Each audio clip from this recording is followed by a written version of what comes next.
What's happening? Are we live? I think we're live. How is everybody? I saw there was like four to five people waiting. Thought, well, shit, we might as well do a broadcast. Oh, I see a user in Paul's chat. Benton's dying illness magically disappeared. Yeah, there's a thing called healing, folks.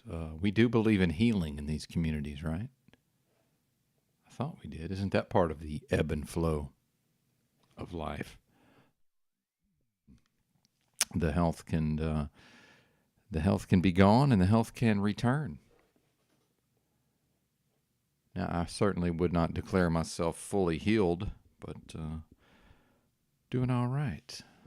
Doing all right. Experiencing quite a bit of neuropathy right now, which is most likely due to gout, tingling and numbness in the hands and the feet, right, and some knee pain. But shit, pain don't hurt. I'm on that Roadhouse. Pain don't hurt. What's up, Capricorny? Yeah, I figured we'd just hang out a little bit. I'm not exactly sure. I'd like to go back and review when I was typing at Paul from the chat there on OTW, but I think it was Friday, but it might have been Thursday. I don't recall. So maybe we'll go through that and see if we can find it. But I caught none of proper instruction yesterday, and I was just kind of scanning through the timeline on the video and noticed EBT was on there. What's happening, small town girl? Hey to you. How about that? We got, I guess it's Thanksgiving Thursday. And I was going to begin my job search today. And as you folks may know, I've already been to sleep. In fact, got a great night's sleep. Although, can we call it night? I guess so. It's still daytime when I go to sleep. But I crashed out pretty fucking early. I don't even know what time it was. Probably 3:30. Somewhere in there. Well rested. Yeah, Thanksgiving. I believe it's Thursday. I think. I have to look at the calendar here. Can we get some confirmation? Give me a second. I'll look it up. When is Thanksgiving?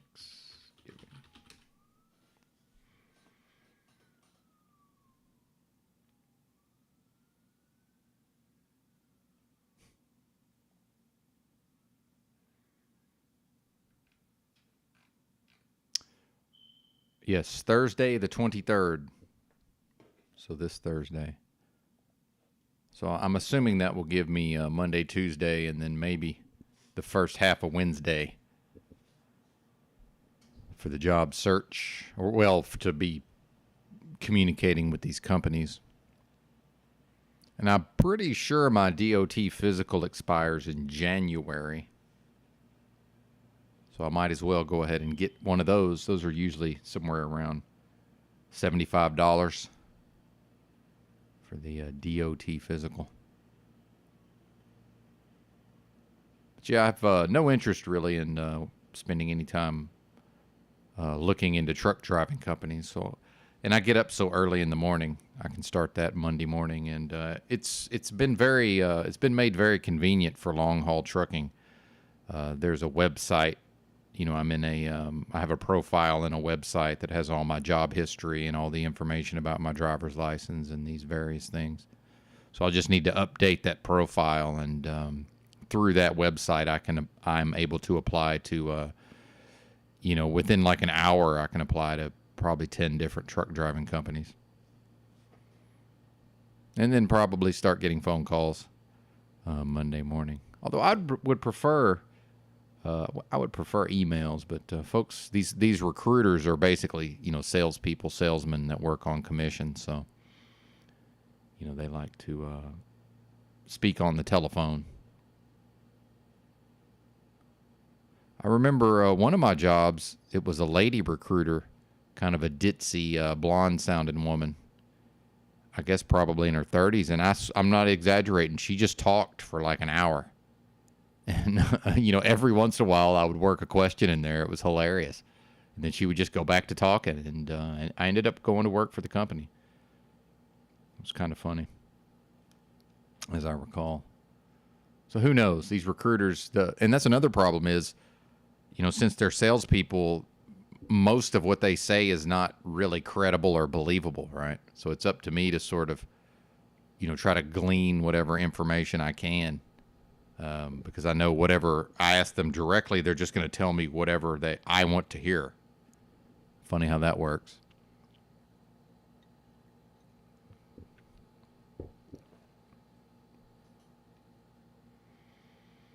Always falling for the dit. There you go. Hey, Woody's back. Been thinking about you there, Bubba. I was wondering where old Woody was. But yeah, I have been starting the broadcast quite a bit later. I have Venmo and Cash App, Small Town Girl. And you might be able to send me an Amazon gift card, potentially. Thank you is the thought that counts. I'm already assuming that you're trying to send me money. Donos, right? But thank you. Yep, that's right, the grocery store. Well, and that's part of the reason I started the broadcast earlier than I have been recently is because I'm going to go to the store probably around 6. They've had some halfway decent watermelon here lately. Yeah, Cash App, Venmo, and sometimes people send me Amazon gift cards. In fact, that was the first way I was receiving donations. But I'll be back to work soon. It is the thought that counts, but I'm all right on the money. What's new in Woody's world? That's what I'd like to know. I've been following. I noticed you left a comment about the boogie.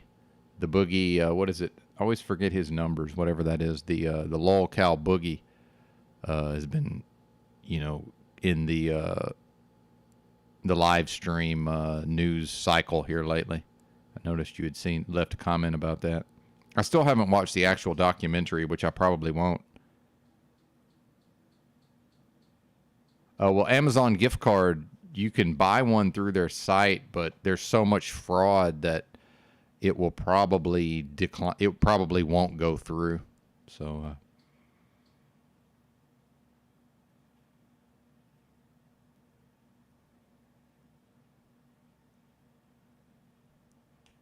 DWS has been thinking really hard. Yeah, what are you thinking on there?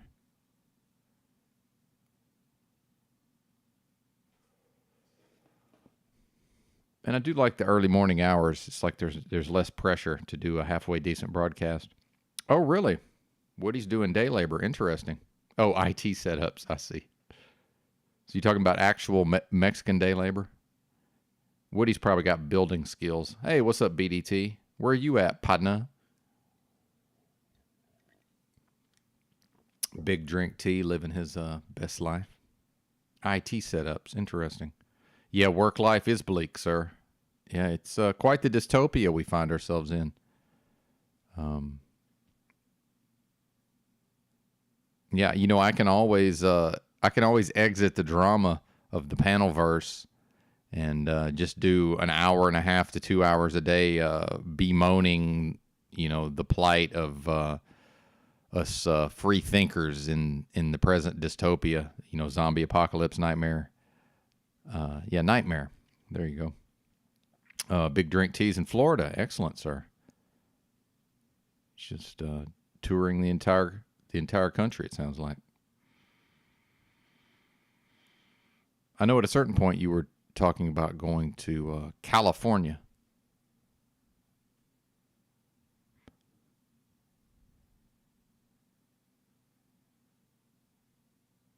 I'd love to go, but I'm not going pretty much anywhere without my pistol. So that's a ixnay on the California.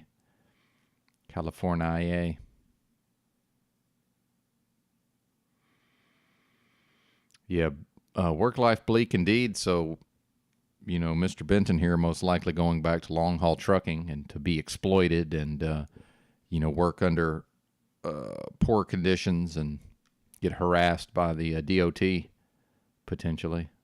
Although that's not so bad. I don't think I'm going back. Famous last words, right? But I don't think I'm going back out west like I was before. State of New Mexico trying to inspect me every 5 minutes.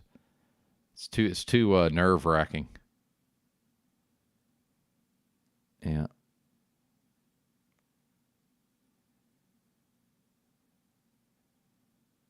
Florida, eh? Wonder where he's at in Florida. I'm not trying to dox anybody.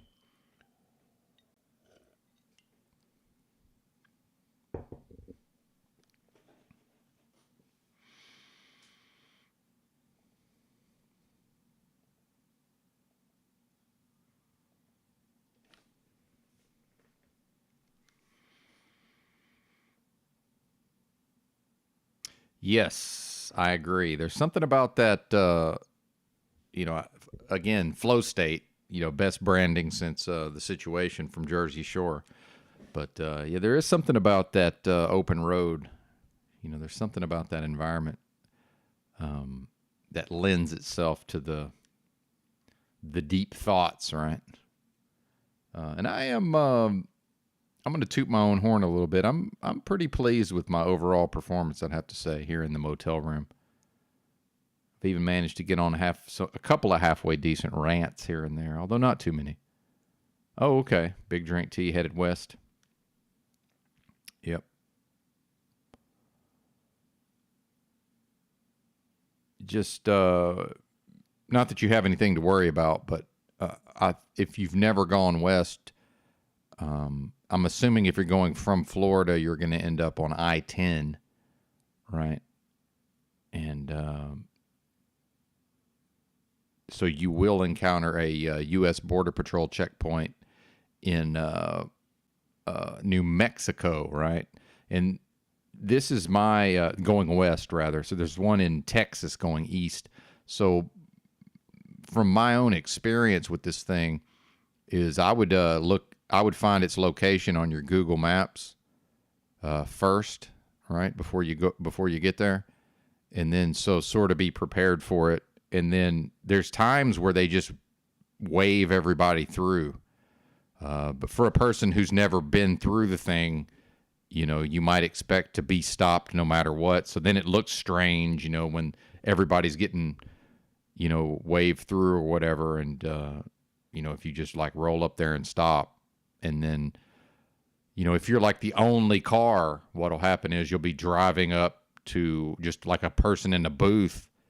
And the more you just kind of look at that person, the nonverbal communication is that you just expect to get waved through because more often than not, that's what happens, But, obviously wait for the signal to get waved through. And, slow down, don't be hauling ass through there. But, sometimes they stop pretty much everybody and there's like a backup. But usually they're just trying to keep the traffic moving, typically. It's not a big deal. And then when you go into Cali, there is an agricultural checkpoint, which I didn't even know what the fuck it was. The first time I went to Cali, they were asking me all these questions, and I was just like, what is this, And eventually I figured out, they just want to make sure I'm not bringing fruits and vegetables into California. Okay. That's now I understand. Because at a certain point, I was like, are you going to let me into California? And they're like, you're in California. I was like, all right, well, I mean, what the fuck's going on here? So that's always fun.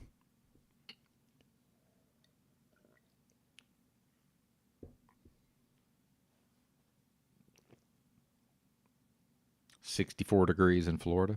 It's been pretty nice here in Arkansas as well.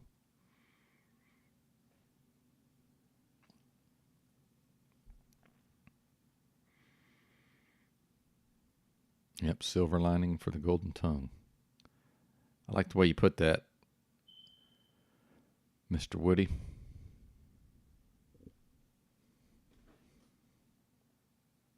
And then the delusion of, well, I don't even want to get into it really.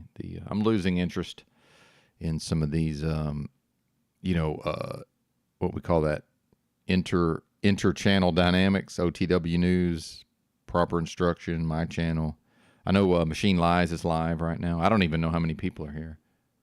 I'm guessing 16. Let's see if I'm right. Oh, 22. Wow. Selling myself short. Well, and yeah, the sunshine, that reminds me, looking back on this last year of my health, all these health woes. And, right before I went, I was very ill and like in bed pretty much. And then, did not have money. And this was in Conway, Arkansas. So every day during the summer, it was a heat wave, 100 degrees or whatever. So I'm having to go out there to the Walmart and stand out there with my cardboard sign to panhandle, get enough money to be able to feed myself, right?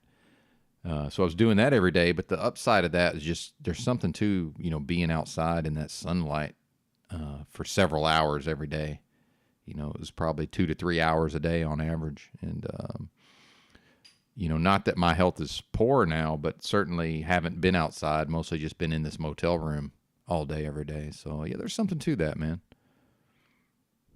Yeah, the Cali trucker questions would be, are you a vegan? Are you a socialist? Do you believe in collective ownership? Are you pro Bernie Sanders? Yeah, there you go.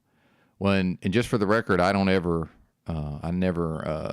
operate a CMV in California, me personally, but I hear what you're saying there, yeah. California is an interesting place, certainly. There is quite a bit of the anarchist slash BLM slash Antifa types. Oh, and this is what I wanted to talk about yesterday with the Yurt fellow because, I did have a couple of hour conversation with our brother Austin. And, there was a time when I was pushing back on some of my these people I talked to, Big L, Dallas Don Juan, highly suspect, who's now back to work, so he doesn't have time for me, which is fine. But where I was like, hey man, we end up having these great conversations, and it basically like turns into a podcast. I need to be recording all this, but yeah, I didn't even bother to record yesterday. But why did I bring up Brother Austin? Shit, what was I talking about? See, this is that thing, Woody, that I do. Why do I do this? Oh, the artist collectives. So, my time backpacking around the, California, one of the advantages to the Antifa types, the anarchist types, is they have these anarchist workspaces, like Santa Cruz, California, which I don't know if it's still there or not. This was all pre-pandemic, but just basically like an internet cafe type of thing with some books and just some desks and chairs, and a place if somebody needs to study or work on a project or whatever. Which reminded me of something I wanted to talk about with Brother Austin yesterday with respect to this content creation is, why aren't there artists collectives, right? Like a content creator collective, especially when I've been talking about this notion of a, some version of what I would term a truth or fight club house, like from the movie Fight Club, just some old rundown, property, but in an area with, proper internet, right? Why aren't there things like that? Resources. Why aren't folks? Why am I expected to do everything all on my own and gather my own resources? It's interesting, and not in a whining or complaining way. Shout out to Jeff chops wood with his dogs. I've seen he does some streams here and there. Prepping for another day of land clearing, going to check out an excavator today. Awesome. Yeah. If he can get it for the right price, might be coming home with it. There you go. Yep. There's still folks out here doing things in the real world. Oh, Mr. Snaps has checked in. It won't be long. T-minus 10 seconds before the first mention of things being done to children. We've sat here all this time. I'm pretty sure none of us has had a single thought in our heads about harm against children, but most likely that will be introduced as a topic rather shortly. Funny how that works. Good to see you, though, Mr. Snaps. Either way.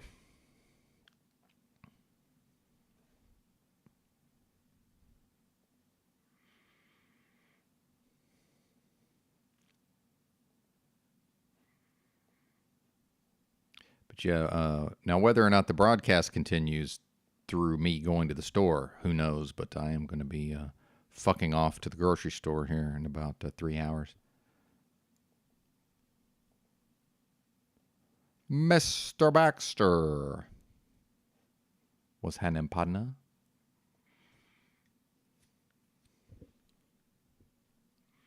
Let me check in on TML real quick, see what they're doing. I thought about maybe joining the panel, which that still may happen. But let me just get the audio real quick. Pulls a gun on you. You put your phone in his face. Yeah. Yeah, great stuff. Well, if anybody's interested in that, it's there for you. Uh-oh, I see Destroyer moderating people in the chat. Message deleted by Destroyer. Interesting.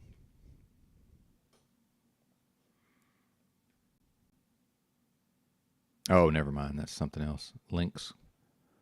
I spoke too soon. Spoke too soon. Oh, I'm not even logged in on my other computer. Let's highlight some comments. What are you even doing, sir? Don't you know these people like to see their comments on the screen? Derelict in your duties.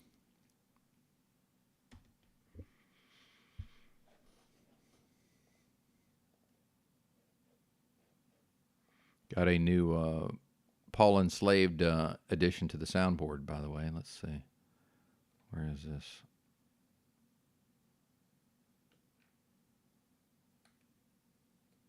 Bro, I live my information. Bro, I live my information. Bro, I live my information. That's right. You not into the train hopping stories? GB? Small Town Girl was over there earlier. Indeed. I think Roy, by the way, Roy sent me an Amazon gift card. Thank you, sir, for that. Much appreciated.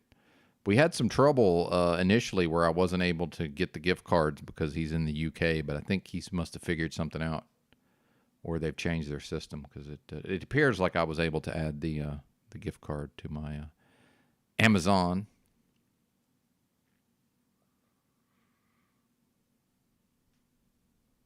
Yep. Well, we'll drop your link at some point, I'm sure, Jeff. Yeah, always like to help the other channels out as much as possible. Which OTW didn't seem to understand, as if that was somehow entitled him to certain treatment from yours truly based on me promoting his channel. It's like, I don't know, man. I mean, I'm not really sure it works that way.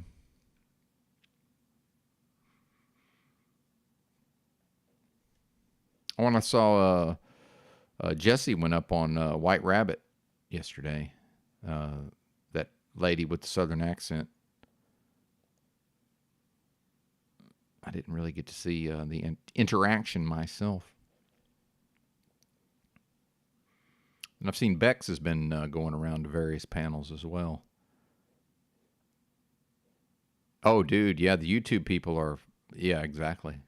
And I mean, we are the YouTube people also, right? So it's, you know, it's not really an us and a them, but yeah, oh yeah, nuts, man. Yeah. Present company excluded, of course, but yeah, absolutely, man. Absolutely.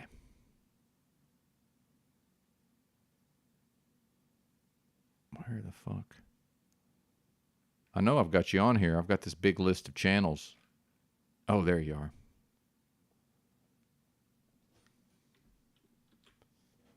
And I think Jeff got here from Robert Escobar, maybe, or did I send you over to Robert Escobar? I can't remember.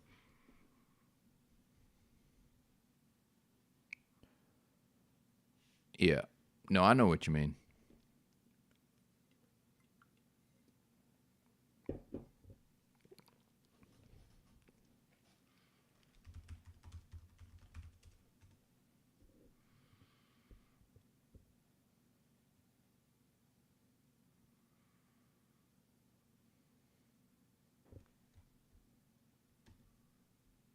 Oh, come on, man.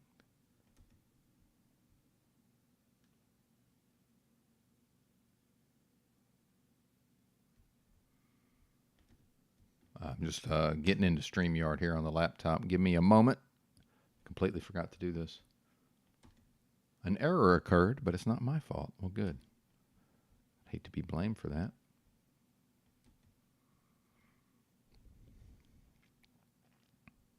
Oh, okay. Yeah, he's Robert's a likable guy. Jeff says he went down a YouTube rabbit hole. Started off just trolling Escobar and became friends. Yeah, he's a good sport, certainly. And he gives as good as he gets in some regards, I have to say. I haven't been chatting at him as much lately.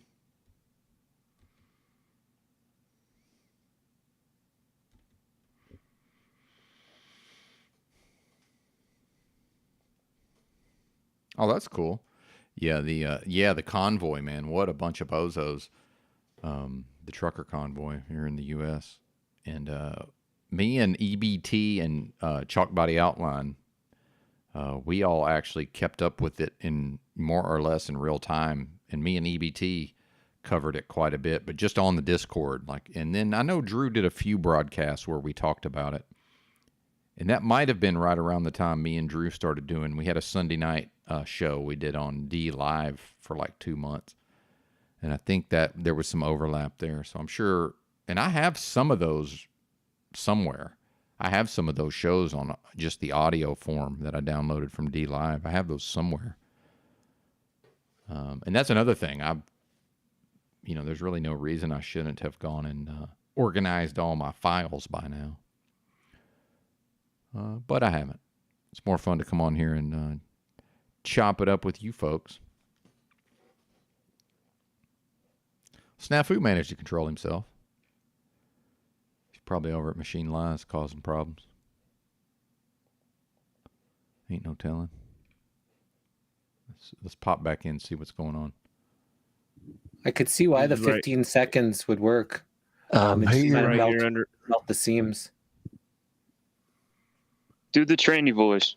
But yeah, you didn't see Neuro coming. I don't know what you're talking about. I wouldn't do that. Dude, it sounded like God is real. That God is real dude came on. The whole time he's talking like he's whispering on his fucking bed. I'm like, dude, that's Neurojack's trainee voice. Yeah, I guess I don't do a tranny voice. I do a lawyer voice. Why do you guys think Neurojack has Yeah. a normal voice?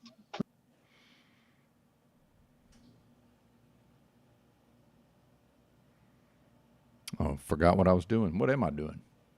You're on a live stream, sir. Pick it up. That's right, Roy. Exactly.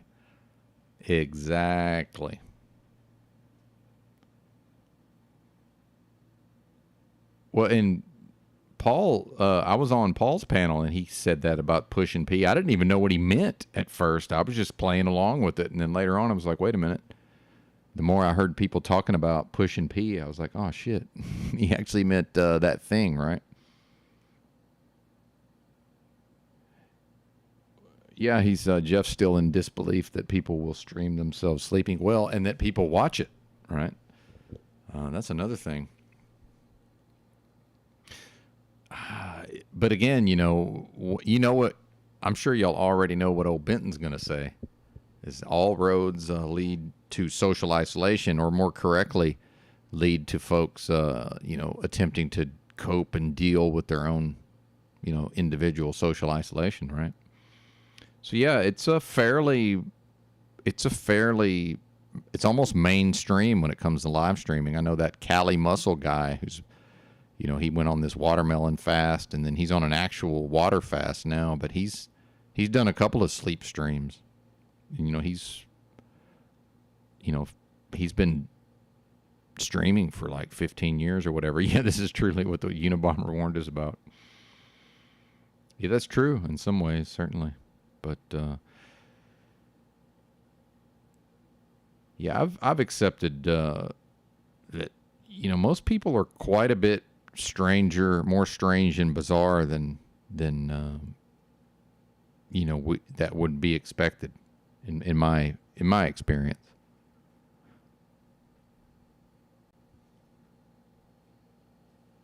Yeah.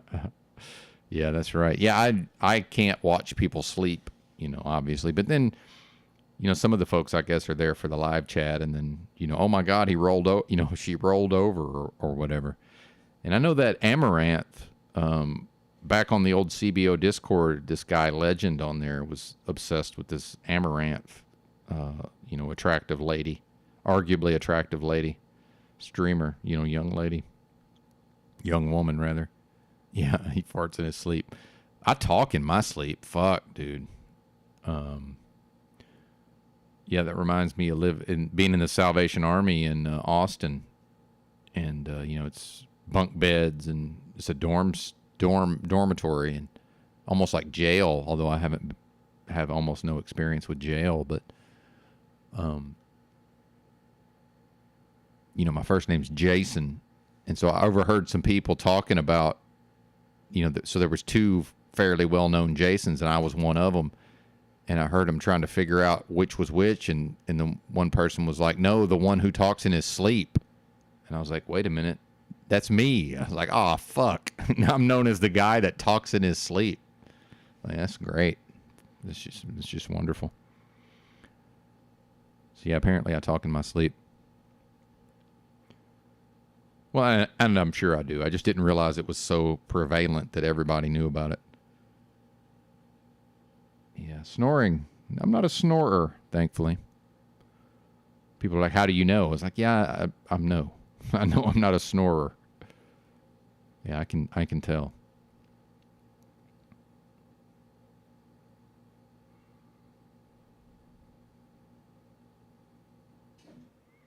Oh, they're out there. I don't think they're that popular on YouTube necessarily. I think it's like there's these other platforms like Kick. Y'all ever heard of Kick? Apparently that's it's more of an anything goes type of environment. I don't think there's any sort of copyright. Like I'm pretty sure on Kick we could, if I was streaming on Kick right now, I'm pretty sure we could just like watch a movie or whatever. You can basically do whatever the fuck you want as far as I can tell. In fact, I was watching a documentary last night about this streamer, Suspenders was his name, and he did a lot of stuff over in Japan and like Southeast Asia. And dude, he was involved in a lot of stuff that would never fly on YouTube. Well, and then Snafu talking about the pushing of the P. Apparently, Kick, there was a lot of that activity on, not for the live streaming necessarily, but just Kick. It started out as I think it started out as a chat, just a way for people to basically chat rooms, from what I understand. Yeah, I mean, we're all boomers, so, how would you know? It's more for the kids, I'm pretty sure. So, yeah, I don't think you're expected to know. But, and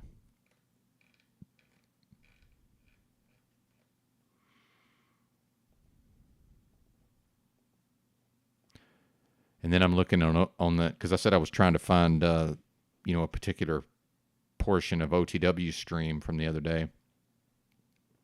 And you see Cloud Atlas says ratings are crushing Benton's. But if you look at the number of views, I'm actually still getting more views per hour than OTW. And that's with, he gets a boost from when Paul's on there. He gets more viewers than he otherwise would when Paul's there. So even with the Paul boost, I'm still winning, whatever that means, right?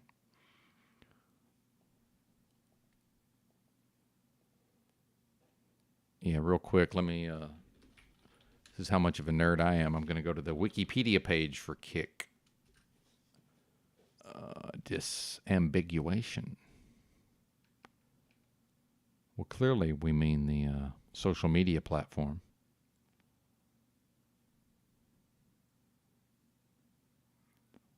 Oh, here we go. Kick, a live streaming service. Kick, also known as Kick.com, is a video live streaming service backed by Stake.com. Wow, I didn't realize this thing was this new. Founded in 2022 as a competitor to Amazon-owned Twitch with a focus on looser moderation and higher revenue shares for streamers.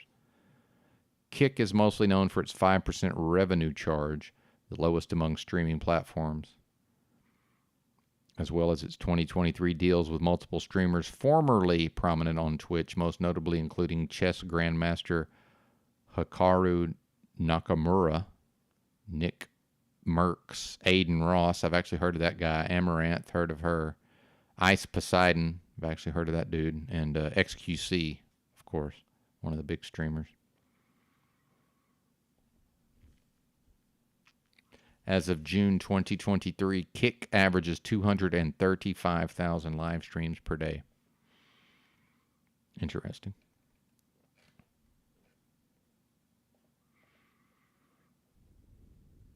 I'm assuming there's an app also, a phone app. I don't know that for a fact, but yeah.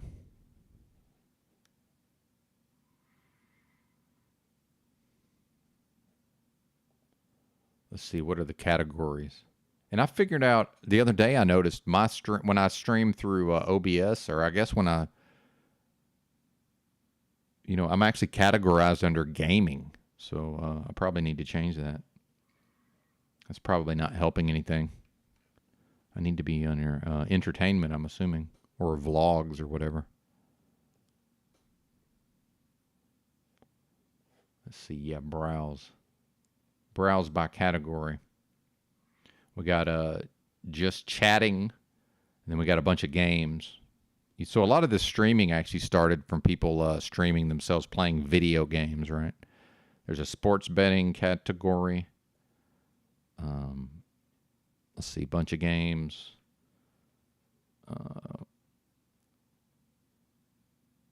Actually, there's something we might watch that I saw yesterday that was pretty interesting. It was about, and I don't know any of these games really, but there's a game called Roblox. And one of these streamers, a Roblox streamer, I found a pretty interesting documentary about this one bozo. Kick TV channels. I don't know what that's all about. 27 viewers. VTubers. 131 viewers. Of course, this is like the off hours, I'm assuming. I don't even know what that is. VTubers. Oh, yeah, just sleeping. There's 124 people right now watching people sleep, apparently. Yeah. So let's do this. Let me share the screen. Present, share screen, just sleeping.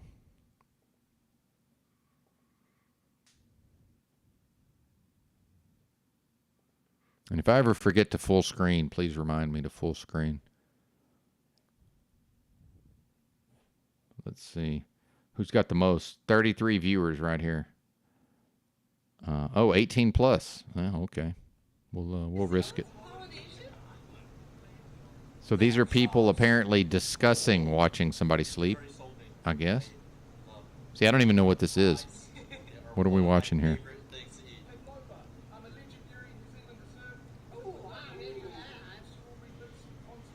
See, I'm so old, I don't even really know what I'm looking at here.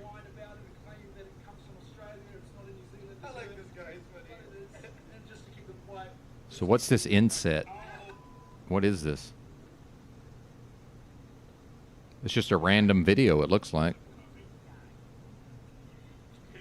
And there's nobody in the bed. So we're watching an empty bedroom. And then with an inset of what seems to be a random video. I don't know. But 33 people watching that, apparently. And we got this one, 18 viewers. 2 girls, 1 Airbnb. And I see an arm. Yep. Fascinating. I mean, what is this, right? What even is this? Yeah. I don't know. I guess you'd really have to just watch it for a while and just kind of see, like, what actually happens. Because I'm reading the chat over here. So this guy says, are you Indian? Are you working for free? Exactly, you're an Indian slave. And then the guy says, no, I'm getting paid. Also, I ain't a snow bunny retard. Do you know what that is? And then Griffin says, no, oh, nah, she digging in her coochie. Yeah. So apparently I'm disconnected, by the way. Yeah, I don't even meet the. Well, I'm probably because I'm not logged in, and I wonder if I log in, if I sign up and log in, do more streams appear? Maybe. Hot mom sleeping, pretty girl pretends something. Tired Milfy is snoring. Been streaming for 4 hours to 2 viewers. Am I one of the 2 viewers?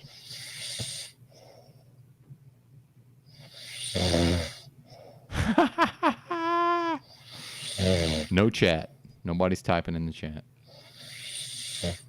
Anyway. Yeah, not my thing, certainly. IRL streaming. Is anybody IRL streaming right now? What is this? 73 viewers. Balling out of control. Wang Lang Market. Solo IRL. With a little shaving foam going this chat, am I right?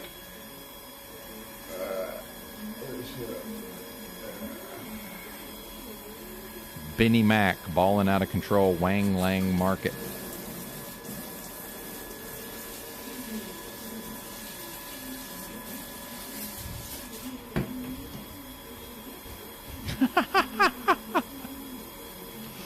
Oh, this is hilarious. What is this? Okay, boy says change it or it will kill me. That's right. That's right, boy.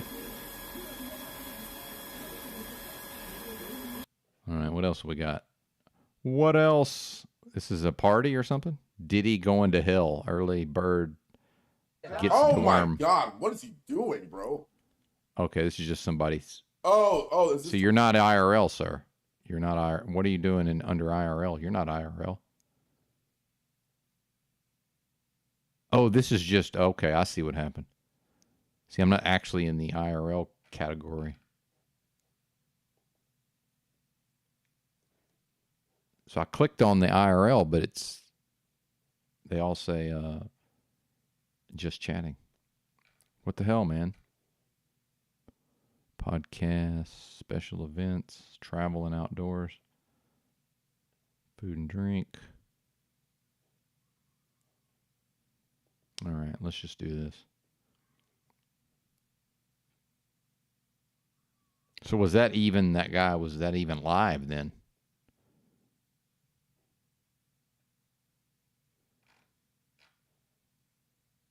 Can we go to recommended? This is 12,000 viewers. Told me where to fuck. And then she's gonna kick me. 2 virgins in a room, they might kiss. And I do like it. And then how do you know this is even live, right? Been live for 27 minutes.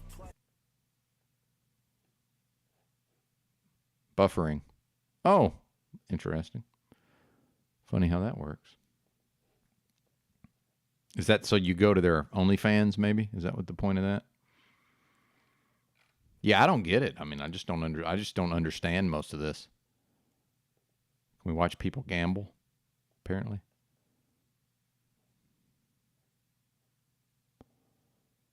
I'm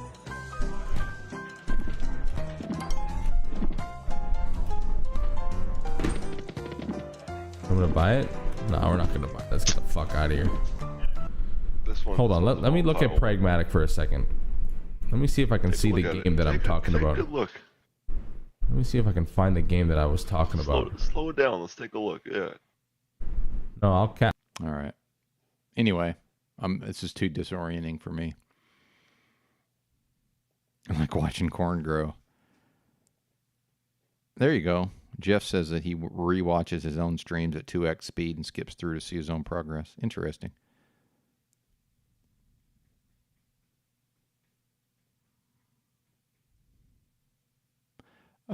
I mean, but you're actually doing shit outside. That's the thing is, yeah, people will watch you just do some stuff. Oh, wait a minute. Stop the screen. Anyway, that's kick.com. I'm sure, and again, we're in the off times. I'm sure there's more shit going on. Somewhere, I don't know where it was, but eventually I got to where people were like watching movies together, or, you know, like with the audience. That might be interesting. Could actually watch Network at some point. But, you know, actually getting, there's 30 people here right now, presumably, if that number can be believed, you know, actually getting, how many of those folks could I manage to get to come over to somewhere else, right? Maybe 5 or 6, you know, maybe 10 at the most. I don't know. Might be worth it. Anyway, closing that. Let me see. I'm trying to see if I can figure out when I was going back and forth with Paul.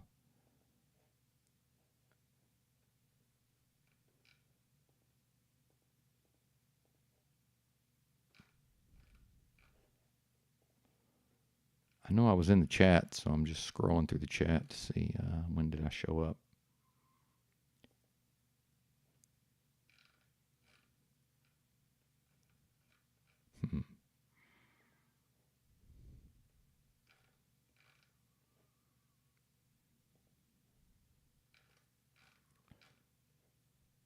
Yeah, I don't know.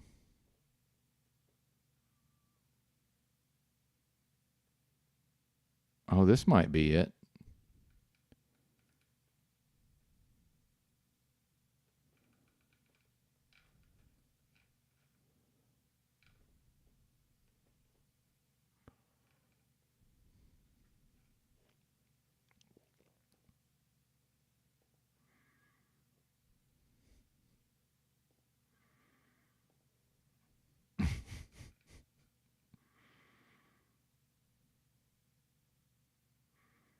And DeFreak says, arm everybody and let God sort it out. Benton. See, I don't even remember saying that, but I'm sure I did.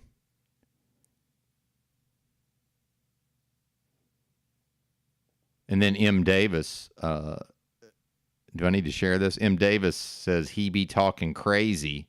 I think he means me, but I got reach in Texarkana and Pine Bluff and Little Rock. And that's what I've told people about being from my hometown of Pine Bluff, Arkansas. Anytime I meet a black person anywhere in the United States, they've all know about Pine Bluff. Every single time. I mean, there's just something about that. It's and Joe Cool, same thing. He's like, oh yeah, my people live in Pine Bluff. It's like, oh, okay. You know, I mean, there's basically like one black dude who's on panels. And of course he's like had recently been to my hometown at a certain point. It's like, yeah, of course. Let me see if I can hear what they're saying about me. If I can tolerate. Yeah, that's a fucking just hours and hours subliminal, and then won't say a fucking word. What a bitch. Oh no, I'm a That's traitor. That guy was talking about was around Benton. He'd rob his bitch ass just on GP, just to get him to shut the fuck up. He'd be sitting there listening to him call me a liar. I'm gonna rob you right now. What? I got a gun. Yeah. See, that's what. No, you wouldn't, Paul. See, that's the thing. I grew up in a very high crime area that has a lot of fucking property crime and a lot of robberies. No, you wouldn't. And we put motherfuckers in prison for that shit. This is not one of those places where, like New York State, where they just let people out with no bail now. I don't know if y'all know about that. New York State bail.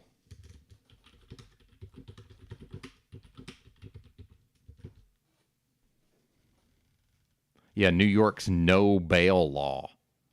New York's bail law has changed several times in recent years. In 2019, the state legislature passed a bill that eliminated cash bail and pretrial detention for most misdemeanor and nonviolent felony cases, except for some crimes involving guns, harm, or hate.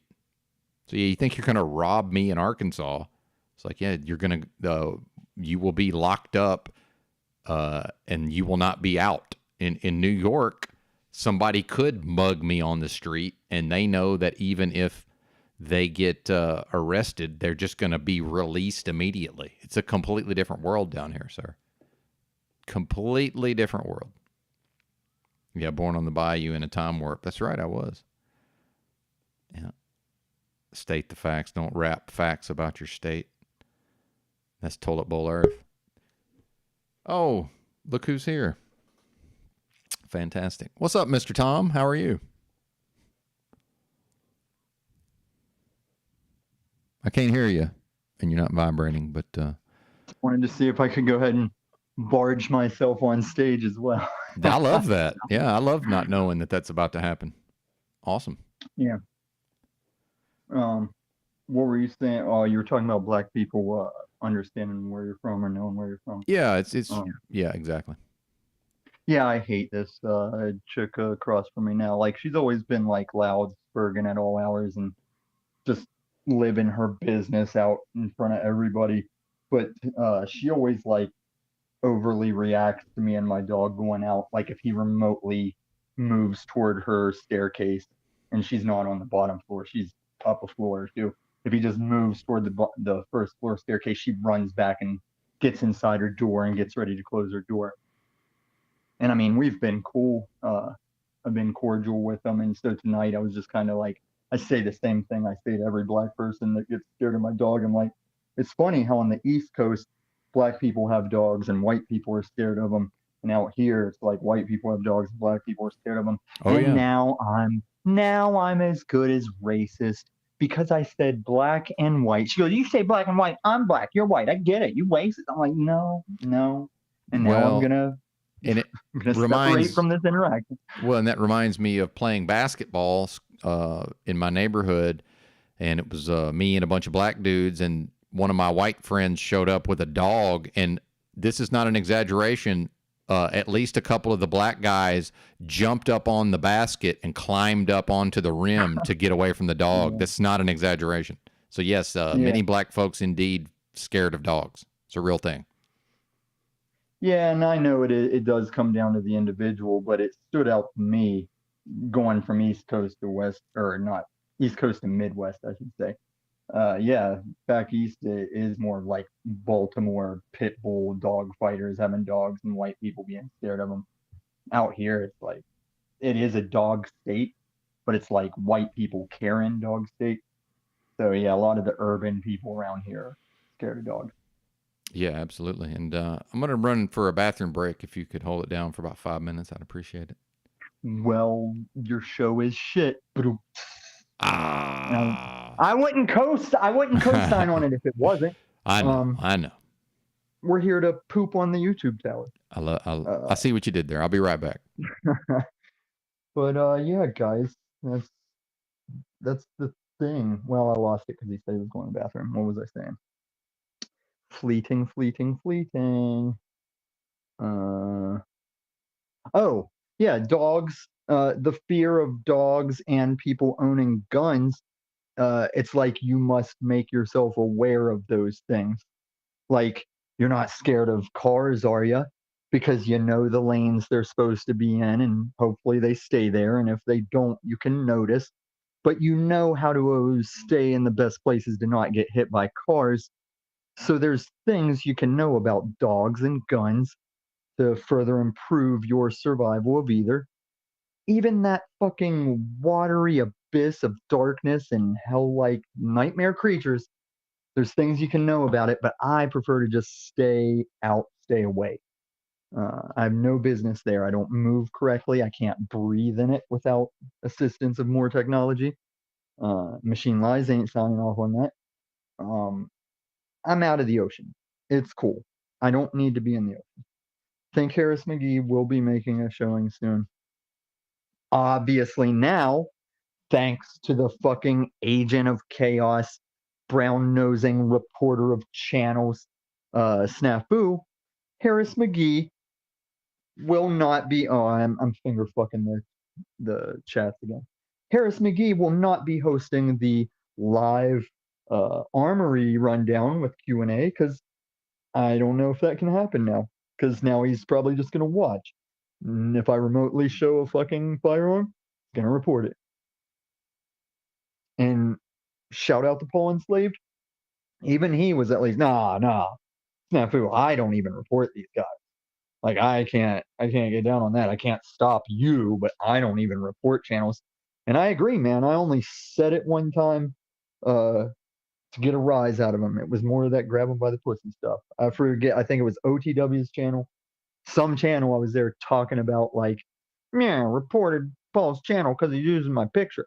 And I could, because like I said in my post, imagine if me getting in trouble for this is what showed me how much Paul and Snafu have been out of policy of creators. You can't go around impersonating someone.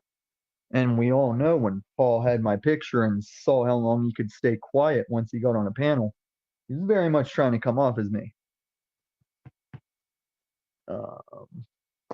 And yeah, the PDF thing, man, nobody should be getting called that unwarranted. It's the last uniting thing that we all don't like.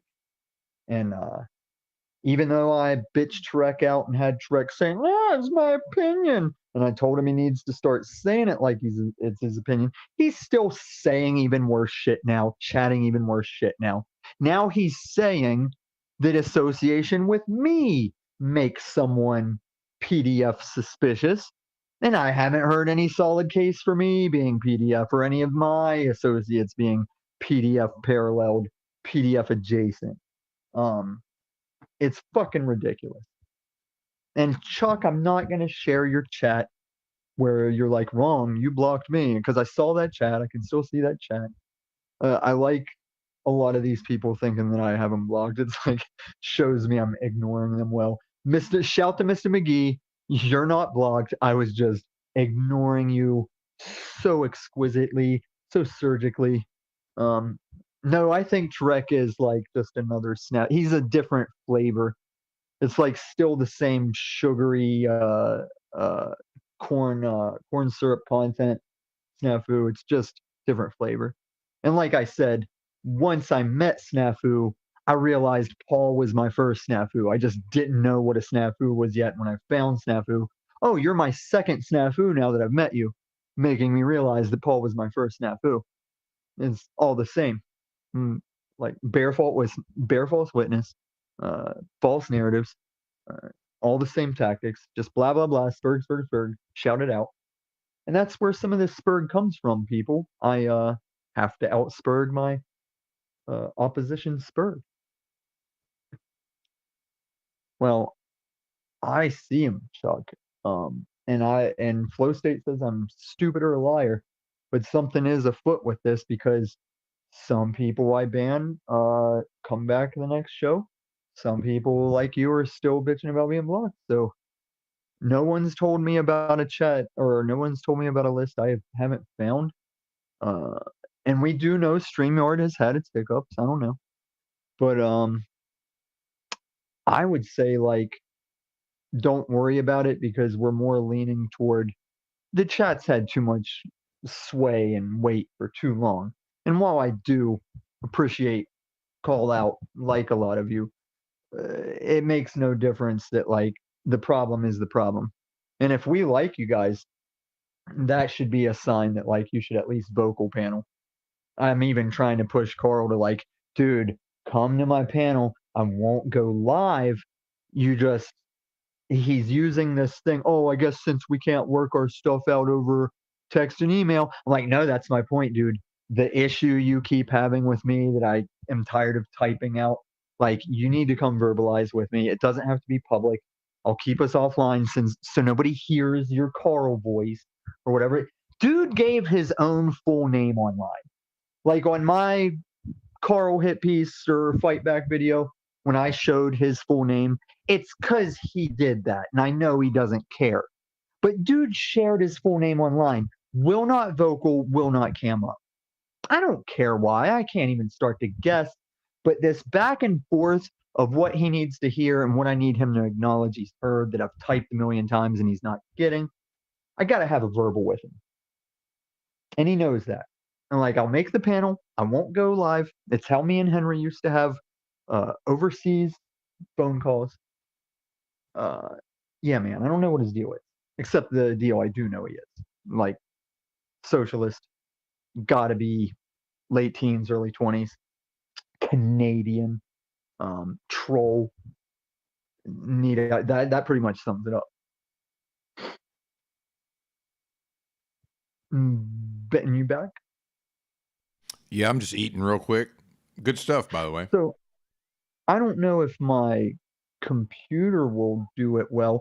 See, when my shit's lagging, I don't know if it lags for the audience or for the future recording.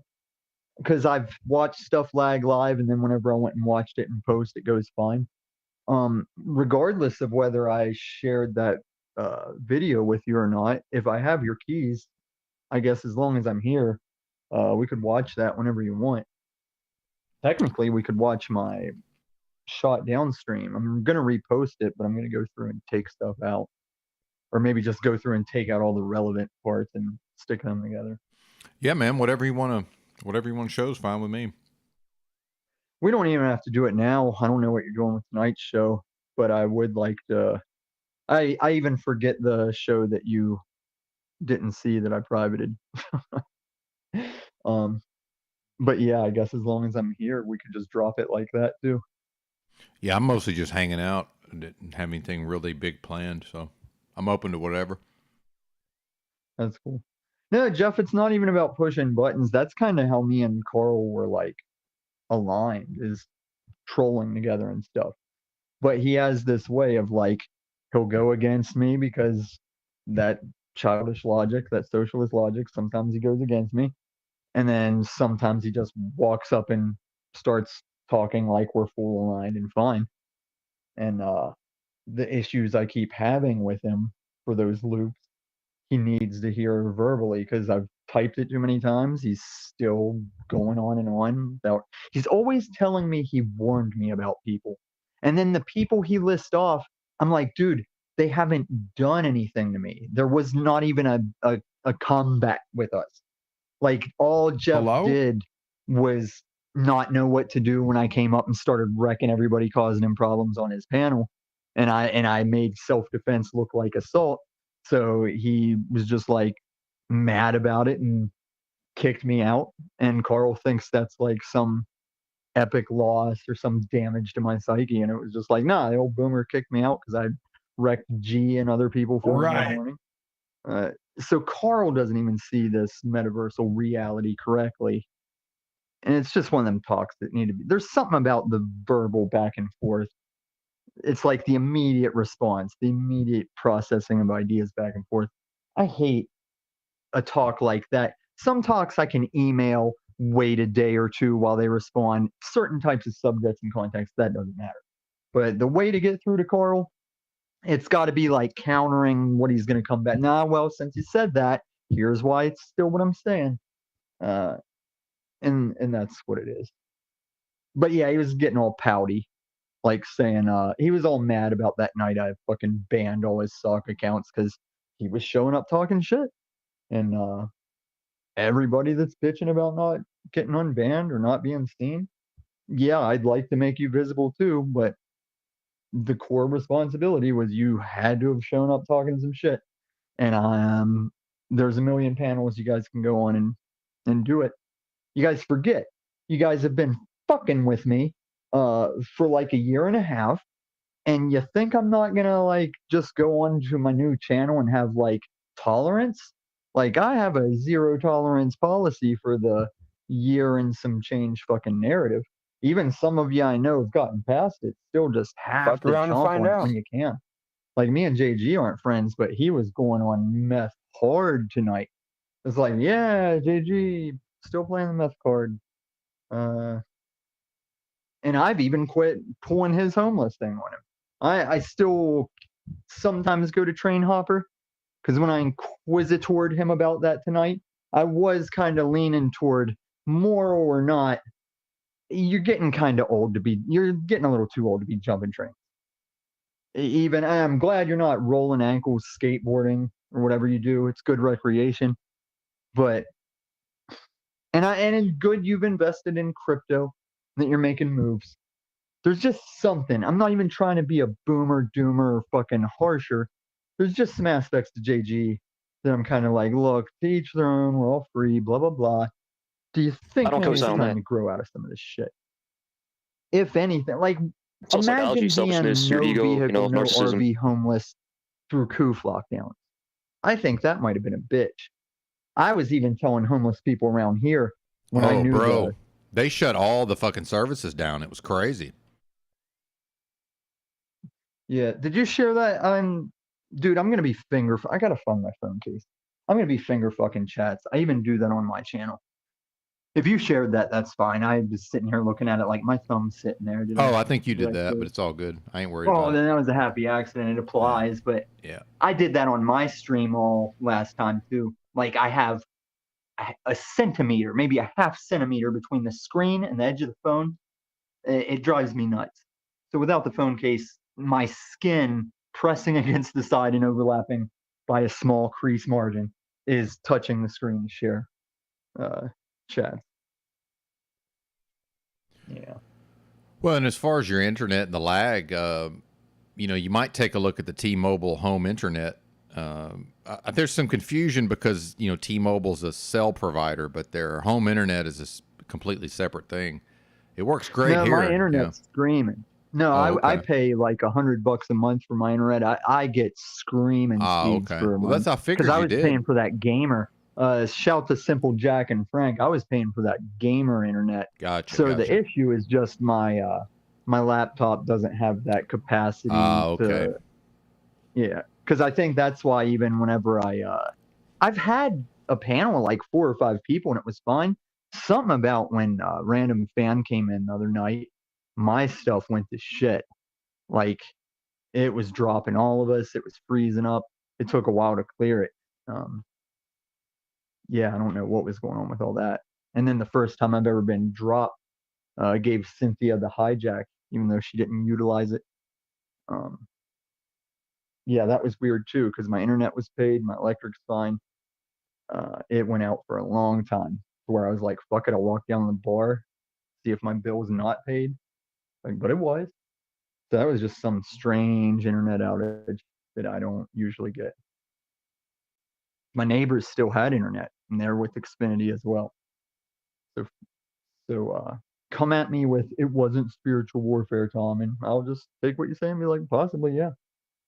Got to lean towards spiritual warfare. I'm kind of adept in the electric and the Wi-Fi and stuff.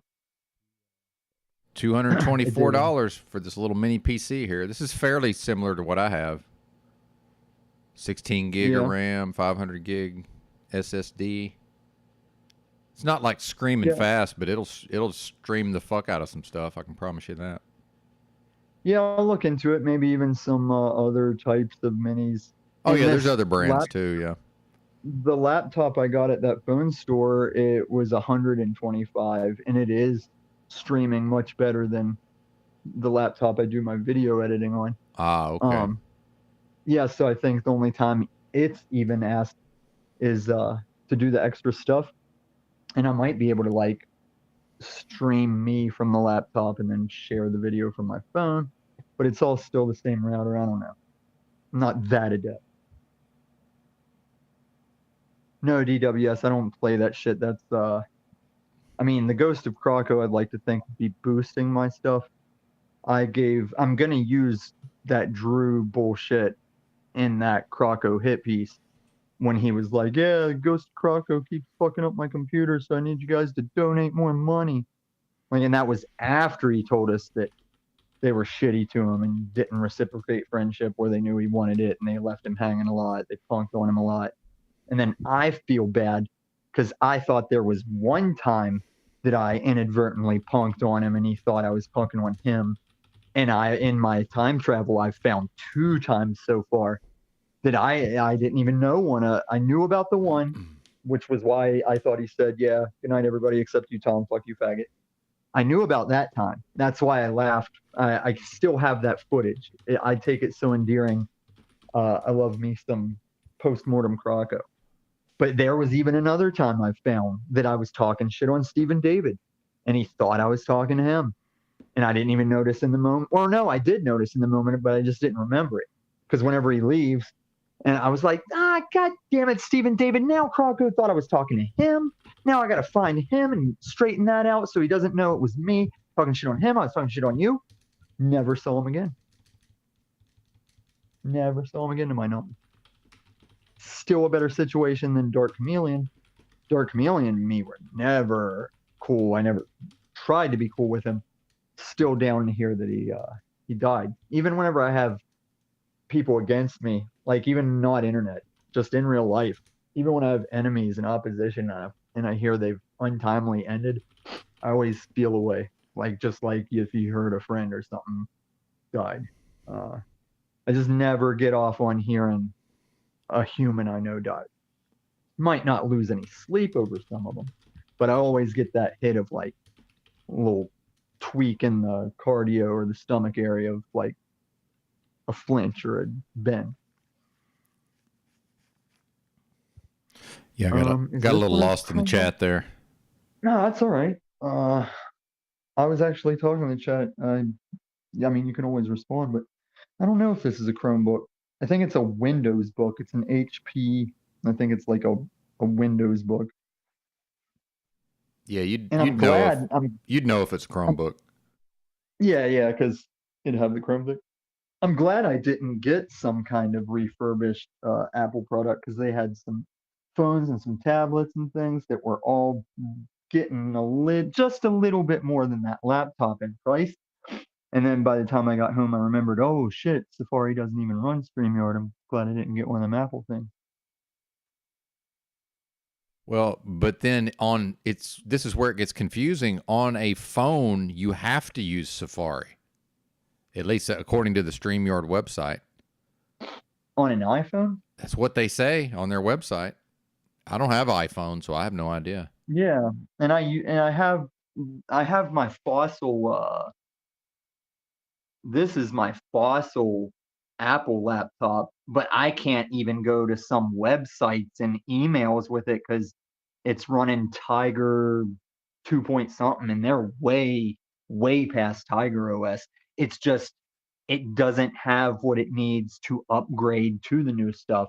Whatever the upgrade is, it needs. I need a disk for it, and it's so fossilized hardware that I don't even bother. But I still use it for like the MP3s that are on it, and there's a big hard drive that is already formatted to it.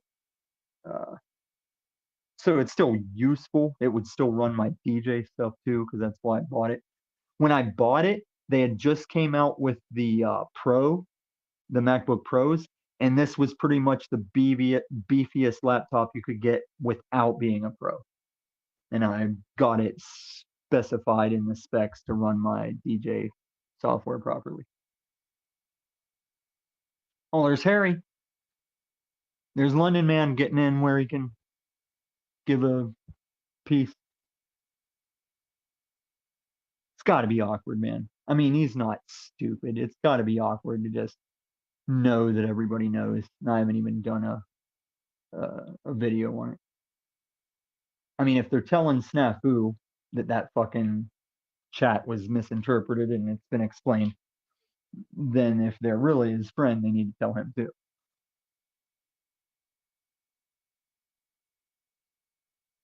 I ain't gonna make it awkward on any channels that are friendly with him, but it's probably gonna be awkward for him as I continue to be everywhere he's trying to stay relevant. And as you see there with Crucible and Machine Lies, even going outside that border of relevancy a little bit.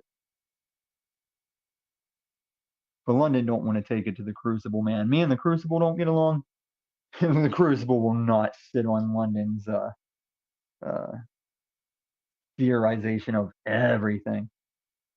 Like, I appreciated it whenever we were friendly. I don't hate on it because he doesn't take that Discworld stance of saying what he theorizes is the isness. Because I'll tell him respectfully many times, like, I appreciate that you're not at Plate Planet, but it's also not a crater because we can see craters. We can see craters on the other planets. And I don't know what he means by, like, those are a reflection of us. That's our reflection we're looking at, showing back at us. Like, no, we can zoom in pretty close. Not close enough to see the flag, but you can see them craters, boy. Think they own a spinning plate, man. Like an old DJ just spin me right around, baby, right around. Come on. I'm still working on that too. Like, I'm doing some funny details. Like, whenever I say, let's do a little crowd work, man, I show like 2 or 3 seconds of no Russian from the Call of Duty level where it was a historic classic mission on Call of Duty that even Special Forces guys have reacted to on YouTube. Because you're undercover with a bunch of terrorists, and the mission is you go in a airport and just start gunning innocent people down. It was actually a little disturbing the first time you play it.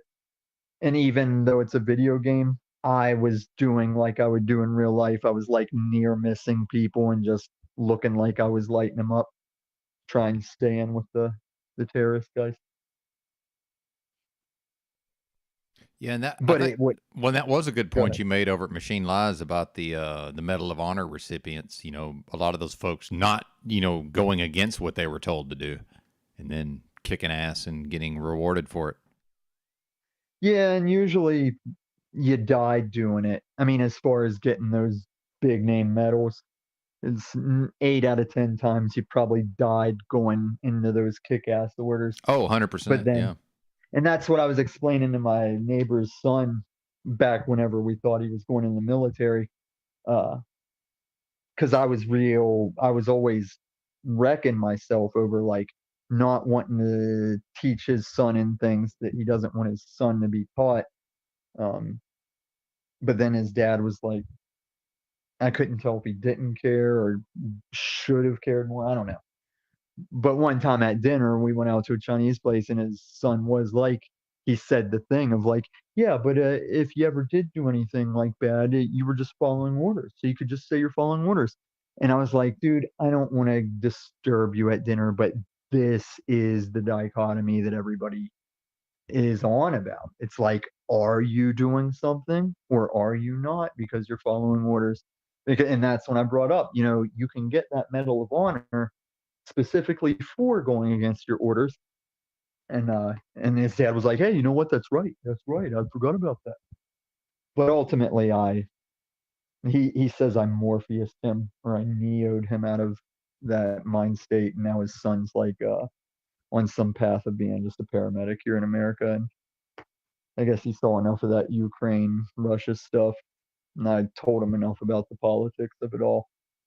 I said, if me and your dad are in the apocalypse, we'll know you're safe if you're with the military. So don't worry about coming back and finding us until it's time to come back and find us. But now he didn't go at all. Lindsay. Read a fucking room, Lindsay. Is it a joking room? You tell me I can't lose you because you never had me. I never had Well, you. we could start with the blame being put on 4 people. One is Aristotle. He. I was just listening in on Machine Lies real quick. Just curious what they were talking about. Something about Aristotle. Is that live or is that an old one? It's live. So is that still his stream or did he go over to the Crucible? That's a good question. I don't know. It looks, well, yeah, he must have. Yeah, it looks like he went over to the Crucible. Okay. I don't watch that channel, so. No, me neither. Not since they blocked me for saying I stand with Ben Thorpe in a situation where Ben Thorpe very much had the right to tell Darius and that other dude, like, if they did the thing they were saying, he would have killed him. They were saying something about Grace and going to that place in Grace. I forget the details, but I just remember Ben saying, yeah, and if you did that, I would kill you. And I was like, I stand with Ben Thorpe. The Crucible got all bent out of shape. Oh, Illuminati's in the chat saying he stands with Ben Thorpe. And get out of here. Get out of here. And they blocked me. It was like last time I ever made any kind of showing was when Machine Lies was on there, and they approved of me because I was talking about some like you know, the artwork of the Podestas and stuff. And he was like, I agree with him. We're just not trying to go that direction. And they booted me out of the calling. Like after the debate, they let people come up and ask the debaters questions. And somehow I was trolling a little bit because I got my question out and answered. And then I started to kind of take it toward the Podesta art thing. And I got wise to it real quick and kicked me out. Now, is this live? It's from Proper Instruction from yesterday. Did you see EBT was on there? I haven't seen this yet. He was on there today, too. He was on there today. Well, that that is today. I've been to sleep, so. Oh yeah, it's we today are for you. Yeah, now. You're right. No, it's the next technically day. the next Sunday. day, but yes. Yeah.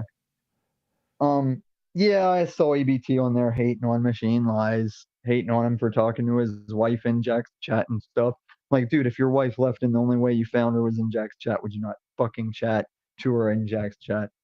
And I don't like this. Somebody made a chat. It was the fucking metaphysician. He made a chat about we shouldn't be mean to Machine, or we shouldn't be nice to Machine Lies because he constantly berates his wife on her mental issues. I've never heard him talk derogatory about her. I've heard him point out that she has the mental issues. Never heard him make a joke or talk shit about her mental issues.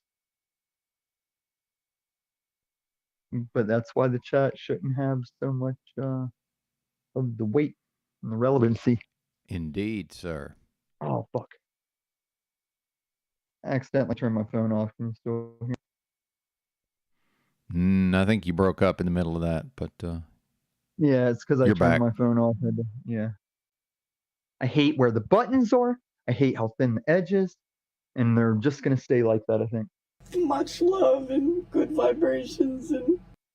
Yeah, I mean, if it looks good, I'll check it out right away. I don't keep up with Netflix too much because I feel like him and Paul are finally full circle of like, there was a long time, are they cool with Jack or are they not? Are they going to exploit Jack or are they not? And they've always back and forth on it. And now it doesn't look like, I don't know.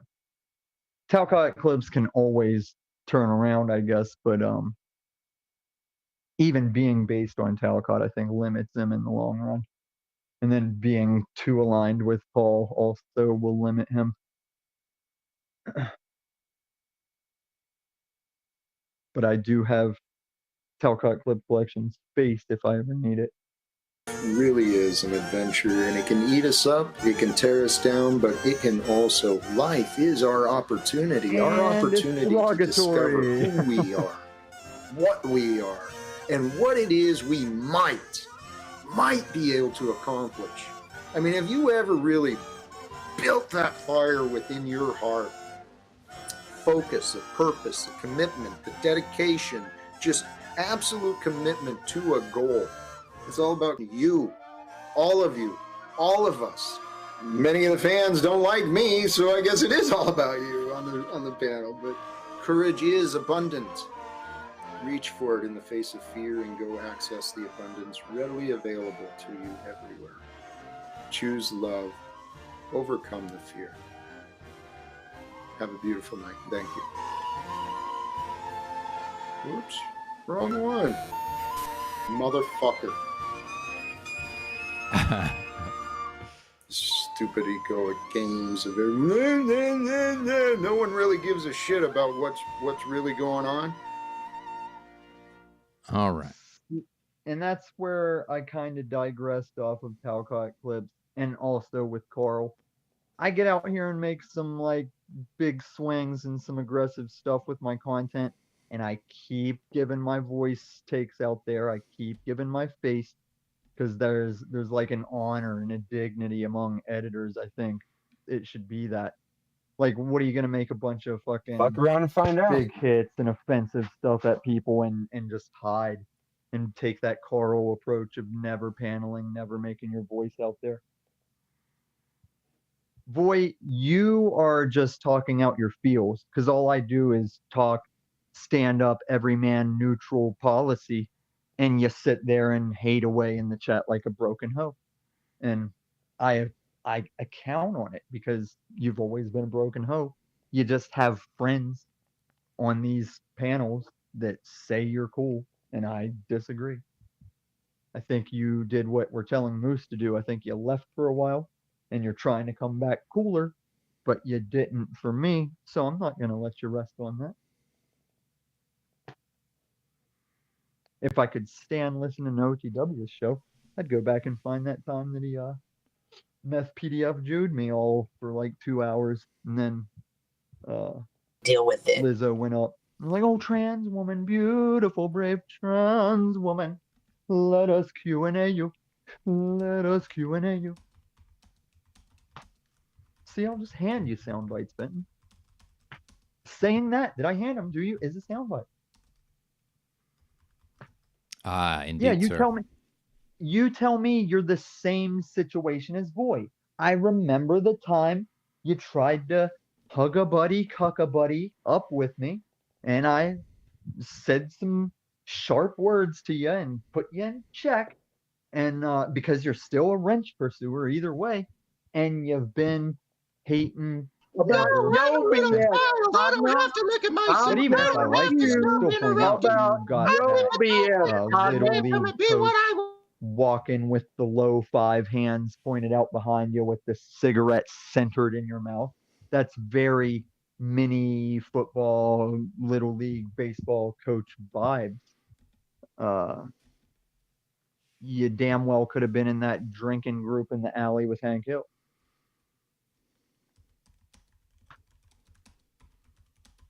But I do use You Tell Me to remember that Gorilla Gems is, and once again, it's lost me, but it's one of those You Tell Me type things.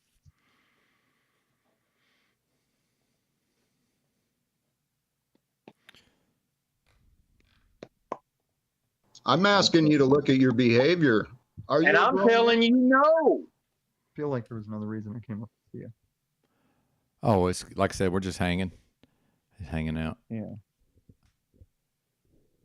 Man, I'm gonna try and hit your from now on. Whenever I have one of these homeless camp searches that are significant, I'll just save it for whenever I catch your morning show in a reasonable fashion. Because I think we're the only two people, even despite JG and Snafu and Paul's alleged experience, and I know Jack's lying, but I think we're the only two that can really talk about homelessness and be relevant and experienced about it.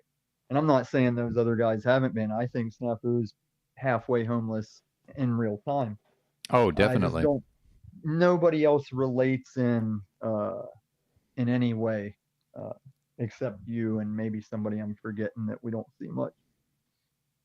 Well, and I've again just sleeping in the fucking streets. You know, I'm sure I'm the champion of that on here. Not that that's anything to be proud of. Yeah, I do give you, like, I come to you for more of that backpacking thing, because even my assessment still involved some kind of vehicle.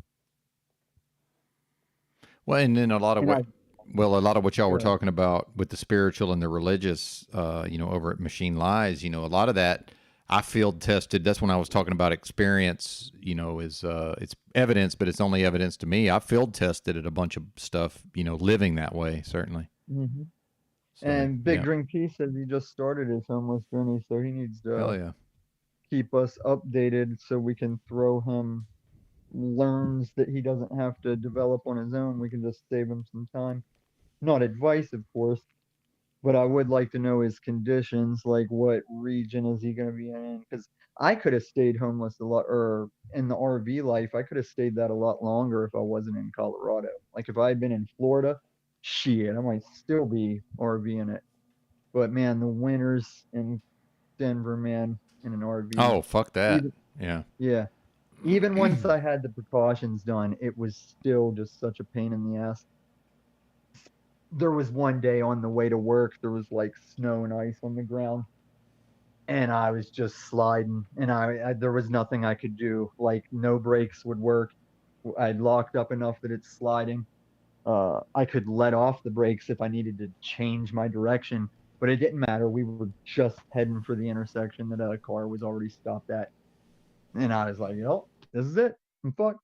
And somehow, well, of course, by the grace of God, that car finally went and I somehow got stopped. But I mean, we were a big, heavy RV just sliding down the snow. And I've slid in lighter cars, and I don't know how I stopped that day. Well, yeah, God, some kind of guardian angel or something. Because I'd slid enough vehicles to know I should have been fucked. That's why I was already in the mind state of, well, there we are, Camacho, I'm fucked.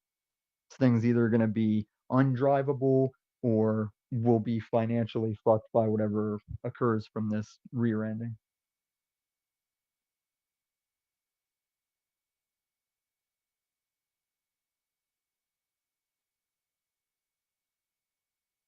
But yeah, they want us all out there, man. I still worry about it.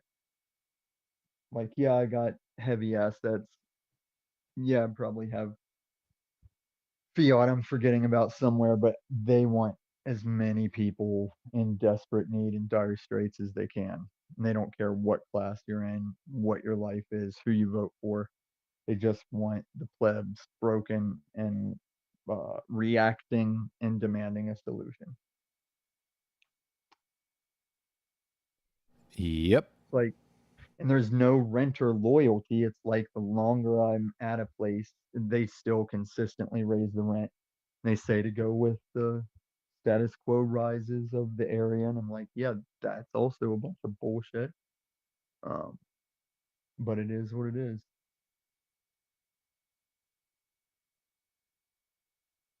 DWS, that's the shit. Oh, throw that one up. No, not the bent one. That's the type of shit I'm not doing a lot of stuff. Oh, and the dirt weed, I did start to smoke a bowl of it. It is definitely weed now that I've hit it. Doesn't taste great, but I did get like a head change off of it. I mean, you couldn't find swag in Colorado if your life depended on it. So it's definitely shake of some kind of dispensary or homegrown weed. But and I think they might have pre-grinded some of it up.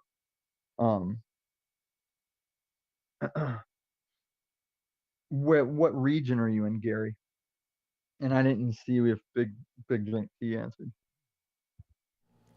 Gary's in western North Carolina. Okay. Well, they still got some kind of winter. Because that's not far from where I grew up.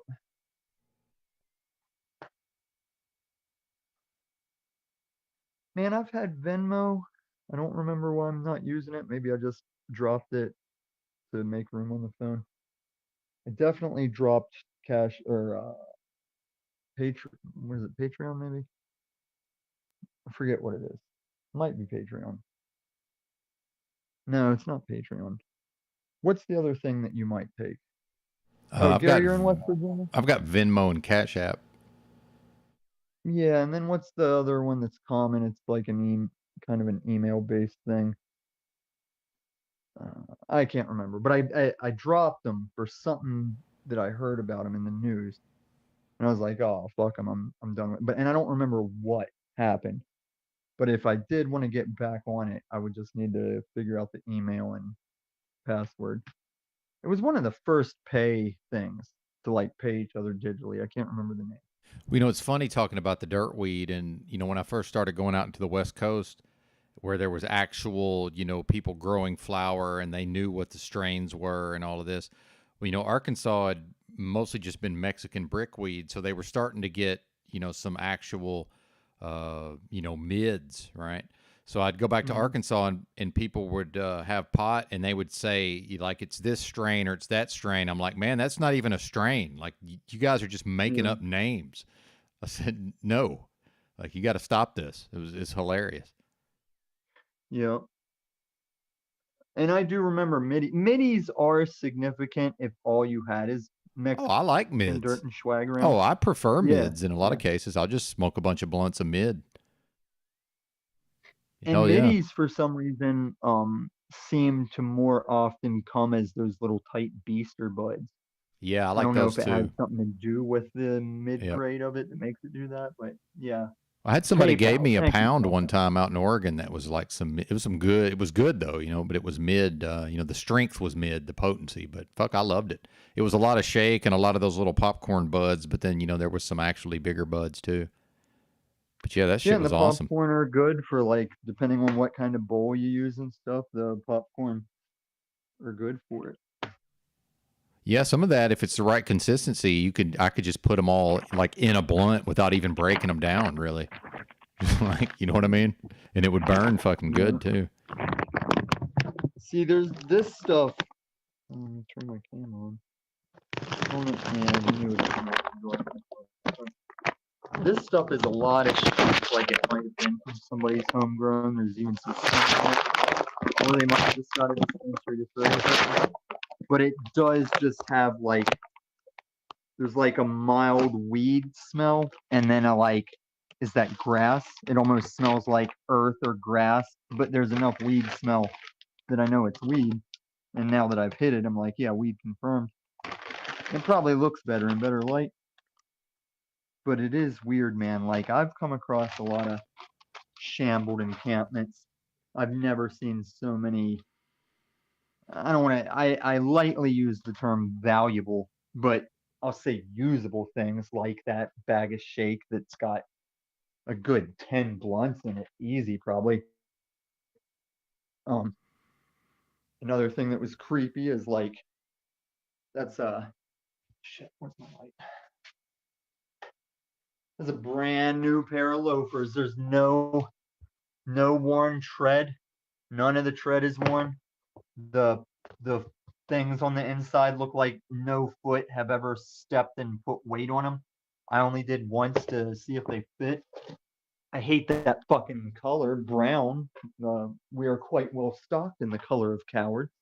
But yeah, I was like, shit, even if they don't fit, I'll use those soles to attach to one of my shoes I'm trying to preserve because they are broken. Oh, and the fucking, I cleaned them off, of course, but these fucking ghetto sports fucking flippy floppies I'm wearing, those were there. I took the fucking sleeping bag case that like it comes in from the store, like the little zip rope case. That was laying around. I used it to fucking gather up everything I was gonna keep. And there was that psychology or philosophy book. I've just never seen a camp with that much shit left in it. I found like minor stuff like lighters and maybe I some took the tools name Bex when before, suggested. but yeah, something was weird about that one. Too much good clothes and that naval hat of like a. I almost want to go back and find the fishy stuff and check it out because there's like a whole suitcase of clothes. Oh yeah, I took a pair of pants too, a pair of pants with a belt that fit me or that was my size. And it wasn't all fucking grungy or nothing. I feel like I can tell when I find a camp that was just your addicts and your fucking ruffians and stuff, and what's left of them not giving a fuck. This one was like people that maybe recently hit the streets. There was a child mask. It was some kind of like, it wasn't an expensive mask like Rose had on it, Z's, but it was like some kind of animal face, but it was like a Power Ranger type animal face. Yeah, I don't know. Yeah, I was. That's what I was thinking while I was doing it, DWS, because it was two different spots along the river. I don't know if they were directly associated, but at first, when me and Camacho were on the other side of the river and call back, that's where I was the first time on Z when I was telling Camacho not to go down in the lake. I could see on the bank from that side a bunch of clothes like down the bank side. So when we went back over the bridge, I went down there to check it out. And then further down, I'm carrying the pants, and we come across another encampment spot where there was far more. Oh, there was a Razor scooter there too that I didn't even bring home. It's perfectly fine Razor scooter I was gonna bring back and try and sell it on Craigslist or something. But yeah, man, there's a lot of fishy stuff to both of those spots as far as why someone would just throw that stuff there compared to maybe someone stole it and went through it there, or maybe people just couldn't take it with them as they had to get outie. I don't know. It's Denver, man. A lot of stuff happened. It's not like I'm gonna solve anything, but you never know when it might be that one time I save something significant or see something significant, like that pack of watches when I left it with the motorcycle store. It's like if I keep that mindset, you never know what you might fucking accidentally help out.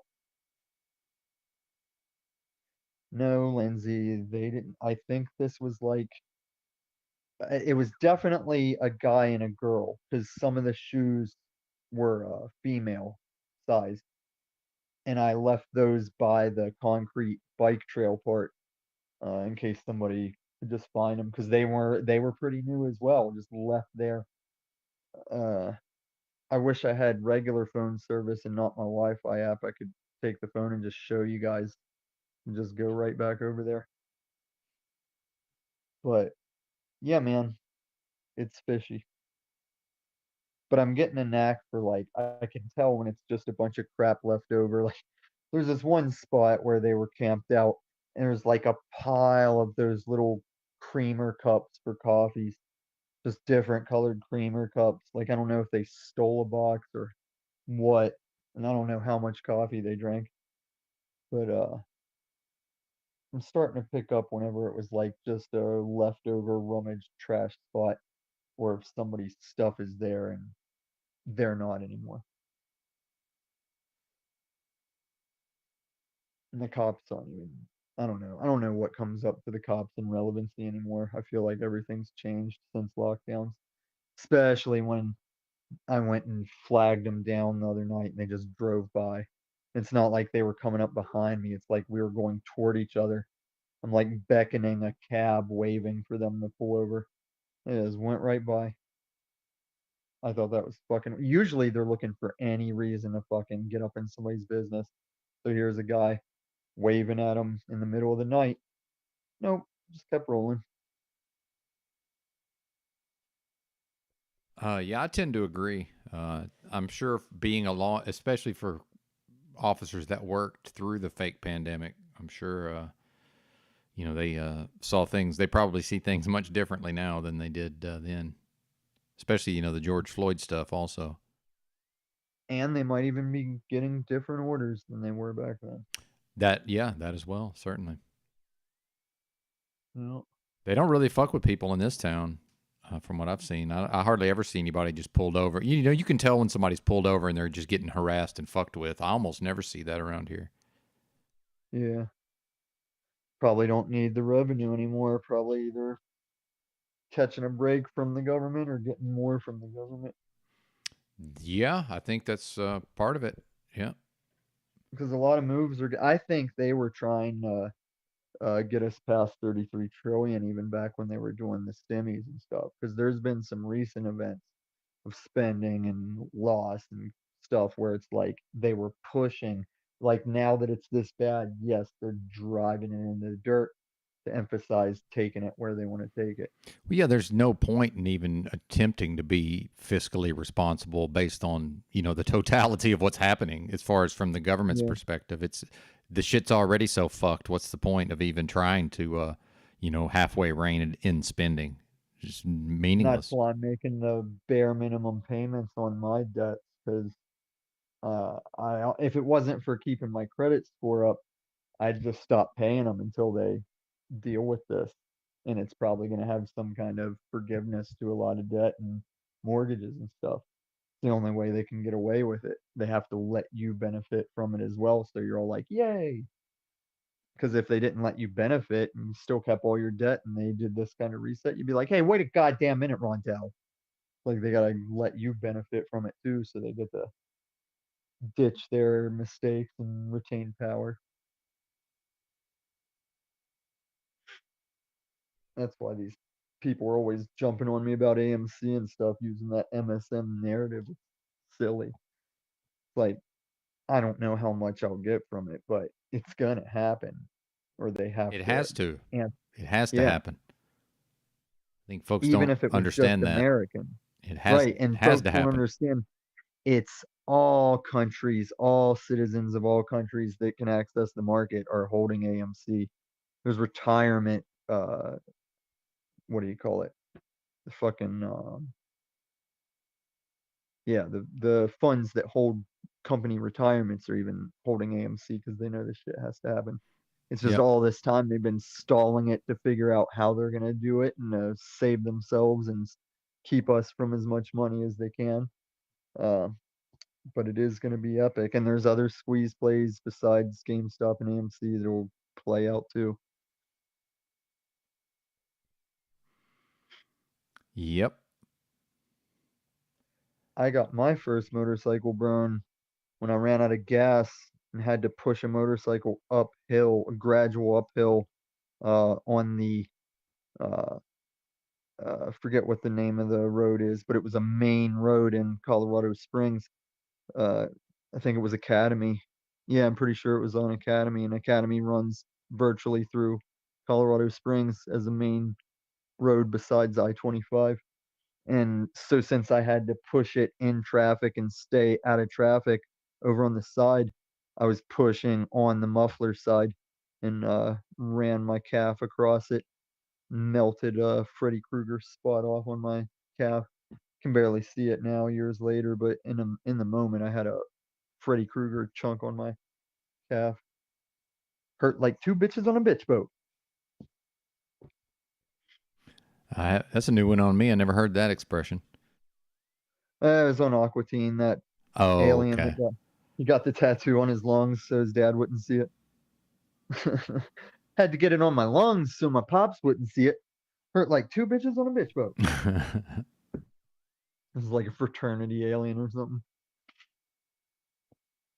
And then the bitch of that was it was a bitch to push it to a gas station, and when I did, I had to push it across like 6 lanes of traffic. And man, pushing a motorcycle and like getting it going like through, and then stopping and getting it going again in 6 lanes of traffic, that was a bitch, but I made it. And so it's on the outside of my calf, and whenever I was bouncing at the bars and stuff and seeing people with that inside scar from the riders burning themselves, usually the passenger, so usually a dude's girlfriend, I'd always point out like, oh, we're muffler twins or whatever.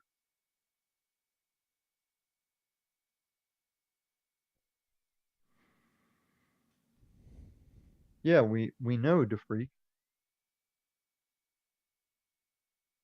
Oh, sorry, DeFreak. My mind, after a year and some change of taking shit from all the chat, my mind somehow inserted an LOL into your chat where there is no LOL. I was like, why would this motherfucker be donating fiat to me and coming here like, LOL, Tommy got janked off of YouTube the other night? No, DeFreak, the community informed me, to which I went and grabbed them receipts. As my suspicion was proven correct, it was very much Snafu Snaps that reported me in full community hypocrisy, in full freedom hypocrisy. He was in the backstage. He talks like he had to get the link from Jack. I dropped that link in the chat for him. He was in the backstage, not camming up, not chatting or replying to me, and then the stream got dropped. So I knew he was just sitting there reporting. And then he went on Paul today and admitted it. Talked like he was big shit for doing it. Even Paul was like, no, I don't strike people, bro. I can't be associated with that. That was your action, not mine.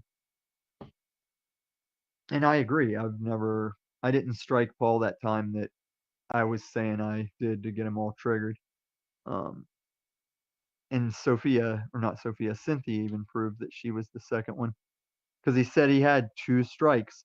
And one was the monkey video guy. And the other one was Cynthia, because she had mentioned she did at some point. So when everybody was up my ass, like, you struck Paul, I was like, no, I was just playing that grab him by the pussy game. Like, it was the monkey guy and Cynthia. But all the hate I took for allegedly striking it, should Snafu Snaps not be taking that hate by the community account?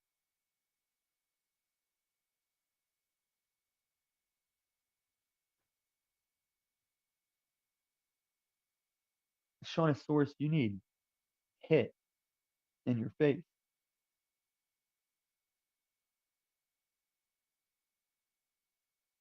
Man, that boy he stay being in the wrong.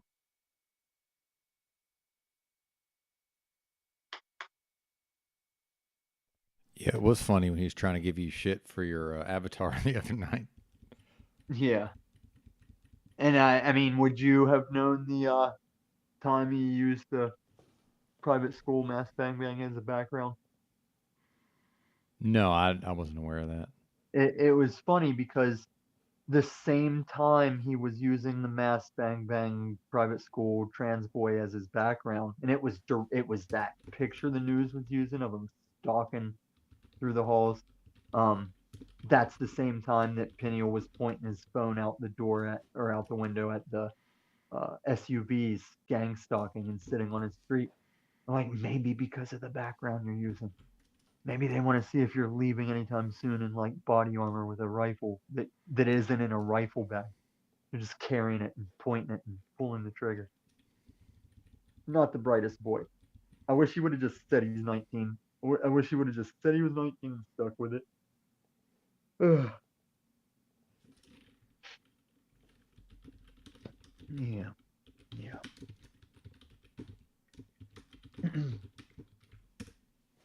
Yeah, man, and I didn't even think about it when I used that picture.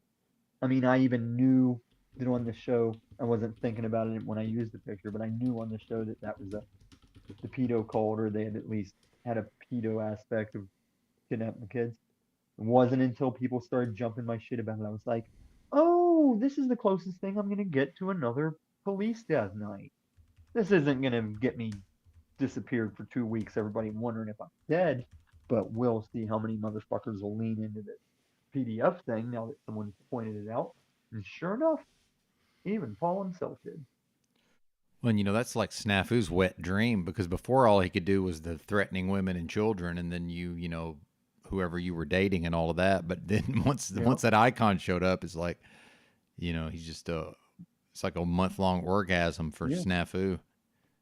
And then gooning. And so I had given the explanation, and then even after the explanation, Flow State came out. I was like, you heard the explanation, and you're still saying, dude, don't you think you're pushing it using the thing? I'm like, it's a show. You've used your picture to be the guy when he's taking the drag of the cigarette with the bug eye. When Peniel, he went on YouTube and searched for True Detective, and there was a fan channel with the antlers and the fucking spiral. Yep. It's not like it's just that's a major TV show. Yep. And these people that are pointing out the spiral are still making fun of the guy that went to the pizza place with the symbol on it and fired off a round. And they'll still make fun of that guy as truthers and conspiracy theorists. But they jump right on. Well, and what about this fertility goddess iconography? That's got a spiral on the belly of the the full-figured gal and some of that. Yeah. But it's fucking circular and not got edges, so I guess that somehow means something. Get the fuck out of here. And when Truther Cop came at me about it, I did know why, but just to repose and not do the typicalness, I just started with, well, lots of things had used a curly symbol the same way you could reverse the swastika. And I could get footage of a Korean church a couple miles from here that still have gold reverse swastikas in the decor and stuff outside because it was a symbol pre-Nazi area as well. Lots of things were. There's not a lot of new symbols under the sun, so you know how it goes. But yeah, man, the only reason we know in my picture it is because of the storyline, the plot, the cult, and everything. But yeah, curly thing has been used before. I know a guy in Colorado Springs. He made a clothing line called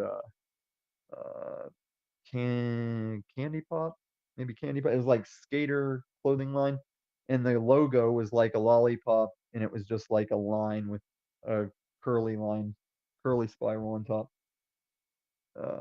And I thought it was not the best trademark, but he was doing all right with it. But there's a spiral, not a pedo clothing line.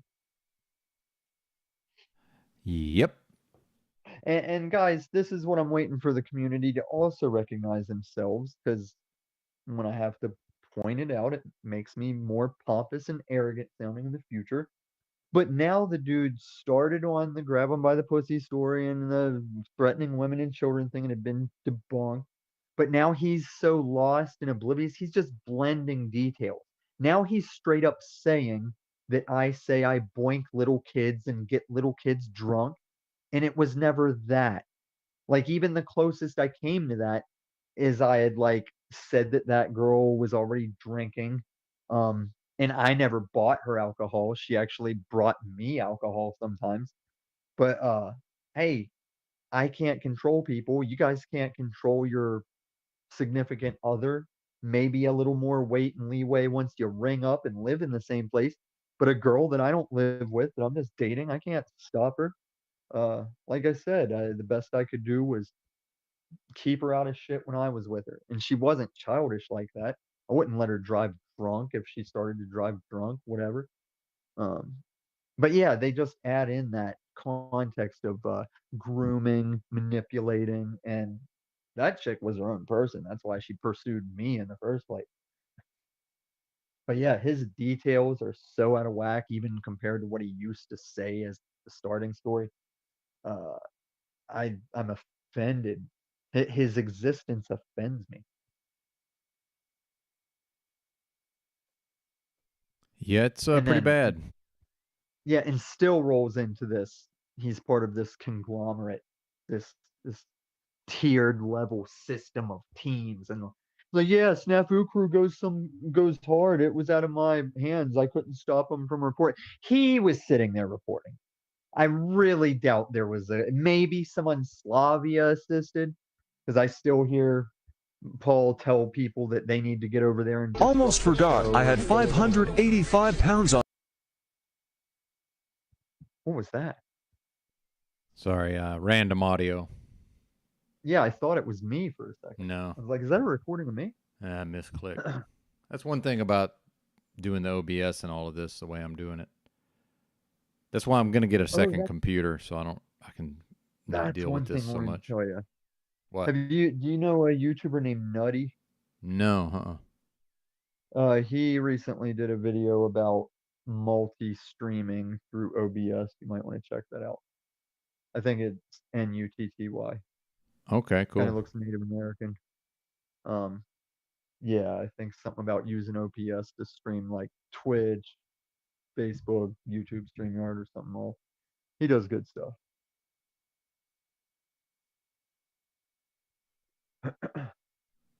Cool. Well, there's also software called Restream that does multi as well.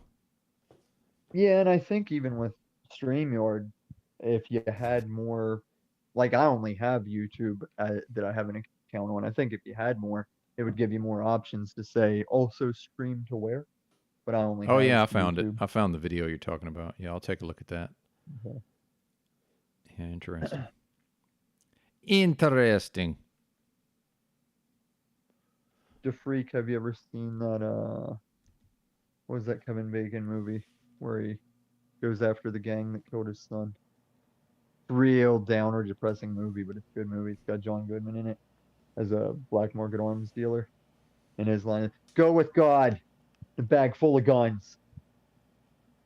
But it's real heavy. Because like John Goodman's this black market arms dealer, but then when Kevin Bacon's buying guns from him, he finds out that's the dude's dad that he's trying to go kill. And whenever they find out that's who each other is, John Goodman's like, "Hey, look, if you gotta go, if you're the guy looking for my son to kill him, as far as I'm concerned, he probably did something to deserve it." But then whatever he says not to do, he's like, "But if you blah blah blah, I'll fucking blow your fucking head off and whatever." So and then whenever he's leaving, he goes, "Go with God, the bag full of guns," because he throws off everything in a pillowcase for him. He's like, "That's $1,000, $2,000, $3,000 a killing. You got $3,000 worth of killing to do?" Yeah, Death Sentence, 2007. Yep. So every aspect, the soundtrack, the tone, there's a few points, quirks, actions, but it's such a downer movie from the start to the end. But it is good. There's good visual aesthetics too. But yeah, the John Goodman scene where he's selling him the guns, he's got like a description for each gun he displays, and those are very entertaining and articulate. Like for the Desert Eagle, like something about like the sword of God, go to the desert, make your own religious jihad or something. But he goes through a couple guns, and Kevin Bacon just for the most part takes all of them. No, it's not What Happened to Talcott, because the movie is about a man's spiral. Like the more he is successful in taking out this gang and finding and doing it, it's like the more he becomes them. And I won't ruin how things go. But yeah, he's like a white collar dude that wants his son's varsity hockey, and they love hockey and the real like gated community type people. And by the end, he's like got a leather jacket. He gives himself like a half shaved head. Just punks out and takes some bullets along the way too. Does some Jackie Chan shit to survive. Good movie. No, there's a song, I forget the band, but one of the major songs is called "I'm Not All Right," and it's a downer, depressing fucking song. But we used to listen to it just because it's a decent song, and we had just watched the movie. Whenever we were gym rats, we had a big like. I'd just come off the DJ thing back east, so I was still about some music. Probably still have it on this MacBook.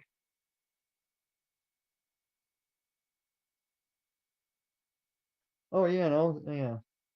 The freaks down there saying things where I'm like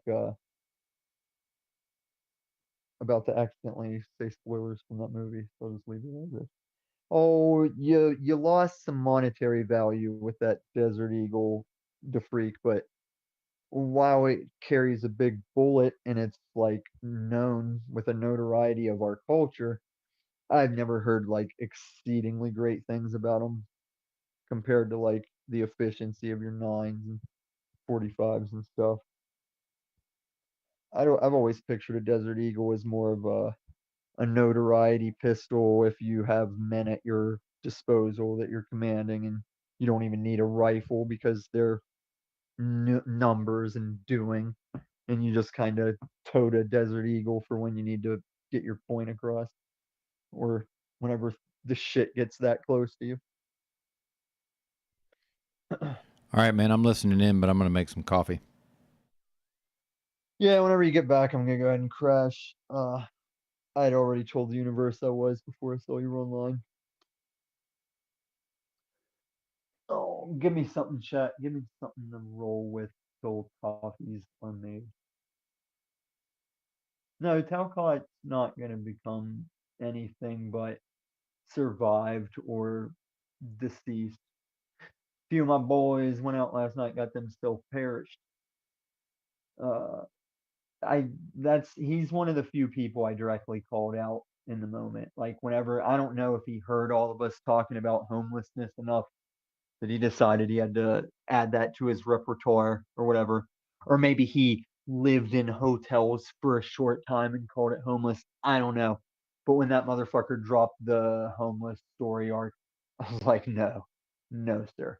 Nobody does rough homelessness and comes back and gets his light in the pants as Jack Talcott.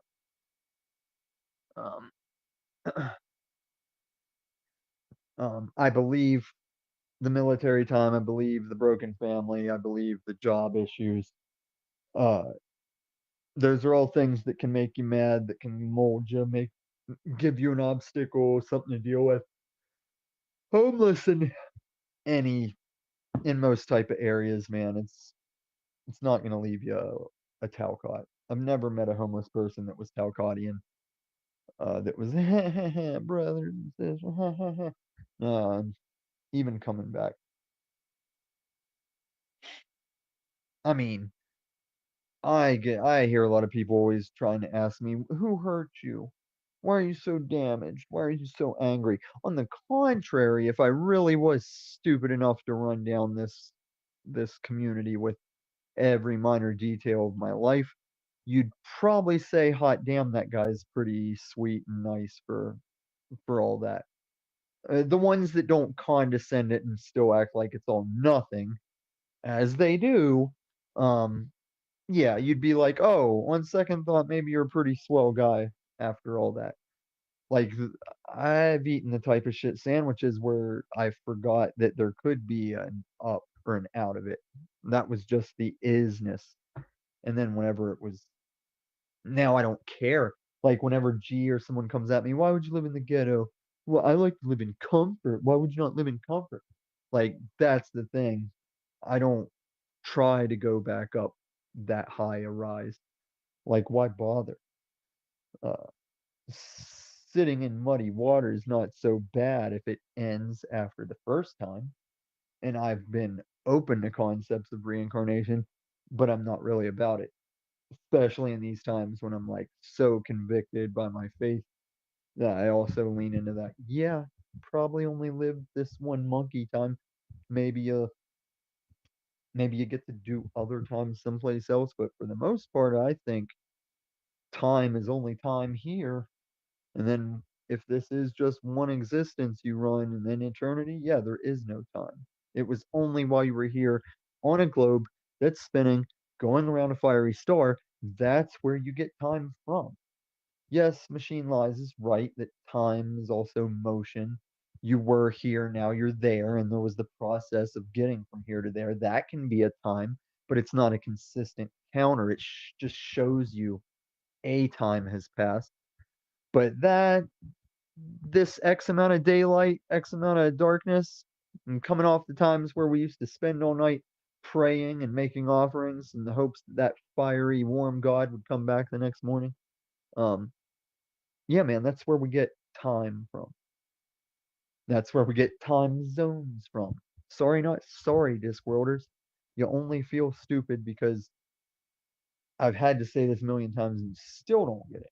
I had to show up to the community, start saying this stuff, still denying it, and one day it's all going to come together as one solemn cloud that's drifted in, and you're going to realize, oh, I just keep looping my disc stuff that isn't actually true, and I've never really processed all this globe truth I'm hearing. And the real question is, why would you stand? See, remember in the early days when everybody was like, oh, well, if I'm wrong, I'll just reposition. If I'm wrong, I'll just reposition. And I was like, good, because I'm not wrong, haven't been even before we were alive. Like, I'm not divisive, Illumination. I'm not divisive. I speak the truth I know. I go look for what you guys bring up that I don't. And so it looks divisive because all these fucking lost fucking conspiraplebs just have the cog this, cog this, cog this, cog this. Pushing P is going to be retarded. I don't think anybody's got to worry about me ripping off pushing P. And what Paul doesn't understand is whether people are taking my jargon a la Seasons or taking his jargon a la typing away like a broken hoe. We're building community. Sometimes I'm taking his jargon just to fuck with him, usually like in his contradiction or hypocrisy of the jargon he brings. I'm like, yeah, now you're typing away like a broken hoe. Now you're the loser failure hater. I'm never biting in endearment or love or jealousy. I wish that narc would get it through his head. Like I've never been jealous, never desired to co-create. In the early times I offered, like when he said he wanted to talk to me about doing a thing for his show, the first thing I thought is he wants me to talk about the cat coin. He's always talked shit about me being the cat coin guy. He probably wants me to talk about cat coin. When I approached him about, hey, everybody says you got something you might want me to do for your show. Yeah, I was thinking like maybe like a guns thing or something. What the fuck are you talking about? Like you always say we can't show guns. Why would you want me to do a guns thing for your channel? I thought he would want a fucking Catcoin thing because I still probably know Catcoin better than him. I really don't believe he's balling off day trading Catcoin. I watch him explain everything in the form of a guy that watched a video and retold his cult the video he saw. I can't even get into it right now. How long does it take to make an instant copy? I'm not impatient. My eyelids are just starting to bounce. Well, you know how they bounce for a while and then they start sticking? Starting to stick.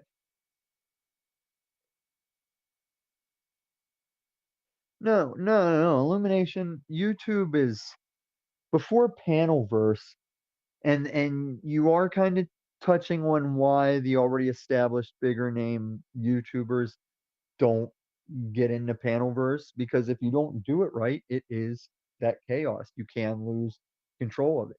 That's why having my reputation and my hate following, that's why I came into hosting with much more an iron fist than anybody probably expected, because I watch how neutral or liked streamers still have that come for them.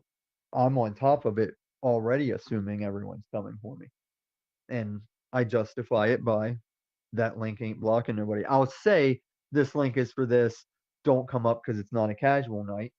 But as far as just dropping that link on the tag, on that tag chat, nobody's blocked from that. Sorry you can't see each other in the chat. Maybe that'll help you watch the show more and stay up with what's happening. I mean, we've seen Jack Talcott, Paul Enslaved, and a couple other hosts lose their shit because the chat's not focused on the show and the chat's just doing chat room. I know you guys will do that. I let you. I just sometimes I'm like, wait, is this for me? Is this about what I'm talking about, or is that you guys talking? But I think, like Benton, I'm developing a pretty good chat, and we all know we're all sharing the same viewers, but you guys are starting to learn that like you got to chat conform to the channel's liking. I think you guys didn't want Crust Punk's cooking disrupted as much as it was. I think you're seeing it. I think you're seeing it. That's like a 45-minute recipe because you can mix everything while the oven's cooking or the oven's heating, and then the cook time's like 20-25 minutes. I made that shit last 2 hours just because I was adding description to the cooking recipe, but then the chat. But that's why I think we're developing something here slower than I'd like, but now I'm starting to see the progress. And shout to Stephen David. I was pretty down on anything coming from the Theology of State of the LARP address, but Stephen David pointed out he's seen some change since then and noticed some stuff, so it probably has been. It's like whenever your own kids in your house are growing up, and your friends that don't always see them are like, man, your kids are shooting up like beanstalks, they're getting bigger, and you don't see it because you see them every day. You don't draw that pencil line on the wall for them every day. It would just make a solid, thick pencilness up the wall over the years. So yeah, maybe you guys see change where I don't see change. Are you vocal, Benton? I saw your chat. Oh yeah, I was still on this illumination thing. So on the one hand, illumination, the bigger channels. I'm here. Okay. The bigger channels are, some of them are taking on panels, some of them are refuting it. But before panels, YouTube was about, you were building your own channel, but then you would co-create. You would, what's the, like guest star, guest visit or whatever on different channels, other channels. That's why you had PewDiePie and Cinnamon Toast Ken. And I could go on and on. There's lots of collaborations. It's how you did link communities. It's how you did like get more. I mean, we're still doing it, but how many can we do now? Like whenever they share any channel I go to right now that we all know each other's name, I appreciate sharing my channel in the chat. I know we don't need to. But I do appreciate that I've had some subscriber booms over pushing that rank discourse, and that's what I need. I can't conform for viewers. Can't have it. Even drop the whole, we're gonna try and get monetized, but I don't care if we don't. Most part experiment to see if they'll monetize my stuff, because I know how they wouldn't monetize me.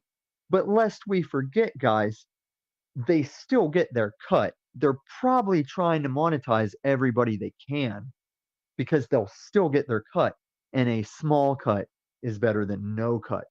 Like I say, when people ask me what I think of a certain firearm, if no matter what firearm you're going to ask me about, if it's the only one you have or can get to, it's relatively okay compared to no firearm. And then once you have multiple firearms, then I'll lean toward the best one is probably the one you can use the best, that you practice with, that you know more inside and out. And then then you have to estimate the degrees of what jobs the gun types are good for. Like if you haven't practiced with a submachine gun and you have practiced with a bolt action, by all means, still take the submachine gun into trench warfare. Don't take the bolt action into trench warfare, no matter how good you are with it.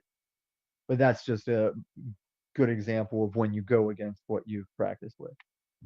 And if you've got a submachine gun and a bolt action, and you only shoot bolt action, what's wrong with you? What are you doing? Man, I gotta have Snafu up.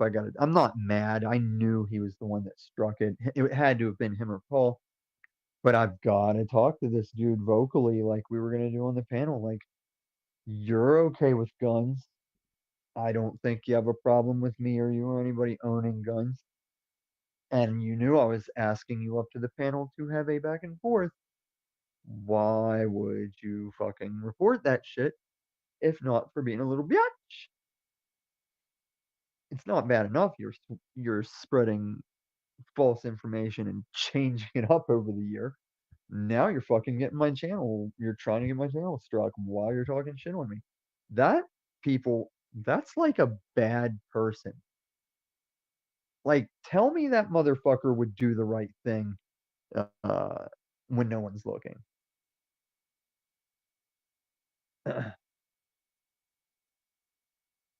Don't take the desert.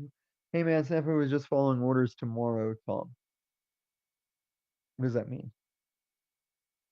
He was following orders when he came to my channel yesterday. What does tomorrow mean? I mean, I know what the definition of tomorrow is. Why are you saying tomorrow? I don't see no the sun will come out in your chat. Why are you saying tomorrow, DWS?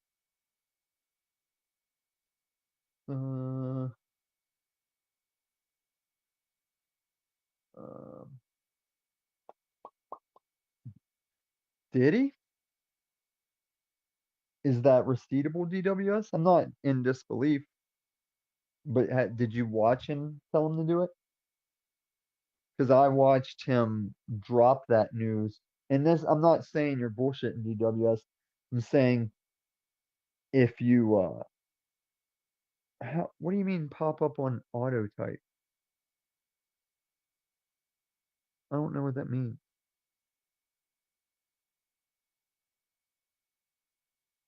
But I watched Snafu come into his panel, display the new news of that he struck me, and Paul didn't seem like he was surprised and taken back enough. I don't think he would have ordered that.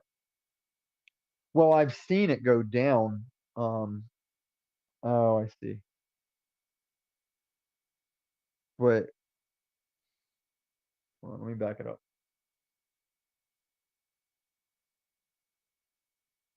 Oh, you wanted to say Tom, and it auto typed tomorrow. Gotcha. I thought you were saying, hey man, tomorrow just pop up on auto type. Like what? Because see, it confused me because I'm invisible on Paul's channel naturally. You can't see my chat.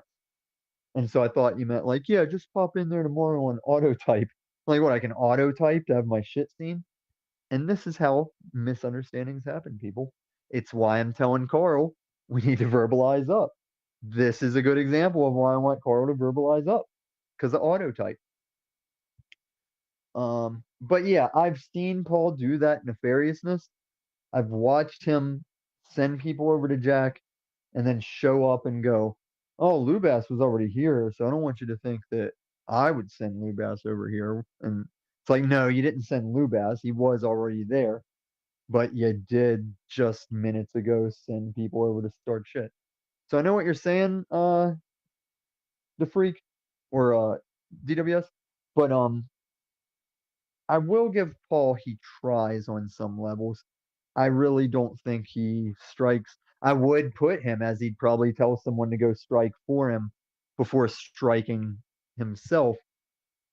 But I mean, I already took the receipts of Snafu telling him I'll go back and watch it again before I ever use it for anything. I'll reread him, but in the body language in the moment, I would not say he's a liar if he told me to my face that he didn't tell him to. But I've been battling him as long as anyone. Some of you are newer to this community than as long as I've been fighting Paul. I know why DWS reads those optics that way. but I will, with the exception of jumping on that two bearded guys thing, I will kind of like lean to the side, the error lean toward just saying I'm wrong first, because I like to be 100% when I get up here all pompous and arrogant. And the only reason I jumped on the beard thing with more confidence is that was just a tired, fed up of shit time. It all kind of hit me at once, like, and I still look at it, even with Citizens Broadcasting telling me that's not him. I still look at it sometimes because if you pause it right, when their faces freeze in the right place, they kind of, there's a couple of times they're both making the same face in the same direction. Man, it's uncanny the way the same cheekbone catches the same shadow crease down to some like minute facial, I don't want to say blemish, but details. And then the nose thing and the same sunglass style. It just drives me nuts. It's one of them ones that I'll always think about it a little. But for now, I'll take Citizens Broadcast word because I would prefer seeing both of those guys on a panel at the same time. But that other guy might never be back because he claimed to be a longtime viewer. But I hope I was reading the body language of Paul wasn't really giving him anything. Like he asked questions. He tried to talk some, yeah, I am you, you're me, bro. He even said he had an experience with some kind of commune of nobody's kids or really anybody's kids and all the freedom stuff. He said he had lived on one of those already. And so I think he started to get like, what can this guy even help me with? He's talking about wanting to do the fuck commune. And that guy's already done it and left. What's D2 by 2? I'll be with you. Capricorn. What's that mean? Oh, now I'm getting the fucking crackle voice. Yeah. Are you ready to take the reins? Oh yeah, man. Oh, I did that thing. I was slouched on my couch, and now when I try and sit up, I gotta slow sit up because there's like pain. Is that Illumination Chat or is that the Haji guy? What are we calling? The guy that like He's a guy yelled at on Machine Lies. Yeah, we all yelled at. Yeah. I like the guy that was, and it's not because he was sucking me off, but the he that he was whenever I showed up, he's like, oh, I've always heard about you. You're a fucking notorious legend in these streets or whatever. I'm not even talking about the glorification and the sucking me off. I just liked how he was carrying himself and who he was, because on in the conversations, he kept that. But as soon as that panel got a little heated, which is called on panels Tuesday, oh, he started spurging real quick.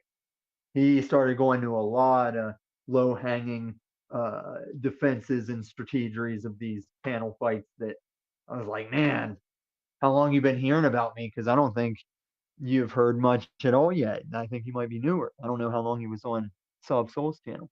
But just finding out he came from Sob Soul's channel, I was like, I'm going to mop the floor with this dude.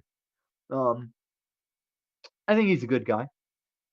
He kind of Talcott's in the way that he sat there and he was, if I would have let him and not said anything, he wanted to spend the better part of that night telling us shit that even fucking the least of us, like even the Sophias, could be like, yeah, old news. Like, we know you wouldn't be in this community if that was like, yeah, you find this community already knowing that shit. Yeah, so he wanted to rest on like his worldly possessions, his land ownership, his job, his knowledge of things we were already knowledgeable of. And then if he could have got off that, and if he could have stayed acceptant of like pushback on subject matter or the production or the display of subject matter that wasn't coming from him, he's not horrible. And maybe he is so new to us. Maybe he's got to work out them kinks. Maybe we had him spurred. Maybe we had him triggered. I know we did. So we were making that effort. We were coming together as a group. There's people I hate. There's chatters that hate me and I hate them. And by the time I couldn't stand to be on that panel with him anymore, went down the chat and we aligned to fucking be like, yeah, man, if this dude's going to be regular at Machine Lies, then I'm going to be lesser at Machine Lies. But he'll be fine if he keeps coming back. He just needs to modify accordingly, climatize. I mean, I haven't just kept every over the top thing I wanted to do. We all got to climatize where we can and push it where we can. That's how we balance out. Takes a village. Takes a village. Takes a chat. Takes a chat foundation to raise a new member. Okay, so yeah, one day, let me know. I mean, I know you have plenty of rando days to just hang out, but if you know one's coming, let me know so I can meet up one time. We can play this video or see if it will Yeah, work man. to play the video. I'm going to be on the job search next couple of days, but yeah, beyond that, especially the holidays, you know, we got Thanksgiving coming up, so. Oh, you mean Shively Day? Oh, yes, that's right. Shively Day. Yeah, Thursday. So, and usually, just typically, although who knows with this so-called truth community, but generally there's way less people in live streams on holidays, but you never know. So we'll see what happens. Yeah. And on that note, like, sometimes I'll purposefully stay scarce so it doesn't look like, oh, well, we all knew Tom would be on the panel. Yeah, exactly. Yeah, that's probably part of it for sure. Or maybe I wasn't hosting in the old holidays. Maybe I'll host one and it will be like the Bachelor solo holiday panel extravaganzas. I'll do those on the major holiday. Maybe. Mm-hmm. Just to check my videos. I just want to verify. I can't remember what video is gone that you wanted. Oh, that's YouTube music, not studio. Can't remember what it is we're gonna watch. Oh, I think I took it down because reasons. Oh no. Oh, I was at 421. I'm at 420. I hope that was Peniel. That would make sense. Unsub for an unsub. I unsub from Flow State too, and neither of them. It doesn't matter with either of them. It's kind of just for my own. Like, I've told channels I was done with them. Like, I told Jack a couple times I was done with coming to his panel and doing shit, but because the algo kept throwing it at me, it would pull me back in. So when I unsubbed from Flow State and Peniel, it wasn't like in defiance, like, ha, watch your one digit, drop off your numbers. It was like starting the process of not having them suggested so I can like narrow down what panels I even go to and deal with. Bad enough I can clear up an issue that is had with me on these streets, go to as many panels as I think I can to have it out and say that it's settled. Motherfuckers are still popping up, oblivious to it. And it's like, you should at least, even if you're my enemy, you should be referencing my channel to get the lowdown on if you can still bring something at me or not. It was the it was the long game attrition where Paul was on the casting couch. Yeah, it's only 2 hours. I'll bounce around in it and try and remember why I took it not live or not standing after it's live. I forget what happened. That I saw it better not to have it posted.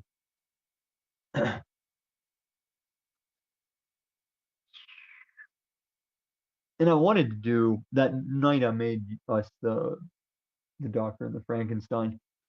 I was planning on making that more of a stream that you could utilize, because ever since I watched Z watch my early stuff and you were watching a lot of my early stuff in reference, I was like, dude, I think I might just start making content for panel hosts to watch and comment, react on. And I was going to do that with the Frankenstein one, but the cooking section got drug out to the whole 2 hours. So fuck that one up. I'll do it again sometime. I'll just find it another happens. duo picture idea. Yeah, and I can come up with duo Tom and Benton pictures all day. But because Paul always calls everybody creatures, I had to go with the Frankenstein on that one. For the Benton creature.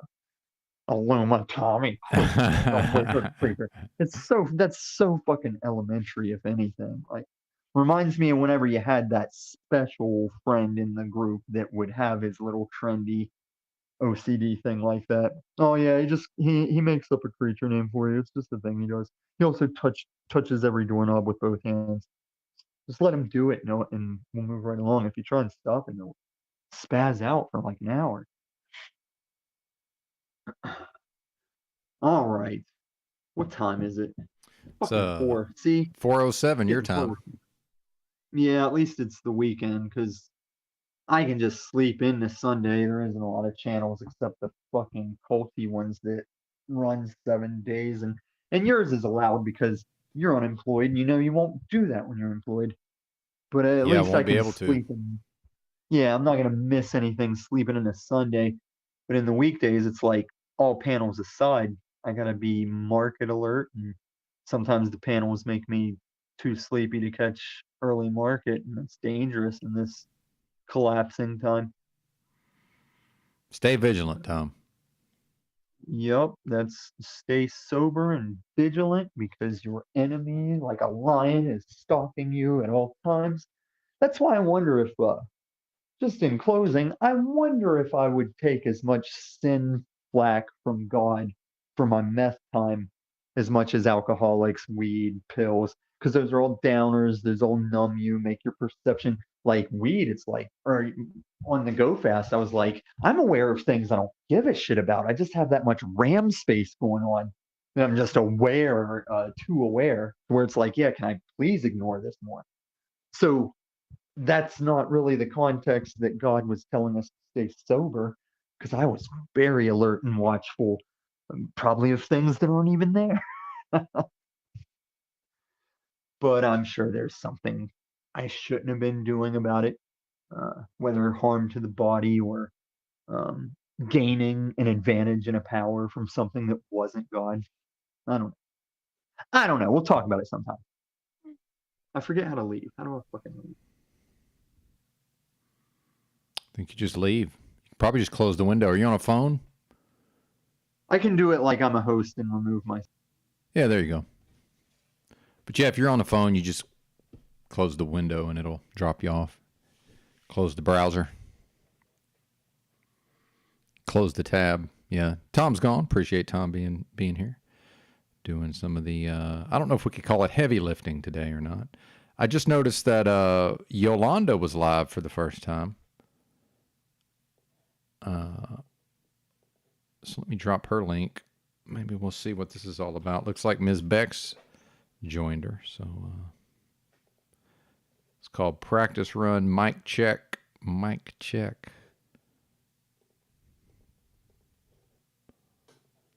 See what this is all about.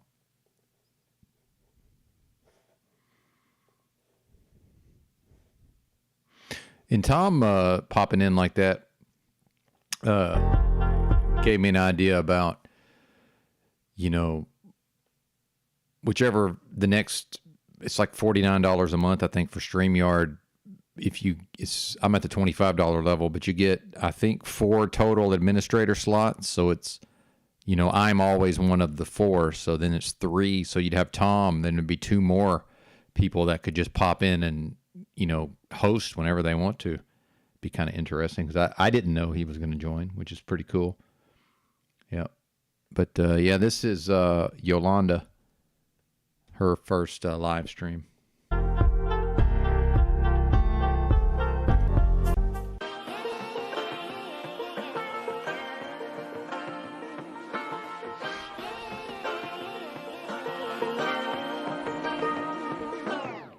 I like to be educated, but I'm so frustrated.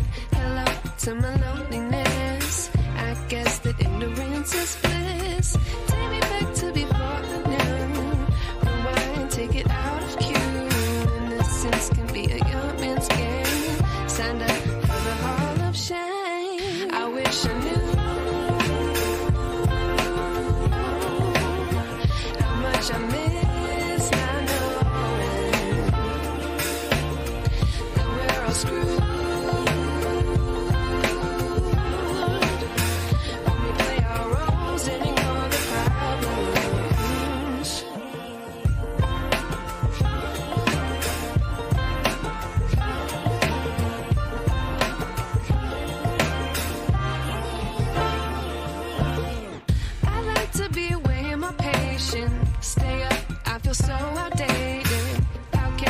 the other way. Sun is out, but the sky is gray. What would happen if I took a chance? It's always hard at first glance. I don't wanna, but I know I gotta do it. The truth is hard to swallow, I think I'll chew it.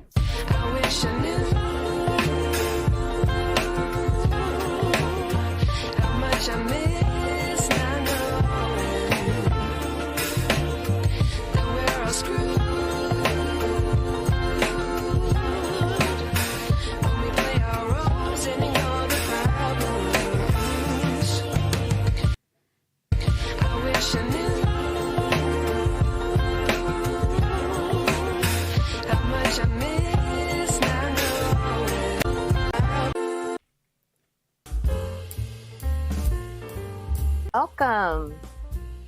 Mic check, mic check. Welcome to the Pixel Tea with Yo, everybody. How's everyone doing today? Okay, we've got the Bex Factor down in the chat. Welcome. So bear with me, everybody. I'm just learning the ins and outs of StreamYard and how this is all run.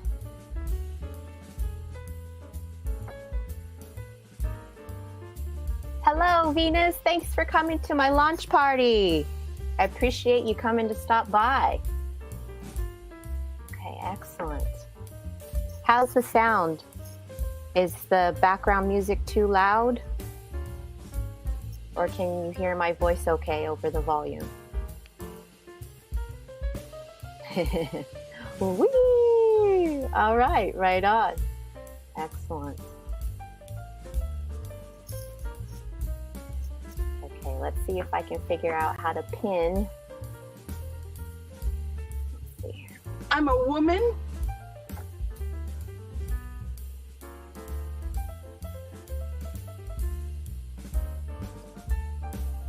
All right, that's not how we do it. Let's see. Bear with me, folks.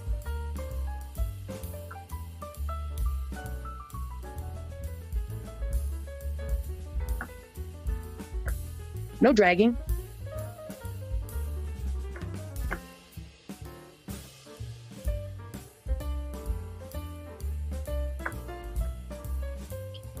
No, that's not how you do it either. Okay. Well, let's see here. I've got a guest. I'm going to go ahead and add her to the stage. I can block everybody. Hello, welcome. The Bex Hi, yo. Factor. Well, this is a treat. It's a real treat to be your first guest on your first live stream. Thank you very much for having me. Well, thanks for being my very first guest. I've got a huge smile on my face. I'm glad to hear it. I still can't figure out how to pin the link. Do you have your YouTube chat up, or are you working from the StreamYard chat? Whoops, that was me. Whoops. You working from the StreamYard chat? Yes. Or with your YouTube chat? StreamYard chat. Let's see, I barely participate in the comments from StreamYard. So I usually, do you want me to pin it? Would you want me to pin it for you? Sure. Because I can't, can you comment from up in StreamYard yet? Like, do you have the ability to write a comment up there? Yes. So normally you would, I think what you have to do, you could, I'll do it. You could paste the link in there and hit send, and it will show up just like I've done in your chat, right? Ooh, I don't have a management mod. So I'm not a mod, so I can't share a link. Okay, so let's mod you up then. Okay. So you have to go into YouTube chat to do that.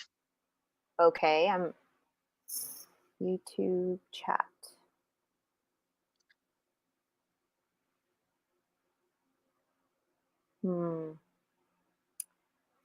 Let's see here. You're doing great. You're doing great. This is how soft launches in restaurants work. This is how a launch party on YouTube works as well.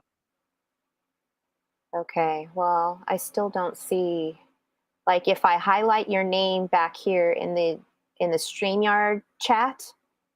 Yeah. Does it give you an opportunity to moderate me? She said StreamYard, though. StreamYard, you got to go to the YouTube side to do No, all I that. don't. There, Bex. Do you have a secondary device you can open up on no volume, like your phone, and go to your own YouTube on a different device with no volume? Okay, Venus says Without joining the go StreamYard? That'd be in the easiest way. YouTube. So if I touch your name, In YouTube, not in StreamYard. Okay, she's on it now. I'm not quite sure You got this. what you mean. There's no way. I guess you could have done it in studio. We could put at the Bex Factor, and you could join me. You can moderate someone up in YouTube Studio if you want to. Guys, you're Okay. good.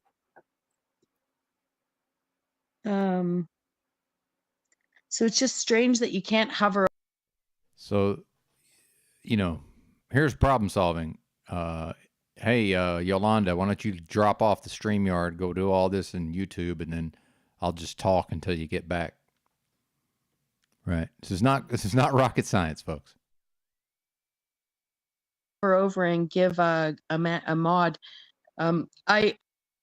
Or you could just drop the link in StreamYard into it doesn't have to be pinned, right? I don't know. I do know ways to give someone a wrench, but we should figure out how you can hover over somebody and give them a wrench.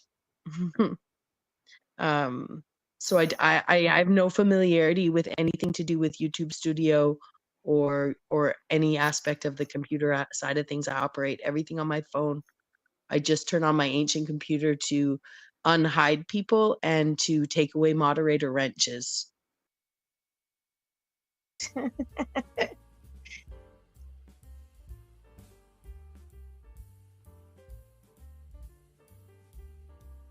Hi, Royal and Loyal. Oh, good. I'm glad you liked that music, Royal.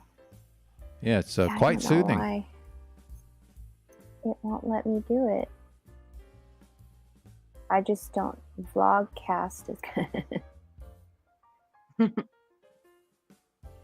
Yeah, there's not going to be much for conversation here. It's just me trying to figure out how to mod people.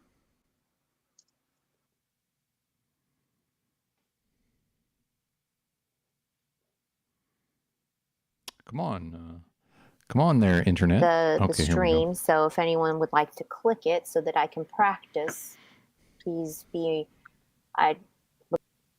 And if this hadn't happened to you, I wouldn't realize what was happening on my YouTube lives. Basically, the YouTube live default settings are extra cautious, I think, in case a child grabs their parent's phone and hits the wrong buttons. Okay, because I did set it to 18 plus. So yeah. Okay, well, I'm going to try presenting using the present on here for a moment, okay? Okay. Well, and I also want to point out it's possible to test all this out in StreamYard without actually doing a live stream. And you can also have streamed like private to your own channel and just go and see what it did. But, there's nothing wrong. I don't have to be reviewing this, Waxed fat. Damn! Jeshurun, that's another name for Israel. Waxed fat. Wow, what was that? 15. Watch this. No, absolutely not. None of us are going to be behaving, Miss Kimbo. That's right. We're going to be able to be ourselves over here. Everyone's welcome to come up and just be themselves. You invited me. I'm going to the store here in a few minutes. I hope that we get to... Is DWS still around is the question. As we can review some of this old Talcott material if you want. Yeah, he's still here. DWS. Hang on, let me do this. Stop the share. Because yeah, some of these Talcott sound clips I got from the old In a Yurt with Books channel. Like, let's see. This is probably my favorite. If I had any other choices in my life, I would not be here on YouTube. What's up, Rick? And then we've got, let's see. And I do admit I brought some drug addicts, some homeless. I brought in a couple of homeless citizens from my community, and I offered them shelter from the cold a week before Christmas last year.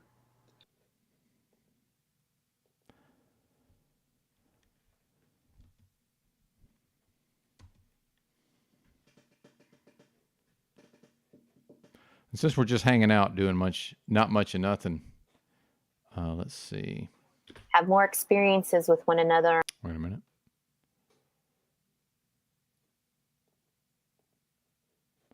I'm going to leave Yolanda a comment here.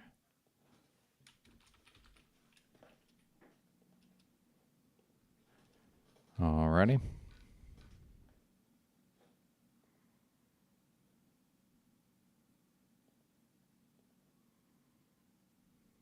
Yeah, I want to watch a little bit of this proper instruction from yesterday with EBT on here. See what this was all about.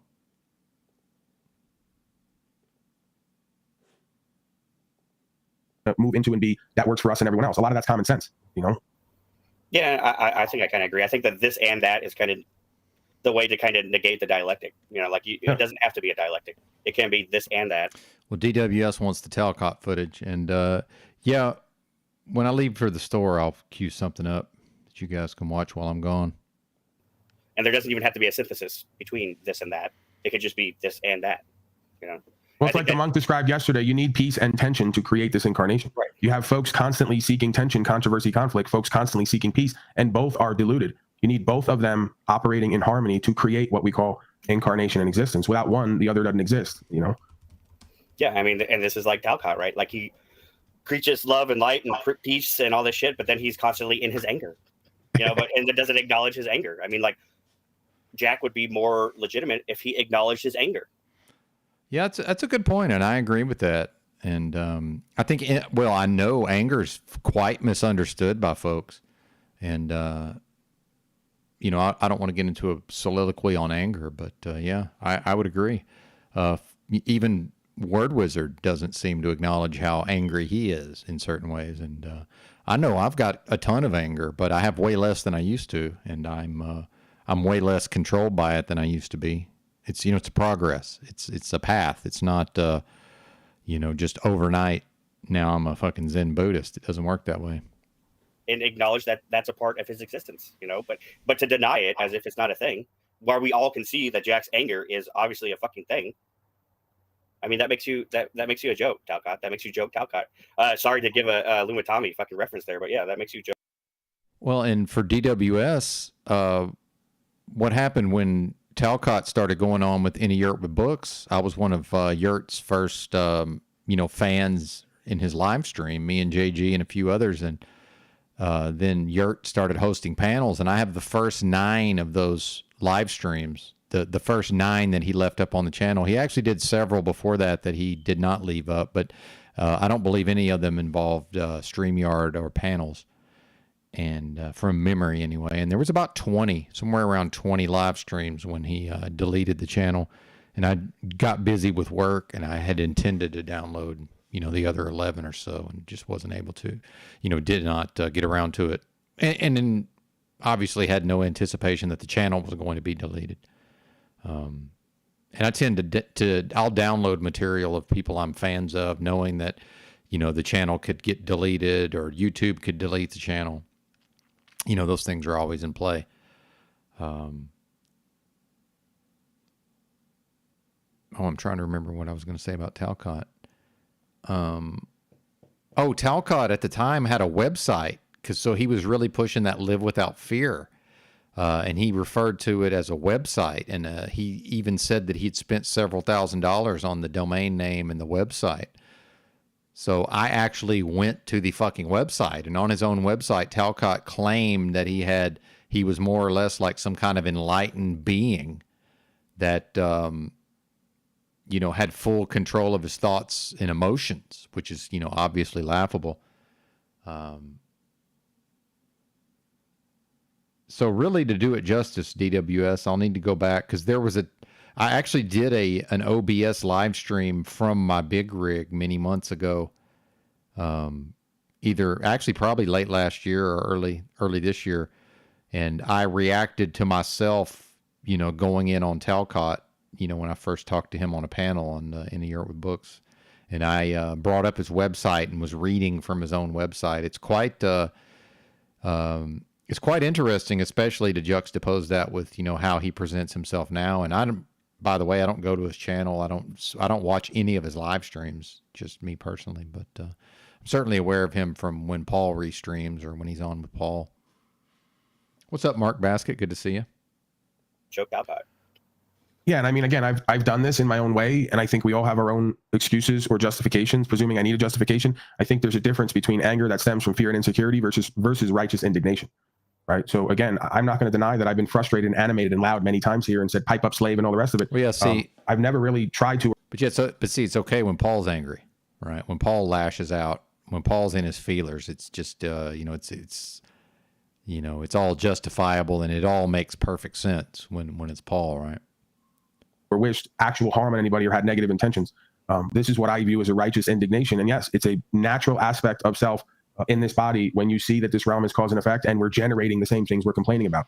So you're supposed to be frustrated by that. You're supposed to have righteous indignation, and then you're supposed to have enough care and love and forgiveness to apply the information, the understanding, and the energy day by day with forgiveness for yourself and others, right? We come back every day. It doesn't matter what I said yesterday. I acknowledge that I act out like a chimpanzee. Here's the root intention and the motivation. Here's the cause and effect, the understanding. Here's the results. If we don't do it, we're fucked. So I'm not yelling at anybody. I'm yelling to all of us to remind me and everyone else what I perceive. Then you have to decide, am I on the money or not? What we need to be doing and being at this time more than ever. It's a rallying cry. It's not a. But again, this is where I can't listen to Paul talk about these ideas for very, very much. When I'm passively listening, it's easy for me to just take in what he's saying. But now that I'm on a live stream and you folks are hearing me, hear what he's saying, like there's not a team there's not a team effort in a community where folks are working together. It's not a thing. Yelling at anybody. I'm yelling to all of us to remind me and everyone else what I perceive. Then you have to decide, am I on the money or not? What we need to be doing and being at this time more than ever. Again, that's an individual thing. I'm doing that within myself for me on behalf of me. That's not I'm doing that with Razvan and DWS and Capricorni. Now we can all be doing that individually, but that's still not us doing that together, right? It's a very different thing. A lot of what Paul's doing over there on his channel seems to be predicated on the notion of there's some sort of cause and that folks are part of some sort of, community or movement. And then, something is going to come, something concrete and tangible will come out of it in the future seems to be the supposition. But, I see no evidence of that. It's a rallying cry. It's not a talking down to and abusing. And then, by the way, the touching of the nose here would be known in body language, especially since Paul claims to be a body language expert. This would be what's known as a low confidence gesture, if you notice what he says in combination with rubbing his nose here. Watch this. It's not a talking down to and abusing. Yeah. Basically, the higher up one touches themselves on their face. Typically, this is a very broad general thing with body language. It's not, and it's in combination with what's actually being said, but then it holds fairly universally true in my experience. Yeah, but yeah, I agree with you. It's important for us to acknowledge all different aspects of self, and you should probably use broadcasting and life in general to play with the character. Well, yeah, and Paul even referred to me as a stalker. Meanwhile, I'm the opposite of a stalker. Like it's laughable, right? I do nothing that's anywhere near what would be a stalker. To understand more of the different aspects of self, and how they're appropriate, how do they apply, and how is it dysfunctional and acting out? Because there's probably a place for all of it at times.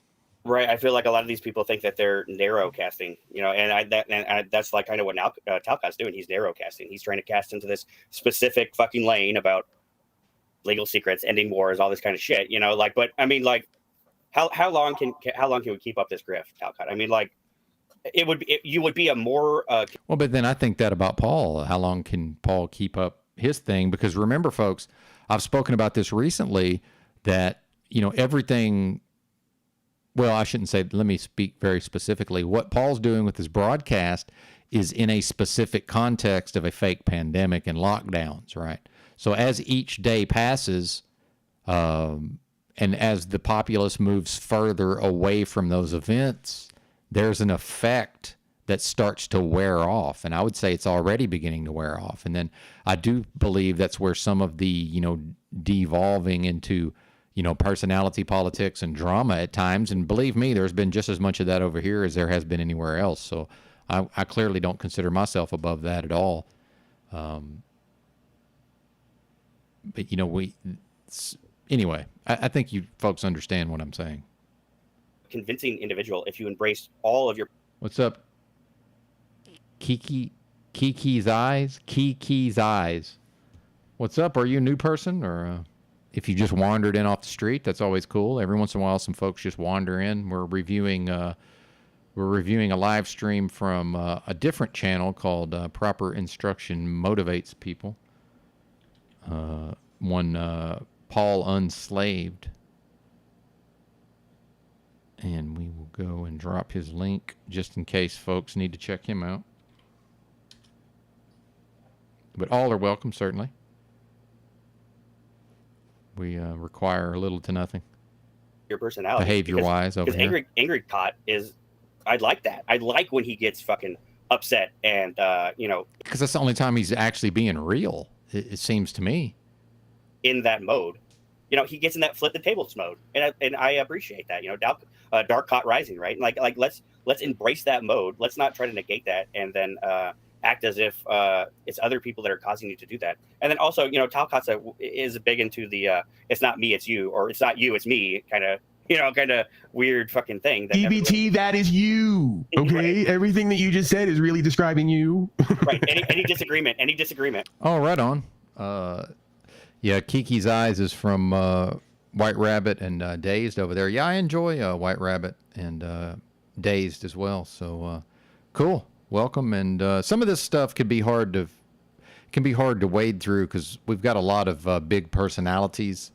There's my channel, and then there's several other channels that are all sort of affiliated in a way. Like this, what you see on the screen here is that's one of the larger broadcasts. Proper Instruction Motivates People. So that guy that's on the screen in the middle is EBT, and I've known him for several years on the internet. And he's over here in my chat sometimes, and he's every once in a while he's on panel over here. Real good dude. There's just a lot of different characters that are very well known. So there gets to be quite a bit of like inside talk. But feel free to throw a topic out there. Oh, awesome.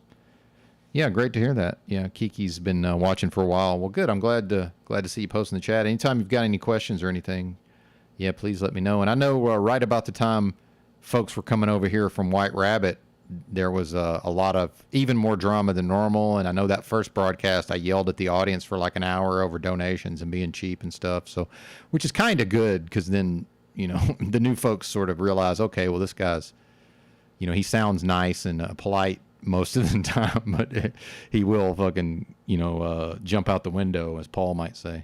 But yeah, good to see you. Anytime you need anything, let me know. With him is not valid, and I think he needs to see this, that we can disagree with him, particularly in his economic theory, which makes no fucking sense at all. And salute to Flow State. At least Flow State's out here trying to push back on this. Salute. Talcott's pushing communism. Well, yeah, and Kiki Eyes says that he or she's not a big talker, and Well, you know, Illuma Tommy was here earlier. He's one of my. I guess we could just call him. He's one of the hosts. There's 2 hosts now, me and Tommy, even though it's, you know, my name on the channel. And Tommy has his own channel, but he's probably the one who can talk the most and the best. And then I'm up there fairly high as far as being able to just talk and talk and talk by myself, right? So yeah, we can do all the talking if we need to. No worries. And then shout out to the chat. I've been bragging on our live chat around here. We got some really good chatters, so feel free to chat amongst yourselves down there.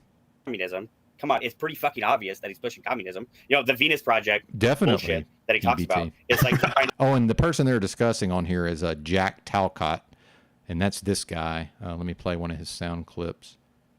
I think God is using me as a wake-up call. Yeah, that's Talcott. We are the saviors everyone has been praying for. I allow the truth to flow. kind of technocratic fucking utopian communism aspect. The resource-based economy makes zero fucking sense. Well, and Razvan says he thinks Paul feels threatened by Jack. The fact is, if he actually has some of these narcissistic traits, you know, he probably feels threatened by damn near anybody that has any sort of ability, you know, to gather an audience, right? But, you know, I'm not here to, you know, accuse people of things like that. So, in part, I just don't really care. I mean, in my world, that's his problem. But yeah, for Kiki Eyes, who may already know this, Paul is, I would say, the most talented overall. I don't think there's any question. And for him to even, you know, potentially be jealous or envious of other people is quite strange to me. Because sometimes Paul will talk to me as if I'm, you know, it's almost like I consider myself to be, you know, like I can give him a run for his money or something. And it's like, I don't look at it that way. And then I start thinking, well, why is he considering me a threat? You know, it's quite bizarre. You can't make this shit up, man. You got a guy who comes out of left field who's like, we're going to save the world from itself. He embodies complete Luciferian ideals down to the letter, and then tries to push a completely insolvent, failed economic idea as a standard while he lives in all the benefits of a capitalist society. It's the irony is fascinating, right? It's uncanny. He goes, I'm in a house that I contracted with a bank to get that I don't pay for, but I want to end fiat and capitalism. I go, what the fuck would you do? You have no friends, no family, no community, and all the benefits and privileges you get are from a system you want to destroy. And I know that you love the man. Like, generally, I think that you do. Of course I do. And I do as well. But like, to love the man would be to say, hey, let's point out the point that if you don't get your shit together, Jack, you ain't gonna have a fucking place to live. How many months do we have left? Right? 4. Jack, if you don't get your shit together, you're not gonna have the fireplace to stream in front of anymore. But EBT, here's where you got to throw. You know, this is an interesting thing, and then I think we get to the just people being delusional and in denial, right?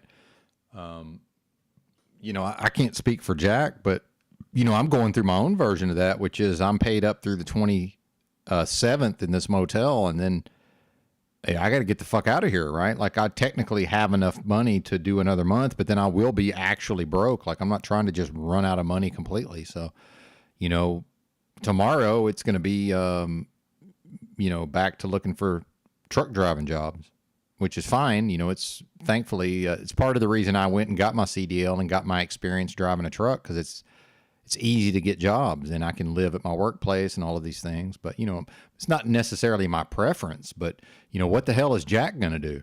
Right. It's interesting. And again, I haven't been watching his channel lately, so I don't know what he talks about over there, but I haven't heard much. But that's also a salient point, which is like, hey man, what's going on here? In the mix, not only the simulation dynamic, but the agent idea, right? Agent of Shaitan and or agent of a corporation. If Talcott shows up 4 months from now and he somehow gets another year reprieve, he's going to convince everybody watching that God did it.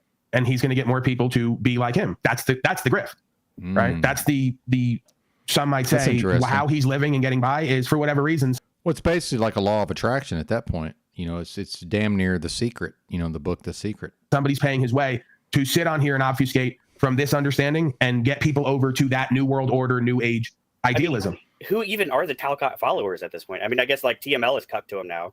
Fucking the Muslim Lies is cut to him now. Like he goes up on the stream and acts as if Jack is some kind of one of the greatest philosophers of the modern time or something. Right. You know, a guy who regularly in the middle of his dissertation says, "I don't know." he'll be a line in to a 3-line explanation. And go, you know what? I don't know. So and I generally care about Jack Talcott. I think Talcott has a good heart. He's a good Fuck man. Jack Talcott, dude. That guy is so fucking dumb. Hey, Tarek, send it to mine. Tarek, send it. No, really. Okay, you can suck a dick too. Hold on a second. So Jack Talcott gets on Tommy's show, the man of God, gets on the guy that's accused of being pushing P, right? Why would you even get on his show and sit there and try to talk to the guy? I don't fucking get it. Okay, hold on. What kind of man does that? Can we clarify something? Because I'm using the Urban Dictionary of pushing P. What are we saying pushing P is? Well, Okay, so okay, let's help him out here. BBT's very white. So, pushing P originally is like, player pimping. That was the black folks version. And then I took it and spun it because Snafu kept saying pogo pedo. So I told him, could you just say they're pushing P so we can kind of make. Yeah, see, I misunderstood that. Paul was joking around with me about that. I didn't realize that's. I thought he meant like P meaning, like, let's see. Let's see if we can find. I got too many sound clips, folks. Too many sound clips.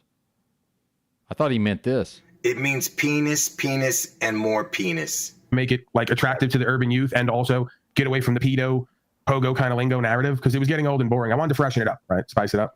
So pushing. So yeah, P, they're over there pushing P, pedo, pogo. We're negating it what it actually means, and so we're taking it back like the N-word, right? Yeah, it's like the No, so I'm still confused. So pushing P is a bad thing in this. Yes. Yeah, like in the urban reference, like if I'm pushing P because I got the juice, then it's positive. But that's what I thought he meant. Slave cots, slow state, they're pushing P in the sense of pedo, pogo, optics, right? Optics, right? Yeah, gotcha. I'm caught up. And I didn't mean to be rude, EBT, but hey, Tarek, my Cash App is.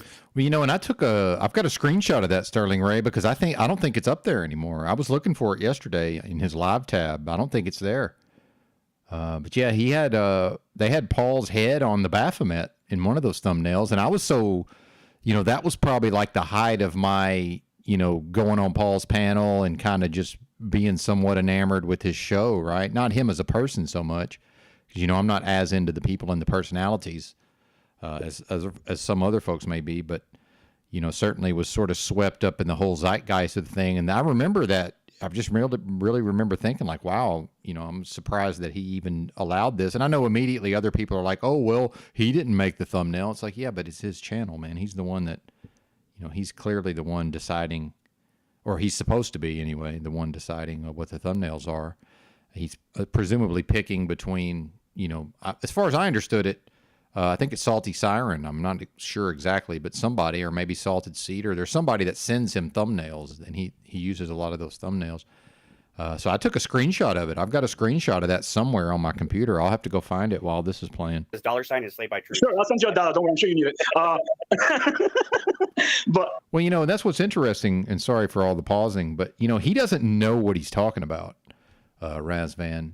He says, Benton, have you noticed Paul posted a how to invest in crypto video for a couple of minutes, then bring it down? No, I didn't notice that, but, my father, I've talked about this before, my dad began day trading on a computer in the 90s, right? And in fact, I built my dad a computer and set it all up. And, I was a big computer nerd back then. And my father, for many years, was at least attempting to earn his living, but it turned out he had compulsive gambling, but that's a whole nother story. But my dad knows a lot about trading stocks and currencies and all of these things. So, from talking to my dad, I've learned quite a bit about it, and then my own study. So, I'm no expert, but I understand certain basic fundamental principles of how these financial markets operate well enough that I've heard Paul say some things where I can tell it's like, oh, he doesn't really even comprehend what he's talking about. He really doesn't know what he's talking about. Now, maybe he is actually making picks, and maybe he's getting lucky. I don't know. I haven't followed it. But I can tell you this. He doesn't know what the fuck he's talking about. I mean, he needs to really study a lot. Yeah. When I'm not promoting day trading, I'm saying my father began day trading on a computer in the 90s. That's the point I'm making. I'm certainly not recommending it. And my father doesn't do that now, but he's still involved to some extent. But yeah, we're not promoting it. But it is interesting how day trading was promoted to the public back then. And if you recall, that was the internet, the .com bubble back then. And I knew just regular people who were, just buying like literally like pets.com or whatever. Just all of these crazy, it's basically tulip mania, I know people that were making money, and most of them lost their ass in the end. Not very many people can get swept up in that kind of mania and, get the fuck out while the getting's good. And the big money always gets the little money. That's another thing to realize about trading. You know, there are probably people, well, I know there are certain folks who, you know, are disciplined enough to just sort of snipe here and there and make, wise longer term investments. And Tom certainly seems to know what he's talking about. But see, that's the thing is I've listened to Tom talk about these things enough, and I've never heard him say anything where I go, well, wait a minute, this guy doesn't know what he's talking about, right? I've heard him talk about it quite a bit, and not just recently. Back when I was truck driving, he would, him and Big L would talk about it a lot, and on the channel. And I've heard Paul, and there's a couple of things Paul said where I'm like, I don't think he knows what the fuck he's talking about. Anyway, I want to get back to that. Here's the problem with this guy. This guy's not that stupid. He's delusional, mental, and he's got a goal, and he has nothing to do with God. Nothing. Zero. Dude, zero. No man of God will go to Tommy's show and try to sit and talk to him for whatever hour, half an hour, before I had to talk to Tommy and put him in check before it went dark on him. Yeah, Tommy's got me fucking blocked over there, so, and I don't even know why I'm blocked over at fucking Tommy's channel. You don't know why? Look at his face. Dude, the guy's always on drugs, meth, you name it. See, what EBT's forgetting is that they treated Tom like shit. The CBO crew, when Tom first showed up on the scene, they treated him like garbage. So, I mean, can you blame Tom for having some of you guys blocked? Right? EBT just kind of wants to sort of act like it's all good and like he's never been really shitty to Tom. They were really shitty to Tom. So, yeah, I'm not justifying why he's blocked, but it's like, why does E just assume that he's going to be, in everybody's good graces all of the time? I don't get it. We don't even have to get into that. Like, I'm just saying, even if it was as a parody, I've always promoted Tommy's channel. So I mean, like, you promoted Tommy's channel. Now you're on my fucking radar then. Wow. But I don't even. He's fucking pushing P now. I don't even know. No. I'm Jesuitical. I play. All right. So now you open yourself to another conversation. So yesterday I asked Tommy, do you know who Andy is? Right. Eric, we can make the same conclusions about you, sir. Hold on. I see the communities that you go into. No. But let's just call it what it is. Tarek's not an American. Now, maybe he's a naturalized citizen, and maybe who knows? But this man grew up in another country. Now he's going to come over here and tell Americans how to behave, right? Fuck you, by the way, Tarek. Why is Tarek out here as one of the biggest authoritarians trying to boss everybody around and say, oh, well, because you said this, because you were hanging out with this person, then, now you're suspect. Meanwhile, Paul has everybody on his show. Why isn't he suspect? And I'm not saying he should be. It's just like, what is this? It's crazy. Fucking pathetic. Beyond pathetic. I asked Tommy many times, EBT, before you change the subject, since you're supporting Tommy, which is a fucking problem. I didn't say that. I didn't say that directly. You're making an assumption. Okay. Well, I mean, what are you saying? What are you saying then? I'd like to clear that up real quick so we can make sure we're not on opposite sides. I'd like to be in the middle. Yeah. And thanks for letting me know, Sterling Ray, that he's been in the U.S. for 40 years. Well, how old is he? So maybe he was mostly only ever lived here then. Maybe. Because he can't be. Hell, he's probably younger than I am. So yeah, I'll give him a pass then on that. Although he does have an accent, right? He's not a native English speaker. So I don't know. It's not. I mean, I'm not xenophobic anyway, so it doesn't really matter. I enjoy the schizophrenic meth fueled kind of. Okay, that's it. We got what we need. He just admitted for Tommy to hear that the only thing they all get out of it is waiting for the train wreck. That's what I tried to tell Tommy. That's what I'm watching. Yeah. Right, he's got no credibility. He's not respectable. See, none of this is true. This is just simply not true. Yeah, Tom goes off the fucking rails sometimes, sure.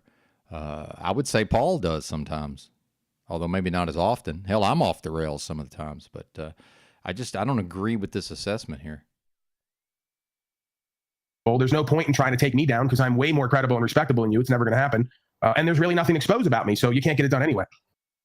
And let's remember, folks, that this credibility that Paul wants to reference, that's all connected to a fake pandemic. It's all connected to standing up for rights and freedoms in the context of off-the-charts tyranny. And as every day passes, and especially, I'm bad at predictions, but my view is I think we're going to see fake pandemics more or less on a 15-year cycle like we do with these financial crises, right? Which is, back to the old Yuri Bezmenov, notion of it's 15 years is what it takes to educate, one generation to send them through the, the public school indoctrination system, right? Which kind of makes sense because, everybody that's here now has been trained up on a fake pandemic. But, once 15 years passes, now we got new folks who didn't really live through it, right? Who now they need to be trained up. Same thing with these financial crises. Look at 08, 09. It's been about 15 years now that all the same shit's in the news, right? The bank failures. Oh, the dollar's going to collapse and all of these things, right? Oh, inflation. The same story from 15 years ago. So, let's just say I'm right and it's going to be 15 years. Well, it's not going to be that much longer.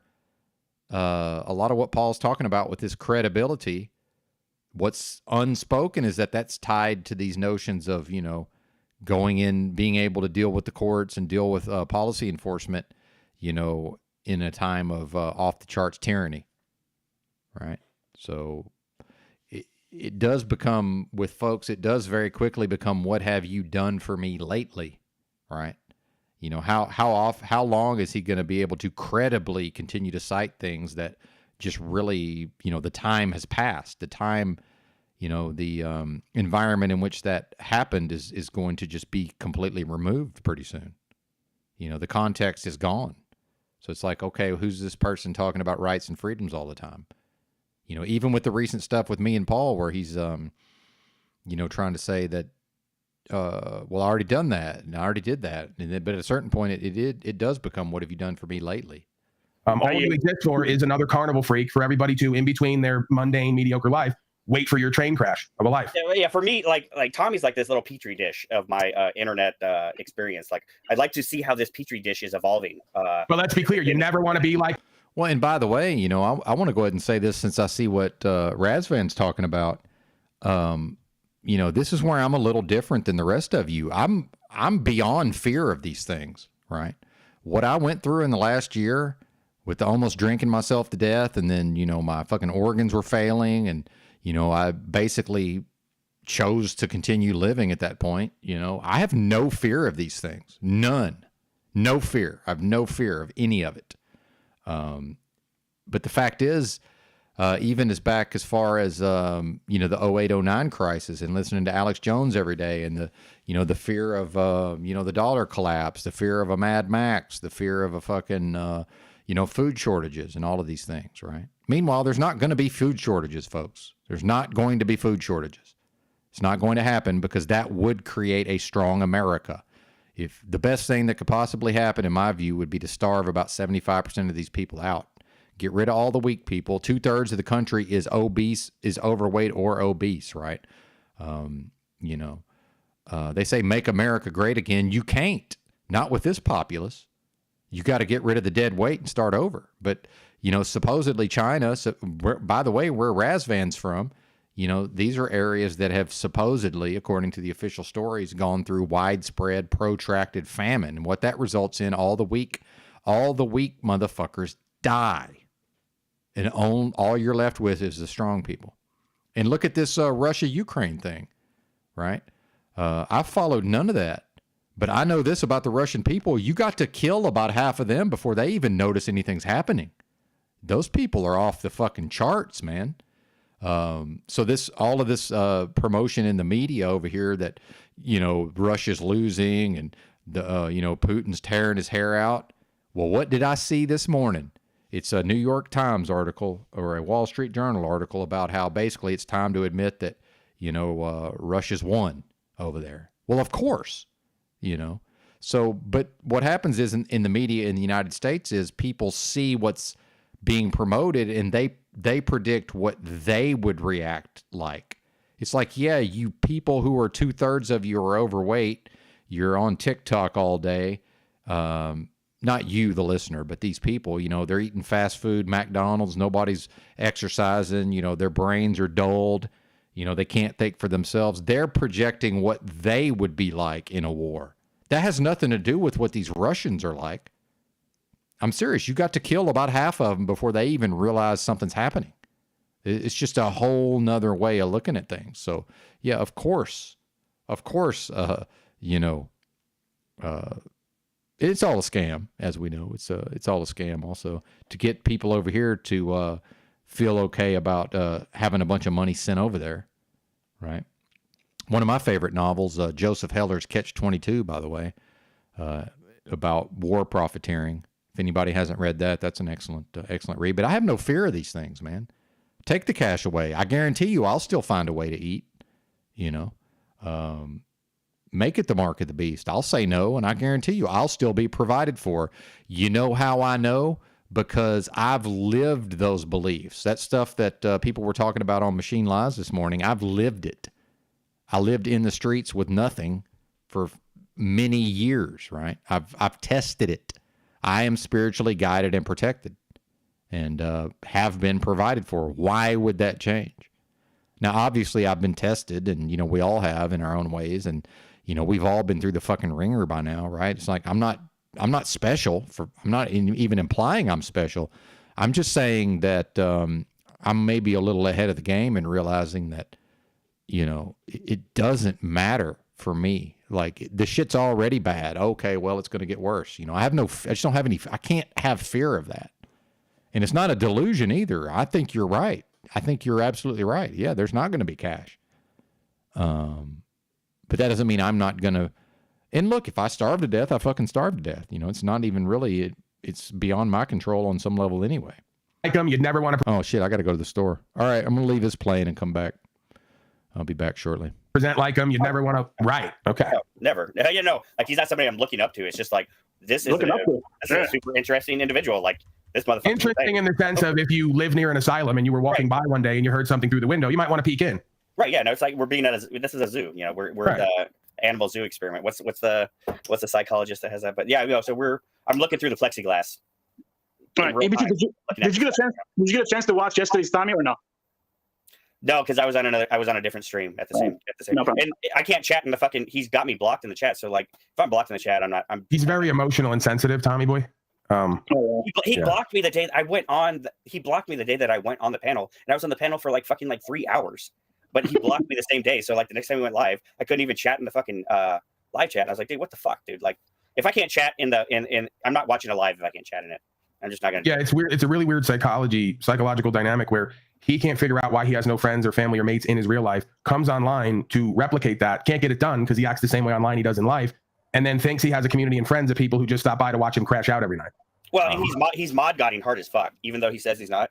He's right, and there's the hypocrisy. He's working for Sky Daddy. He started the channel because I'm mod godding, and then you and everyone reveal he's mod godding 10 times more than I ever did. How fascinating! Right, and then he gets Benton's keys to his StreamYard after Benton relinquishes your keys to the stream, and then so it's this weird. Because Benton's a reptile, right? A lot of these people are reptilian. You know, they call me the white gorilla almost intuitively because I'm, you know, a mammalian and I exhibit empathy and alpha qualities. These are beta reptilians. There's no empathy in them. There's no passion. There's no fire for truth. All there is dysfunction and projection and acting out. You know, and I've known Ben for a long time before you guys have known him. Oh, here's another problem. How long you known Ben? Oh, God. Are you friends with Ben? Yeah, this kid. Yeah, Tarek, you're not going to like the report here. This EBT guy, he's like hanging with all these people. The Machine Fried. He's with Cuck Body. Ben came up through us. Like, he came, like, he. So you're responsible for that mess, huh? Well, and then he separated. Same thing with the Machine Fried. Like, so we. They all do this. EBT, don't you see the pattern, sir? No, you are your little E-list celebrities in your whole YouTube. There you go. These people all come up under us hosting the panels. They all get a taste of something, and then they're going to run with it. They all start their own broadcast to hate. You're Canadian fucking hard hat motherfucker in here saying I suck dick. What the fuck is with the Canucks in here? Who? Come up here, hard hat. Tell me. Hard hat? All right, get up here, hard hat. He's calling you out. Yo, $20 is $20, but I don't. Hey, Terry, dollar sign enslaved by truth, $20. Come on, sir. Hey, come on up. You're I've been long on cash lately. See, EBT preacher, this is why I respect you, because you'll come over here and play second fiddle to me, if nothing else, because you see the benefit. These are all folks who want to be headliners, stars overnight. They don't know how to play a second fiddle position. And when you give them the stage and the limelight, they fail miserably. So they don't even do what's in their own best interest. Anyone else is on the panel or the audience. I'm here to help your broadcast. That's the only reason I'm here. Well, it's not even that. Not even that. I'll take that back. You're here because you love me and respect me. You're here because you love me and respect me, and you're culted up. And I know you don't want to cop to it. No, come on now. You're fucking culted up. I do respect you. I've heard you take up from me other places because you're real. You're a realist about it. I think you're fucking completely wrong and full of shit on a lot of stuff, but I do respect you as such as. Let's get to the good stuff. No, let's drag that out a little bit. Yeah, word man's here, so let's get into this here. Here goes Siren. Sterling is a gross old hag. All these women who hate me and won't stop hating on me are always silver-haired, angry, bitter, resentful women whose pussies have dried up. Salty Siren, yeah. Look, and even Sly Shy's in the chat talking shit again. Fucking Sly Shy has been out of control. Oh, no. Yo, how did Lori Lightfoot get Harry Carey's fucking glasses? Is what I was wondering earlier today. Oh man, what's going on with that? But ouch. Ouch. I don't know what's going on with Sly Shy. No, me and Sly Shy have some history that goes back to Benton's channel. You know, I did a Tommy event with her early on when I first met her. But no, you don't understand the lore. That's season 1. That's season 1. Get a clue. Yo, Tommy was. Can you imagine doing that for 4 hours at a time, or like 24 hours at a time, living like that? Yeah, and Tommy talks about shit like 4 months ago that nobody even gives a fuck about anymore. Because he's an obsessed fan. Hasn't anyone figured this out? These are all just obsessed fans who watch us constantly and clip things out and fantasize about how they're gonna like take you down. Talking about Bubs, like people don't know that Bubs is fucking CBO. Come on, get the fuck. You're way behind, Tommy. You're way. No, hold up. Can we edit that part out? No, Tommy thinks he's like Tommy actually said the other day that I changed one of my profile pictures because he called me out on something. Right. I have no idea what he's talking about, and in his mind, everything I do is centered around something he's done or said. No, that is you, Tom. I'm doing it. That is you. Okay. You know, and he's leaning into the pedo fucking profile picture. Like, I don't he's leaning into it because that's what he is. It's right. called coming out of the closet. Right. Okay? There's kind of like Synthetic Warrior having Nathan Sanders on every day to sing him songs about failed relationships with other men. Hold up. Can I give Slice like the salute? Slice salute. Hey, this is the guy who says he's a ladies' man and he's going to teach me how to get women. Salute. He wears sunglasses on, even if it's at like 12 o'clock at night, he's wearing sunglasses trying to be cool. It's amazing. It's amazing the view these people have of themselves and others. And I always wonder, do you really believe what you're saying? Or is this just some elaborate act? He's hiding those entire pupil fucking eyes when he has to wear those sunglasses. This is what happens when EBT comes around. It becomes a general roasting session. Should I pull up the short video, which is short enough and long enough for you to see Slow State's gray, yellow skin and him look like he's about to die at that job of his? Right. Have you seen the comparison between Toilet Bowl Earth and the recent cover from The Machine Lies? I'm pretty sure they're the same guy. Same dark circles under their eyes, same yellow skin, same fake beard. The Machine Fried has dark magenta, red circles around his eyes. I don't even know what that is. He's like got an aura, a death aura. The dude makes that cover image for his stream, and then he gets mad and then invites people, tells his personal story of his situation with his schizophrenic deranged wife, and then invites people on the panel to talk about his relationship with his schizophrenic fucking runaway wife, and then attacks me for talking about his schizophrenic deranged wife leaving his ass. He did that with me too. He made a whole thing. He was whining and crying. The bitch was in the chat making everybody look goofy, and I tried to give him a good word and some understanding from what I've learned, and it all became a hate fest on me. These people know what they're doing. They know how to be professional victims, and they know how to like gaslight and flip the accountability and responsibility to where they remain disempowered, and they try to obfuscate from what your power is, which is knowledge. The dude was still on our good side for sure, and I still do like him to some extent, but like he was still on our good side when he did that first stream, and we're trying to tell him, dude, stop whatever you're doing. Nobody cares about your personal life. Don't put it on the internet. EBT, even if say he had a thing with his ex-wife, whatever, right? I wouldn't talk bad about her. I wouldn't talk bad about her. I would just let it be as a man, man. I would never talk bad about her. We wouldn't have either until he started attacking us. And he started attacking us, and it was like, okay, well, we're gonna go into who the fuck this fucking wife that you're on here telling Abby come home, making streams about. You're talking. He's talking to his wife through Jack Talcott's fucking live chat. Yeah. Okay? If you're talking to your wife through Jack Talcott's live chat, you have fucking issues in your life. Okay? Yeah, no, I'm sure. Yeah. Jack Talcott can't even talk to his own wife through his own live chat because he's blocked on everything. So probably not the best example of interpersonal. And I agree to this. Yeah, it's bad. It's bad optics to talk about your wife, talk about somebody else's wife like that. No, it's great optics if you could keep it all the way real and get with the program. I mean, imagine how amazing that would be if he'd have taken the good game and the understanding and ran with it and got her together and himself together, but he didn't do that. So it'd be great optics if he could run with it and spin it and make it right, But then he even spun it enough the other day when he was on Benton as the co-host. He was talking about us. He was talking about like, well, I don't even know what EBT's real name is and all this kind of shit. Yeah, he did say that. Yeah. Are you a proponent for there being some kind of verification of my real name when I go on the internet? Yeah, that's my OPSEC. Okay, I have operational security of who fucking he is. If I want to tell you who my real name is, I tell you who my real name is. And my OPSEC's not even that really good. If there was a good digger like me, I could find out who I was and where I worked and where I live and everything. I'm not, my OPSEC's not perfect, but I'm not here. See, Hoppins is even, JG's in there fucking doxing me in the chat. So yeah, GP's always doing shit, man. But most people won't get it. But like, it was almost like they're advocating for like, you have to be verified to be on the internet. Like I need to give you my full fucking name, my address, all this shit to be on the internet. But then at the same time saying, oh, well, EBT fucking doxed Illumitami and all this shit on that truth or it's operational security, man. I mean, with someone like me, a gorilla creature threatening everybody with the idea of spirit of their mama, we don't need it to come out that this kid's name is Skylar. Yeah. That is your name, isn't it? Skylar? Yes, It's Dutch, yeah, old school. Yeah. You know, East Coast, New York. You never meet a Skylar. If you do, he's in a locker, and you let him out, maybe. Or I mean, there's rivers named. I don't know what you're talking about. It's not. I'm surprised that you could even pronounce it correctly, though. Like, salute for that. Salute, salute, Skylar. That is my name. Yes, Skylar. Yeah. Schuler is usually how people say that. What's the other kid's name? Slow State. What's his name again? He's got another one of them names. Taylor. That's his name. Taylor. Yeah. He's saying St. Matthew for Snafu. What a low self-esteem bitch. You know, got mad at Snafu and just said his real name.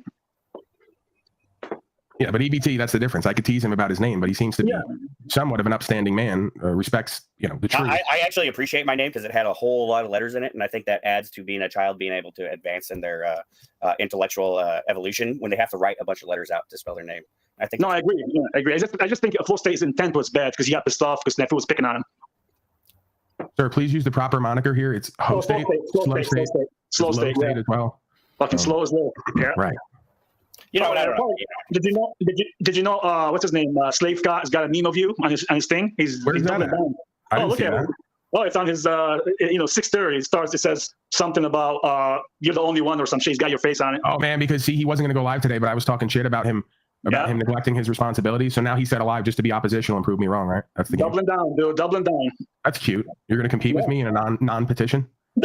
You know, how are you going to compete with me? In what fashion? In what venue? With what exactly? Doing what? To what end? It's bizarre. Yeah. Like, when will you get over your pride and ego and just come back home, Jackie boy? Come back home. Pathetic warrior. Come back home where daddy found you, please. No, you better go to Tommy's. And what's the point of going to Tommy? What are you trying to achieve? What discussion could you even have with the guy? Why do you keep asking the same question? You have to look at the optics. Tommy admits. Tyler, please. Okay, you're a little slow on the uptake. I don't know if it's a language barrier, just working with Hamas, smoking that good hash. I don't know what it is. Okay, so the reality of it is, Tommy has admitted the function of his channel is to compete and/or destroy mine. So anybody who goes there is subconsciously communicating that they support the idea of equalizing and competing and/or destroying with me, rather than co-creating with me in what I do here. I mean, has this not been the same theme with Slave Cot, Slow State, Steve the Slave, HMFIC Slave? It's been the same theme over and over and over again. Am I being egoic and prideful for pointing this out, or am I projecting this? No, you're not. I already knew that.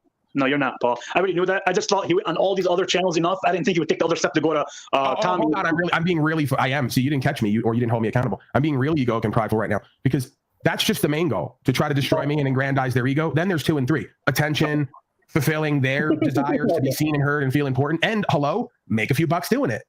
So there's your motivations. There's what you're all paying for with your time, energy, attention, first and foremost. Competing and/or destroying with me, because you're not really competing with me to do a broadcast. You're just making things up and shitting on me and complaining. So it's not actually competition.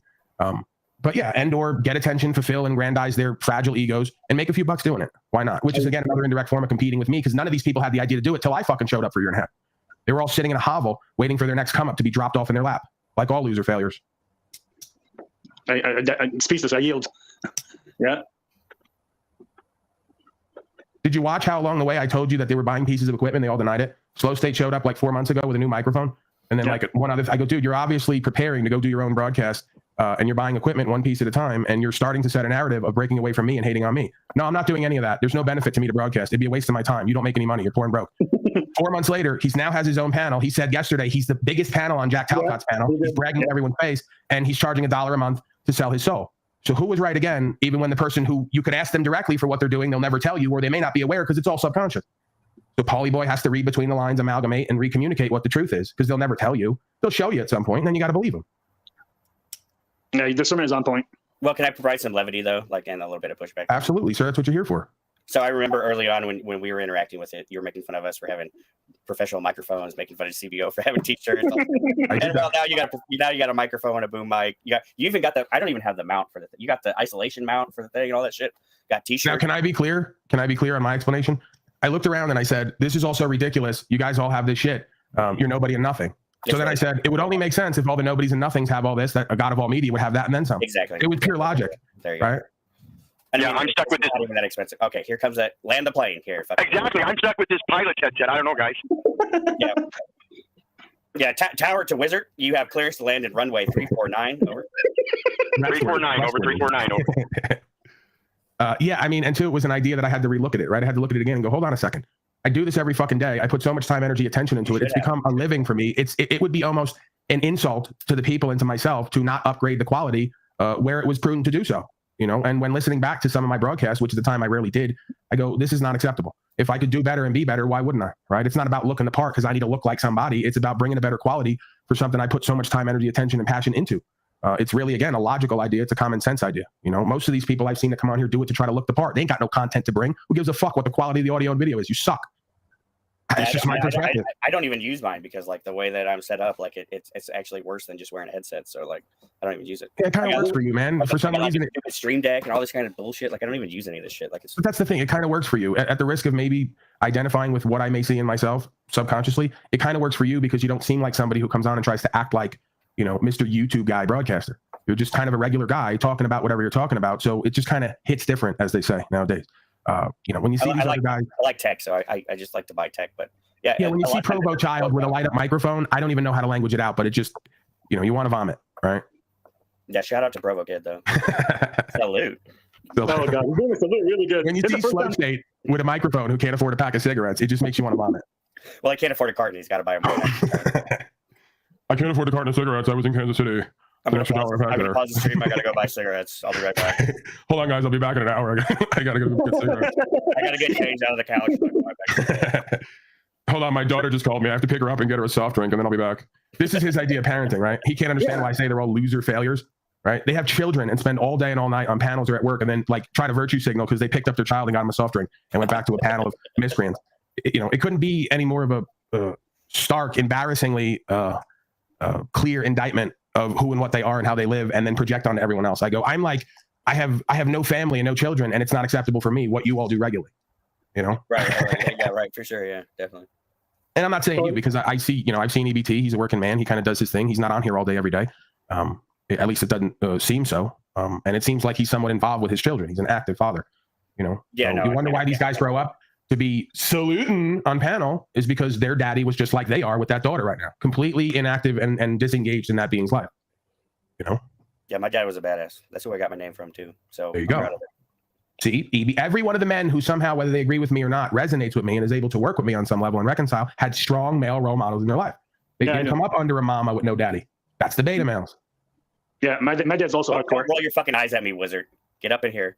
Oh, do you see his mustache? You got a fucking problem with my new EBT. 349, west heading winds of 349 knots. Go ahead and let that over. EBT, please. Wizard, do you have a problem with my EBT creature? I see that there's some kind of indirect. No, he took it wrong. I was rolling my eyes at myself because I truly didn't have a leader like that. Okay. My dad got me involved in Boy Scouts and Cub Scouts and stuff, but he wasn't involved himself. He just dropped me off and picked me up. I was an Eagle Scout, by the way. So. Right. I got started late, you know, but I still made it to star. Right on. No, and did you go to Philmont? No. But and that, folks, is the beginnings and origins of my comprehension of what they call merit, because that's where I was taught about the merit badges that you sew on, and what the standing behind it was the spiritual principle, that which guides you. Hey, is this the broadcast we're going to reveal to EBT that what he said the other day was completely wrong, that common law principles are actually an archetypal idea? No, we're not doing that yet. I read all those cases that you brought up the other day, and I don't necessarily think they support your thing, but I don't want to do that right now. All right. You won't get into it. I want to do my own stream about that because I did go ahead and check all those cases that you brought up. I read through them all, and I would like to discuss that, and I don't want to do that right now. We're having fun. All right, so I'm going to appear then on your stream since you appeared here to support me. I'll be over there when you decide to do that, and I'll provide my counterpoint narrative. And again, I'm glad you did that. I want someone to hold me accountable to this understanding beyond what it is that I believe or say I know. You want to go in there and pick out all the inconsistencies and show where, you know, it's illogical and or adverse to what I put forth. I'm totally for that. That's the interesting content, and the truth doesn't have to be obfuscated, you know, from or toward or defended or any of that. It's like it's going to be what it is for me first and foremost. Because again, I've always said that truth fears no investigation. Right. And case law already agrees with him. If you want to read the comment, you can look this up anywhere you want. This happens to be on English law Wikipedia, but you can find the same stuff in Black's law. The common law is defined by the case law, and that is archetypical by the statutes. Yeah, and I might have made a misunderstanding of what you guys think common law is, but also I also don't think I made a mistake in that. Yes. So if we're talking about common law, yes, we're gonna have to appeal the case law. That's right. Of common law. Right. But on that, I also think I understand from your perspective, since they merged equity with common law, now it kind of takes it out of that because you can always avoid the common law because of that simple merger. Yeah, I don't think probably we're really in a big disagreement. Like Howdy, folks. I'm back. I'm not going to be here, but for a minute, I need to eat some watermelon. However, what EBT just said, when he said that he had read all those cases, I believe that part, by the way. And then he was like, I don't want to get into that here. I'm going to do that on my own stream. No, he's not. EBT has a long history of claiming that he's going to do some sort of whiteboard presentation, or he's going to do this, or he's going to do that. And then it almost never happens, right? Probably never going to happen. So, you know, and I'm being a bit hyperbolic when I say that's never going to happen, but extremely unlikely that you're going to see that happen. Although I could be proven wrong. We'll see. I think you guys are kind of beyond what the general soft state idea of common law is, as if this is some kind of unwritten, unspoken ancient law. And it is. That's the thing, is that the origination is common law, and the common law is what's passed down through the generations as the difference between right from wrong. So I guess that's where the delineation would be for me. Then I would right, and this is why I say that this is all philosophy first. This is nothing you're going to go to a book to find completely codified, because the books are codifications of the lore, which is the unwritten understanding and interpretation of what has been laid out that we did not create, nor can we undo. I 100% know what you're saying. I just disagree with that. What if that's not the let's the common understanding of what common law is similar to common practice and common ethic, meaning whatever period. I disagree. Common law needs a judicial system in a founding document, and it's all interpretations based on the judicial system, based on cases like. No, that's the thing. That's just said. No, that's common practice, right? The common law, the common law, which translates to common law, is that I could go anywhere on this land, and we all know not to lie, cheat, steal. It's imbued within us. Well, then we're going to get into negative versus positive liberty and negative versus positive freedoms, right? So are we determining what you should be protected against, or are we determining who is determining what you should be protected against? That's the thing. Government is only, ironically, government is only ever usually instituted from the beginning to protect the individual's rights from God. Of course, it never goes that way. So the whole idea of government is to protect the individual from fraudsters, criminals, predators, and thieves who want to take their property rights, and livelihood, aka government. See how weird that is? Yeah, no, sure, but I mean, there is still a delineation between how you distinguish that, though. Well, yeah, I mean, again, the Constitution. And then when you were talking about it specifically, you were appealing to the Constitution as the founding document to make these. No, I was correlating the understanding to a codification contract we call the Constitution, where even within that, exactly. The later amendments delineate the idea of common practice for your safety versus common law, God-given rights. See, there's a public welfare clause in that Constitution, and that's why the Constitution was never meant to be a living document. This is what the leftists and all the rest of them have pushed from day one, that the Constitution is a living document. It's not. The judicial system is constant. They have to go back to that original document and then apply cases back from that, and this is what the common law is. Well, that's common practice. Right. Common law today is semantic kind of differences here that I don't know. Because common law comes from the way that you perceive reality in alignment with what we would call God's law. Right. See, I disagree with that. I don't think that's what common law is whatsoever. I think that's I'm explaining to you I'm explaining to you basically what the different offshoots of the term would incorporate, right? Right. I know what you're saying. I know what you're saying, but I mean, we exist like what? There's only one state that doesn't have common law in the United States, New Orleans or whatever. So yeah, we are under a common law system. That means there's a judicial system that is based on case law, that is based on a founding document. Again, it's common practice. Case law. Case law is not law, and it's not lore. It's the legal society's interpretation and determination of lore and law. So you can go back as far as you want. You can go back as far as you want in the legal system and society. It's just determinations of men in suits. It does not inherently make it legitimate. It does not inherently protect the individual's God-given rights. And it's not inherently based on doing what's true and what's right. A lot of times it's based on safety for profit, where the individual is not kept safe from the same institution that's promising to protect and serve. I don't even necessarily disagree with you on that. Let's also be clear that government originally on this land was only meant to keep them in line. We delegated them certain responsibilities and obligations that were beneficial to the individual. That stopped that power when it was detrimental to the individual. Negative liberty. These are the things that can't be infringed upon. It doesn't matter necessarily where. Right, but how much do you codify? How much do you codify in a founding contract that we're not party to, so it doesn't apply to us, but they are because they swear to it? Rights as far as life, liberty, pursuit of happiness, freedom to travel, protection. Those are super vague. This is the point. It's super vague to a person who views the world in a cultural, societal, legal system that thinks you need absolute expressed clarification for a broad idea that should be common sense and common law. It's no longer common sense because you'll appeal to safety. By that document, though. It's no longer looked at as common law and common law because you'll appeal to safety, to why we all need to be regulated to travel freely. Yeah. And the Supreme Court's ruled over and over again, if the state cannot license rights, call them privileges, and charge a fee for them, and say it's for safety. It's RICO, and it's. But the Supreme Court ruled that the states have the ability to give. The states have the ability to regulate themselves. And they never changed that position. So the states have the ability to regulate themselves. Not the men. Yeah. Not the men and women living on the land. Government is not here on America to regulate men and women. Government is here to serve and protect men and women. I disagree with that. You disagree because you're living in cognitive dissonance, where you want God-given rights and freedoms, and also think you're going to have them in a world where you appeal to safety. The founder said, those who wish to have liberties, those who wish to have liberties as well as be kept safe will have neither and deserve neither. You might want to go read the founding documents. No, I have. I understand. The premise of this country was never about keeping the individual safe. It's been ruled on over and over again. We know it leads to fascism and collectivism. The core value of this country was men do what they want unless they're a direct threat to another individual. The Constitution was established to protect the government, not to protect the people. The what? The Constitution protects the government, not the people. It secures our rights. What are you talking about? Did you elaborate?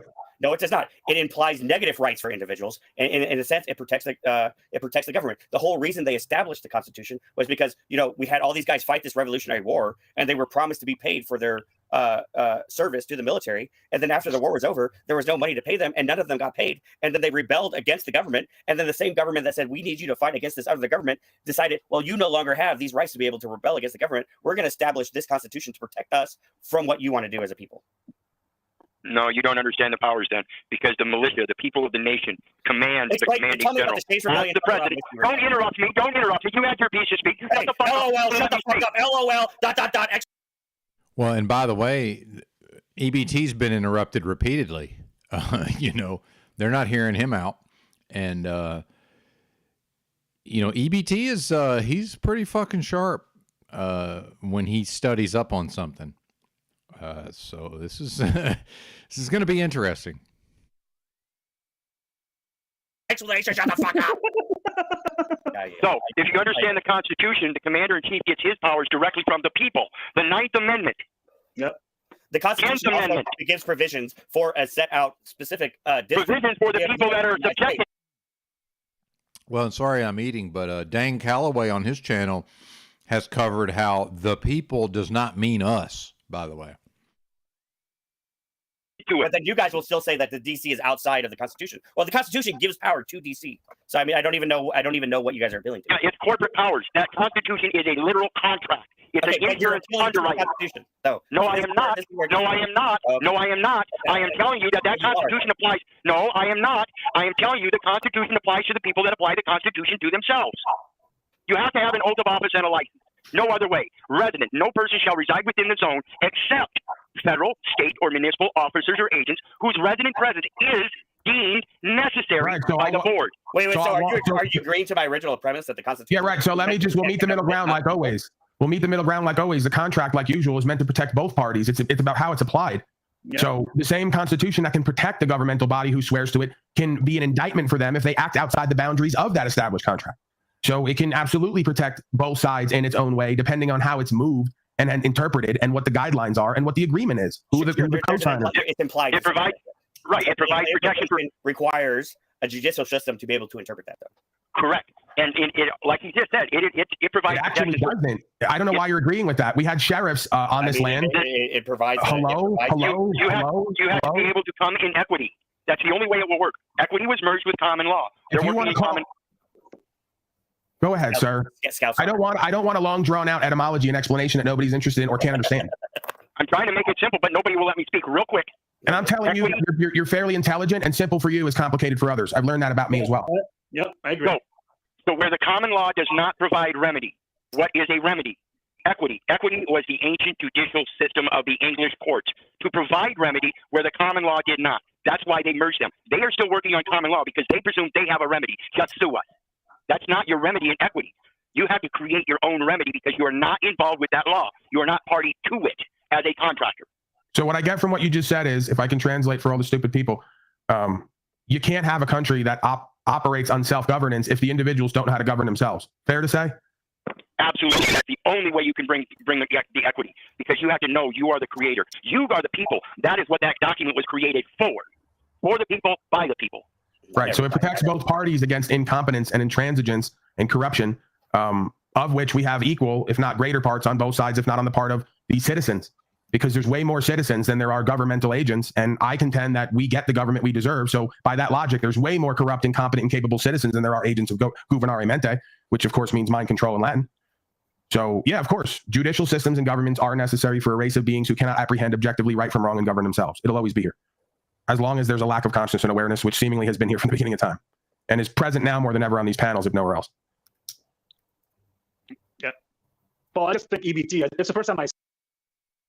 Well, and whether he realizes it or not, Paul just made my argument. Paul just supported my assertion that until the individuals who are here in the realm transform themselves internally, nothing can get fixed externally, right? He basically just made that argument, or at least supported it.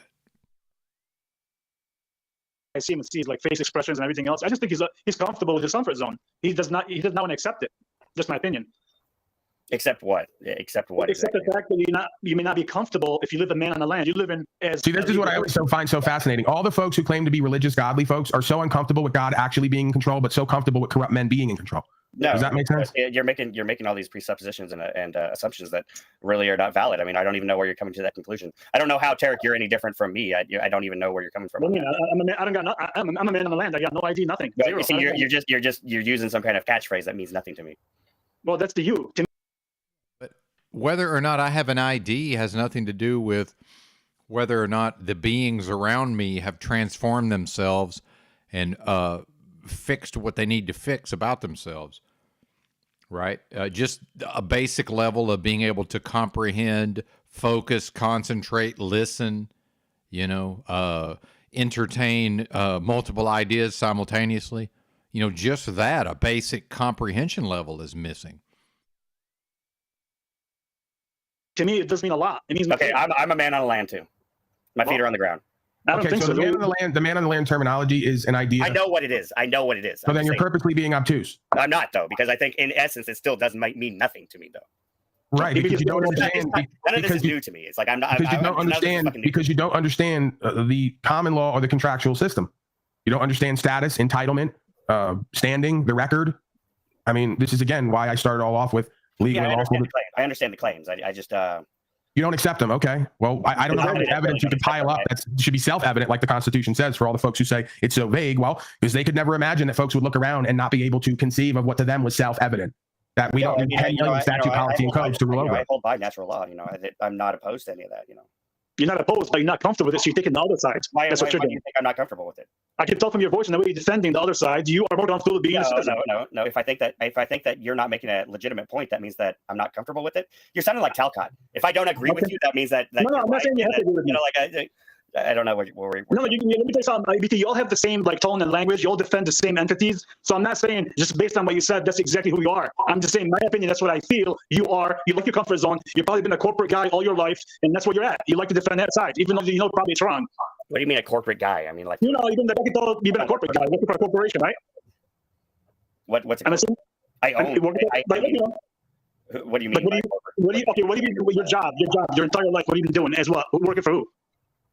I work for a company doing exactly my point. A corporation. I also own a corporation myself in real estate. So I mean, the point is that let's boil this down here. Your value systems and your principles come from the corporate structure and the legal system. No, they don't. You don't have any of your own God-given or conscience acquired core value system or principles. Because you're even saying that the founding documents are espousing these things that come from God as well. So I mean, like this is inconsistent. I think in your worldview, it's not inconsistent in my worldview. I have a very consistent worldview that the people are the highest power on this land and can do whatever they please to pursue their happiness, absent a direct threat to someone else's right. I disagree that people are not the highest power on the land.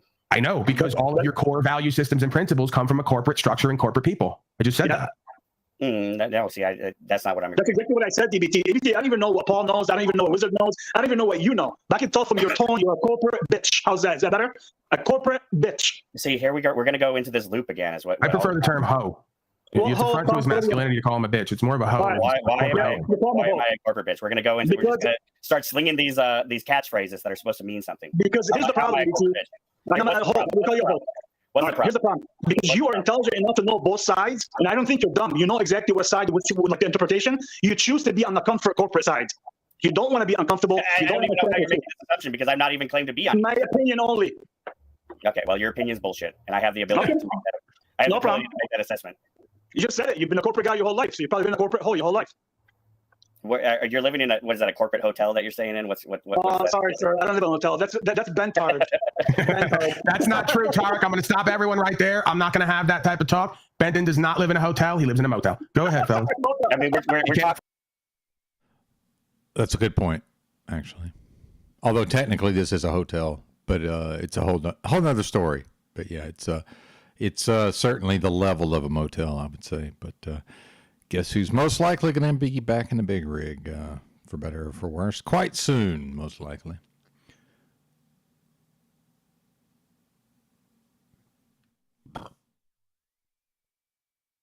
Ford Hotel right now, one of the largest corporations in the world right now. So sir, that has nothing to do with. Sir, that I mean, we could tie it all into the beast system, but the idea he's putting forth is most folks in suburbia and in middle class America, and it does kind of make me wonder, where does Tarek live? Because we can talk about the Constitution and all of these things, but remember, if you can't walk around with the pistol on your hip, you don't live in America. If you will, whole life, time, energy, attention amounts to them serving and funding a system that will genocide and enslave. I'm a little tired of the plates and the driver's license and the corporate side of it. How about everybody put a pistol on their hip and go wander around outside, and let's see what happens to you. Let's see if you can stand up to the authorities then. Let's see what happens.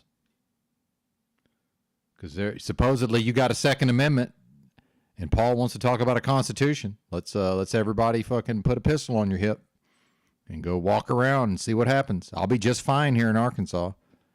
If for some reason somebody calls the popo and they show up, they're just going to verify that I'm not doing anything wrong, and then they're going to leave. Yeah. So it's pretty much corporate hoeing for Pimp Daddy, right? Yeah, well, see, like I don't even see that. You know, like I know you don't see it. It doesn't matter the last 3 years. It doesn't matter the last 3 years. You know, you'll be in the FEMA camp telling me you're a corporate slave. Sir, please, you'll be in the FEMA camp or being led to the oven telling me you just don't quite see it. I got it. Yeah, have another drink. What do you think the pistol's for, Paul? I'm not going to the FEMA camp.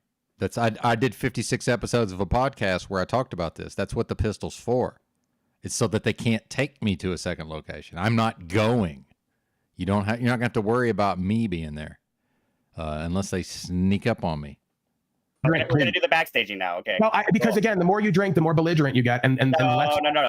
The more you drink, the more belligerent and more off-timed you get. So I have to start like curating and regulating. Yeah, no. The more you guys loop, the more you have to backstage is what happens. No, that's not. I'm not playing that game. I'm not playing that game. You know what? Salute. I'll see you guys. Oh man, no, don't do that. Yeah, don't back. Why are you backstaging him? I hardly ever backstage anybody over here. What's the point of that? Don't run off. Oh man, they all say the same thing, that I have to backstage because I'm losing the argument. I don't see it that way at all. I'm just trying to finish what I'm saying that I think might be a valuable point and not get interrupted consistently by a bunch of nonsense.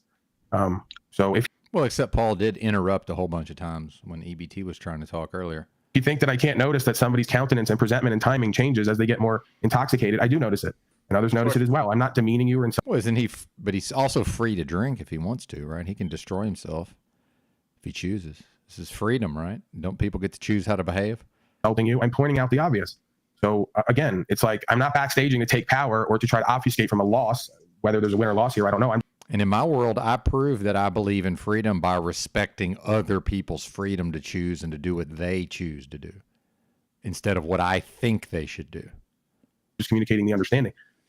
So, yeah, I mean, again, if you can't see what I just laid out, then we're probably never going to meet eye to eye until it's too late for you. If it's not apparent to you that you're funding and creating your own slavery and genocide because you're just not aware of it, just not quite aware of it, we're probably never going to see eye to eye. It's more clear and present and evident now than ever before, maybe in history. I don't know what fucking world you're living in, but it's not the world I'm living in. So, again, it's no offense to Mr. EBT. I enjoy the man. I think that he's got some good stuff. If nothing else, I enjoy the repartee and the debate. But again, at some point when it's constant, everyone talking over each other, and then I can't even kind of interject and get a point out, especially when, like he said, we're looping. And it's at a certain point, it's obvious to me what I'm saying is true, or at least true enough. And what others are saying is an appeal to their emotions and what they believe and what they feel. But there's no sound logic to it, right? There's no critical thinking. There's no in-depth analysis, it seems. There's no broadened horizon view of what we have going on here and what we're a part of. So I have to chalk that up to lack of consciousness and awareness and discernment. And that makes sense because I'm thousands of hours into this, like 24/7, 365 for over a decade. I live and breathe this idea of consciousness and awareness and discernment while others go to work, pay their slave tax, get their licenses, registrations, feed their family, play the video games, drink the beer, go to the fucking Super Bowl, and all the rest of it. I didn't do none of it, right? The worst you got me on is sitting in a hole studying while trying to kill the pain of what I saw with some heroin, you know, all on record. Don't hide from none of it because, again, sometimes you could be a little bit too smart for your own good. They used to tell me, Paulie boy, you're a little too smart for your own good. And I never understood what that meant. Oh, I'm surrounded by a bunch of punk ass, low discernment, low consciousness, cowardly slaves, and you're going to get yourself killed or caught up living the way you do. Right. So it's all clear to me now. Right. I'm no longer insecure, no longer self-doubting, no longer lacking in confidence, no longer lacking in conscious awareness and discernment, it would seem. Others got a long way to go, and I'm willing to walk with you. You need it whether you know it or not. If you don't take it, it would seem to me you're fucked already. You know, you just haven't quite seen it or accepted it. And I'm okay with that. I don't need to push my brand of consciousness and awareness, presuming there's anything called a me, really. It's an I am that am presence. But if you think that I'm separate and special and unique and divided from all other beings, I don't need to push my brand of conscious awareness on anyone. I'm telling you what I perceive you need. And if you don't want to take it, I think you're fucked. Point blank, period, end of statement, nothing before or after. That's the intention through and through. I really don't even care if anybody believes me or accepts it because I'm already living into and preparing and working with the information I'm speaking. So it's one for one with me. Right? This is a me versus me endeavor with that force. You know? I sit with me in front of that force and go, what needs to happen with me, from me, and these folks? And I go on that. You know? And it all, when I look back at it and listen, makes sense, and it's right there. When I listen to myself back, I go, this guy's on it. You know? I can't pretend that when I listen to myself back that I don't perceive myself as coherent and cognizant and co-creative, as in bringing solutions to the problem. Good to see you, brother. Austin says everybody serving Alphabet Incorporated, from what I can tell, terms of service, not constitutions. Well, and then the fact that I'm going to most likely be back doing long haul truck driving, one of the supposedly the most important productive jobs in the country. And Tarek at some point is going to go into a store somewhere and he's going to purchase a product that someone like me either brought to the store or to the warehouse, right? And I will do that working for a corporation. And they say, oh, well, get your own truck. Guess what?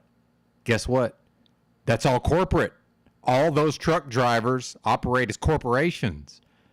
My last truck driving job, I was going to do a 1099 contractor. They won't work with me. The company won't work with me until I form a corporation. You know, it's effectively 100% of the goods that you purchase. It's all corporate, every damn bit of it. So you can say, oh, slave to corporation, slave to corporation. How about you quit shopping in stores? How about you quit having things delivered to your house? Because guess what? Every fucking bit of that's corporate. You hypocrite.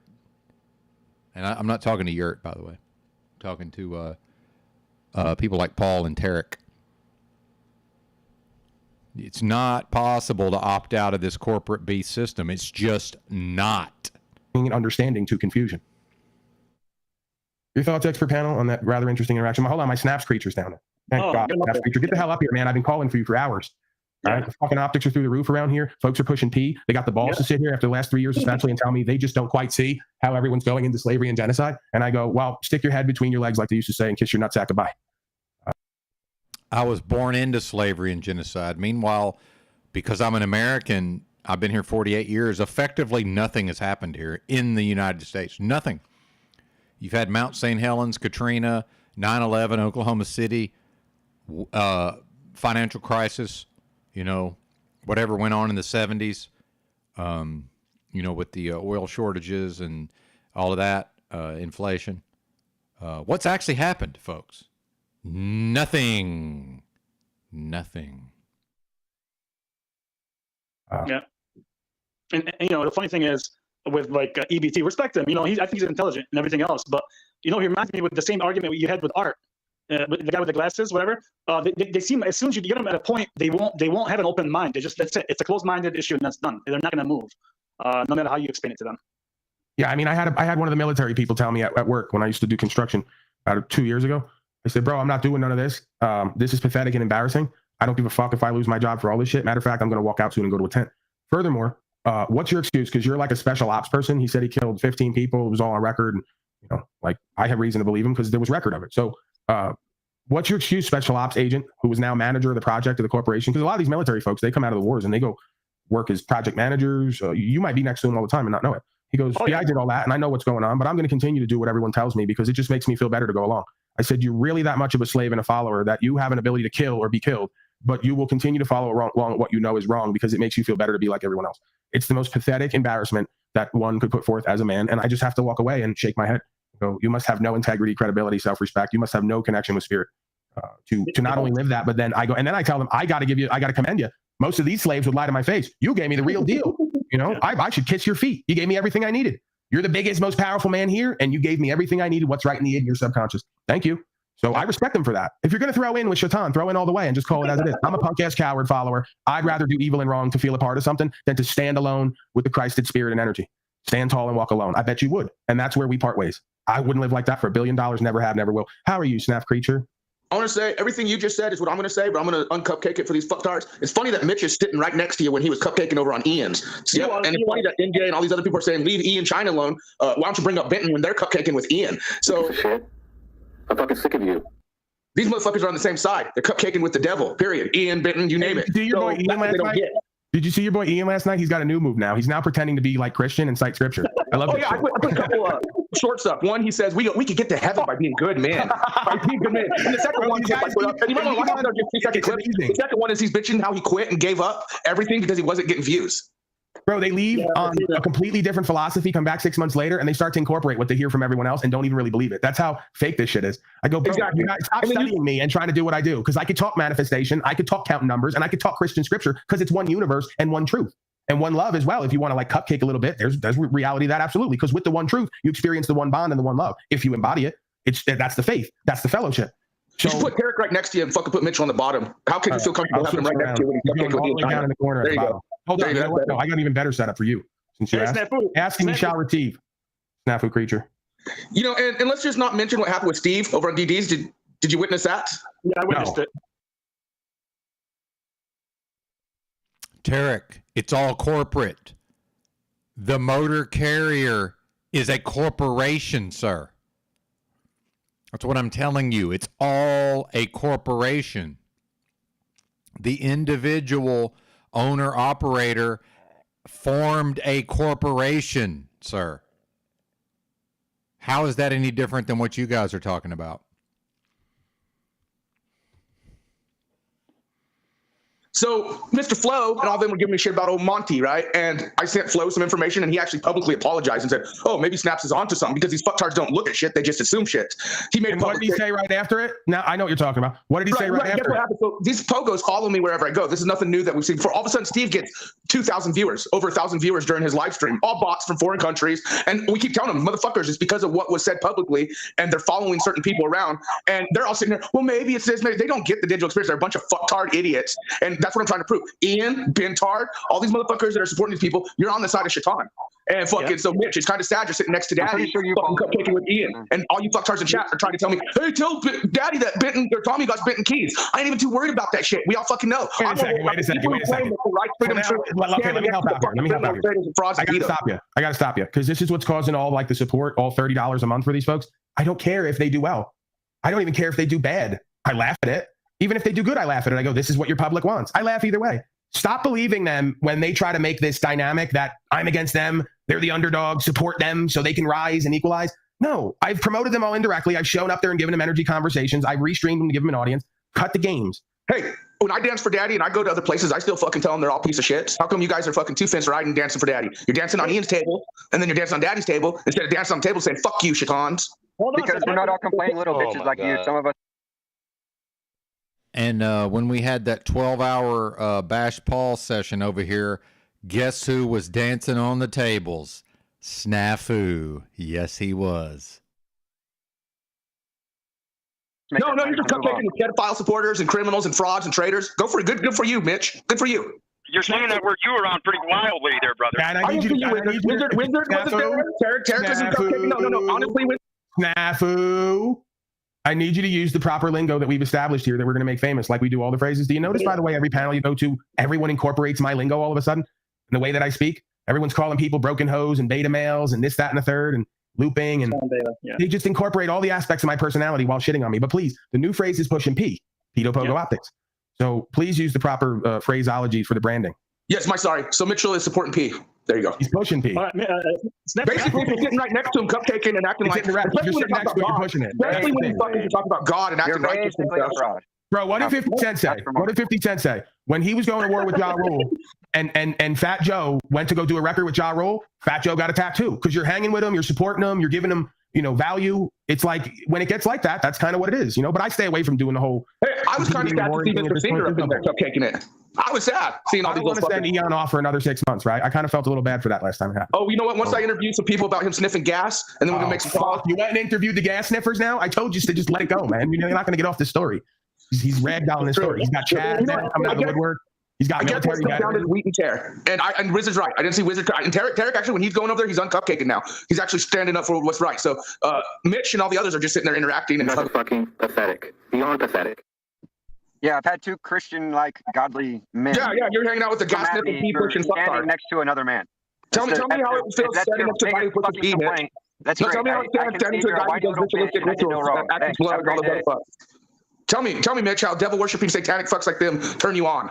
Prove it. Hey, Snafu, it's not even that. Did you see yesterday? Tommy did not answer the question. I asked him many times. Bro, he was pulling guns out on you, and I will take responsibility. Hey, Tommy, didn't you like how Snafu Crew got your video struck down? You fucked hard. It wasn't real.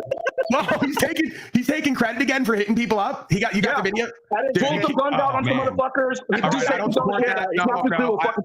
No. Because see, now you're getting me tied in. Now you're gonna put crosshairs on me. This is all me. It's got nothing to do with I don't support that. You're playing dirty now. I'm not gonna tell you not to do it. You're your own man. But if you listen, I'm always candid with you. It's crossed my mind many times, but I've never done it because I gotta live with me, right? And they won't strike my shit. I don't strike their shit.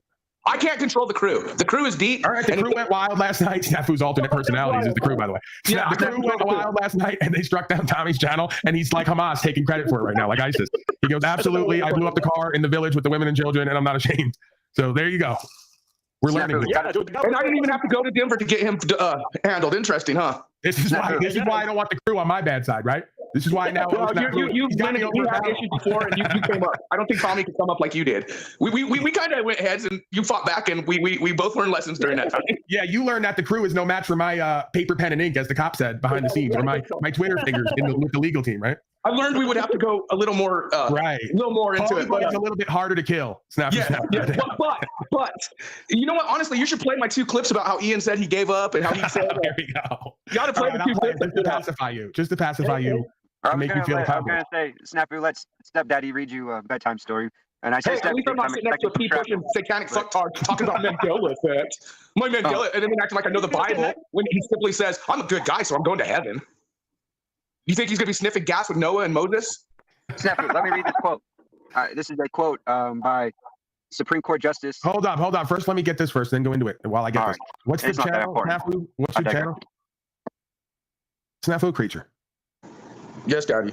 What's the name of the video or the channel? How do I get to this here? I'll send you 2 links. I'll send you the 2 links. They're shorts anyways. But I'll send you Put it in the back. All right, go ahead, Mitchell. But go ahead, Mr. Mitch. I want to know what the pee pushing, 2 fence riding, Mr. Mitch. I can't believe a guy who just called another grown man daddy on the internet. Sure. Is criticizing me for standing there. Just because you're daddyless. All right. So the just resolution of issues of fact and questions of law. The primary tool for resolving conflicts among civilized people is through communication by written or oral language. The root of all language is the individual word. In the English language, each word may have several meanings. Often it is the use of a specific word or term upon which a case or controversy may hinge. Only by using precise language can the waters remain clear and unmuddied, allowing justice to take its course unfettered by those who would mislead or misrepresent. It's William O. Douglas, Supreme Court Justice. Yeah, and so my point is, you're just muddying the waters, bud. You're just babbling nonsense. It's kind of entertaining. It's kind of funny. You know what? Let me ask you this: if you were fucking on front lines and you just said, "I'm gonna mosey off and have a cup of tea and fuck a buddy with you're the fucking," more satanic than Ian. You're not coming back to my line, motherfucker.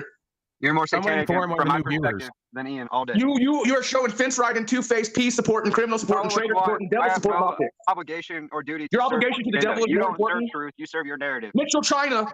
Right. You don't pay me enough to serve your narrative, buddy. Mitchell China. What happened to you? I thought you were about calling the frauds and the scams. Yeah, it's kind of crazy, man. It's kind of crazy because Gimp worked me over. He's worked me over. No, real quick, Gimp, because it's moving. By the way, remember, this is what we're watching now. When it could have been Paul, EBT, and Wizard talking about law, but now it's this nonsense. And I don't mean Mitchell. I mean the rest of it. Blue light is time now, and you've now transformed officially into Gimp. The Gimp has like ragdolled me, Benton, everyone for years at this point, and he never gave Eon the treatment. That's that hug a buddy, love a buddy optics right there. That's that Me Too granny panty shit. I That's pissed off Ian shit. last night. You guys got gas off and optics over there, man. There's no denying it. I pissed off Ian last night and ran off his whole fucking panel. What else do you want me to do? Did he do Someone's that? a piece of shit, pushing criminal, fraudulent piece of shit. There's only one person, Tarek, that brings up. Oh, thank you, Mitchell. There's only one. Hey, wait a minute. This is a momentous occasion here, folks. Even if it was about him, even if it was, because I'm not exactly sure what he's talking about, but even if it was probably about him, this is hard to get from Mitchell, a good point, Benton. So I'm going to take a screenshot of this. This is a momentous occasion, folks. This is a compliment. If you get one of these out of Mitchell, you've done something. Even if it's just maybe I agreed with something he said. I don't know. Not exactly sure what he's saying. A good point for.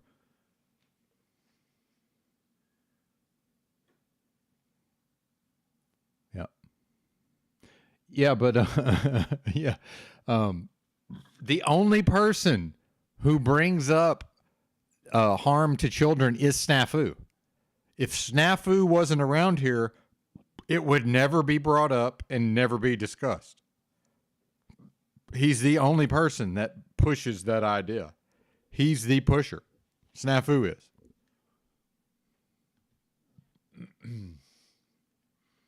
Oh, yeah. Thank you, sir. Thank you. Yeah, exactly. Yeah. And when you could see there's one person up there trying to bring it back to an actual topic, right? And, you know, I enjoy the entertainment aspects also, so I can't say I don't. But, you know, it struck me. It was like, wait a minute. You know, we could actually be, it could have been EBT, Paul, and Wizard talking about, you know, actual legal stuff that I find fascinating. You know, I'm interested in it. I know a decent amount, but I'm certainly no expert. But it's an interesting conversation. Shit, gas, sniff, and fuck? No, I was pushing T, the big T, truth.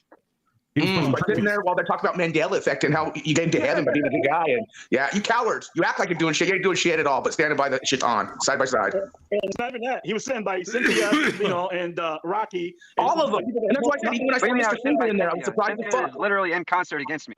She's literally trying to drown me out, making a concerted effort. I know, but I just think. What do you mean I'm sitting next to her? Like, I'm not next to her, you know what I mean? I stand alone. Get over yourself. No, you don't stand alone. I thought you said next to you. A little too far. Thank you.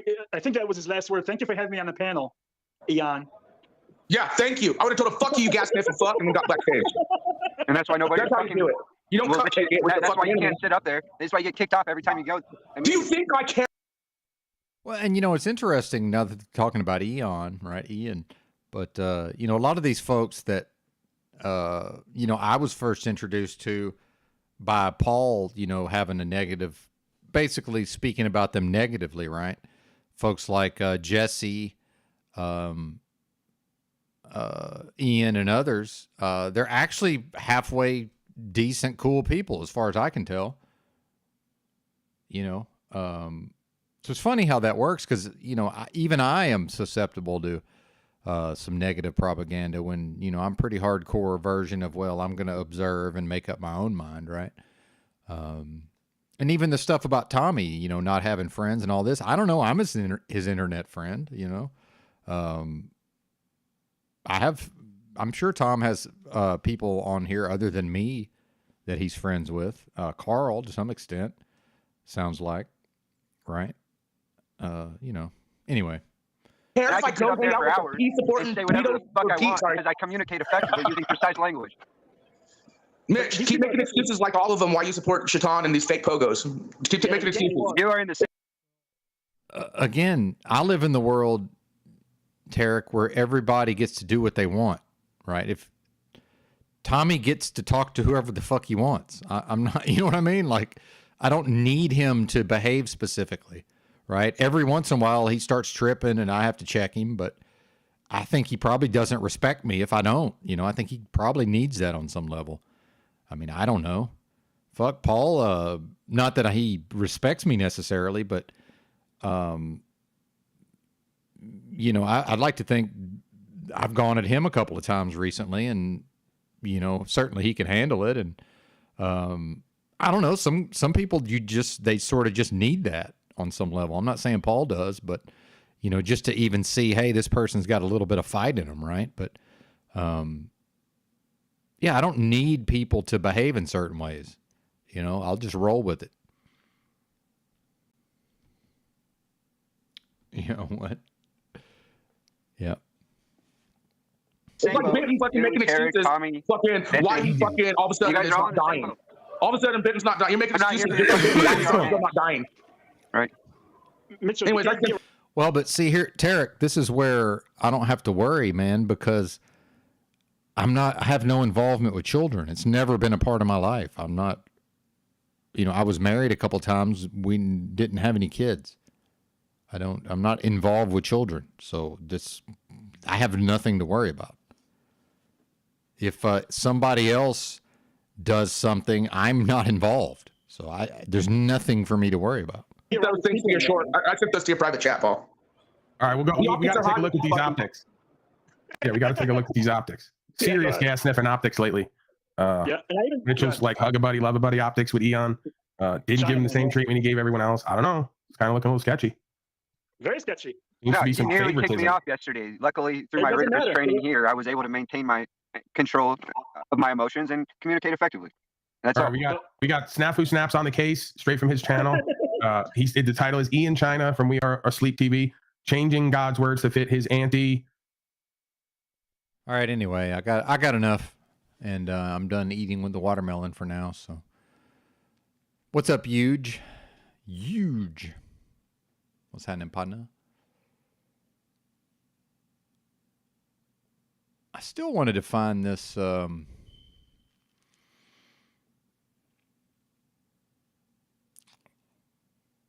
Actually, I don't think I even have the energy for this OTW from the other day. Now that I think about it. Losing subscribers again. We're down to 801. I think the highest it went was like 806 recently. Yep, losing subscribers again. Oh well. They'll probably drop me down to $7.99. It happens. Oh, I know. But Tarek, this is a good time since you're here enough now. All comments in the live chat are directed at me on some level, whether they are or not. That's part of mine, you know. And again, narcissism's lost all its meaning. But yeah, that's part of whatever my lack of humility is. Yeah, there you go. Yeah. Yep, Gigi spends most of her time, I'm assuming her, in the woods, never around children. That's right. So I have nothing to worry about. But yeah, I know you didn't mean me, Tarek. Yeah. But you see what I'm saying, though. If other people that I talk to on the internet, right? So let's just say, and I don't know if this is what you meant, Tarek, but let's just say, you know, Monograph and is doing something and Tommy's talking to somebody and then I'm just doing whatever I'm doing, right? And let's just say, hypothetically, some actual crimes happen somewhere and then, you know, there was an investigation and the authorities are looking through these transmissions and they'll see, well, you know, this one person talked to this person and then that person talks to Illumitami and Illumitami talks to Benton. But it's like, there's never anything I've done or said that's going to tie into their investigation. Do you see what I'm saying? So I have nothing to worry about other than just, you know, being railroaded or wrongly convicted of something I had nothing to do with. Meanwhile, that can happen anyway. I'm not going to live in fear of that, right? It's just, I have nothing to worry about. There's just nothing for me to be concerned with. Yeah, that's all their problem. I'm not involved in that. That's the whole point. Yeah, it's just I'm not involved. Yeah. Well, and if I had children, I'm pretty sure, you know, just nobody would be, you know, there's a reason I don't have kids. I mean, they're damn sure not going to have smartphones and the internet. Are you kidding me? You know, I grew up and my parents barely let us watch TV, but of course, you know, we could always go to our friend's house or, you know, my grandmother had cable TV and all of these things, but I was raised very fucking strict, man. You know, so if I had had children, I'm sure I would have been the same way. Just, what are you talking about? Ain't nobody going to be around my kids. It's crazy, man.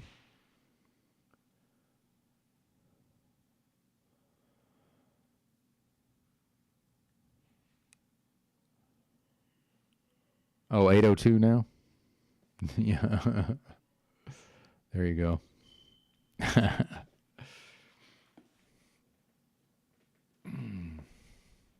Now, this is my own ego. I'm inclined to wrap up, but hell, how many people we got here? 56 people? What do the people want? Do the people want a panel? Tom went to sleep. I don't know. We'll drop a link and see what happens. What's up, Christina? Now I got watermelon all over my laptop.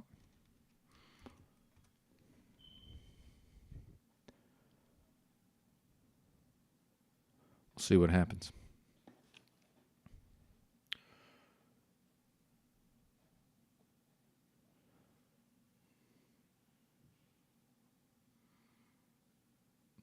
No, I'm not saying you don't have a point. I don't agree with your points. That's, yeah, I understand where you're coming from. I comprehend your points.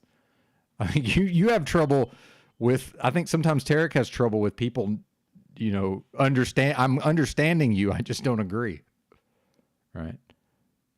But yeah, by the way, I'm on the record. Death penalty to anybody who harms a child. Death penalty. Right. Death penalty. Yes. But I'm quite hardcore in that way. Quite hardcore.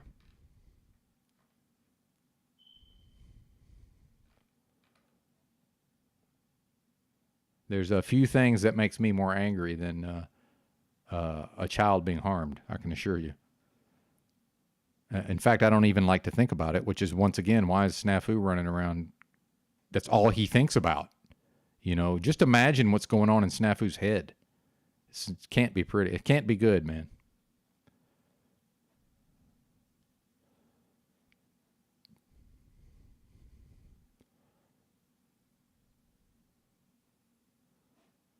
Oh, wait a minute. I need to go to my history. Where's my history?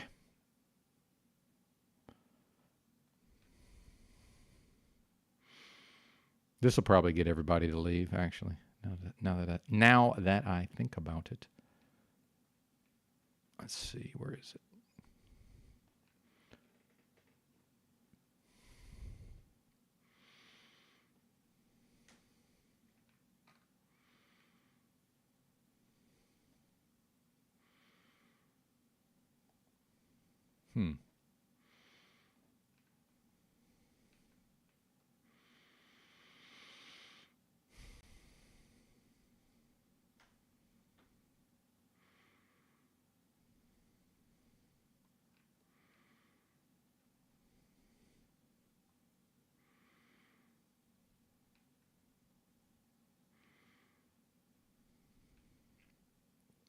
Aha! Here we go. Pow envy. Let me get this, let me drop this link. And apparently Carl came from Kiwi Farms, I believe, which is a message board. So this channel is Kiwi Tapes.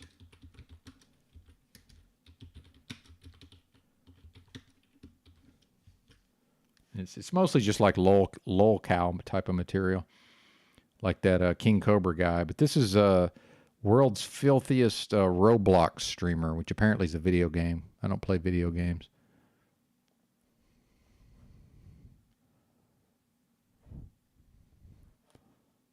Pow Envy might be the world's dirtiest Roblox streamer, going viral for the cesspool that is his room. But to say that it got that way in one day would be dead wrong. The saga of Pow Envy and his disgusting room is deep and has been going on for years. It all started out innocent enough. He was a simple man who liked to stream Roblox. His favorite thing to do in the game was to play a one-piece Roblox crossover. But I want you to think of this, Tarek, if you would. Just people having a conversation all day long. Everybody's hanging out. Nobody's thinking about children. Nobody's talking about children. Then here comes Snafu Snaps. And when I see Snafu, I can know with 100% certainty that he's about to start mentioning children, and more specifically, children being harmed. So I can then use deductive reasoning to say, well, clearly Snafu Snaps, if every single time I interact with him, he brings up this topic, it must be in his head. If not all of the time, at least a good portion of his day is spent thinking about children being harmed. Where he would open up chests Not a good expecting sign. to get rare fruits out of them. He would occasionally rage after losing a duel. Could not or agree having more, his Mitchell. items stolen, but nothing of his would really go viral. It's literally the normalization of that he began thing. to give glimpses of his room. How Envy would start off posting a couple of quick videos of his desk to his TikTok. And one of the reasons I don't even mention that aspect is it's just, I don't know that most folks even are capable of seeing it that way. But yes, you've hit the nail on the head. That's absolutely a part of it, Mitchell. And after much begging from his fans... Well, in fact, for a while, my algorithm was feeding me these videos of, there's this one guy who's this really physically large guy. I think he's in his late 20s. I can't remember the dude's name. He's this gigantic man. And what he does, him and his team travel the country, and they go like on Telegram, and they have all these researchers that find people who have been, basically there's a bunch of people who've been more or less groomed through Telegram to where now they're all sharing, CP, right? And so they get all this information on these people who are into the CP, and then this gigantic dude just shows up at their door or whatever and starts asking them a bunch of questions. And they are interesting videos at first, right, Mitchell? I'm not saying that you find them interesting or you watch them. This is to your point, though. So I was watching those for a while, and then finally I was like, wait a minute, this is grooming. Just the fact that I was like, I don't think about these topics. I don't have any involvement in these topics. And now for some reason I'm watching all these videos. Now I have a thing where I don't visualize. I'm actually one of the 1% of the population that's not able to, I can't form mental pictures, which is probably a good thing. But, I'm at least having thoughts of these topics, right? As a result of watching these videos. And I finally got to where I just had to, every time it shows up in my feed, I do, do not recommend channel, do not fucking, not interested, right? Yeah, it was not good, man. It's very, very bad. Very bad. And again, it's making it seem normal on some level, to Mitchell's point. He would post... But it's coming from the angle of, hey, this is bad. We got to stop this, right? His very first day in the life video, giving people a better glimpse into just how he lived. Day in the life of a small streamer. First, I wake up after sleeping for 12 hours, so I'm still pretty tired. I then get up and head over to my gaming setup. Now this setup is great, I love it. However, sometimes I have to step around some of my stuff. I sit down, drink a nice cold cup of Starbucks Frappuccino, because water tastes disgusting. Then I grab my Fiesta-sized bag of Takis, which has all the protein calories I need for a good breakfast. I then wash it down with a McCafe root beer that I DoorDashed for $21. This ends up making me very sleepy. I've already been awake for 8 hours. I need to go back into hibernation or I will pass out. And that just about concludes Day in the Life of a Small Streamer. I'm sure that many of you have been able to pick up by now that he's playing some kind of character. And that is the case, but I will say, art often imitates life. And that was merely a slight glimpse at the filth. It will get much, much worse as we go on. His subscribers had already seen enough, though. They began to leave comment after comment begging him to clean his room. And after some protest, he would finally post the first round of cleaning that gave us a look into just how bad it was. First, I get started with the bedstand. This is where I have all my waters for my daily hydration. As you can see, it's cleaned up. I'm getting the floor cleaned now. Still got a long way to go. I then grab the vacuum after picking up most everything. Still got some stuff on the side to tidy up. And now my Roblox streams are ready to resume. I love Roblox, I love Roblox. Let me just save you another 5 seconds of I love Roblox. Even though Pow Envy said that he cleaned up his room for his Roblox streams, it became very clear that he did it because he had acquired a new girlfriend. Seeing her on his TikTok page was shocking, even if their relationship was relatively short. At this time, you might be thinking, good for him. He's got a clean room, a girlfriend, he's a Roblox streamer. Hell, he has it all. But as the days turned into weeks, his room began to turn more and more into a nest, becoming so filthy that Pow Envy would acquire many, many new roommates. First, I went over what we have. We have a roach infestation. I don't think it's caused by me. I think it's just they're really invasive. We've got some Well, and you know, oh shit, sorry. I guess my mic was already on. It's funny because, well, I'll just show you actually. Hang on, give me a second. I'll show you what just happened. Let me turn my cam on. So I have this. It's basically functions as like a powered microphone. This thing here. Yeah, and look at. By the way, look at my own filth here, but that's a whole nother story.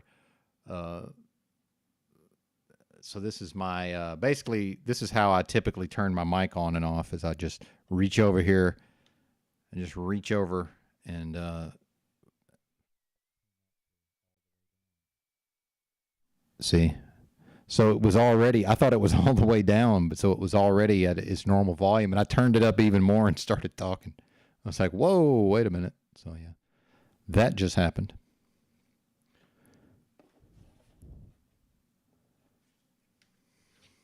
But yeah, the point I wanted to make, what Capricorni said was, you know, almost as bad as, yeah, just as bad as watching people sleep. It's interesting, you know, I don't watch any of these lolcows like the King Cobra JFS. I don't watch his actual channel, right? So he does these long streams, gets drunk, you know, makes a bunch of disgusting fucking homemade wine and stuff. And, or like this Roblox streamer guy, Pow Envy. I've never even heard of this dude. So I would never like go to his channel and watch his material, but there's so many people that watch all this stuff and then they make their own documentaries and like shorter videos, right? Like this Boogie, y'all might have heard of this Boogie, whatever it is. I forget his numbers. It's like 9872 or whatever the fuck it is, 99 something.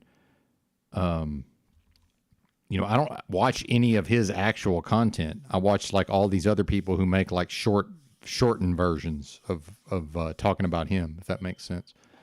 Oh shit. And I forgot the full screen. Anyway, if I'm making sense, as if that's somehow even any better. Oh yeah, wait a minute. Yeah, that's what I need to do. Bam. bowls we have to clean up. Found this hot dog. July 4th. Alright, we clean up this chair. Get some of these bowls down. That's a little crusted on. Might need to soak it in some hot water first. We have some frappuccinos. Looks like something tried growing in here. Not on my watch. Not on my watch. Now we got some snack trays. Gotta clean these up. Don't want my dog to eat them. I think he already did. Some of it's missing. Found a little baby roach trying to get away. Sorry, honey. Didn't mean to leave that down there. Hope you don't mind. Alright, well, that's about it. The room's pretty clean now. We've made a lot of good progress. Shout out so to Music Holds a Secret. Good to see you, I'm pretty brother. exhausted, so stay tuned. Yeah, what this may even come is as a this? shocker to you, but their relationship did not last much longer after this TikTok was posted. Something about roaches that people just don't seem to like. Pow Envy has absolutely no problem with them, most likely carrying 3 or 4 around with him in his hair at all times. And yeah, Mr. Me makes a good point. He says, yeah, the same can be said about over clean. I'm one of those people where I let the place get dirty, then I clean it up. I'm one of those people. But although in the motel room, you know, since I don't actually live here, stuff's just kind of everywhere. But generally, I'm one of those, I have things organized, like in the truck, everything has a place it lives, you know. But then if y'all have seen from some of my truck driving videos when it's just a complete chaos in there, it's like 3 times a day of putting everything back where it goes. Then, you know, as I need to access items, it all gets sort of just ends up in the sleeper, you know, like where I sleep area. And then it all gets put back up. And then the next thing you know, it's all just there again, right? It's a never ending process. So here in the motel room, it's just, I just kind of leave everything out But as far as actually having, things that need to be clean and, food and this and that, it's, I'm one of those people. I let the place get dirty, then I clean it all up. Then it gets dirty, then I clean it all up. It's never just like, I can't be in here in my filth. That's just crazy. Although I have gone a little long on the bathroom at times, I will admit to that.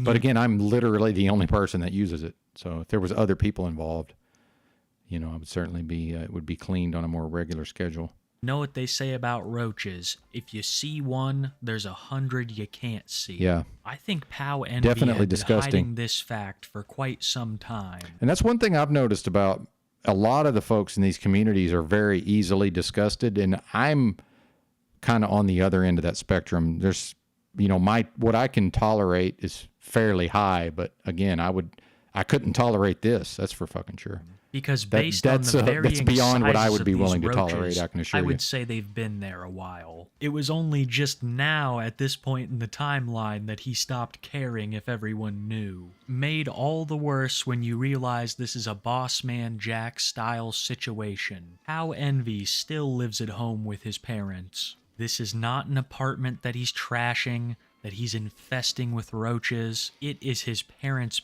beautiful home. They must have some money, because it's really nice. We're talking white marble floors. Well, at least it was nice before the roach infestation, which throughout the months would get progressively worse, spreading to every corner of the house.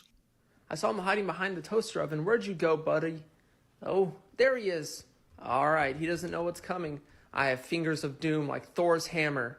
Give him a little smushes, and there he is. Look at him. Beautiful dead roach.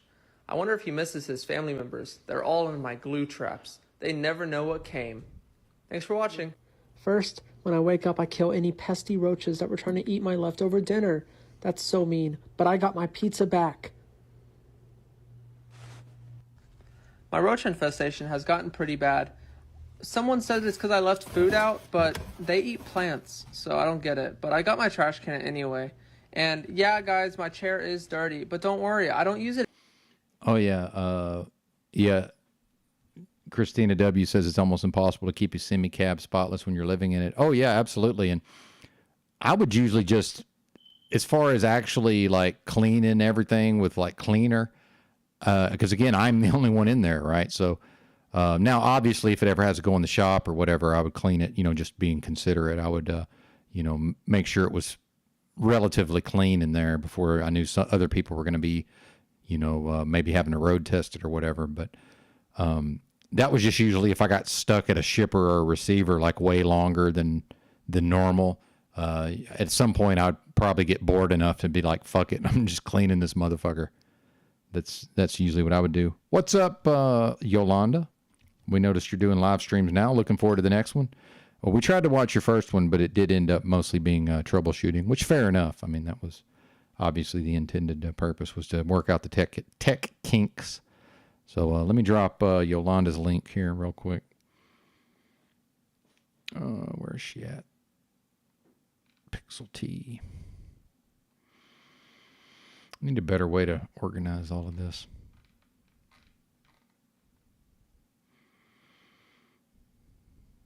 Too many friggin' channels, man.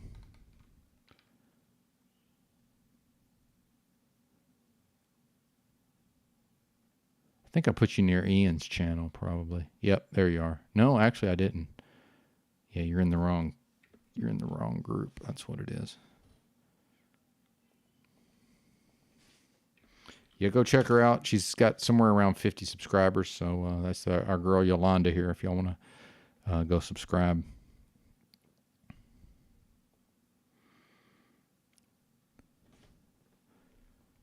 Is Carl here? I saw Carl's name. Oh, never mind. All right. Use it anymore. I have this chair. The roaches were out of control. I can only imagine just how many of them were living in that house. He would post TikToks of them everywhere, almost proud of it. At least until I assume he got an earful from his mother. How Envy had been doing the glue traps, he'd been killing the roaches on his own, but they still seemed to come back with more and more numbers. He had to think outside the box. He had to get creative. He had to think of a way to stop this problem once and for all. And one day, he was struck with one of the most genius thoughts that any human had ever had in their entire life. To combat the roach infestation, he would buy 2 rats, and he would train them to hunt down the cockroaches. The roach infestation's out of control. And no, I'm not building a roach army. Even though when I go to the bathroom, I find them everywhere. They just wait around for me. It's like they want to be recruited, but I will not submit. No, I'm building something even better. Rat army. You see, I was doing some research, and rats, turns out they love to eat roaches. So I will be training these 2 baby mice, baby rats, into honed, deadly, lethal killers. I will be putting them through John Wick training. They will become killers. They will become some of the strongest, most brutal rats that have ever existed. They will hunt down roaches like Predator 2012 movie. Look at him. He looks innocent and cute now, but wait until he's got his battle scars. That roach, dead. These rats, lethal. Fellas, I hope you'll join me on this journey. We're gonna kill the roaches. Believe it or not, doing all this while looking like the long-lost son of Steve Buscemi will make you viral. Though his personality may be exaggerated, the state of his room is not. And people across TikTok began to pick up on this, and some of his videos began to get millions of views and hundreds of thousands of likes. YouTube videos were made about him, and the Drama Alert Twitter even tweeted about it, much to the disdain of Pow Envy, who the Drama Alert team believed was female. Yo, as cool as it is being noticed by Keemstar, it'd be nice if he didn't call me a her. Do I look like a woman? What is this? Keemstar, fix this. Despite all of the negative attention that Pow Envy was getting for the state of his room, it was still attention, something that he relished in, and of course is a big reason that his brand is just being filthy. After seeing that room updates and cleaning videos were what the people wanted, he was further incentivized to not clean it at all, and some of the things seen in the next couple of room update videos were flat out sickening. I'm not even joking when I say some of this stuff made me physically ill. What kind of YouTuber would I be if I didn't share it with you? I may have been a little lazy recently. My friend came over, and you can see his gaming setup's a little messy. I also was eating some snacks that I kind of forgot to take down. We had a 12-pack of Dr. Peppers, so that's why you see a lot of those. There's a little hamburger. But, you know, honestly, guys, it's still better than it was. My pet rat's looking adorable. He really inspires me to just do my best. This chicken noodle soup has formed into a solid mass. Gonna have to take that down before my parents see it. Unfortunately, I will be beat for those stained lines. My rats are looking really cute today. Taking down some of these plates like the Alfredo, and I don't know what this is called. Maybe like jambalaya or gumbo. Anyway, it's already looking a lot better. We've gotten a lot of the bulk out of the way. This coffee was not looking too appetizing, so I went ahead and took it down. Found some leftover Denny's. I think the syrup spilled. I don't know how that happened. This coffee looked fuzzy. That's a no drinker. Denny's was dinner last night, and I love my Denny's, but I couldn't finish it. I get my Coca-Cola. I ordered this last night with the Denny's. It was like separate. I think it tastes good for McDonald's, but they forgot the straw. So, guys, how are you going to forget my straw? Like, this is why I don't tip drivers. Anyway, that really annoyed me. But my cat was looking really cute. Look at him, Grumpy Cat. He's so cool. Thanks, Freedom. That's my mom. She got pretty mad at me. I thought it was funny. Pow Envy, the type of guy you hit with the "I didn't know you had a sister." I think that the pieces of this puzzle are beginning to fall into place for me. Nice house, hot mom, sickly looking. Pops must have some real money. My jealousy aside, I'm sure that you guys have been asking yourself one simple question this whole video. Just how does he look so good? How does he keep his teeth so yellow, his hair so greasy, his skin so shiny? Well, YouTube, do I have the insider information for you? Here is Pow Envy on skincare. I keep my skin glowing as a Roblox streamer. When I'm not watching movies, Yeah, with he's my a live favorite pet streamer. little He's roach, clearly mentally ill, Sophia. or I'm not playing with my baby rats, aren't they adorable? Then I am keeping my skin clear. It's very important. To start off, you get clean bed sheets. Make sure to wash these at least once every 3 months because that keeps them nice and pristine and soft for your skin. Also, make sure to eat healthy breakfast. I personally enjoy a strawberry Pop-Tart and a side of Starbucks coffee to go with it. Now, soda's bad, so I only drink 2 minis at a time. It's still less than a full normal can. Also, 1 bottle of water a day is enough to keep the acne away. That's what I say. And if you can't drink water because you think it tastes weird, then just drink it with a show. It helps you distract from the bad flavor of water. It helps me anyway. Now, for the bathroom routine, you gotta remember, all of this stuff, it's just chemicals. So I don't put any of it on my face. Nuh-uh-uh, it's bad. So, what I instead do is I like to go to my room, put my desk in front of the window. That way I get no sunlight. Because sunlight causes bad skin. It's a common fact. Everybody knows this. So, no sun for me. Now, my rats do like to clean my skin. They give me little licks, and they help my skin stay clear. Thanks, Bella, and thanks for watching. Of course, no one really believes that he cleans himself by letting his rats lick him. A good chunk of the way that he acts on camera is a character. But you cannot fake the roach infestation. You cannot fake the levels of filth in that room. For some reason, half-eaten food seems to be one of his favorite things to leave lying around. And a lot of this food has established I an do tend to agree with ecosystem Sophia, of its though. very own. It is Some of that shit has... there is something to people, mental illness and people who just leave food around, like for just very, very long periods of time. It's a bizarre thing I've noticed. Been there for weeks is what I'm trying to say. There's no faking that or the roaches, which of course keeps getting worse and worse, with roaches making an appearance in almost every TikTok these days. My top 5 favorite roaches that I found in my gaming room. Starting us off at number 5 is this little fella who watched Star Wars with me. Number 4 has to be this guy who I found underneath my toaster oven. I did have to annihilate him with my Thor power fingers. Well, and remember, it's okay. I still miss him. This little guy. It's not like he has so neighbors and the bugs are coming over from the neighbors or anything. Like he's not in an apartment. He's the only one generating all of this, right? Like surely the way he, it's almost a certainty that his parents don't live in such a way that there would be bugs in their, what may be $1 million home. I mean, who even knows with home prices these days? He was really fun to play around with. Found him in my bathroom. A special honor is this guy who died. Rest in peace, the goat. I don't know what killed him, but that's... Well, we rented a house when I was in college. There was both my sisters, like my youngest sister's freshman year, we were all, I was still pretending to go to college. And then my middle sister was in college, and then my youngest sister showed up as well. So we rented this house. And so I had basically both my sisters as roommates for a time, and off the fucking charts disgusting. I was the only person that ever cleaned anything. It was just insane. And it was more of just, again, I'm the type, I let it get dirty, then I clean it up, right? I'm not a clean freak, but I also can't live in a house and just never clean anything. It's insane. That sucks. Next up will be number 2. It's going to be this guy. And I don't think they're like that anymore, for the record. Which I just think is so Seems to be a young person trait. I would trait. love to share a coffee with him.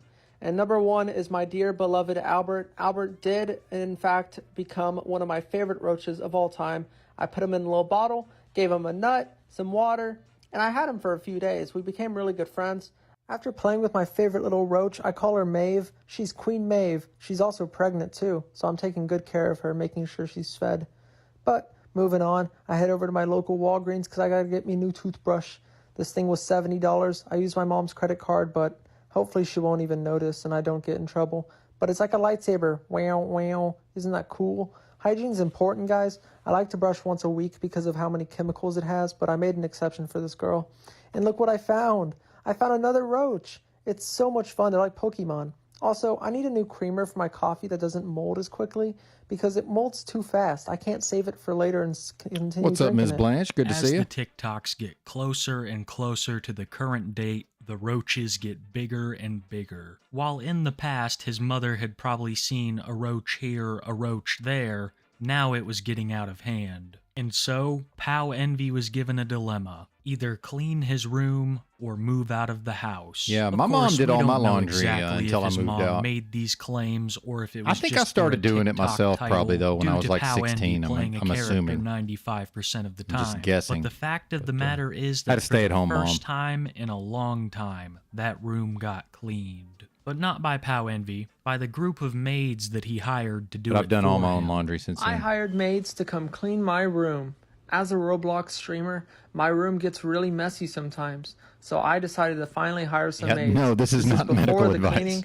They even brought their own vacuum. That'll be helpful. They're already hard at work. She's doing a great job of cleaning my room. They did make me pay extra because they said it was very messy.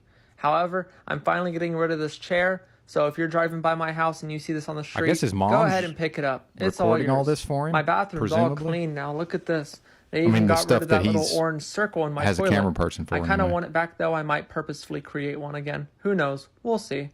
Anyway, here comes the moment Yeah, I of hope truth. not, Are you freedom ready grower. to see my room clean? And voila! Look at this. Financial It's advice, like that is. walking into a brand new house. It doesn't even feel like my room anymore. It feels like I'm living in a fever dream where I never existed. Look, they even put This a is trash kind of a bag small in. room, I though. don't use trash bags, but who knows? He's got his own Maybe bathroom, I will though, it now. looks like. I guess you gotta wait and find out. Now, this looks pretty good so far, so stay tuned. I don't know where we're gonna go from here. Maybe we'll go outside. It literally looks like a stabbing occurred in that room. Please say a little prayer for these poor cleaners. The stuff that they witnessed in there will probably stay with them for the rest of their lives. Another big question that you might be asking yourselves: does Pow Envy feel Well, I any hate shame? carpet, Well, man. I think I have a I've clip that never sums liked it up carpet. perfectly. And if you're not convinced after seeing And, this, thankfully, a lot of these motels have finally figured it out. And, most of them have hard floors nowadays, but not all. But, yeah, I've got tile in here. I fucking hate carpet. Ugh. Disgusting. that he has no shame, tell me why in the comments below. Well, yeah, and that's part of it, though. That's a good point, Blanche. Yeah, definitely my mom never would have. Now, I'm sure my parents probably were, hey, man, you better go clean that shit up at some point. Although I was never like this dude, but, yeah, they certainly wouldn't have done it for me. Got a roach costume. What do you guys think about this? This might be the coolest thing ever. It really ties me together as a human for Halloween. Look at it. The arms go up and I can dance around. Yeah, bugs are Look at my fucking little wings. terrible, this is gonna be a man, killer yeah. at the parties for sure. Yeah. Look at it. It's so detailed. I really feel like I'm at home. I wonder if I saw a roach in my room, if it would think that I was one of them. And look, I can even put these little hand gloves things on.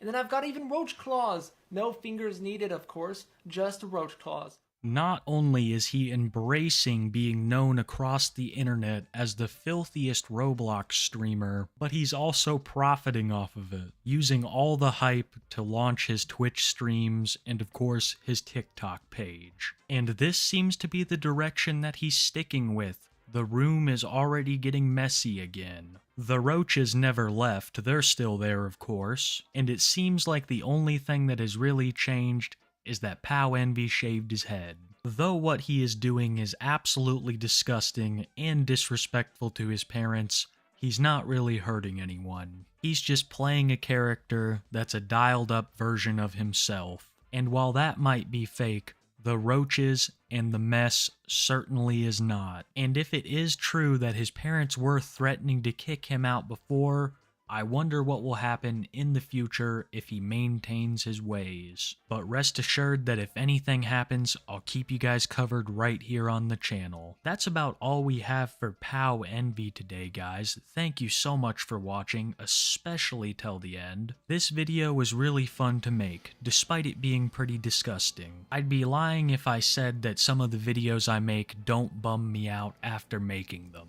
Sometimes the subject matter is just too grim, and I feel like I saw too much. But with ones like these, it's just really fun, and I hope to do some more light-hearted content in the future like this. That's the end of my little rant there, guys. Thank you so much for watching the video. Thank you for liking. Thank you for subscribing. The absolute biggest of shout-outs to all my channel members.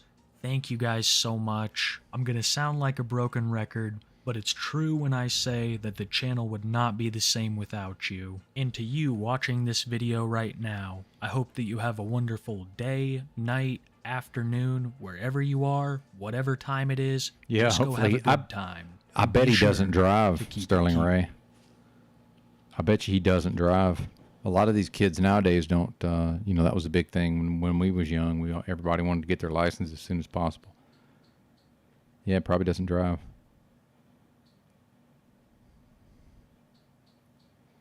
Younger version of O'Shea. What's up, Kimba? Good to see you. There's a link down there in case anybody wants to panel. I don't know how much more I have, but I guess we can always just watch random videos. That seems to be going okay.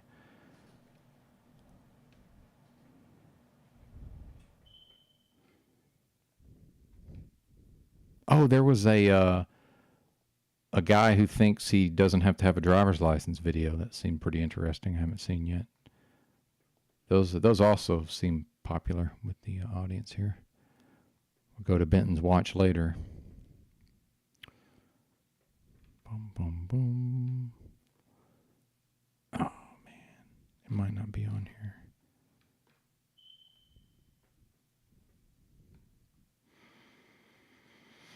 Yeah, I watch lists this stuff, and I don't even watch half of it.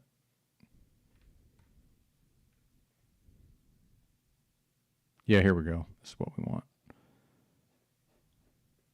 On June 1, 2023, at around 8 p.m. in Florida, a sheriff's deputy observed a silver Mazda SUV traveling over the speed limit. The deputy then conducted a traffic stop. As the deputy approached the vehicle, the driver appeared to be agitated.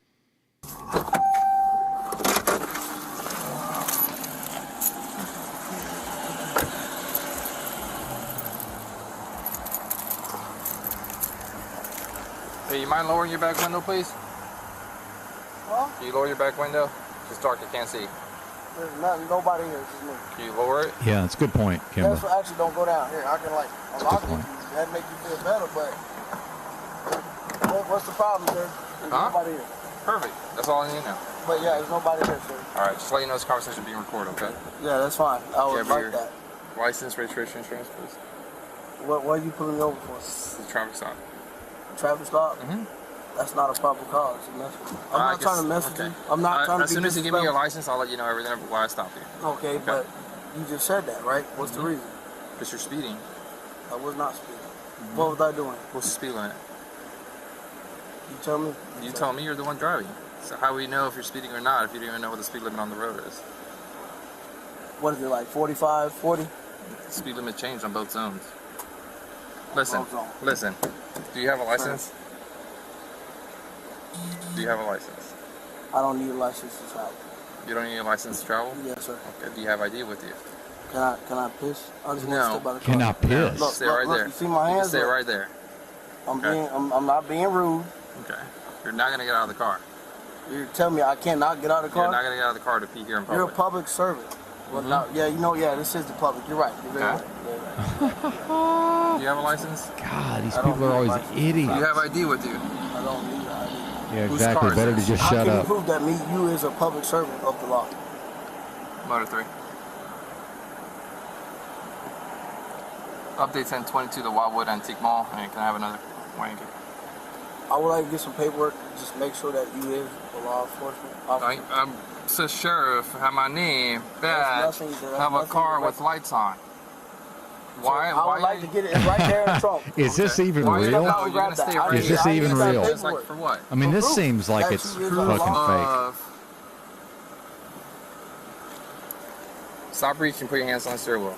Wow. Why are you so nervous? You talking about reaching? Like, look, you talking about reaching.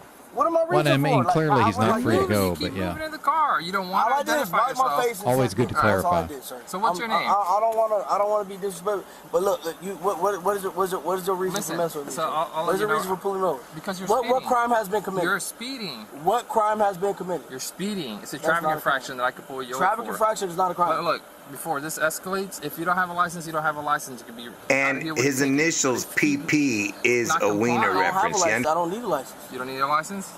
What's your name? That's irrelevant. It's got the I have PP in not the committed a headline. crime. Do you A crime- understand? A crime is somebody harming somebody physically or somebody property. I have not done that. So, All right.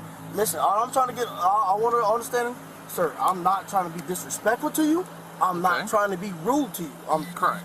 When you said, hey, stop reaching, which I was not reaching, but I do not So have you're a gun. moving a lot inside. Huh? You're moving. My hands are here. As I'm continuing, I have not committed a crime. I'm not trying to be rude to you, sir. I'm being very respectful. I have not committed a crime. I have done nothing wrong. You're speeding. So a traffic infraction is not a crime. For me to And continue his this, I need to initials, identify- PP, is a wiener reference. Yeah? If I was, I'm sorry. I was so It's down. got the I have not PP in the committed a crime. headline. Do you understand? I don't want to be rude to you. Again with the You don't need PP, to man. I do need to Do you identify understand what I'm Yes, I trying do. to show No, you if I here? have not committed a crime. Pablo You're getting an Picasso infraction. and What- the PP. No, I'm asking you RAS, to- what is your RAS? What is your RAS? Reasonable or RAS. articulable fact of a crime. What was the crime? You cutting those Listen. lights on is a crime, sir. Listen, I'm gonna give you an order right now. give me a Give order? He me said your you license. cutting I those, need you to those identify lights on yourself. as a crime. You can't give me an order, sir. You're a public servant. You represent the people of this country. Okay. I'm a law-abiding citizen, sir. All I'm trying to do is get to where I'm going So, and play the game. As a Play my game. law-abiding citizen, when an officer asks you to identify yourself, you don't want to provide me with your license, If there's ID card, or your name. If there has been a crime. Now, If there's been a now, this is a lawful stop, and I'm giving you a lawful order to identify you. Unlawful? If you No, fail it's to not do unlawful. so, You're saying- you are going to commit a crime. How am I committing a crime? What I have By to do? resisting. I am I'm giving not you a lawful resisting. My order. hands are here. I don't need to tie your hands for you to be resisting. How am I resisting? No, you don't. No, you don't. Correct, you, right? You can try to lie to me, but no, that's not. That's false. Okay. That's false, sir. I'm being very compliant. I'm talking to you. Whose car is this? I'm being very cooperative. This is my mother's car. Your mother's Legally. car. That's irrelevant. Really. Do you have insurance for it?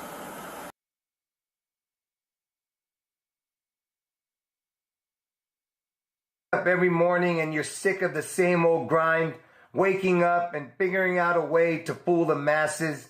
You understand? Are you sick of it? Do you want to change? Because I have something for you. It's called Jew Away, okay? All you have to do is use this product every day for 7 days, okay? And after the 7th day, you will lose your desire to be a butt plugger, okay? That way you don't have to wake up every morning smeared in feces from the night before because you had too many cock in your tails. I didn't say cocktails, I said cock in your tails. You understand that? Because every one of you have a disease, okay? And it's called the cockatoo, okay? Because one cock is never enough. You need the cockatoo before it's too late, okay? And don't be cheapskates. One dab is not gonna do you. Get your Jew away today, you pieces of trash.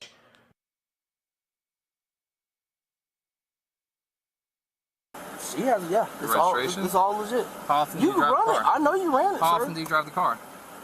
Sometimes. Okay.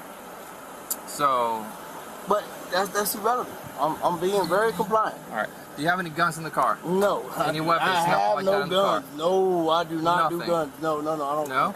No. All right. No Can you turn the car off?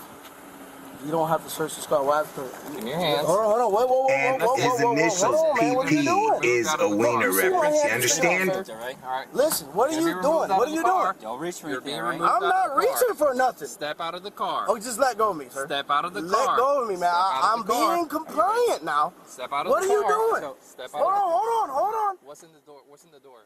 There's nothing in the door. What are you talking about? I'm listening. Okay, listen. Let's chill. Whoa, man. What are y'all doing? Like, what are you doing to me, man? Well, I thought it was going to be more about the driving without a license. You literally handcuffed me for nothing. All right, let's see what else we got. They can't all be winners, folks.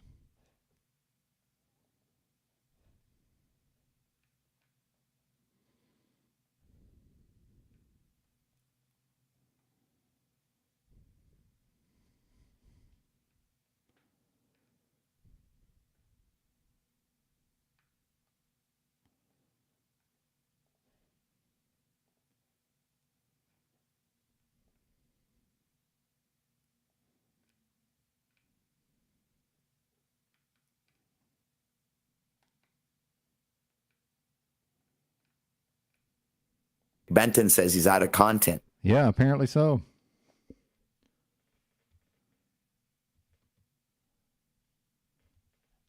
Yeah, that was pretty bad acting, wasn't it? Music Holds a Secret. It's quite bad.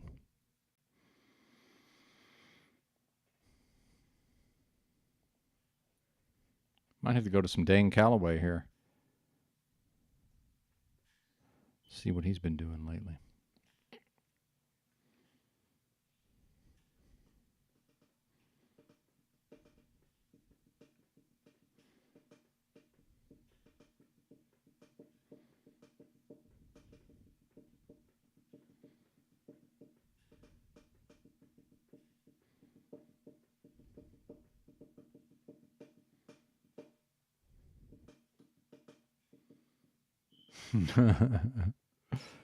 Oh, man.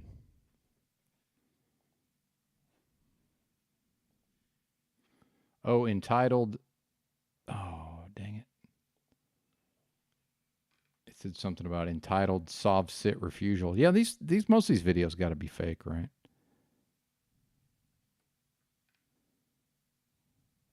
All right, this is what we're going to do. I'm going to play some old content. And if y'all don't like that, we're going to end the stream. But you'll probably like it. All right, give me a second.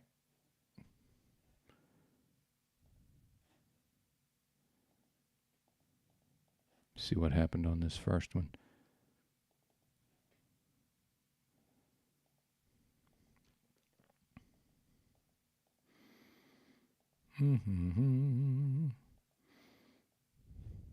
All right. That's not it. We're going to get some early Talcott.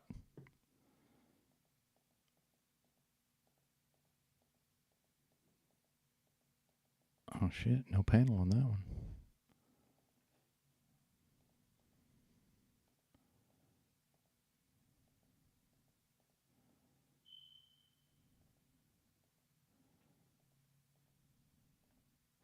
All right, this is from the third live stream from the original In a Yurt with Books channel, and we're fast forwarding to 1 hour and 5 minutes in when Talcott joins the panel. Give me a second here.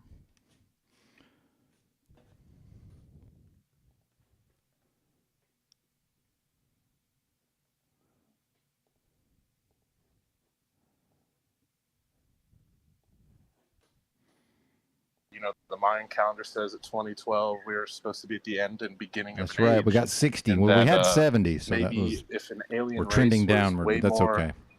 advanced than us, and it's the sun passing through the center or the equatorial plane of the galaxy, or maybe the galaxy passing through an equatorial plane of the universe. But anyway, all things are affected. Like our magnetic field is aligned to the suns, is aligned to the galaxies, is aligned to the universes. And if we go through a period of changing, everything's going to change. And so if we are going through a period of change, what if they're over there like making sure that we don't have an event like you were talking about the other day, where it's like an EMP type of event that shuts down all the, you know, with a large enough solar flare, you can have a current running through a piece of copper that's sitting on the ground, not connected to anything. That copper will run a current if the sun is pushing out enough energy, magnetic energy. So like, what if they're trying to quell that for us?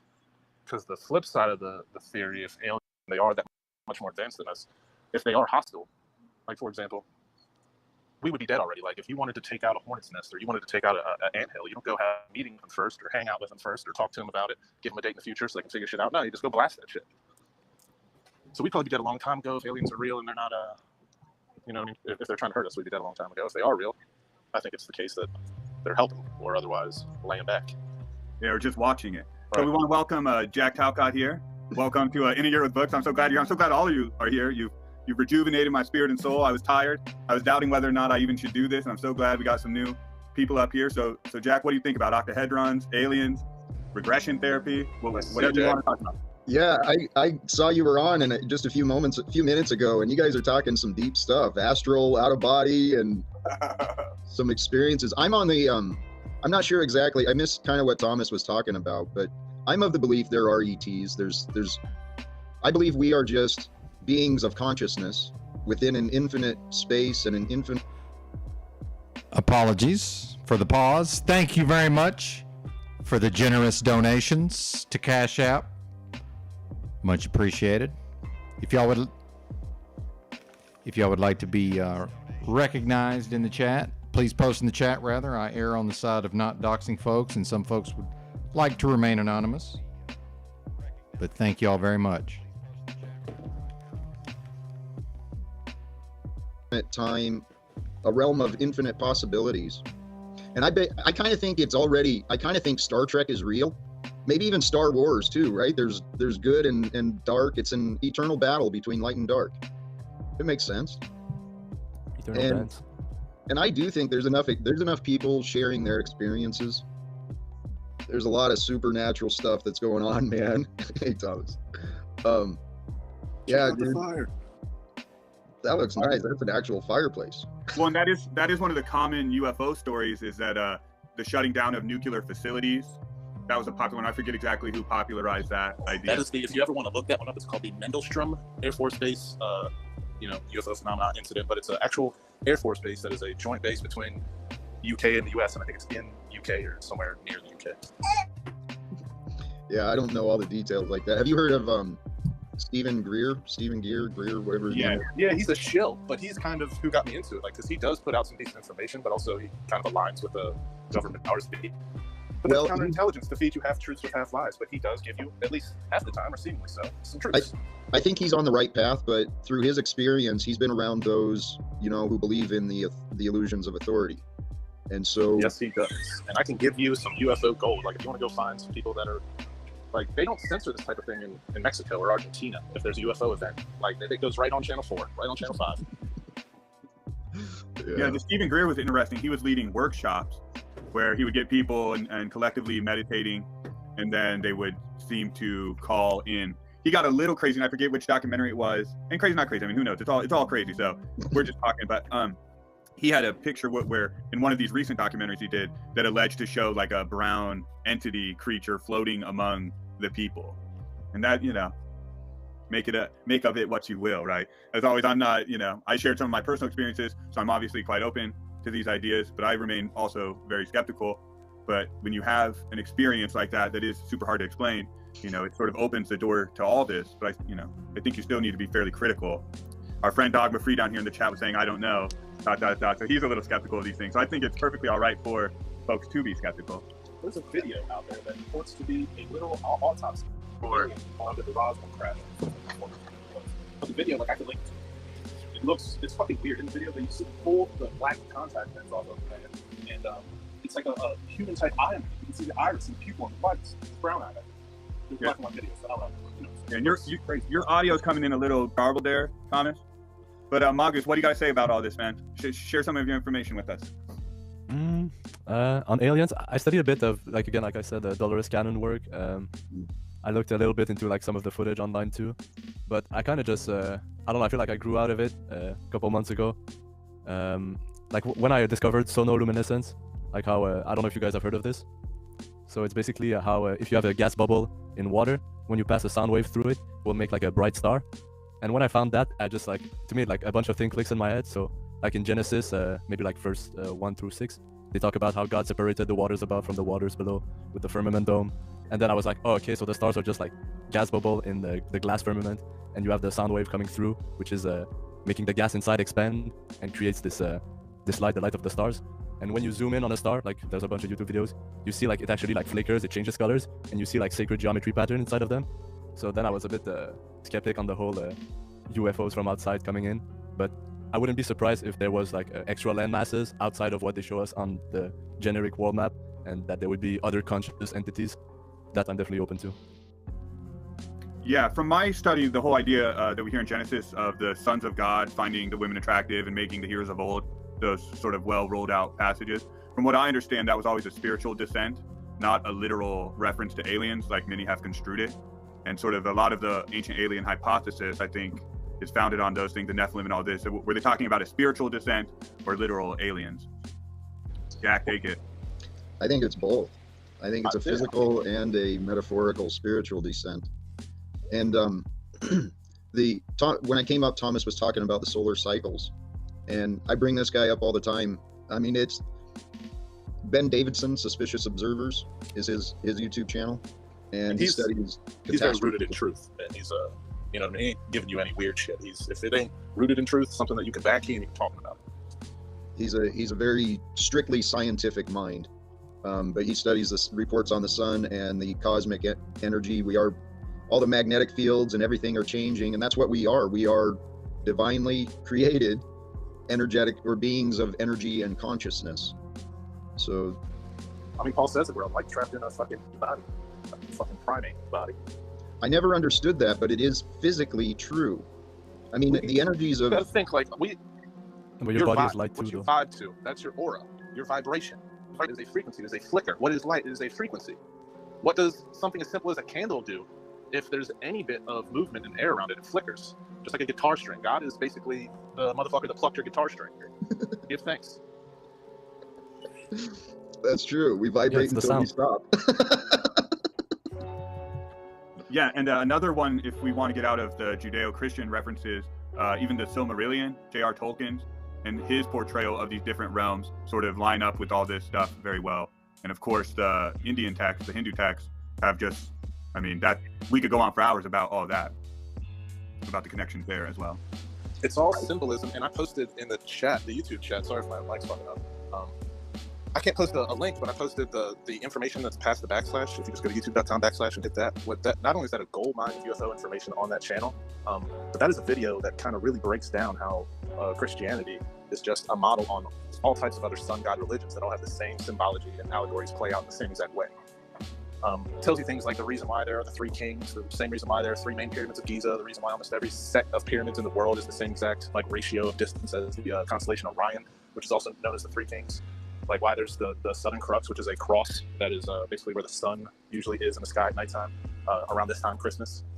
Just all the symbology, and it's between all the gods. Like we were talking about Mithra, you know, whatever, all of them. If it was a sun god, it's the same story. There's so many different stories, there's so many different traditions, and there's so many secrets. There's so much hidden knowledge that has been distorted, been withheld, but it is, I seriously, at this age of human development and our civilization, our advancements in technology and communication, this is a unique and special time for this record of history in humanity. There's amazing discoveries being made about the past and the present and the future. That's why I'm so adamant, though, that we've got to collectively find a way to end legal secrets. Because when secrets are no longer allowed and enabled, we can get at the records kept in the Vatican friggin' secret libraries. We can discover the artifacts the Smithsonian Museum has been hiding from the public. You know, we can discover a lot of the mysteries of our past that those in authority have decided to keep hidden from us. Even these. Just passing it around, and then I want to hear from you guys. I just want to hear you guys chat. Like, Yeah, I think you have all the information you can access inside for sure. I agree that more transparency would be good, but sometimes they, like according to natural law, they have to show you the truth in some way, shape, or form, and you have to give consent, even though it's subconscious sometimes. So I think the whole purpose of the game we're playing right now, this this reality we chose to incarnate in or were sent to, I think the whole point of this game is that we forget the knowledge of where we came from. So I kind of see it as the main part of the game to just figure it out and get back to who you are. Yeah, and I'll just toss this out there. Yeah, I'll just toss this out there, and then Thomas, the mic is all yours.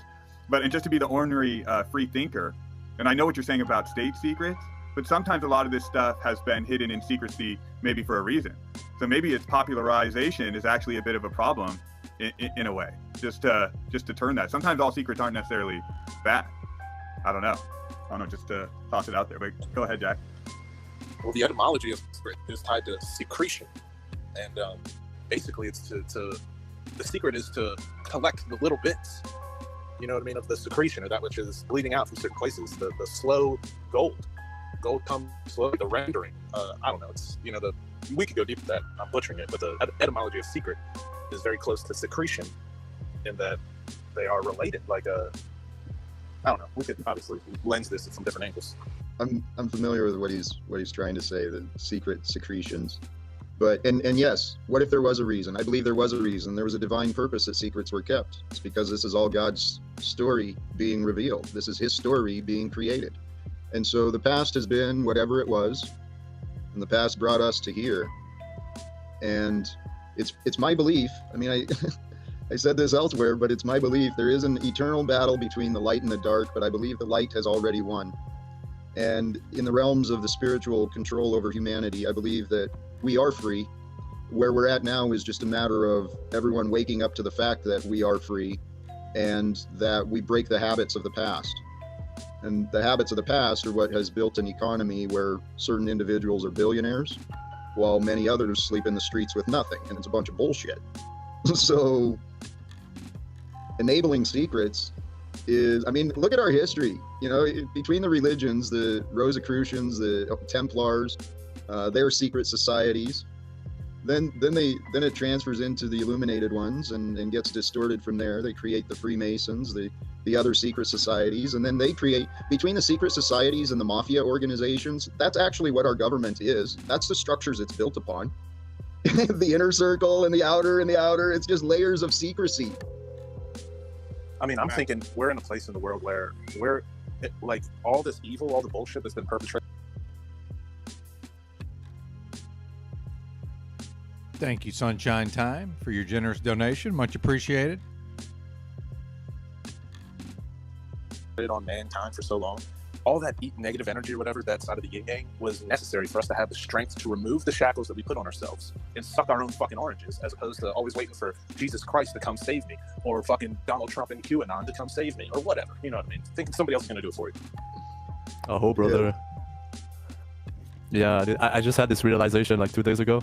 I was like, fuck, man, like, I'm a dark wizard. Like, my power doesn't come from the light, man. It comes from all the dark shit that happened in my childhood. And in order to actually like really know what is the light, you need the dark. So for sure I see it as a dance. And now it's time to restore the balance.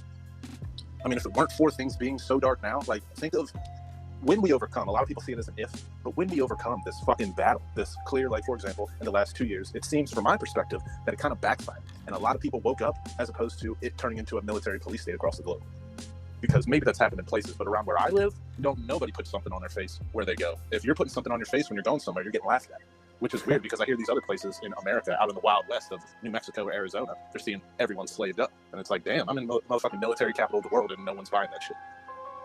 Well, but the thing is we got to really open our minds and our eyes to beyond America. I mean, I was just watching some reports on China, and seriously, they've got genocide going on right now in Wuhan with concentration camps, slave labor, and the slave labor products are being... Is that all true, what you're seeing? Are you sure that's not propaganda? Because while we've been fed from childhood that North Korea is empty and without power, it's a corrupt, you know, they're just shooting missiles everywhere, Jack Harlow's hella scared. What if it's the exact opposite? What if it's like a utopia over there? You're being fed lies the whole time. Iran ain't what everybody makes it out to be. North Korea ain't what everybody makes it out to be. Same thing with Cuba. I mean, you know, what if, since you haven't experienced it, probably, maybe you have been to fucking China, I don't know, I'm just playing devil's advocate. What if all that information you're being fed is bullshit? Well, it definitely sounded like bullshit last year when they were reporting their rates of the COVID, right? I'm not even so sure I can say that, right? Where they had these 0 cases, no cases, all that. That seemed like propaganda. And so, yeah, I guess you do have to be a little suspicious at this time now of saying it. And we'll also recall that in George Orwell's 1984, we had these distinct districts, and they were constantly rewriting the news, Oceania, and all these different places, feeding people fake stories. So that's not outside the realm of possibility. But I think at some level, you gotta operate as that at least some of it is true, or, you know, you just kind of end up doubting everything, and then Well, I guess the way I look at it is like if it's coming from certain sources, basically anything on mainstream media these days, any mainstream website, be it Facebook's, like Instagram, Snapchat, that's basically on the same level as CNN these days or Fox News. You're not getting anything. Everything's hella censored. You're only getting good information if you stumbled upon, and now you're in networking with people in that school of thought, or if you happen to browse on it. Because anyway. Thomas, the thing is though too is when I speak these words, I'm a man who's saying, hey, we live in a world of lies. I'm very cautious with my discernment, just as I am with American politics. I'm very cautious with what I learn out and believe elsewhere. But I've seen enough people firsthand saying, and I don't think they're actors, firsthand people talking about the abuses they have experienced. Well, yeah. I mean, I'm not saying you're incorrect. I just think overall that we're not being fed the correct message. And yeah, there's extremes in every case, and there's fucking labor camps in America. You know what I mean? Or, we've seen the pictures of the FEMA camps, whether or not anybody's really seen them up close in person. But I'm not saying that you're incorrect in totality. I'm saying that the messages being reported by the mainstream media want to put you in a fear state when real life doesn't require that fear state. Like, fear is something that you benefit from, not something you drown in and you always focus on. And let's let Magus have a word here. He's our new friend here, and we've all been talking amongst ourselves. So I want to keep. Yeah, I apologize. No, you're all good. I love it. Bro, that was a good rant. Yeah, and just feel free to hop in whenever, because we're all chatty Cathy's here, so we'll just talk over the whole damn thing, Magus. So don't you be shy. If you got something to say, you just interject, and you can have the mic all night if you want it, because we've all been talking. I was just listening and enjoying what Thomas had to say, and Jack. Yeah, that's great too. Yeah. I guess I just want to say, like, for me, I kind of given up on just world news too. I just focus on myself, and if I see someone in person who needs help right there, then I'll be there for them. But if I can't influence it, like all the way, I just don't pay attention to it. On this note, I think I'll be on my way for tonight. It was a pleasure being with you guys. Yeah, I'm very glad you were here, buddy. Peace. Nice to meet you, brother. Hey, it was nice having you up. I was going to comment on what he was saying too, though, about us learning the dark so that we show the light. We are at a time of transition, and I've stolen this idea, this concept from someone else, but those of us like right here, conscious and aware and talking about bigger things than just what the Kardashians are doing. We are the leaders. We are the ones who are shining the light. Okay, we're like the lighthouses in the dark. Well, where do you put the lighthouses? The lighthouses go in the rockiest, most dangerous territory. So for us to be able to shine the light brightly, we've been led through the darkness. So it's kind of a badge of honor, brother.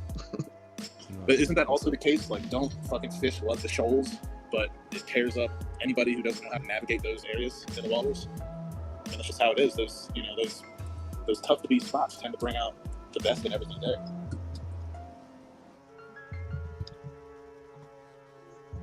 Yeah, this is a very interesting place for me to be in, because I've sort of been putting on different hats in these conversations. Like last night, I was with the Chalk Body Outline folks and approaching this from a very skeptical position. And even my reading today of the Bud Hopkins alien stuff, I was starting from a skeptical position, and then we sort of have floated back to a less skeptical position, which is fine. I'm really comfortable dancing among everyone, which I think is great.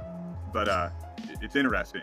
It's interesting having to hold both thoughts and give them equal weight, not in a cognitive dissonance way that befuddles and confuses, but in sort of a more dynamic way, I guess.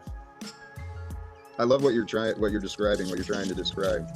That is the key for us, is to be able to hold the contradictions within us without allowing the confusion. Can we be comfortable knowing a little and not all the answers? Yeah, someone eating cereal? Thomas, are you eating cereal over there or something? What are you doing? Sorry, I didn't think that my mic was that picking up that well, but no, that's one of the things. Like, when you're heating a whole house with firewood, you really burn through that shit. I mean, we're gonna run through a cord in like a month and a half, 2 months. I guess I could be better about how I tend to fire. I just let it burn. Anyway, sorry. That's the lead. No, you're fine, dude. I love it. Dude, I'm so happy I started this up. I spent years and years and years on this YouTube thing, never talking to anyone, just sort of being passive and receiving all this information. And I'm really appreciating all you gentlemen and people I've met in the chats and having the opportunity to come live with you all and actually have human interaction. I think that's exactly what's missing in these things. And that's sort of the gap I'm trying to bridge by talking to all sorts of people who have different opinions on this. Is like, let's humanize these things. Because yeah, I have a big issue with the doomsdayers and the apocalyptic people. But then I also have, issue with certain quarters of the conspiracy theory realm that are gaining a lot of popularity on here that don't seem to ever prove what they believe or, have a lot of facts backing it up. and sort of, something I've been hammering away is how these platforms are used by, behaviorists and social engineers to achieve certain agendas. But I think what we're doing here, having human conversations, upends that whole thing. So that's kind of where I'm at. Conversations are absolutely the key. Communication is how we overcome our differences and overcome the lies that we've all been exposed to. Well, that was like the agenda of the powers that be for so long, was to keep us from connecting, to shut down the community, shut down the family. So that way we don't go to each other for help. We have to go to Big Daddy government, or we don't go to each other for even insight. We go to the news or the TV or the internet for insight.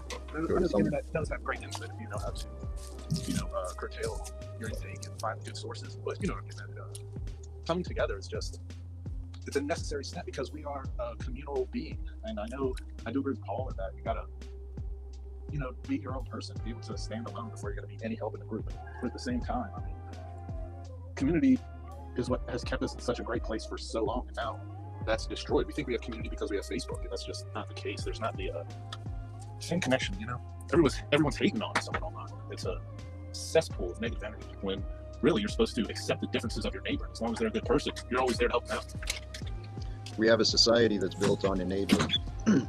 Friends and family are often enablers for our discomfort. That was my case. When I started caring about myself, I confused all the enablers in my life. Everyone's confused. They think all sorts of shit. I got this interesting question for you, Jack. I was reading this book, and hold on, let me go grab it real quick. You can finish your thought. 1 second. I don't remember what I was thinking. He's got all the books. There's a cool book that I bought from a YouTuber named John Plant. He does the Primitive Technologies channel. Okay. And he, I don't know where exactly he's based out of. I want to say Brazil. I could be wrong, but he does the work. He goes out in the field and will make one of the mud huts, but he's not a liar about it. And it's cool. He put out a book so that way you could learn how to. He's so smart, and he'll put it all in the fucking in the description of the video, so you can do it yourself. It's like a little mini pamphlet in there, but he'll, I don't know, make actual legitimately chemical concrete from. He makes all his tools by hand. He does everything by hand. If he has a tool, he created it. Interesting. There's another one, I believe they're from Russia. It's called Advoko Makes. And man, if you see the ingenuity and the ability for them to create, between Primitive Technologies and Advoko Makes, there's also another cool one, but it's just something I like. It's called Mind Mechanics. But these guys are just so fucking good at what they do. And if there was the end of the world, these would be the people that would be the new kings and lords, because they have the ability to create everything that you would like to consume. But they can do it with their bare hands, without a book, without the internet. They're doing it now. They're trying to show you how to do it. Yeah, so here's a question. Here's a book I was going to play, and I'm just loving this book, and I was talking about it the other night, The Epiphany Machine by David Gerard, and I'm going to finish this tonight when I get off of this. But the premise of the book is that there's a machine, and this machine is like a sewing machine, and people stick their arm in it, and then it tattoos an epiphany on them.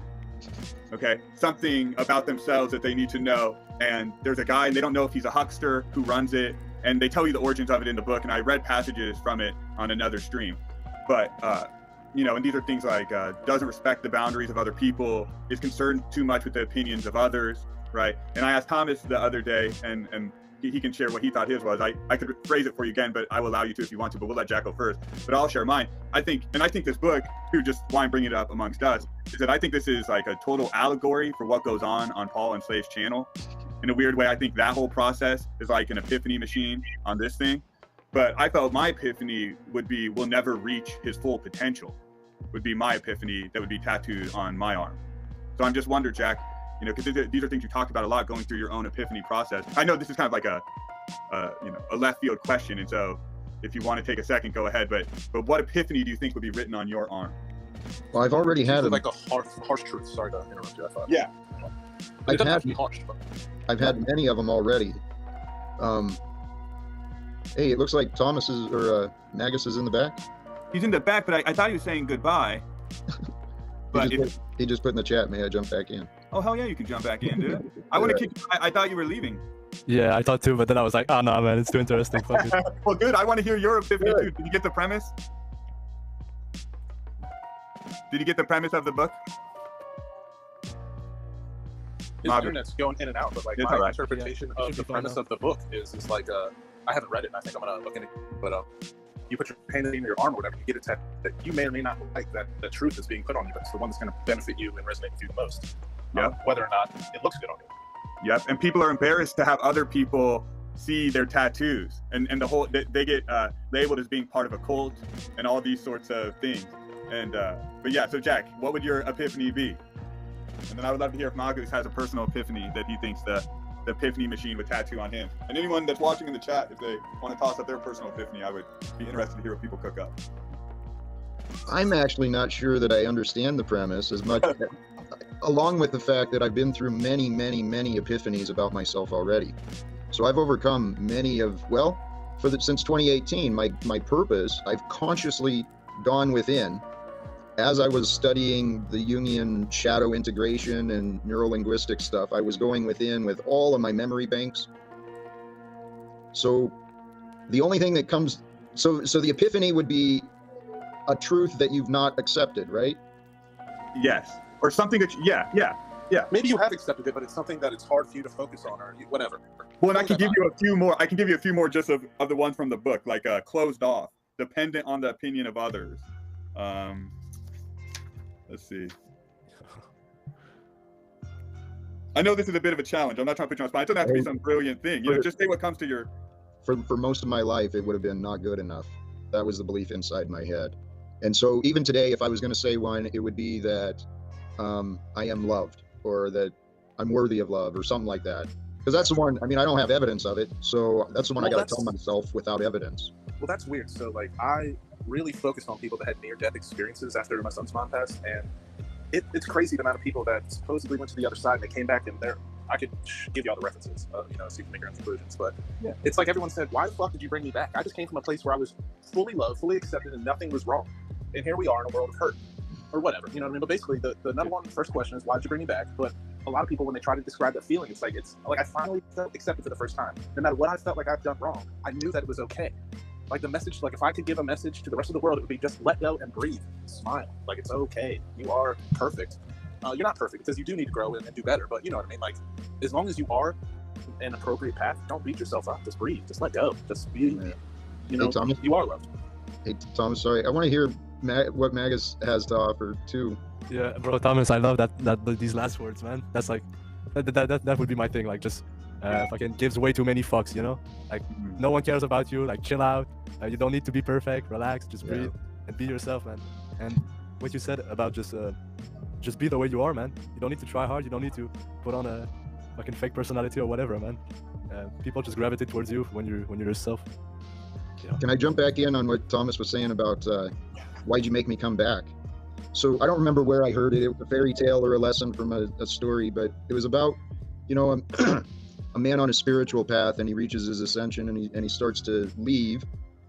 And as he's with the angels, he hears all these screams, all these cries, all the noise of suffering behind him. And he knows he can't leave because we are one and there is no separation. So we return to help elevate what is remaining. So I think. Yeah, I was sharing a book that I inherited from my sort of my great grandma Jean, who I think I just inherited the spirit from. I think she must be a guardian angel for me in my life. And a story of her death is exactly that she died. The doctors brought her back, and she looked at them all and said, "What the hell are you guys doing? Why did you do this? I told you not to bring me back." She was a badass woman. The other great story about her was a dog bit her one time. She loved animals. She befriended like all the squirrels around her house, and they would come shake her door, and she would feed them. But she had a dog that bit her and latched onto her. She didn't hit it. She didn't knock it off. She just let this dog chew on her arm until the dog finally let go. She was a badass woman. These are old school people. But she's the one who had this book I was sharing earlier from the 1890s or whatever it was, The Golden Way to Enlightenment. And I'm like, it's almost a Golden Dawn book or something. But yeah, the gripping to life is, we're all here a short time, and then it goes. And that's something big, a philosophy I push is like the Grateful Dead idea, not the band, though I do love the band, but being, instead of, people are always about embrace life, but I think if we were a little more cognizant of our own death, that's actually how you live the most fulfilling life possible. It's recognizing that we're all sort of, one breath away from it all being over. So what does it really matter, all these hangups that we have and all these sorts of issues?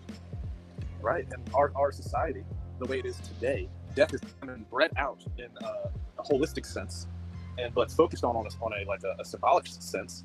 And so now everyone's scared of it. Everyone thinks that it's the opposite of birth or the opposite of life. or like the end of the line or something like that. When like, I don't know, it goes deeper. They say I get shit for liking this band, The Tool. There's a line in one of their songs from the Lateralis album, or the Parabola album, whatever it's called. But like, or maybe I'm thinking of a perfect circle. Anyway, like if you I think I'm thinking of Muse.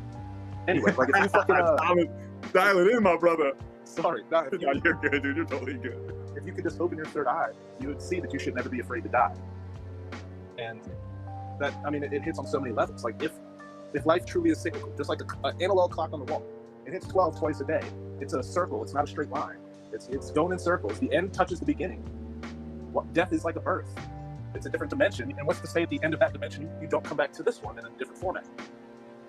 You know, I don't know. There's a lot of strength behind the idea of reincarnation, and like certain schools of thought in reincarnation are that, like, for example, you choose who you're gonna live around. Like, this is, I don't mind this guy being my dad and my mom. I don't mind this guy being my brother and my son, or I don't mind this woman being my wife or my daughter or my mother. You kind of choose that, and that's obviously there's very little proof to that, but that's a cool idea that, like, your daughter, your son, like you said, that they came to you in a dream here. Yeah. He chose you. Like, he wanted you to be his dad, and maybe he was your grandpa in another life. Maybe. Who knows? I don't get weird and deep or whatever you call it. But you know what I mean? Like, I truly believe in reincarnation. It's one of those things you can't really put your finger on, but I'm into it. Yeah. Yeah, I'm open to all these ideas. I mean, it makes more sense that you're eternal, because it aligns with the physical truth, that the physical law that all energy is preserved and conserved. It can neither be created nor destroyed. It's there. It's only transmuted. It changes in shape and, you know, the way it looks. It changes in how it presents. It's not necessarily any more or less in the same system. So the system of your life, when you're in death, it's the same amount of energy. It can't go anywhere. In the biggest scope of eternal souls or whatever, all that is memories. All we are is eternal memories of experiences, and experiences are just perspectives of moments. So I was wondering, I was listening to your words and kind of thinking about my own past, and I never really had a big fear of death. When I was a kid and I joined the army, I faced my fears of death, and I chose to believe that life, there was no purpose, right? You may as well sacrifice your life if you're going to live it. So I didn't fear death, but I feared failure like a son of a bitch. It's death within life, the death of an image of yourself, or whatever. You know what I mean? They say that all emotion stems from fear, and all fear stems from the fear of death. Like, on a simple, break it down to 1 or 0 level. It's the fear of death, like a feeling of what, Jack? I had a lot of standards for myself, so I made sure that I obeyed all the laws, that I wasn't late on my bills, that I wasn't late to work, that I didn't disappoint people, that I took on everyone's problems so I didn't have to look on my own. And I do that a lot. I was afraid of failing because I didn't know how to succeed. All I knew how to do was survive, because that's what I was taught. I was taught to fight, taught to survive, taught to struggle. I wasn't taught how to fucking live. I wasn't taught how to win. I mean, that's one of the things that I'm looking into. I don't mean to interrupt. No, please. What were you saying? No, I mean, I deal with that in myself and in my life, and I feel like I do well on that regard now, because I at levels that, I mean, I can care less. I mean, I'll be vulnerable up here on stage and just be myself, and if people don't fuck with me, whatever. Not that this is a big stage, but you know what I mean? Like, not really trying to hide anything. I'm sure there's things I'd like to keep private, but otherwise, you know, just be me. I think it's interesting, Jack, like the opposite effect growing up as a 80s and 90s kids. The way I always say it is a Jim Morrison line, I've been down so goddamn long that it looks like up to me. So when I was coming up, it was sublime. Long as I'm alive, I'm gonna live illegal. It was the exact opposite. I had no sense of, it was all failure. Everyone around me was failure. So it was sort of the opposite experience of having to create a constructive reality and actually reintroduce rules, reintroduce standards, reintroduce a normal life. I tried to create a normal, family in the house and tried to do all those things. And then it was so funny with what happened in the world that the world came crashing in. It was like, no, dude, you better go back to the Mad Max reality you thought it was in your teenage years, because shit's getting real out here. And, those old models aren't working anymore. So it's almost a different, wrestling. I think that's something that we all go through as, like, men in a society. Like, we, as children, we have that invincibility quality, and it runs with us until, we're in our 20s or 30s or 40s, depending on who it is. And then we kind of want to settle back and create. So that way, first of all, we think we can never die. And then we realize, oh, death is real. So let me build something for the people around me or myself. So that way, when I'm not around, you know what I mean? The creation is there. But like you said, we're in this weird fucking world where it seems like it really is Mad Max life or death all the fucking time. And it's just, we're here. This is the most beautiful time to be alive. Like, it really is. Like, it's clear we're at a cusp. Like, we all probably had that feeling of like the end of the world might happen while I'm alive. I'm sure we've all had that feeling, and it seems to be more and more the case as time goes on. And to think that we did not choose to be here, like this wasn't a choice, like we couldn't fucking, I don't know, like I know it's metaphysical in that there's no proof of that we had a choice or there's like some choice before we enter this life, but you know what I mean. And I think folks like us are literally have hijacked the timeline. I think we were on an apocalyptic doomsday timeline. But what people like us are doing, and with the truth that we've been given, and that's why everything has gotten so wonky, is that we're actually responsible for that wonkiness with the choices we're making and turning, going the road less traveled and all these sorts of things. And that's why we can't. I always felt this as a child, that when I projected into the future, it was sort of a large blank canvas almost, or I couldn't quite see what the future would look like that far out. And I think that's what people feel when they have apocalyptic fantasies and that sort of thing. But really, that's the space that you get to create in, if you're willing to step up to the plate and create something, of course. Magus, face on, my brother. Take responsibility. That's what I've been learning. Stop thinking and start to act. Exactly. That's it. That's very simple. I love those. Take responsibility, get out of your head, and do it. That's what I've been practicing, is learning how to just be without thought, be without desire, but to be with purpose, and then choose the purpose. And I've tried incorporating a lot of the little wisdoms that I've learned. Like one of my favorites is choose more, do less. Right? So I spend a lot of time thinking, meditating, contemplating, figuring out, is this a fruitful endeavor? I spend more time thinking about what I'm going to do than I do doing things. But once a choice is made, once there is a choice and I can make a choice and I see a benefit for doing, then I do. And as I'm doing, I'm enjoying doing, and I'm thinking about the next do. So you just be and do and allow the truth to flow. And that's what we are. We're just...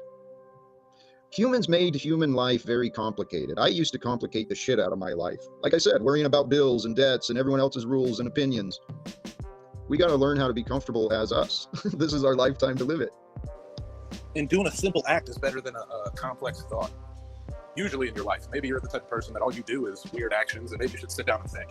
But generally, for most of us on this, broadcast, we probably think a lot. We probably go deep into thought to the point where we're analyzing things that other people don't. Maybe for us, actions are the best. And like, it's better to say, do the dishes or wash clothes or whatever, than it is to fucking think about something that really isn't bringing any benefit into your life. And, even if it would maybe bring a benefit, the amount of time it's going to, what I'm getting at. But actions speak louder than words, and words are, composed by thought. So, anyway.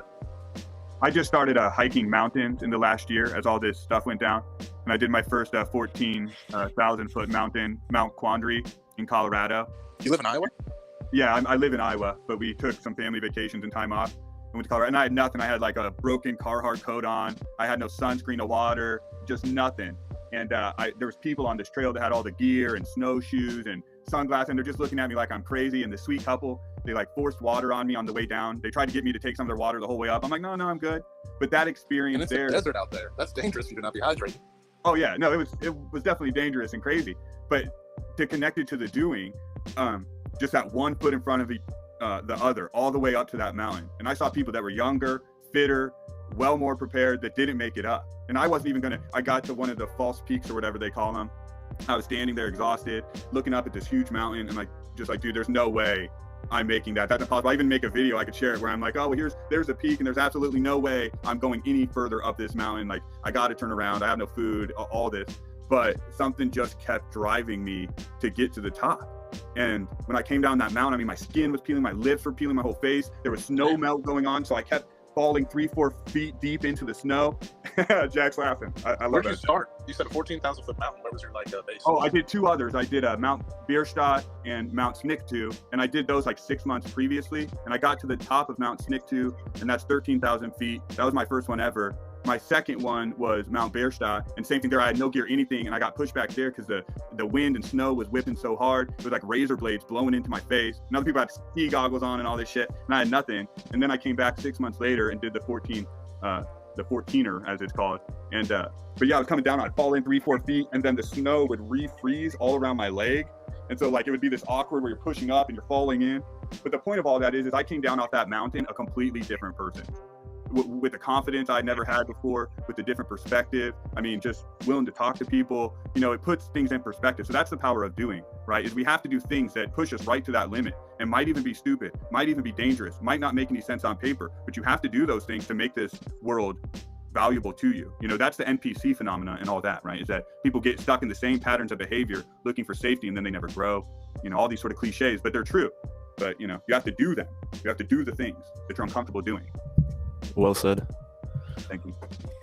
Or even this. You know, I was sitting here tired and I was like, dude, I don't know. What am I, you know, I wasn't sure about doing this. And then you all joined me and I'm so happy you did. And then we turned this on and had like this time together to share our ideas and our evenings and like our ideas. And we were going to just rant against Bud Hopkins, and it became such a much deeper, fulfilling conversation. How are you doing on time? What's your plan? I probably got like 10, 15 minutes. I mean, I'm on no real time limitation, but just, you know. Your desire. Yeah.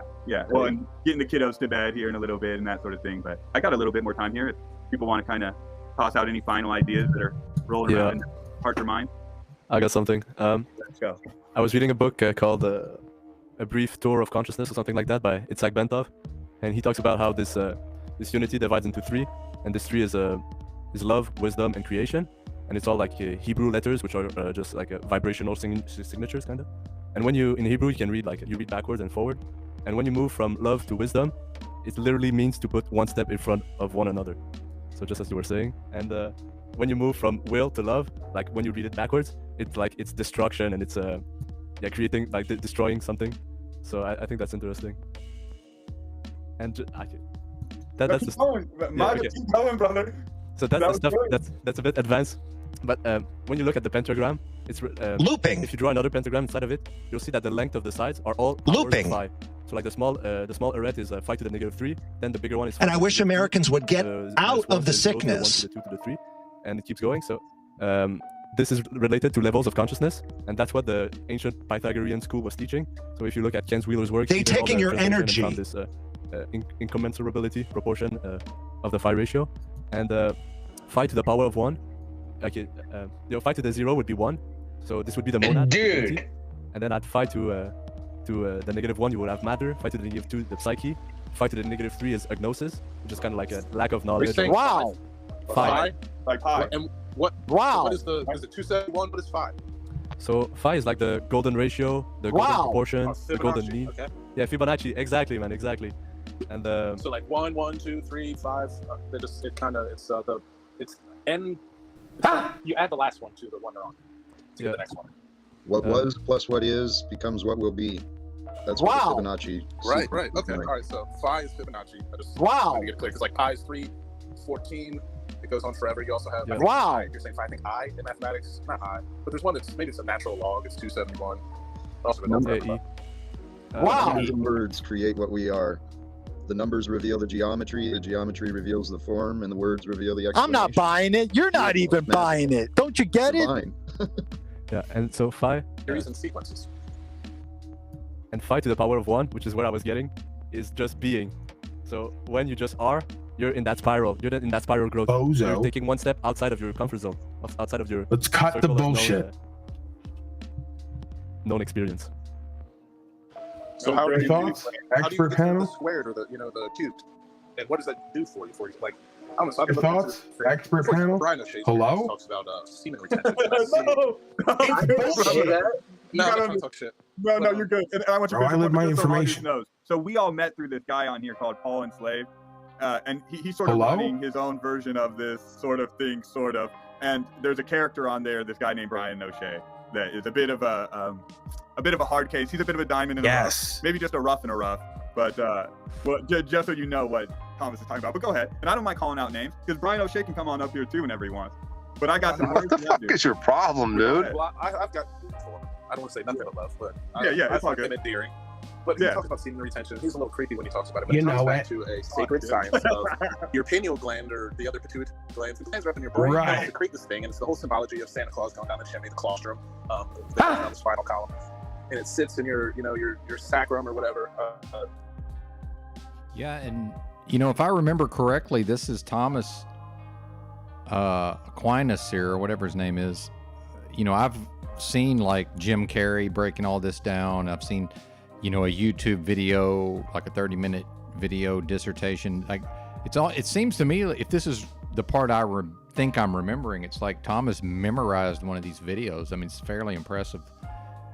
I believe he goes through the whole thing here. Basically, if you don't have sex or do other shit that's bad for you, like whatever, just live a shit life, be a piece of shit, drink alcohol in excess, eat in excess, whatever the case is, there's ways that you burn up that. There's so many references to it, but basically the premise is that if you don't do weird shit, that you fucking times in the cycle, or whatever the case is. I'm so sick of this shit, bro. This oil, this secretion, the secret of life that is secreted by your glands in your brain that go down your spinal column to your base. Don't go back up. Don't squander that and eat from the tree of life. And that is basically the Christ. When it gets back to the topic, it's crucified and multiplied.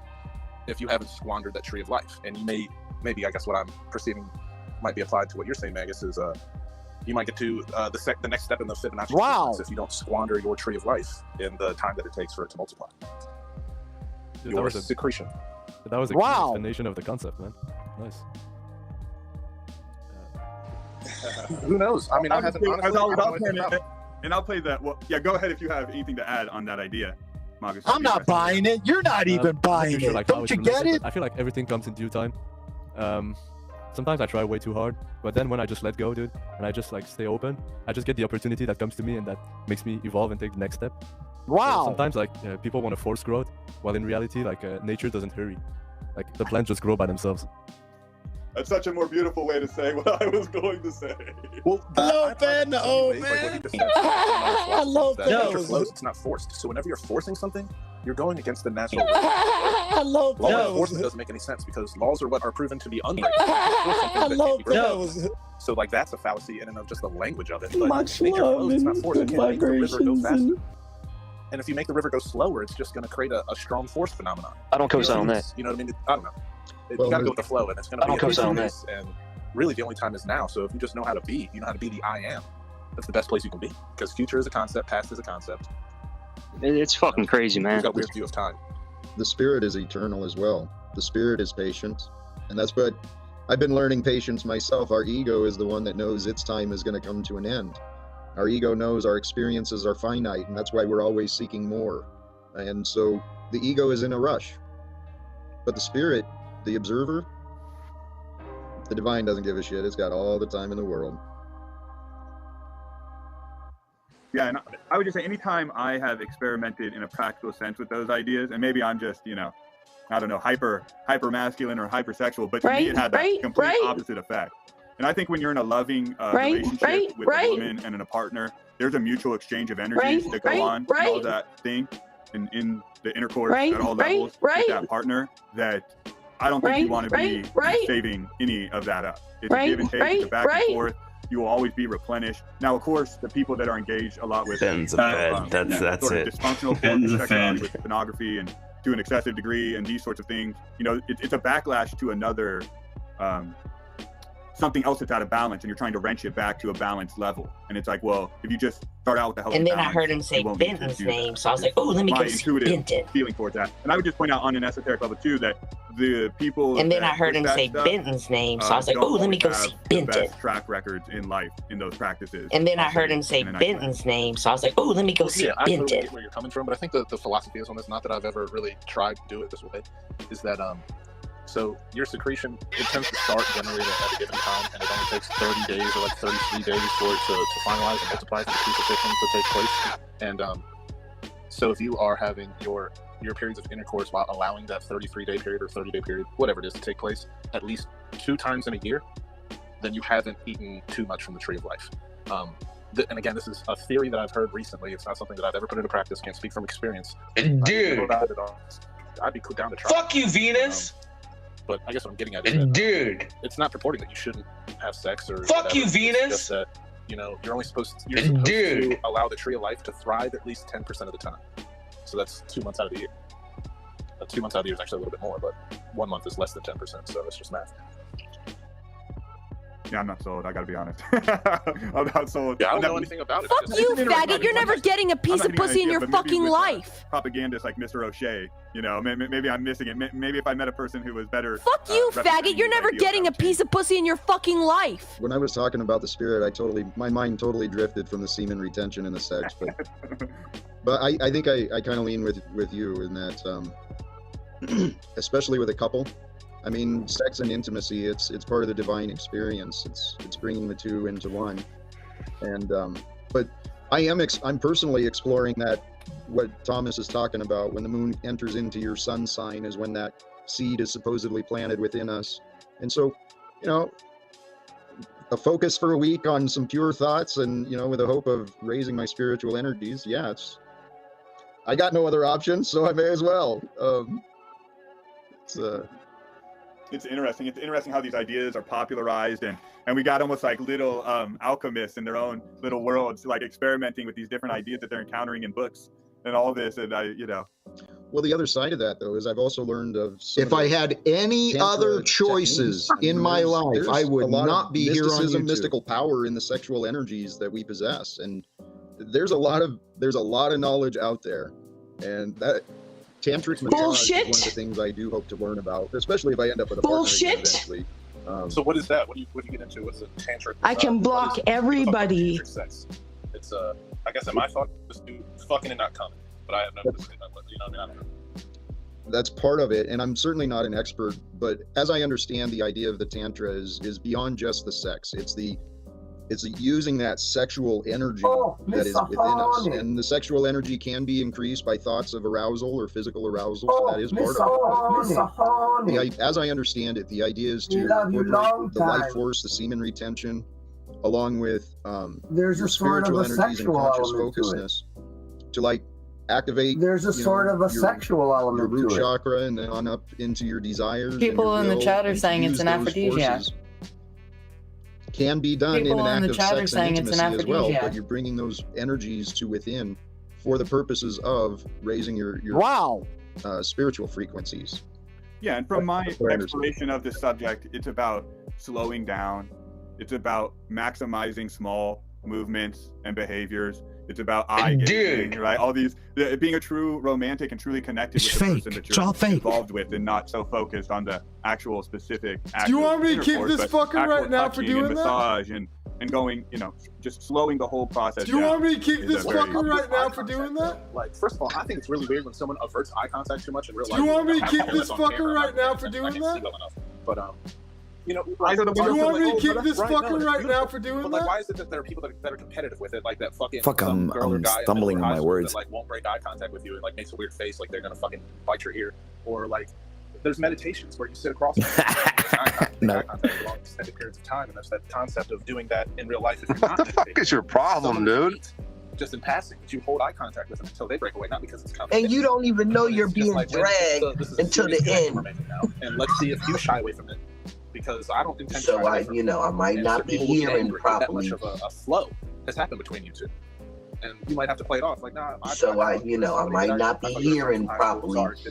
It don't have shit to do with me. But you have love in your heart. Maybe, you know, certain people are staring at. This is not therapy for me, right? Eye-to-eye contact is very powerful. This is not therapy for me, right? The person's, this is a term used in some quarters, into their morphic field, into their frequency. By looking someone in the face, you can basically read their whole soul. Man, I was just lost in the sauce. So it's very powerful. But it's like, I don't know, I'll go into there's a convenience store named Wawa that's very prevalent, which is a Native American word for goose. And what the fuck is your problem, dude? And get a sub or something like that, or else, you know what I Do mean? you want me to kick this fucker right now for doing that? And like anybody that I look at and try to do that with, like eye-to-eye contact, and just kind of hang out, like have the vibe in your soul that like I love you. You have to smile on your face, you're not making it weird, you know, and being like Brian O'Shea, the first thing out your mouth is going to be that you're retaining semen. But not a lot of people avert eye contact, like just immediately. Shows you where we're at. You know what I find around here? I live in the area of Maryland and Virginia, the District of Columbia in America, and I find that those of the Latin persuasion are the ones that hold the eye contact the longest. Yep. Like if I look at white people or black people or Asian people, it's like one quick glance. Thomas mobbing around, staring motherfuckers They're coming down. in there, they're hopping out of a work truck. They got drywall stains on their pants, and they'll fucking stare at you. And they got a smile on their face. They ain't fucking scared. They're like, "Hey, what's up?" They're not like, "What you staring at me for?" Yeah, I don't know where exactly I heard this term, and then we should go around and then we should wrap this up. But I just want to thank you all before I give my final little point on what we're talking about. I just want to thank you all individually for joining me here tonight. It actually means listen to this retard jibber jabbing. Do you want me to kick this fucker right now for doing that? And to have a new friend join us, who I was sort of aware of, Mr. Thomas Magus, to have my new friends here, Jack and Thomas, join me. This actually means a lot to me. You made my Monday. I was sort of having a low frequency day, and we raised it up. So I really appreciate that. But on what you're talking about, Thomas, I call it like frequency tuning, and I've heard other people talk about this too. And this is actually a great practice to have. London is destroyed with glip glop and muglug. Peaceful state, like even if you're at the grocery store, or God forbid you're at a Walmart. London is destroyed with glip glop and muglug. Really calm down and align your own frequency. You can. Dude, I'm bonding with you today, Paul. Mall, grocery store, Walmart, and you will start having people smiling at you. London is destroyed and so with glip glop and muglug. The eye contact, yeah, that's like the next level, like we're saying, right? You don't even need to look at, or even the prayer. If you have prayers at work, say your Our Father, or your Hail Mary, that's your thing, or Om Mani Padme Om, or whatever, even in your heart, or even if you don't have words for it, you can. London is, place with that. And that's my final word. And then we'll go around here. We'll go to Thomas. We'll go to Jack, and then we'll let Magus have the final word here. And I thank you all very much for being here. Yeah, because you're bad faith. I guess one of the things that I think connects right now is there's like an old I used to read a lot of Buddhist books, but anyway, a practice, kind of as you walk, as you just go throughout life, meditation practice is to look people in the eye, and in your heart, your soul, or whatever, in your mind's eye, your thoughts, the words you create in your head, say, wow, I love you. There is love, however you want to describe it. Wow. But you radiate love from your soul when you're making an eye contact with someone random in public. And what is so weird about that is that you will see that they pick up on that they react in usually a positive manner, if not always. And it's just one of those weird phenomena that information can travel faster than light. And that's I allow the truth to flow. Our present culture of science, but otherwise it's something like the double split experiment, or Feynman's Feynman did the double split. Foucault's wow. So in my opinion, as another descriptive experiment that shows that data travels way faster than light can. But anyways, I think it's cool. And thank you. Listen, partner, you delusional and in denial, partner. Hey, thank you, all of you guys, Thomas and Magus and Yurt, Austin. Whatever. Yeah, I'm Austin. Yeah, you can call me Austin for sure. I like the Yurt name too. You Praise God. Good. Thanks for having this. I mean, this fellowship, this made my evening as well. And what you were saying, I used to use that Hopo Ono Ono or whatever. You familiar with that? Om Mani Padme Om. No. Right. It's called Hopo Ono Ono or something like that. It's thank you, or I'm sorry, please forgive me, I love you, thank you, or it's those four things. And it's an interesting story about where that came from. What are you, crazy?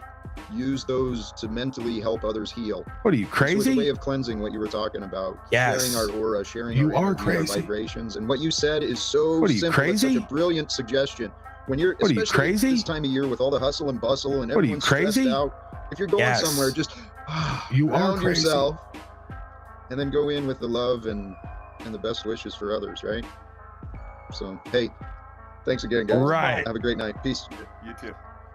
All right, Magus. Salute to Benton. The new friend. Final word. I'm so glad. I'm so sick of this shit, bro. I'm so glad I came to this. Was the first time I connected with your content or any of you guys.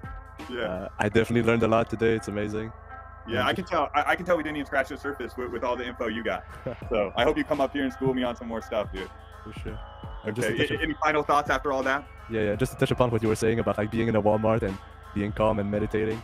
I work in a Walmart type like a grocery store, and dude, I was placing bananas, and dude, I was so high, like just not on any drug, just on ether, just breathing, like being conscious. Oh man, I need that drop. I was placing bananas. And the whole field around me just like the people were like sensing it, you know. They came to take the bananas like as though they were like grabbing something. Hang on, kind of I'm never holy, well, not say never, but hang on. Yeah, it makes such a difference. Give me a second, I gotta get that. My supervisor would say like, yo, that's like there's a rotten fruit, that's a piece of shit. I was like, placing no, bro, bananas. just a rotten fruit. Don't.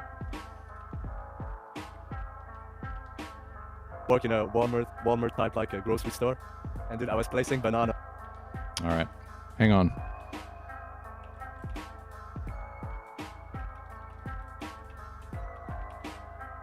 Get that drop.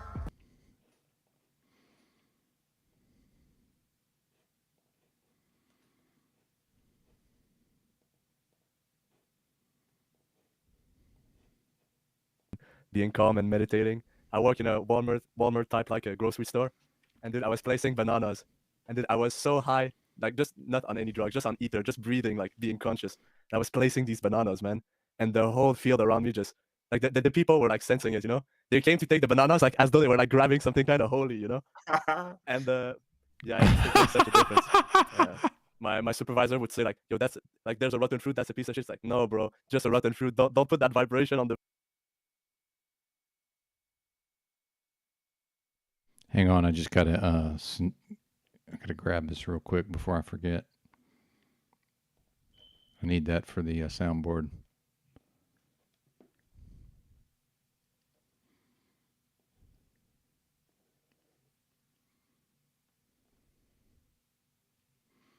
Being calm and meditating. I work in a Walmart type like a grocery store, and dude, I was placing bananas, and dude, I was so high, like just not on.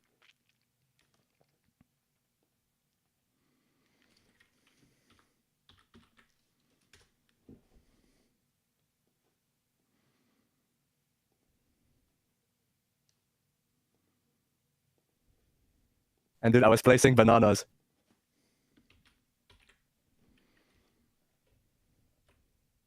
And dude, I was placing bananas. And dude, I was placing bananas.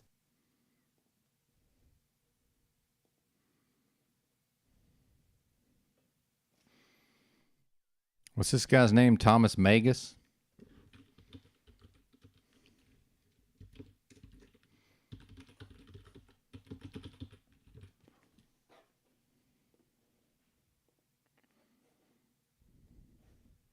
Got it.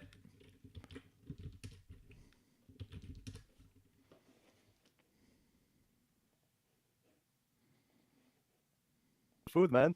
Don't like, do it. Be grateful. And so yeah, just preaching the good awareness. And thank you so much, man. Yeah, thank you too. And just imagine if we could reach a threshold with people doing that in the world, how quickly these problems would disappear. And yeah, I think we were saying about the lighthouse earlier, that it's in the rockiest place. I feel like that's what I'm doing right now, just being here and sharing the good light. Yeah, you're welcome up here anytime. I really appreciate you, and I'm. And dude, I was placing bananas. A surprise to me tonight. And dude, I was placing bananas. You made this worth it. So please join me again. And dude, I was placing bananas. Whatever you like, and I'll be bringing up new books and all this sort of thing. And dude, I was placing bananas. Right, thank you. Right, we'll talk to you. Peace and power to you, Thomas. Peace. All right. Yeah. And we did it. We did it. We were going to bust up Bud Hopkins. Instead, we had a conversation among friends. We did Always it. time, Austin. We were in a yurt. All right, I got another one lined up. Now we're just in Give me a minute. I need to find some music. House. That's a library, and we'll talk again next time. All right. All right, already.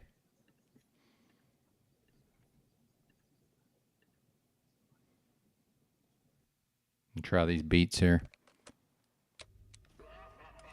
See how this works for us. All right, hold up.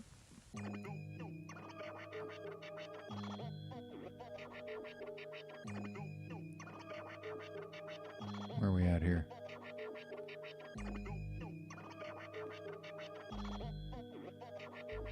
There it is. From February 11th, 2023. And then they threw it, they snipped it up and threw it right in the trash. The fuck is that?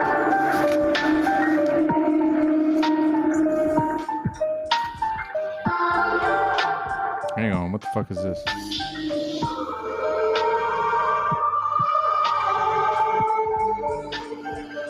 Where the hell is that coming from?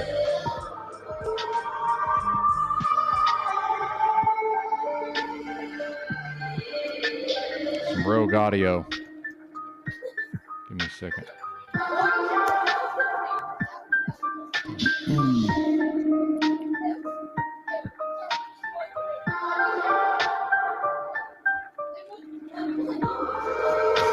I'll get something to drink here. I'll be back in just a moment. Anyone that wants to chat. Oh, it started over. No wonder. In here. My apologies. The video started over. How strange. Looks like some folks got disoriented and left. My apologies. It happens sometimes.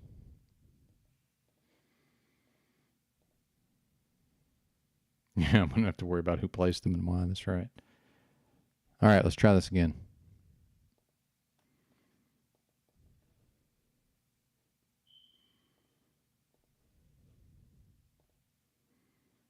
There we go. Now we're there. This is Mr. Miyagi. Good to see you, sir. JG, I want to talk about this.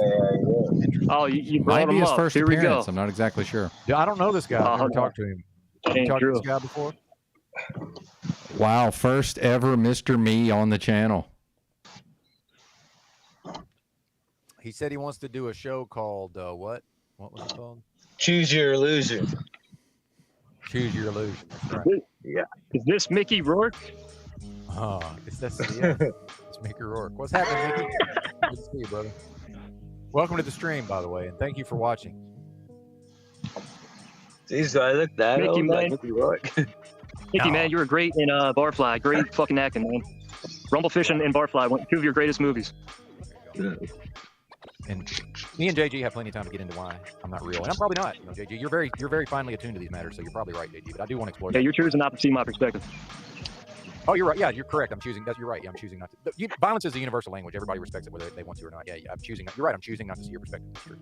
Yep. For the purposes of this broadcast and the audience as well. Yes, I am. So you're absolutely right. But I would like to bring Mr. Miyagi in, and I'm interested in this idea of a show or some kind of. He's talking about wanting to do some sort of show. I find that interesting because I like content, and especially I like collaboration. I'm always interested in that. Although it may never actually go anywhere, it's fun to try. So what say you, Mr. Miyagi? Well, I don't know what to say, really. Well, other than, I've been on YouTube a lot of years, probably since its conception. And, I've seen so many things come and go, and myself, I subscribe to the Christian thing, but it seems like it's going off the rails lately. Everybody, there's all these, say, like, I'm the one that turned Drew onto Archaics. Oh, I'm the one that left the comment. It's like mad on steroids. Okay, awesome. And really, I got that because of, just like Drew says, it's the crowd. What everybody else thinks about it. And how they'll fall for anything. How about this Black Native American thing? Right? Yeah. Sounds good, right? Sure. But come on now, wouldn't there be more artifacts? Wouldn't you have some Indian type of people saying, look, man, we were friends with these black guys. It's craziness. Okay. Well, I'm not here to convince anybody either way. I have my own opinions. Well, it's the same way with the mud floods. It's the same way with the Tartarian power. If there was some free power back then, what the hell did they use it for? And wouldn't we find one tool, one light bulb? People that have this thing, people tell people to keep an open mind, but people literally, their brain falls out. They don't put it together. They don't use the rules of logic equally. Well, that's probably true, I would say. Same way with the Mandela thing. Because it's like an illusion. And you'll figure out that too, some of the biggest illusions are ones that no one really knows the answer to. Like flat Earth. Yeah, absolutely. Come on, anybody that says, yeah, we live on a flat Earth, just the way they say it should let you know who you're dealing with. Well, I don't believe it's a ball, but that doesn't mean it's flat just because it's not a ball. Well, how about this, man? I stood on a fucking mountain. It's not flat. Okay. For one. Okay? So that's a terrible word. And then if you want to talk about a realm, it's not a globe, but we're under a snow globe. Yeah, that's a bad example. Why it's not flat. What? Well, let's say like this. Okay, so what determines, there's some things else that I also point out on these flat earther channels, because to be truthful, I've lived on this earth 53 years, you know what I mean? I've experienced I've never experienced no spinning, or, you know what I'm saying? Yeah, me neither. Well, I mean, I have, but it was alcohol induced, but yeah, go on, please. Yeah, really. But I'm talking like this, okay? So in all them experience, but like, how about like this? Altitude. So we're obviously not living on a completely flat plane. So anything visual, you could be looking up a hill that's slowly grading, in 10 miles, it could probably be 300 feet taller on the other side. You'll see no flat earth experiments using an altimeter, for any of these sight things. Gotcha. And what is altimeter? What is, I don't know if you know Ken Wheeler, but about I heard the name, but I don't get into a lot of these content creators, me personally. Well, yeah, I basically, just stop in because I'm interested in magnetism, and I try to find an explanation myself to this thing called gravity, But the thing is like there's a thing called buoyancy. You know what I mean? Yes, buoyancy. And so altitude is determined by atmospheric pressure. And so different altitudes, you're a different pressure, and that's what that sensor or that's what they're sensing. But you'll never see that in a flat Earth experiment. Okay. You know? And so I don't know, you know, I can't say myself, and another thing too, you know, they say that there's this ice wall and shit, right? Yeah. You know, and I'm saying like, look, go to the fucking ice wall, put a fucking flag in it, and just keep following it. See how far you get. You know, and you got all these flat earthers, they're making millions of dollars, who knows, in their content, selling apps and all this bullshit. What, can't they afford one fucking ship ride? Or one documented airplane ride?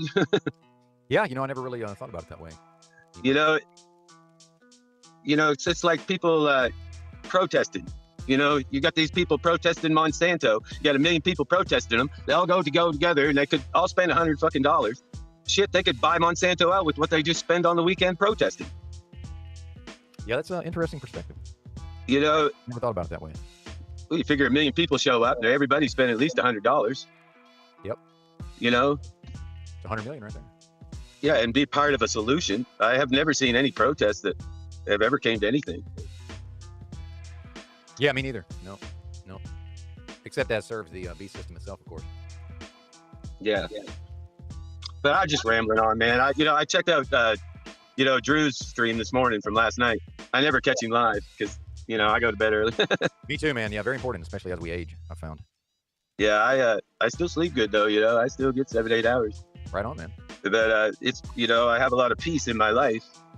Even in a struggle, I have a peace, But and like I say, in this truth community, I've been in God's word for about that as long as I've been in this truth community, or been in, say on the internet. Okay. Because I was attracted to the internet's things that, you wouldn't see anywhere else unless you were on the internet. Back before YouTube. Yeah, absolutely. I was around back then too, so I know what you mean. Yeah, that's. I think it was 2000 was my first computer. Okay. Yeah, that's so at 30, I went to college. I got a degree in engineering technologies and business management. There you go. Just to say I could do it, and I did it. But of course, I don't do that right now. I'm a carpenter. Okay. I work for myself. Yeah. Well, we like blue collar trades around here. I'm a truck driver, so as you may know.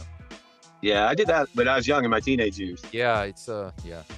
I went from homelessness to this, so it fits my lifestyle in a lot of ways. Not having a wife and kids and all that. Hey, by the way, real quick, EPT did a live stream over at Enslaved by Truth last night. You want to check that out also? Oh, wow, yeah. I guess I didn't get the notification. No, I really like the guy, and I see him in a lot of, I like go to Made by Jim Bob, and I like how I like where they go with these debates, even though I don't agree with them, Yeah, I'm starting to hear about Jim Bob. I'm not trying to big time anybody. Not that I could. Yeah. I really don't know anything about him, but I keep hearing about him. So there's got to be something there, right? Apparently he debated Owen Benjamin. Am I correct on that? Yeah. Okay. Which I kind of find it funny, you got two J's talking about Christianity. Yeah, is that worth watching? Should I spend my time on that or what? Well, basically, it's Jim Bob comes off like a sophist. He wants to argue, debate anything. Okay. And so it's a quite intelligent, stream for sure. They're all high IQ dudes, but you can see inside their paradigms, and I just don't want to burst nobody's bubble. Yeah, I know what you mean. JG, he serves that function for us here. So we appreciate Who's that? I like to. That's the gentleman in the middle here, JG, the homeless god. Okay. Yeah, he sort of serves as our. I don't even want to say it, but he tries to keep us. Anyway, he does what he does. How about that?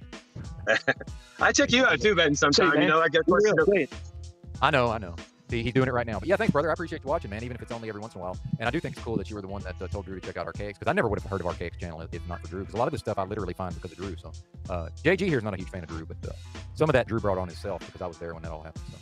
Well, Drew's he's a funny guy, he's got good ideas, but he comes off pretty shitty sometimes. It's like too many wrestling promos, I think. He likes the wrestling promos. He's got multiple troll accounts. Oh, I believe it. I mean, and I just, he comes off jealous or something that, of other people is all. You know what I'm saying? Well, I've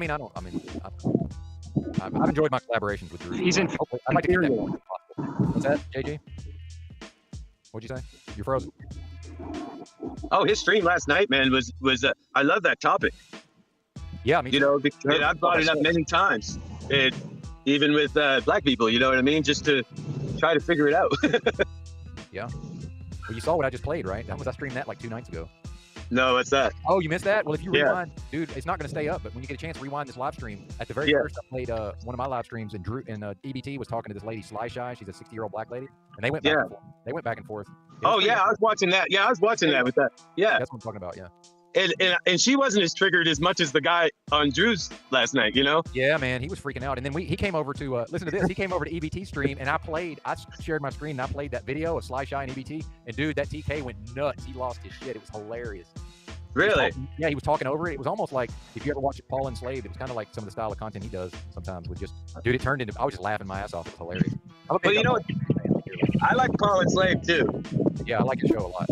And you know, man, I've walked those past too, EBT. I went 14 years without a driver's license. Damn, dude. Purposely. There you go. And I've been to court 6 times. It only convicted once. So they all come with their own little story. I'm all for it, man. But well, and I got a fucking driver's license right now, you know. Oh yeah, I got a CMV. I know exactly what you're saying. You know, I only ever drive commercial nowadays. I went the other way. It's like, oh, some people are taking their license plates off and not having licenses. That's fine, but I'm only driving for commerce. But yeah, you got a federal license. Well, you know, they did go to that Real ID or whatever. That was, you know anything about that? Yeah, I do. Yeah, my neighbor's, his ID says it on. He's got it on his ID, but I don't. Because I used to have a Texas license, and they forced it, but now I've got Arkansas, which is my home state, my original state, and they didn't force it. But when you go to renew your license, they let you know that you can't use it for, like, if you got to go to the Social Security Administration, they won't accept your license because it's not federal, which I find kind of interesting. But yeah, I know. Arkansas, but Texas makes them get the Real ID. Really, and I don't know what to make of it all. You know what I'm saying? I don't think it's the mark in any way. No, I don't think so either. You know, it's you know, so that's another thing too. You know, with the Christian religions and stuff, I pretty much, mine's been based off the word for like a lot of years. Not on some sola scriptures, but basically, you know, I try to study God's word every day. You know, so. And what is God's word? Well, I use the King James version. Well, that's man-made. Yeah, of course it is. You know, God's got his people. He still works through it. I use the King James because you got a Strong's Concordance, and you can look up any word that was in the original manuscript. I also got a unique Bible. I got a King James Bible that was done by a man called Bullinger, E.W. Bullinger. And so he was the first Christian to even work on the Septuagint. Okay. So he was one of the first Christians to even scribe for Christians. And so, you know, I bought this Bible shit 20 years ago. It cost me $100. And that's been well worth it. It's got these appendixes in the back that no other Bible's got. And so you get just a different perspective. Yeah, man, I like to check all that stuff out. Definitely. I like to check out other stuff too, of course. But yeah, I definitely like to check out the Bible and study the Bible at times. I found some benefit and some value in it here and there for sure. Well, my thing is, you know, basically from you know, trying to find the meaning of life, you know, and you know, in doing so, and in the gifts that God give me of memory, you know, I've been able to put things together a little bit. Right on. And so, but it's not that it's unique, you know, it's just that it's not well spread. So I believe the Bible. Now, this is really going to throw you off, guys. You probably think I'm racist. I believe the Bible is the story of the white race. Okay. Okay. Well, real quick, sorry, before you go into that. Sometimes the audience is not really a fan of any sort of Christian or Bible talk, but I think if you tie it in with that topic, that might actually be helpful. So please continue. Well, basically, you know, on the 6th day, God said, "Let us create man in our image." And on the 7th day, he rested. And on the 8th day, he created the man Adam. See, the word Adam in Hebrew means mankind. But the word the man Adam is et ahadam. It has what's called an article and particle. It's word 120 in the Strong's Concordance. It means ready to show blood in the face. So these black Hebrew Israelites, I don't know how that ties into their theology. So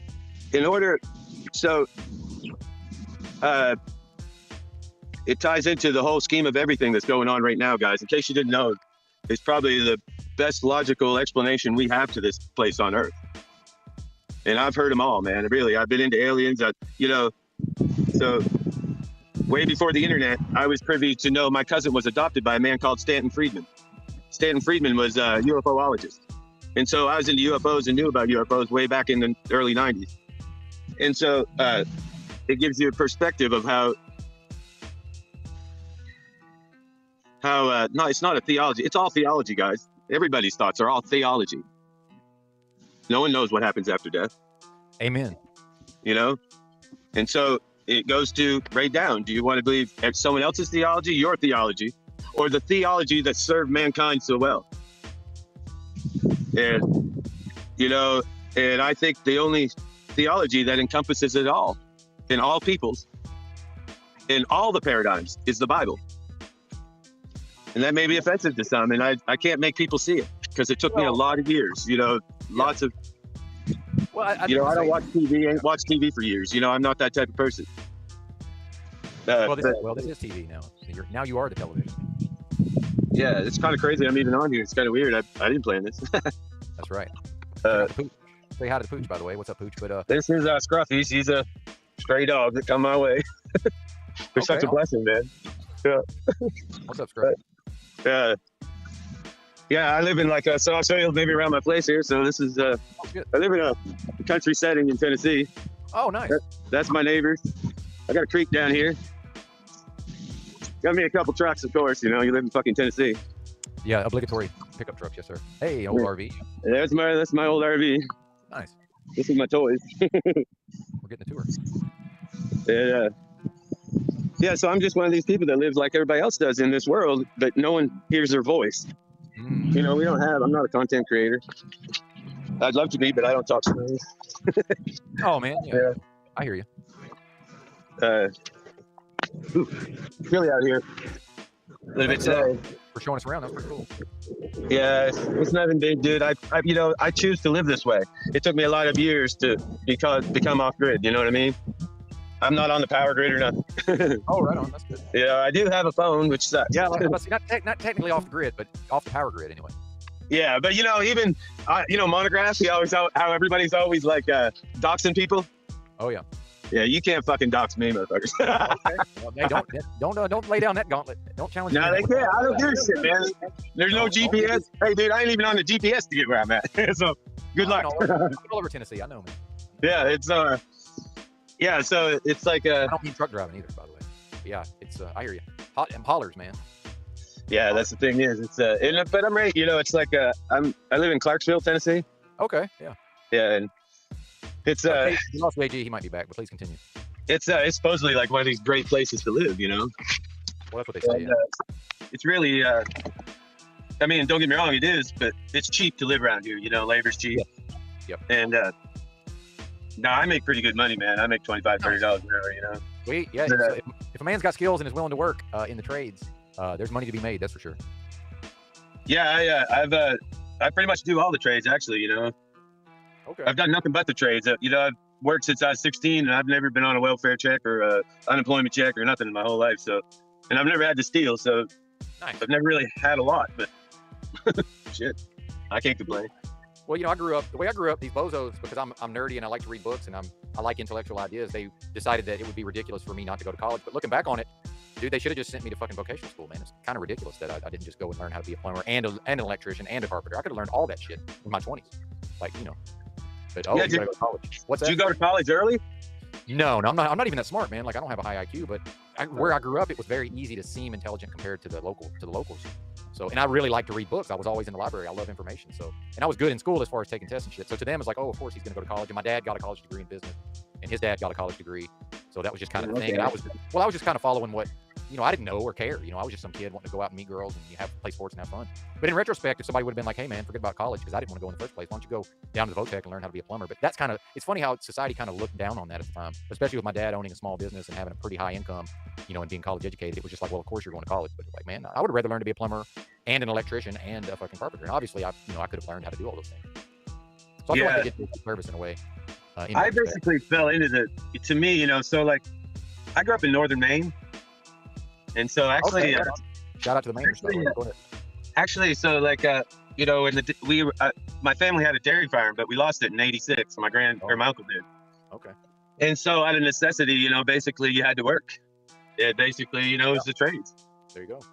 And so that's what I did, you know, basically all through my 20s. And then I was trying to get my electrician license, and I was going to pay to go to this vocational college to get an electrician license. Mm-hmm. And my sister married someone in the military, and she was the first in our family to graduate from college. Okay. And she used to be the spokesperson for Fort Campbell. Now she's DOD for years. And now I think she works for Rayfield, and, but, man, I'm proud of her, and surprisingly is where she is in her life, is high up, is it's not what we would live for, dude, really. My sister, like, I swear to God, I think she makes $1,000 a day. Damn. So, right and lives a life that's just huge, lives in a big 4,600 square foot house, and, Oh, yeah, I know. And yeah, I know exactly what that's all about. But she's surprisingly aware. I mean, I'm like the nut of the black sheep of the family, but they all love me. I talk straight out about everything, and controversial things, including, the whole COVID thing. Oh man. Yeah. And so I even had a different experience on that, man. It's like, I never wore a mask, ever. Not once. And not once, not once, nowhere, ever did anybody ever say anything to me. Were you in Tennessee? I'm not trying to shit on your point. That was one of the easier places, but it's still amazing that you didn't have to. I unfortunately did wear the mask, although I did not want to, and I definitely dude, one time they were stopping people to go into Walmart to do it, right? And as this guy was telling this guy, no, you got to wear it, I fucking walked right by him. Yeah, it's crazy how that works. Yeah. That was crazy. Yeah, it seems like some people can just kind of not do it, and like nobody really cares. And then people like me, it's like, you got to put your mask on. I'm like, God damn, just leave me alone, shit. Yeah, I got one just in case. I got one just in case they fuck with me. It's the little things like that, man. And so that's why I think about this whole thing. All these things that seem to run people's lives. Most of it comes from the tube or something. You know what I mean? Well, the download. Drew's talked about that. Or are they just all getting the download or something? And for whatever reason, we don't get the download. We meaning the people, people who talk about these kind of ideas. For whatever reason. I mean, well, I know the reason. I mean, I have a good idea because I appeal to the Bible. Basically, there's some people that have a spirit of slumber. They'll never come across it. Yeah. Yeah. But basically, don't count them out. They ain't no NPC. They're still a creation. What the fuck is your problem, dude? Yeah, that's a tough one, but I think you're probably right. And all this, I was just lost in the sauce. I used to like QFC. I still tune into him once in a while, just because I like the way he talks. But anyway, this whole simulation thing, it's just, it's not dangerous. Well, I don't think it's true, but it's interesting. It's interesting to think about. Oh, absolutely. But I know this is real, but it's like, I can't necessarily prove it or convey that to somebody else, but I know it's real. Yeah. Or I believe I do anyway. It certainly seems real. Well, if it's a simulation, you got to say it's a damn good one. That's what I was just going to say. If it is, they did a damn fine job. Yeah. Shout out to the simulators if this is indeed a simulation. Yeah. So I feel, basically we're here, man. Because of the great controversy, because of what Satan did. Oh yeah. Now you're kind of coming into what I believe here. Yep. Oh yeah, the fall, all of that. Yeah. But we can't go we can't go too far into that, or the audience will rebel. But yeah, some of that's good talk for sure. Yeah. Sometimes, man, I'd like to talk to someone like you, off the script, because here's what I would recommend. Because I'd say a lot more. And no, wait a minute. Sorry to cut you off. I think we could do a pre-recorded one-on-one, like a long form, and dude, we'll just chop it all up, and that way we'll just put it out. And if they don't want to watch it, they don't have to watch it. I like doing that kind of stuff. Oh wow, cool. Yeah, I used to do a podcast. It was an audio-only podcast, nightmaredystopia.com. It's not up anymore, but I would talk to people just long form, and it was just wherever the conversation went is wherever the conversation went. No live chat, no live stream, and just people either listen to it or they don't. And a lot of people listen, man. People love that kind of content. They really do. They really do. Yeah. Well, I got an interesting take, so like on say the God's word. Let's not waste the whole thing. I ain't gonna say it. I ain't gonna. Yeah, I won't say it. Or go into it. But anyway, what I'm driving at is that I don't hear of all my travels on the internet for 20 years. My theology, I found people across the world that have the exact same theology, right to the T, and I've never met them before in my life. But I will say they're far and in between. I've only known like 3 places on YouTube to ever have the same theology. Okay. And so I know I'm interrupting. I do apologize. Yeah, already, go ahead, we've already got live chatters. Bob Sapp here says he'd listen to the both of us if we made a podcast. I mean, seriously, if you're down, I'm down. We just gotta. Yeah, I'd love to try sometime. Yeah. Dude, I love that shit, man. And people really do like the content as far as they love that long form one-on-one conversation. It really does well. And I find it interesting. I would like to just hear what you have to say about it, but then there's times when I have enough knowledge that I can kind of play off of what you're saying also, if that makes sense. So yeah, please. Yeah, I think it does, because we're one thing you got to find that's in all these circles with you, Drew, everybody. We have a certain knowledge base that's similar. Yeah, absolutely. Yeah, I agree. And and basically I think people give up on themselves when they go start just falling for these people like archaics and stuff. Absolutely. Yep. I could not agree more. And that they shouldn't give up on the journey yet and go just say, I'm on this boat now. Yep. Let's ride it to the end. Yeah, they're joining a team. Yeah, I'm not joining any Yeah. teams. Yep. And that's another, me neither. I don't think that would be. Not joining any teams. And not going to start any, thank God. But yeah, definitely not joining. But I do like listening to, I used to like listening to Owen Benjamin too. But well, dude, I enjoy Owen Benjamin. It's just he's not going to be able to captivate me in the long run. But what I've heard of him, I enjoy what I've heard. Dude, I even liked him on Rogan. I used to watch all of the Rogans back in the day. I've seen him on there too. I don't even bother with Rogan now. We grow and evolve and change. I was actually with Rogan as far as watching his podcast and listening to it from day one when he was on Ustream and all that. So, dude, I love fucking long form podcasts. I'm a huge fan. Yeah, I've never really. This is probably the second time I guess I've been on anybody's channel. Oh, dude, you're welcome anytime. I love this kind of stuff. It's just, as long as we can steer. Yeah, because we can talk about anything, man. I'm like you, dude. I got a wide range of knowledge from electricity to you name it. Yeah, man. I mean, like that's kind of what I mean about the long form podcast is we know we're going to pre-record it and then we do it and then we put it out and then people are free to. Versus the live stream, by necessity, we can't really just go really deep into a topic necessarily because it's just not gonna. It just doesn't translate. I've noticed. They need a little bit of the junk food, and I'm that way too. I need a little bit of the junk food sprinkled in with the, a little bit of the drama, a little bit of the, maybe okay, we've talked for a few minutes and maybe go watch part of somebody else's live stream. You know what I mean? Yeah. It's funny how every time I try. So like I wanted to try a video called "The Gospel According to Edward." Yeah, that's my name by the way, Edward. Oh, okay. So that, but the thing is, and when I go to tell in my theology, because it encompasses the whole story of man, and but it's not all found in the Bible. It relates with a lot of the Samaritan writings to the Egypt, to a lot of the things, but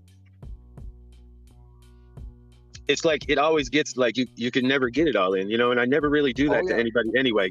Like I call it overloading their donkey or something. You don't want to give someone too much to chew on. You can only absorb so much at one time. That's very true. Yeah, and you can only hope. This is my only hope. When I talk about these things, that someone decides to check me out.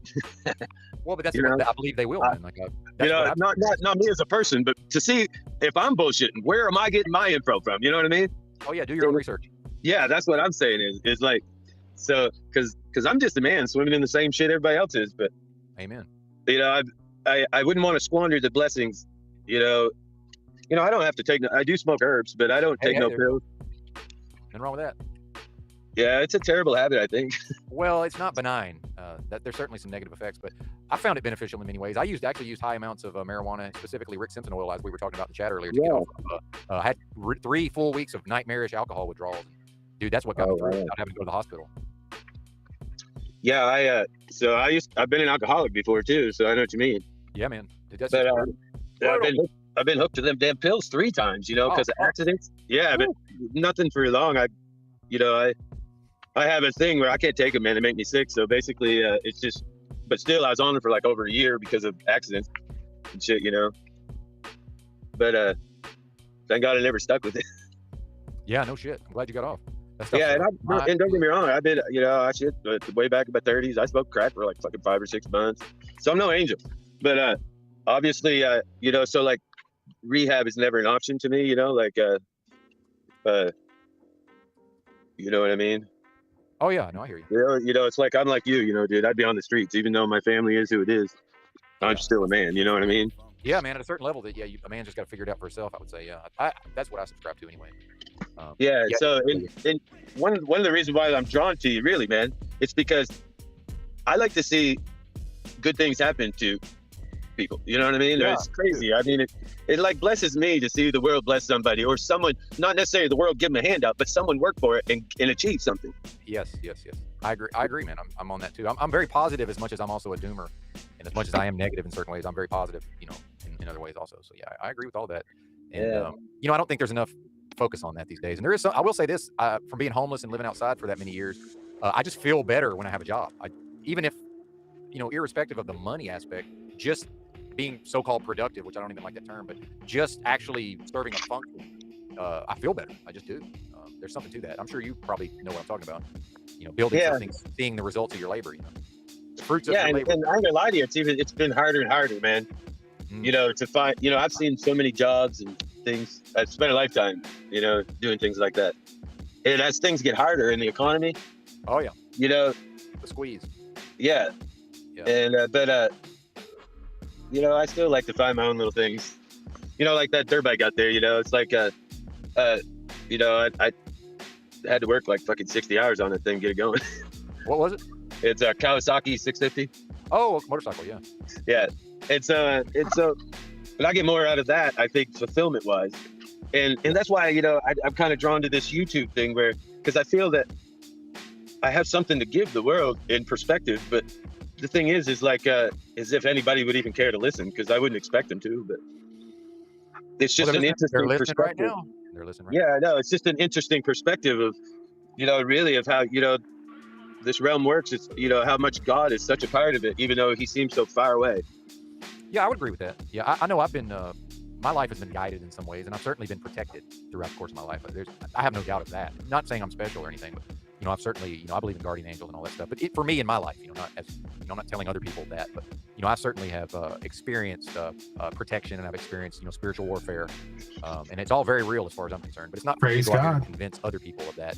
And I do preach at times, but I do work on minimizing it. That's what I'm saying. I've noticed recently, when we've gone too deep into the Bible and Jesus and all these things, I'm not interested to the audience. But as long as it's topical and it's sprinkled in, the audience I'm not interested. Tolerate it, which I do appreciate. So, and on some level, I am broadcasting. I'm not interested. Attempting to sort of, curate the content towards what the audience likes. Right. But that's me like working on my own broadcasting skills. Right. I like it. It's fun. It's like a challenge.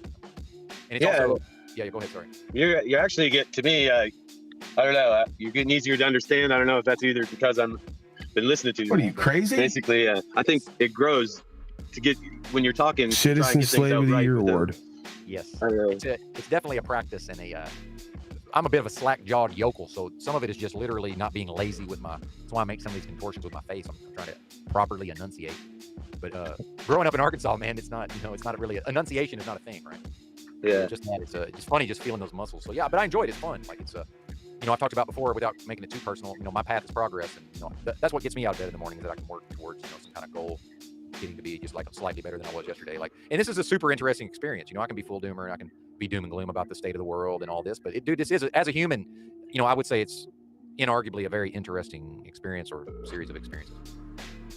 Oh yeah, it's. I always like looking back on experiences and because it seems to take like a couple of years before you really go, wow, that was really neat. I'm glad I did that. Or even if it was not kind of unpleasant. Yeah, and then the YouTube gives kind of the live chat, because I'm sitting here watching the numbers go up and down in real time, and then it's almost like in a way like the algorithm is training me. It's like, oh, I went a little too fucking self-congratulatory for a couple of minutes, and then a couple of people dropped off. So yeah, we lost 10% of the audience because I fell in love with my own bullshit for a minute and a half too long. Like, I'm finding it super fascinating, but sometimes half the audience disappears, and it's because some other streamer went live, right? And I'm not a fan of that. I'm like, shit, I want to go watch too. Why didn't y'all tell me that? I'm like on a phone, so I don't even have I can't even see the chat, I guess, or if there's another window for it. If you're on StreamYard, it's on there somewhere. Yeah. But, dude, we're a little disconnected from the technology compared to some of the younger folks. And I was a literal computer expert. I made my shit. We love you, Mr. Me. What you talking about, partner? Dude, really? Yeah, for real. Yeah, I built PCs. This is history, right? A lot of that doesn't really translate to the present.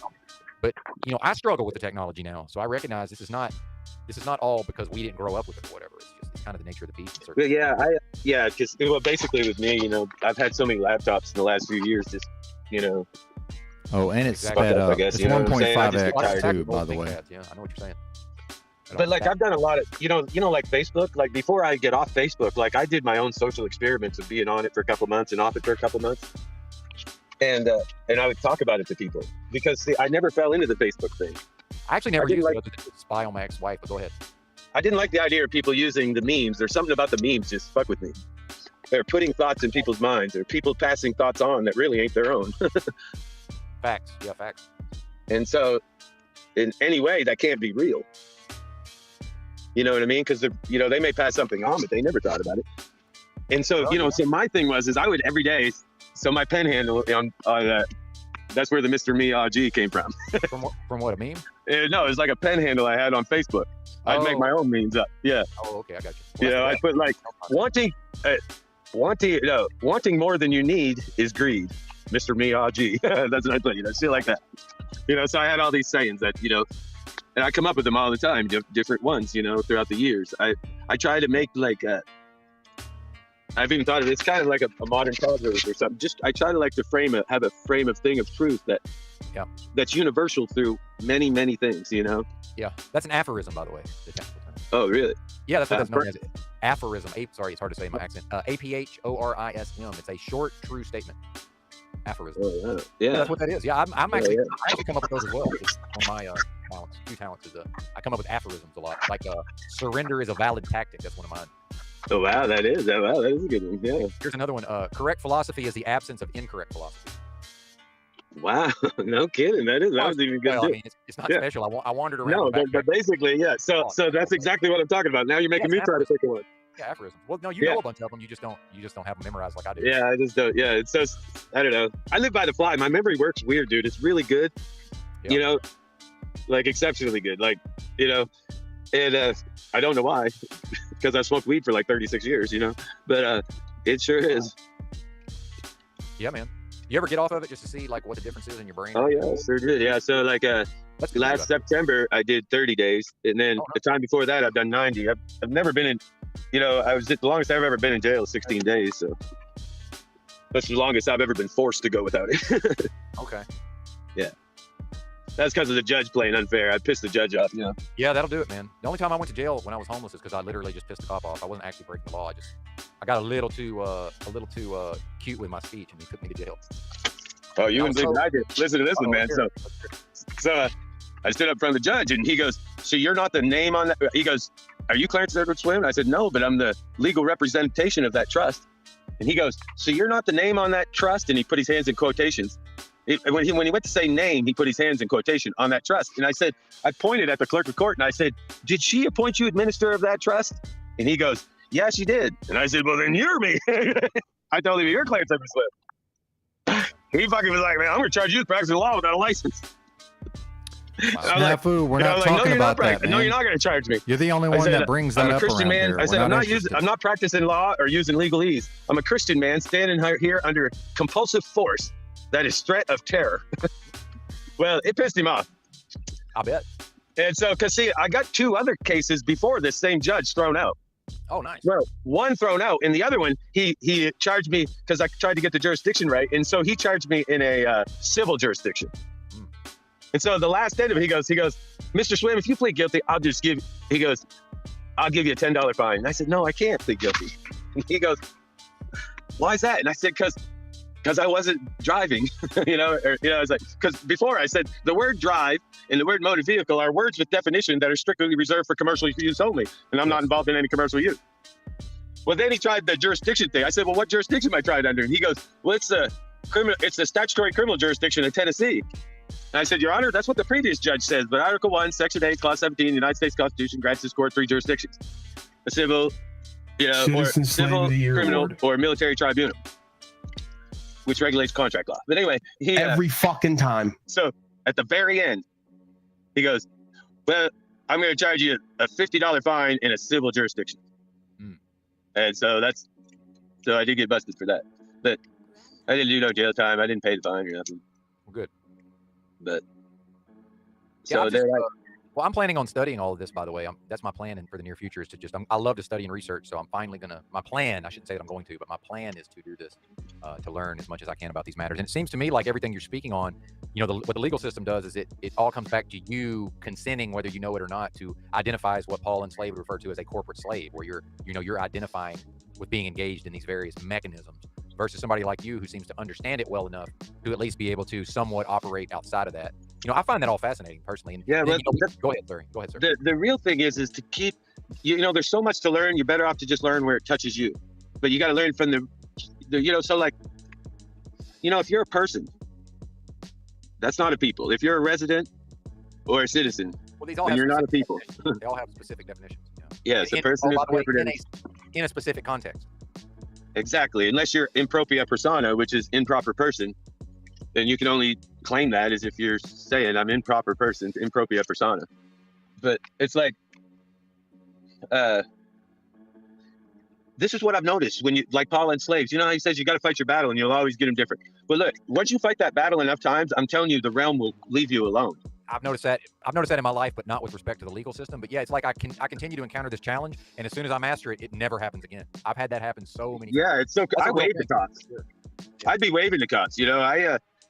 Shit, dude. 2018, I drove all the way to Colorado. I was going to live out there in my RV, and no license, no nothing. Never got stopped. Yeah, it's amazing. Yeah. Yeah, I was speeding the whole way. And yeah, and then other people get stopped every 5 feet. Yeah, it's funny how that works. It is, and so of course, look, man, I take nothing for granted. I thank wherever it's coming from. I know where it's coming from. Yeah, sure, absolutely. Well, I know where it's coming from, and direct experience is evidence, but it's only evidence to you. You can't convey it to me, but it absolutely exactly. is. Yeah. And so I can't make, I come to the conclusion a long time ago, I can't make people see how I see it. Well, and with free will, it's not. I don't even think it's appropriate for you to even attempt to do so. But that's my opinion. I've come. Yeah, me too. But here's the sense: is you'd want to lead them on because see, there's one ultimate thing in the end that all these are going to one road, and it's the grand finale, and we may be living it. Possibly, we don't know, but yeah, maybe. Well, possibly. See, absolutely possible. Yes, it's certainly. Yeah. So you ever heard? You ever heard of the parable of the fig tree? I'm not sure. You might have to refresh my memory. You might start telling it, and I'll just immediately remember. Okay. Well, Jesus spoke a parable. He said, "Of all the parables I speak, know this one." And it was called the parable of the fig tree. And if you took your concordance out and looked up everywhere in God's word, the word fig tree appears, or fig leaf, or fig, and read everything. He'll take you to Jeremiah 22. He'll take you all the way back to Genesis. Right. And you will come to some sort of consensus that in 1948, when Israel became a nation, it depicted this nation, this generation that we are living right now. And so it had started in 1948. Gotcha. And it's the generation that Jesus said that it's this generation that shall not pass before all these things happen. Gotcha. And so don't take a calendar or nothing. And then you got the Revelations 12 sign in September of 2017. These signs come directly from the Bible and are from the Bible with no time date on them. And no guesswork. You know what I mean? Really, if you properly looked into it. Hey, I want to talk about this on the podcast. All right. But now look, then there's other, but here, so I'm going to jump to the finale just in case to get it out there, in case I never get to talk to you again. The grand finale is Satan's coming here playing Jesus. And he's going to deceive the whole world. And it's in every book of the Bible. It's written in the stars of the heaven. It's everywhere. But people just don't see it. They don't understand. They think this controversy, that God's cruel. God wants this controversy over as quick as possible. If you took 1,000 years of a day, I hate to cut you off, my man, but we got Made Man EBT in the live chat, and he said he's talking about you, and he said he should call into Jim Bob sometime. That would be good. He said. I've been called into Jim Bob too, but Jim Bob, he thinks it's sola scripturis or whatever. This ain't no sola scripturis. I appeal to many authorities in the church world. It's just that I choose my own. Like E.W. Bullinger. Jim Bob don't even know who Bullinger is. And so they're loving this, by the way. So please continue. Well. It's just the theology that I believe in. It's not a secret, and everybody's got a little bitty part of it. But the part they all want to leave out, it all comes to a head. God ain't gonna trick nobody to serving, or Satan ain't gonna trick nobody to serving him. Well, really, he is. Everybody gonna think it's him. But okay, now this is what I got. You know what I want to say about EBT? Yeah, please do, brother. There was some of us that would never bow a knee to Satan. You're probably one of them. Amen. So don't take it for granted, none of you guys. You think of all the men that's ever lived. God chose you to live right now. Of all the men that's ever lived, you living on this nation. And of all the men that's ever thought of anything, you're thinking about what you're thinking about. Because there's not very many. And I'm telling you, we got... Well, I don't want to... Hey, I'm not... I got to go. Yeah, too, man. I got to do... God bless you all, man. Sorry, man. We're losing you a little bit. Oh, did he drop off? Oh, shit. Hey, if you're still listening, sir, please email me. I would like to set up this podcast, bentonja@protonmail.com. Well, now they want to hear from him. So now, did I do the wrong thing, everybody? Now I'm the bozo? Am I the bozo now? Oh, Jesus.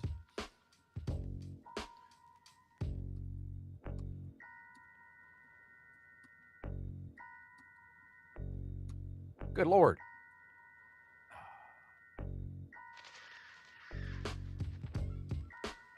My bad, Mr. Miyagi. Now they want to hear from me.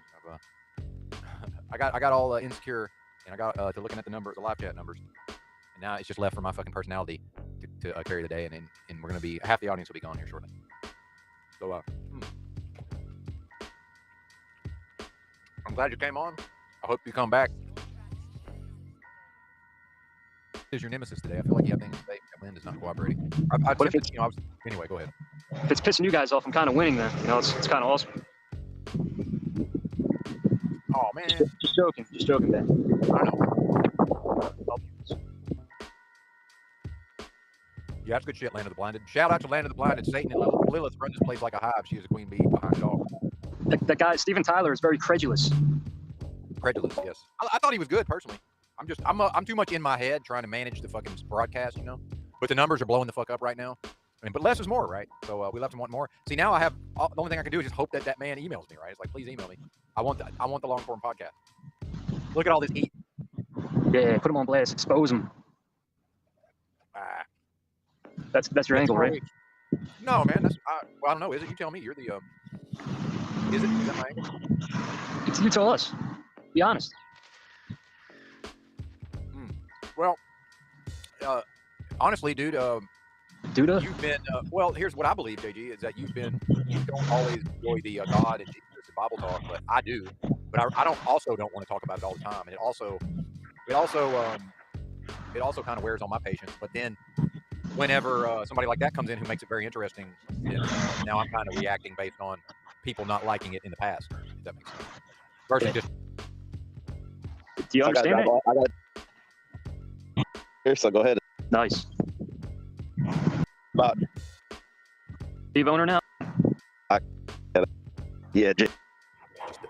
So anybody that wants. You like to troll people. Your sleep pattern's all fucked up. Got a weird goatee.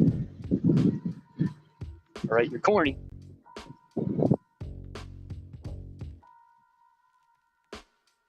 Your wife likes to peg you. She gives you rim jobs. She puts her fingers in your anus. You know, you're a switch hitter, all right? You're nervous and timid on your channels.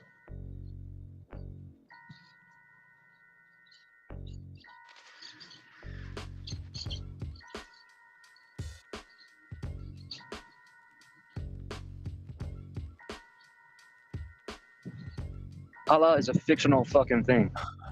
Arm, leg, arm, head. Uh-oh. Well, I will say this, JG, that we may have to moderate. I'm just having fun. No, I know you are. We may have to moderate gutter shit media. Go ahead. Drew's father was a registered member of the Communist Party in Minnesota. Is that true? Would not think that was true. No. Yeah. Mr. McGee says the IQ of the stream has drastically diminished. They're coming for you, JD. I'll tell you what, when you're doing these live streams of you reviewing the old streams, it's pretty good. Just keep doing it. Oh, thanks, brother. Thanks, man. Yeah, I'm going to do more of that for sure. Yeah. Props on that. Thanks, man. Yeah, I had a feeling that was halfway decent, so I appreciate it. I don't want to be too negative, you know. I want to bring some positivity in here. Well, it's constructive, so I appreciate it. And you've the fact is you have helped the stream a lot over time, so I certainly. Mr. McGee must have a high IQ.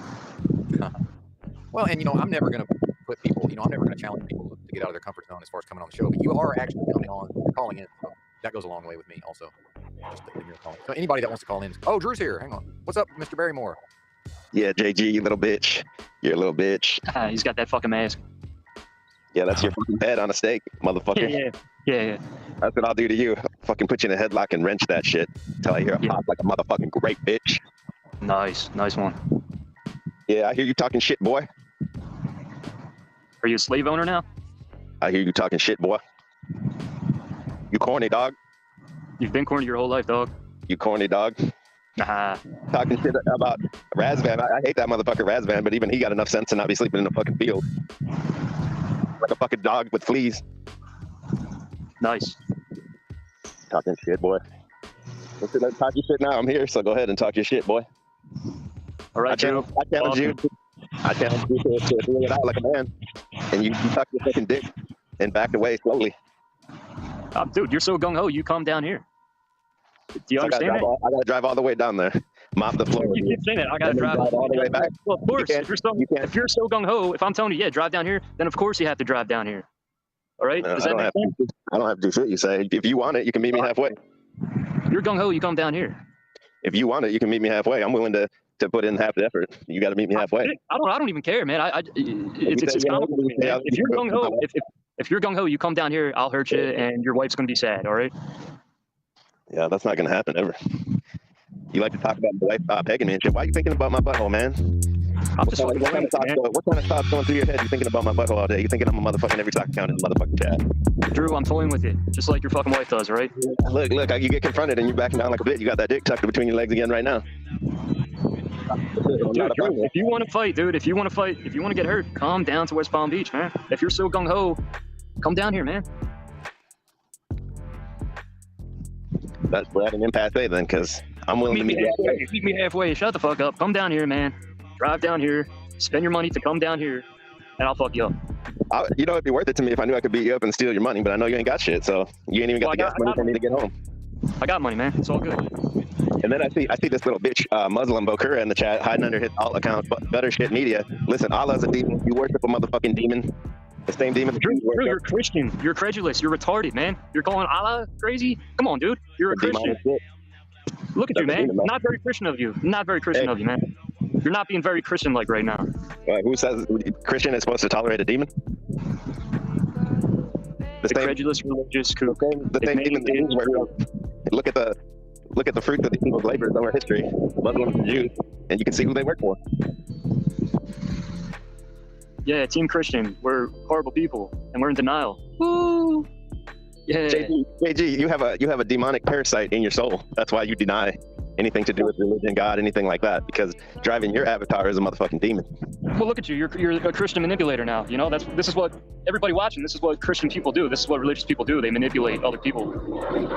Anytime someone says they manipulate people in a foolish way, it just makes them look dumb. And when you actually get intelligent, you can see right through it. You can say, wow, Drew is actually a fucking idiot. He's just it's a punk. Anytime anyone says something you disagree with, you just jump instantly to gaslighter or manipulator. That way you don't have to think about it anymore. But then you sit out here and say, question your beliefs to Christian, but your brain immediately shuts off when you hear something you don't like. And you just blame gaslighting or You're manipulating me once again. Yeah, exactly. See how your feeble little brain works? You got two switches. You're either on or it's gaslighting manipulation if you don't like what you hear. Because you just don't. That's what you're doing. That's the motherfucking demon inside of you, navigating that vehicle. Oh, dude, you're fucked up, man. Hey, it's okay though, JG, because I'm gonna pray for you. I'm gonna pray to Jesus for you. Yeah, that's awesome, man. I'm happy for you. Say your prayers, boy. Yeah, I'm gonna make sure I say a prayer for you. We're gonna rebuke that demon. We're gonna rebuke that demon that's inside of you. But Gutter Shit Media, aka Bokura, we gonna say another prayer for you. We're gonna pray that Jesus smites you. Jesus strikes you down. All right, dude, you're great. Shout out to Bokura. Your boy Bokura.com sent me an email. He sent me a link and he sent me a password. And all I gotta say is it's a wrap for you, motherfucking partner. Not you, JG. I'm talking about Bokura. It's over for you, dog. Drew, you're really a kook, man. You're on some shit right now, man. My manipulator? My gaslighter? Look at you. You're serious right now. It's sad, man. It's crazy. I ain't serious. We're gonna pray for you, JG. We're gonna say a prayer to Jesus. Damn, dude.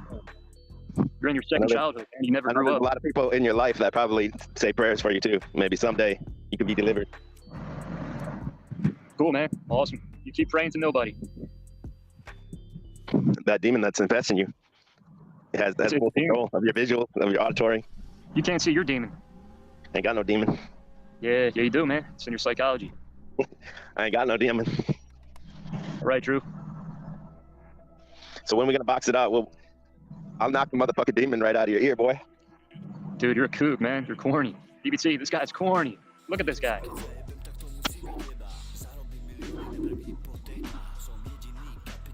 Yeah, JG hates God and religion because he has a demonic spirit.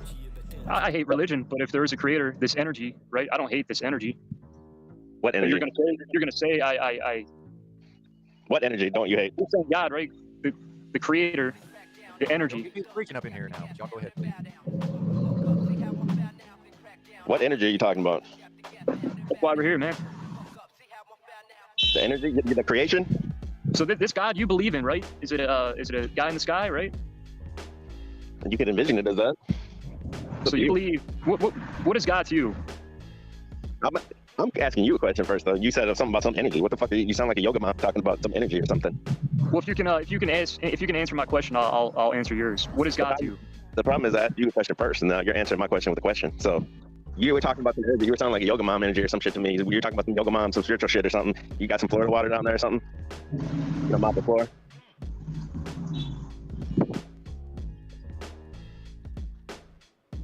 I want to hear about this energy that you said you respect or whatever you said. I didn't understand what you're talking about.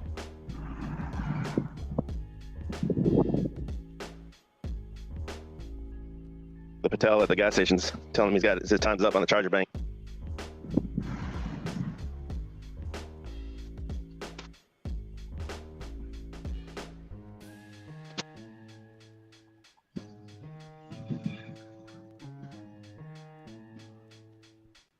Is he still in here? No, I think he declared victory and left. Declared victory. Well, I mean, I won. Yeah, he declared victory. That's what he does. He declares victory. He's credulous. What? Dude, I don't know, man. Drew can't win. All right, look at him. He's a religious fucking nut. Me and Drew have known each other over the internet for a while. I would not refer to him as a religious nut, me personally. Prayers, Jesus, come on, man. Well, again, man, I mean, you've got a demon. What the fuck? And he's serious too. Look at him. He's a Jesus freak, right? He's just a Christian, credulous, gullible fuck. And you can see it, but you're sticking up for him because you don't want to say real shit to your friends. He's not even friends with Queens. You don't have any friends, but you're not going to say myself. I don't believe in Satan, and you're just acting like you're some demon. Well, you said it yourself. I don't have any friends. Right. He's saying that it shouldn't offend you. I'm not offended. It hurt a little bit. All right, well, sit down. Yeah, it hurt, man. What the fuck? You're right. Yeah, I don't have any friends. I got some internet friends. But I don't have any IRL friends. That's acquaintances. Yeah, I mean, it's on the same level. I just say internet friend, but yeah, it would. I guess that would equate to an in real life acquaintance. God is above us. And inside, very few of us. Freak. Well, I mean, there goes Drew with his another account. Land of the blinded. He doesn't realize how blinded he is, man. His psychology is fucked. You can't even see it. And EBT can see it. I can see it. You can see it, but nobody's speaking up on it. Yeah, I don't know. I think Drew seems to have persuaded the chat. Is all I can say at this point. EBT says get him JG though, so you still got that going for you.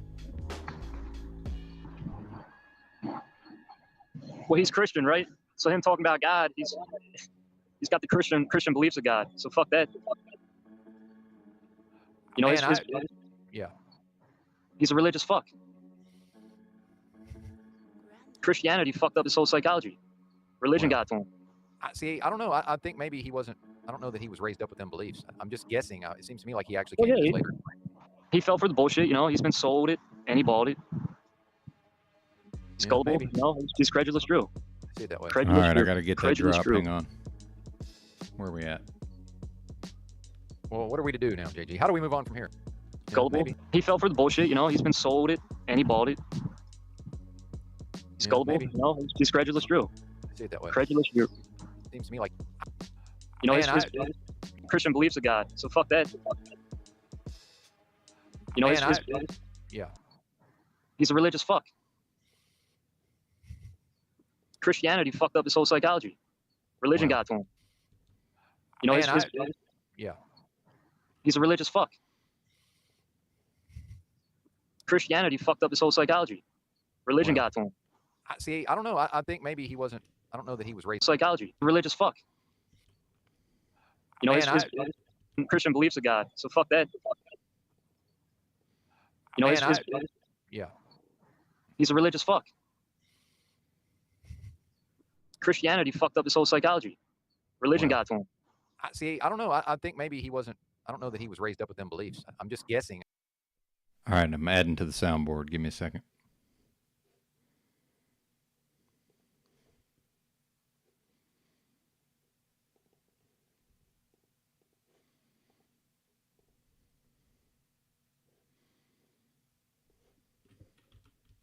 Ah, fuck.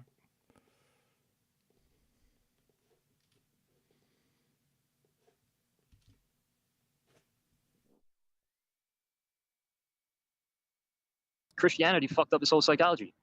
Religion got to him.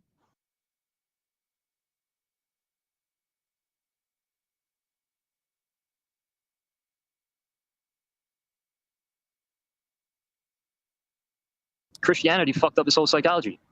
Religion got to him.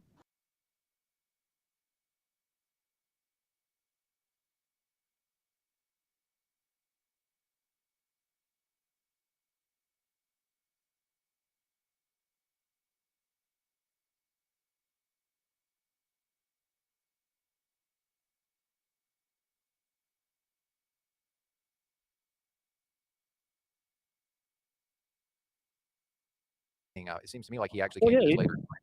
He fell for the bullshit, you know. He's been sold it and he bought it. He's gullible, you know. He's credulous Drew. See it that way. Credulous Drew. Well, what are we to do now, JG? How do we move on from here? But yeah, good to see you, AJ Lloyd. Shout out to you, brother. Thanks, by the way, thanks for your thoughtful gift. I do appreciate it. Just Frank, I'm sick of it.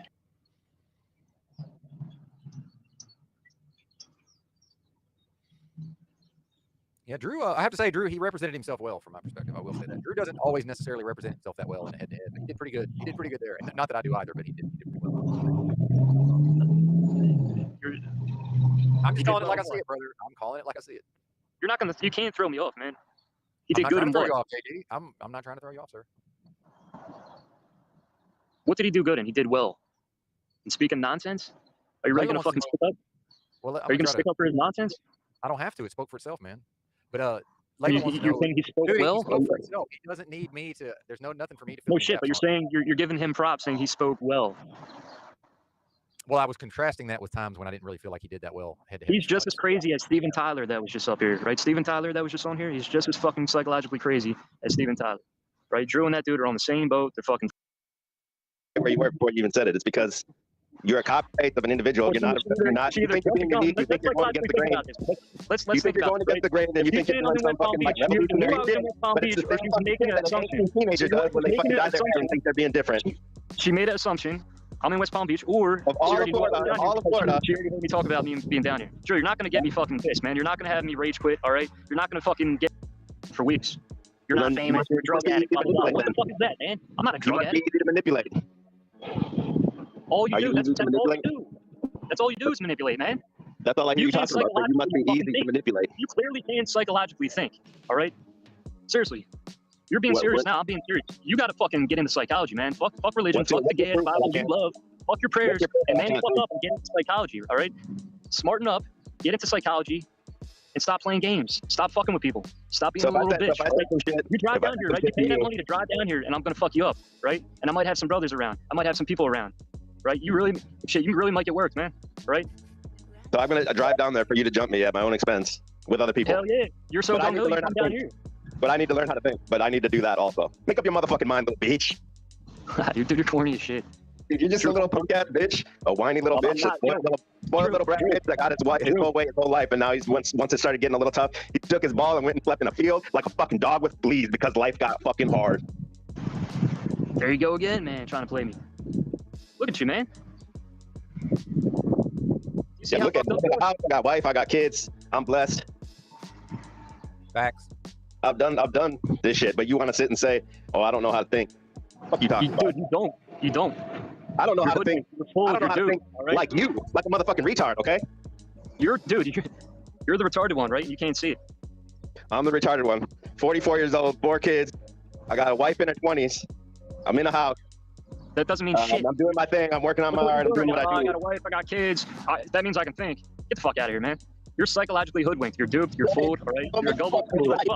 Your life is a reflection of your thoughts and your actions. Like you, man. When I was a young kid. See, you're 44 and you're still in your second childhood. When I was a young kid, I thought just like you, right? But then life got hard for you, so you just took your ball and you went home rather than double down on your prayers and everything. You just whined like a bitch once a little bit of adversity came your way. Inferior psychology comes in. Your weak psychology is coming in trying to play me there. All right.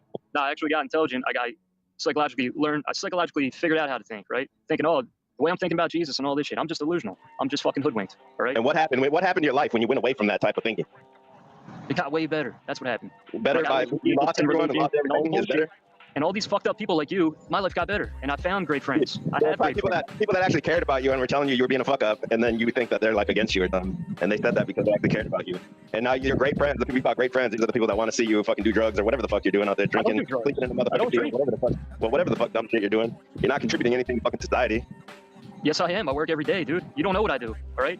What do you do? Once again, you're trying to play me. You're trying to fucking manipulate me, and everybody can see this. I do construction. I do work every day. That's some beta shit. Yo, gamma. Do your motherfucking thing. Yo, gamma. Fuck out of here. I'm a good guy. I'm a good guy, and that kills you. It kills you that I'm a good guy and I can think. It kills you, man. You're a good guy. You're somebody I don't even fucking know. It's like a neighbor 5 houses away. Are you on drugs and alcohol? Are you on drugs and alcohol? Are you on drugs and alcohol? Right? You're pinning that shit on me. I don't drink or touch drugs. I don't sell drugs. I stay away from that shit. Are you the one? That's true. Good for you. Are you low-key a fucking crackhead? All right, seriously. You're up at like what? I see the tendencies in your thoughts that are similar to people that use and abuse drugs. That you think everyone's fucking gang stalking and all this other bullshit. You think all this other fucking bullshit. Living outside a motherfucking marathon. I'm not living outside a marathon. There's a caste system in America, and you're underneath the fucking street shitter. The street shitter's inside in the motherfucking. He's in the air conditioning, the street shitter, and he's coming down shitting on your streets that you call fucking home. Drew, you are mad as fuck. The way I live has you pissed off, man. I'm not mad. I'm just trying to speak over you. You won't let me say a fucking word. You're mad as shit, dude. Why would I be mad that some idiot I don't know is sleeping in a fucking? You're mad. I don't give a fuck. You're the idiot, man. You just sound like a dumb motherfucker right now. You're so dumb. You don't even realize you're dumb. You're one of those people. Dude, you're very dumb. Yeah, I'm dumb. Okay. You've been proving this for weeks. I'm dumb. That's it. You win. What do? You don't do shit, bro. You sit in the fucking field all day. Sit on a motherfucking live stream. You got one lens on. You're trying to play me now. You're trying to make me look bad. Right? What the fuck do you do? You're mad as shit. Look at you, man. You're mad as shit. Everybody see how pissed off Drew is, right? Look how fucked up this guy is. You can't, Drew, you can't win, man. You cannot phase me, all right? You can't, I'm unfuckable. You cannot get in my head and try to bring me down, man. All right? You're fucked up. All right? You can't toy with me. I got the keys to your mind, man. I see your angle. I see your fucking tactics. You're as bad as Cam, dude. Hold on, let me ask you one question. You're as bad as Cam, dude. And look at Cam. That dude played the shit out of himself. Let me ask you one question without you interrupting me. If you got the keys to my mind, I think everyone in the chat is a sock account. I'm gonna interrupt you. I'm gonna interrupt you. Everyone in the chat is a motherfucking sock account. I ain't got time to get a sock account. I'll come talk shit to your face with my own motherfucking account. You fucking clown. Look at you mad. You mad. Look at you, man. You mad. You so mad. Fucking clown. I'm so mad. You're serious too. It's crazy. I'm gonna try to take a shit right now. That's how fucking much you mean to me. Jesus freak, saying prayers about me, you fucking weirdo. Get him, JG. Yeah, I'll still say a prayer for you. Saying prayers like a fucking weirdo, and then the whole time you're trying to play me, and then you're gonna say prayers for me. You're fucking weird, man. The whole time here you're trying to play me. Call out bullshit. You're gonna say prayers for me. You're a kook. I'll call out bullshit you saying do. That's not weird. Maybe to you it's weird. Drew, you're psychologically fucked, man. All right, so if I told you, like in psychology, if we talked about the mind, body, and soul, that'd be fine, right? You understand that? But you understand the connection between the mind, body, and soul, right? Do you understand the connection between the mind, body, and the soul? Drew, you're fucked up, man. You're fucked up, Drew. Hey, skate or die. Yeah, skateboarding's great, man. It's better than religion. Do you understand the connection between the mind, body, and the soul? Your life, man. All right? Yeah, I'm a skateboarder, right? I've enjoyed this life skating, and it's been amazing. Skating all my life, right? I love to travel. I'll sleep outside and enjoy looking at the clouds and the stars and just hanging out. You know, I enjoy that shit. To you, it's fucking corny, and you know, you're gonna try to play me. I mean, you don't know you're a religious freak that's wasting your time. And one day you're gonna realize, dude, I was so goddamn fooled and hoodwinked. That what? That I lived a good life and I had kids and I did great things and I spent time with people I love. Damn, you got me, bro. You got me, bro. I spent time with people I love. Holy shit! At the end of my life, I'm gonna be like, damn it, I wish I slept in a fucking gutter, in a wet gutter, next to a fucking iguana in South Florida. That would have been the life for me. You're mad as shit. Because my lifestyle's got you fucking pissed. My lifestyle has got you triggered, man. Hey, if it works for you, good for you. But eventually, you're gonna be lonely and alone. You ain't gonna have nothing. You're putting that on me, though. See? Once again, maybe not even in the near future. You're pressing that shit onto me now. I'm not pressing shit. I'm saying eventually, if you don't have connection with someone or any kind of family or anything, you're just gonna be fucking alone. You're gonna be buried in a motherfucking cardboard box like a parakeet. You're fucked up, Drew. All right, you have a good day, man. Look at him run like a bitch. I'm not running. Punk ass fucking kook. Well, then answer the question. Do you understand the connection between the mind, body, and soul? I'm not trying to talk to you about this shit, man. Seriously, well, you're psychology. I need to understand psychology, so I want to make sure that you understand what the fuck you're talking about. I understand what the fuck I'm talking about. I can see you're fucking fooled. I can see you're hoodwinked, and you're fucking playing me. You understand what I'm saying, right? Right? So if I said mind, body, and soul, you understand what I'm talking about. What's up, Drew? You have to know. What's up, Drew? You could understand at least conceptually where I'm coming from if I talked about a connection between the mind, body, and the soul, correct? What's up, Drew? What's up, Drew? I'm not gonna acknowledge you. It's gonna make you mad. It's making you mad. What's up, Drew? But if I said Father, Son, and Holy Spirit, you'd be foaming at the motherfucking mouth because that demon inside of you would be fucking writhing. What's up, Drew? But I'm the hoodwinked one. I didn't grow up in a fucking church. I didn't have that motherfucking scapegoat to blame like you when my life went to shit, when I lost everything, when I hit rock bottom. When the shit got hard for me, I didn't have to to blame like you did. So I had to discover all this shit myself. See how Benton, how he was a part of the Jehovah's Witness? Yeah, I was part of a church, Christianity. You know, they had me fooled for a bit. I got away from it. That's it. I got away from it. And look what happened in your life. Matt, plot your life when you were with that to when you went away from it, and plot what happened in your life on a fucking timeline. You think my life is went to shit, dude? You think I'm like fucking, you know, down and out big time? I love my life, dude. Like, do you realize? You don't even understand. You're like a copy pasta of a person. When my wife heard that you lived in Florida, she said, "Oh, I bet he lives in West Palm Beach with all these other guys." She knew exactly where you were before we even knew where the fuck you were, because you're a copy pasta. You're a fucking NPC. You're controlled by a fucking demon, acting, dressing, talking, and being in the same place that these motherfuckers are. Your Jesus freak manipulative ways are coming out now, dude. You're just trying to pin me. You're trying to railroad me, man. How the fuck did she know that? We didn't know. We didn't ask. We didn't care where you were. She just said, "I bet he's down there in West Palm Beach," and then eventually she probably already knew the answer. She probably already knew I was in West Palm Beach because I've been saying it for fucking weeks. I came down because lost souls like you that are swarmed to that place for some reason, energetically or whatever reason there is. I don't know the reason, but people just like to go there. Now you say these are my real friends. I'm not lost. I don't have any friends down here, man. I don't have any friends. You said I had fake friends, and now I have real friends. I have acquaintances down here. My real friends are back fucking in the Northeast, right? I have acquaintances down here. Right now. You're saying I'm a lost soul, dude. There you go. You're the lost soul. How the fuck did my wife know right where you were before you even said it? It's because you're a copy paste of an individual. You're not. You think you're being unique. You think you're going against the grain. Let's think think you're going against the grain, and you think you're doing some fucking like evolutionary shit. But it's the making an assumption. Teenager does when they fucking die there and think they're being different. She made an assumption. I'm in West Palm Beach, or of all of Florida. She already made me talk about me being down here. Sure, you're not gonna get me fucking pissed, man. You're not gonna have me rage quit, all right? You're not gonna fucking get me fucked up in the head, dude. You're a fucking kook loser. Just go fucking hang out with your kids, dude. All right? Stop trying to tell people they're lost souls when you're the lost soul. All right? Like a moth to a flame, all those lost souls that are on the same demon frequency as you flock to where you are. Nice, dude. Nice quote there. Copy pasta. That's your book on the fucking life is copy pasta. Yeah, you're gonna pin me as that too, right? I will. Because I want to see you get mad. I want to see you get mad enough that you'll actually do something about it. We know you're a little bitch. We know you're just gonna fucking fold when the fucking stakes are against you. We know you ain't shit. You got religion to blame. Shit, you're gonna keep folding like a little fucking bitch. There you go. You keep fucking trying to pin me down, man. It's hilarious. You're pinning yourself down. No. See, psychologically, you're trying to fucking toy with me right now. You act like I grew up in a church. You act like shut the fuck up, dude. Go hang out with your kids. All right. If you want to come down here, come down here. I'm really gonna fucking hurt you for what you've done right now. What have I done? I'm gonna fucking hurt you. You come down here, I'm gonna fucking hurt you, man. If you're so gung ho about fighting, right? Oh, I'm this tough Christian. I'm pretty gung ho. Beating your ass on YouTube, but I'm not gonna drive 5 hours. You come down here. You're so gung ho, right? You want the smoke, right? You want the fight. You come to me, right? I'll give you this marathon address, right? And I'll fucking destroy you behind the marathon, and I will continue to do my daily routine that I love to do. All right? So why don't you just meet me? Since you got a job, you got money. You come down here, right? Yeah, I'm making an initiative. Down here. I'm offering you're so gung ho. You're so gung ho. You come down here. I want to make sure you want to fight. So I need you to meet me halfway. I'm not gonna You're so gay about it. You're so gay about trying to fight, dude. You come down here if you're so gay and gung ho, right? If you're so happy to fight. You're so fucking gung ho, right? You come down here, Drew. All right. Bring your wife. Bring your whenever you decide, you find your fucking nuts. I got nuts, man. Do you know how many fights I've been in my life? Do you know how much shit I've done on the street? All right, Drew. I've had clowns like you coming at me, and I destroyed you. I fucking destroyed you. All right? You want to come at me, and I'm going to fucking destroy you. All right? You're the fucking punk. If you're so gung-ho, you come down here, man. I'm going to fuck you up. I'm going to fucking destroy you. All right? Calculated destroy. Why would I drive 5 hours to fuck you up when I could just sit in the privacy of my home and pray for you, and it will fuck you up even worse? Dude, you're a kook, man. You're such a fucking kook. We're going to destroy that demon inside of you. We're going to purify you. We're going to get you out of that motherfucking gutter you're sleeping in. I'm not in a gutter. Look, dude, you're such a Jesus freak. Look at you, man. You are the definition of a Jesus freak. Like, you're fucking a religious nut.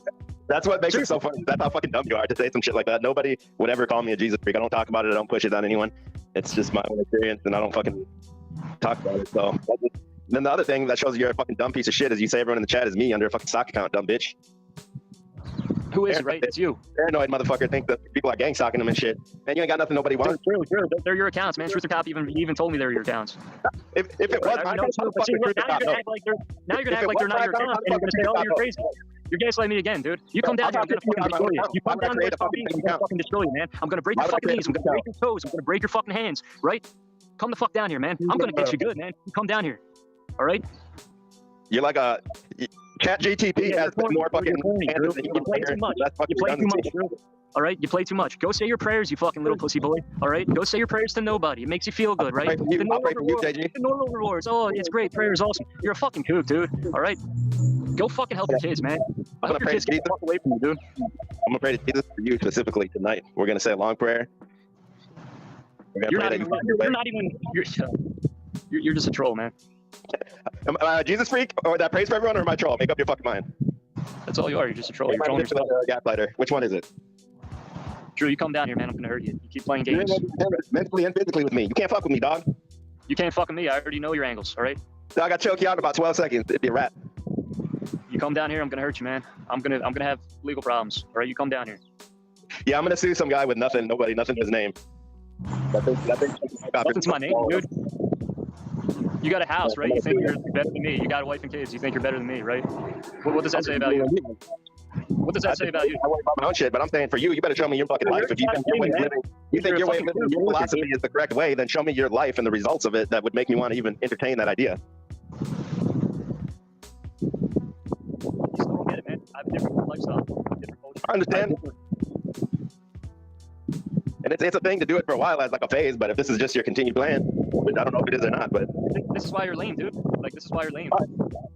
There's so many people like me out there, man, and they're cool as shit. And they all go to the exact same place, coincidentally. Yeah, we all die. Yeah, we all fucking die, someone could hear your voice and hear you live and they could know exactly where you're at. But they're such free thinkers. They're so independently fucking minded.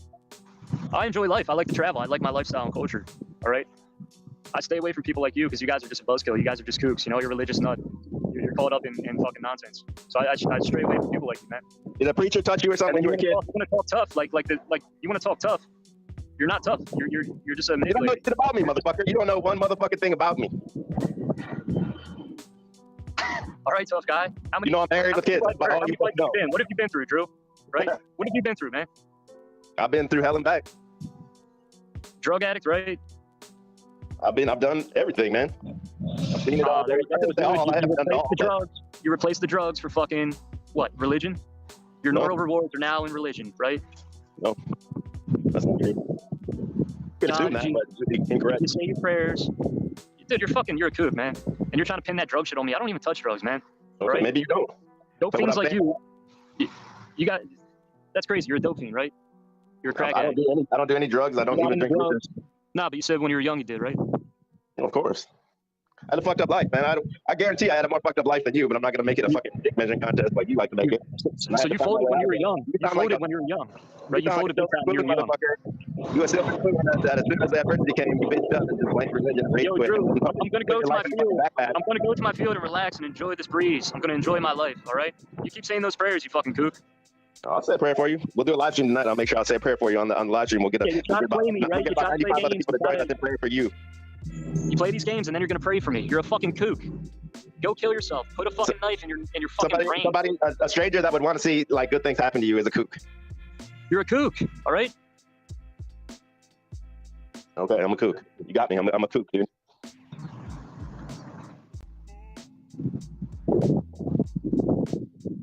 You're gonna come at me like that and then pray for me. You're fucking soft mentally, man. Listen, that's what your daddy should have did. It sounds like you didn't. Now you're gonna bring my daddy. You're gonna bring that daddy line into this. That's right. I will. You're corny, man. You're soft.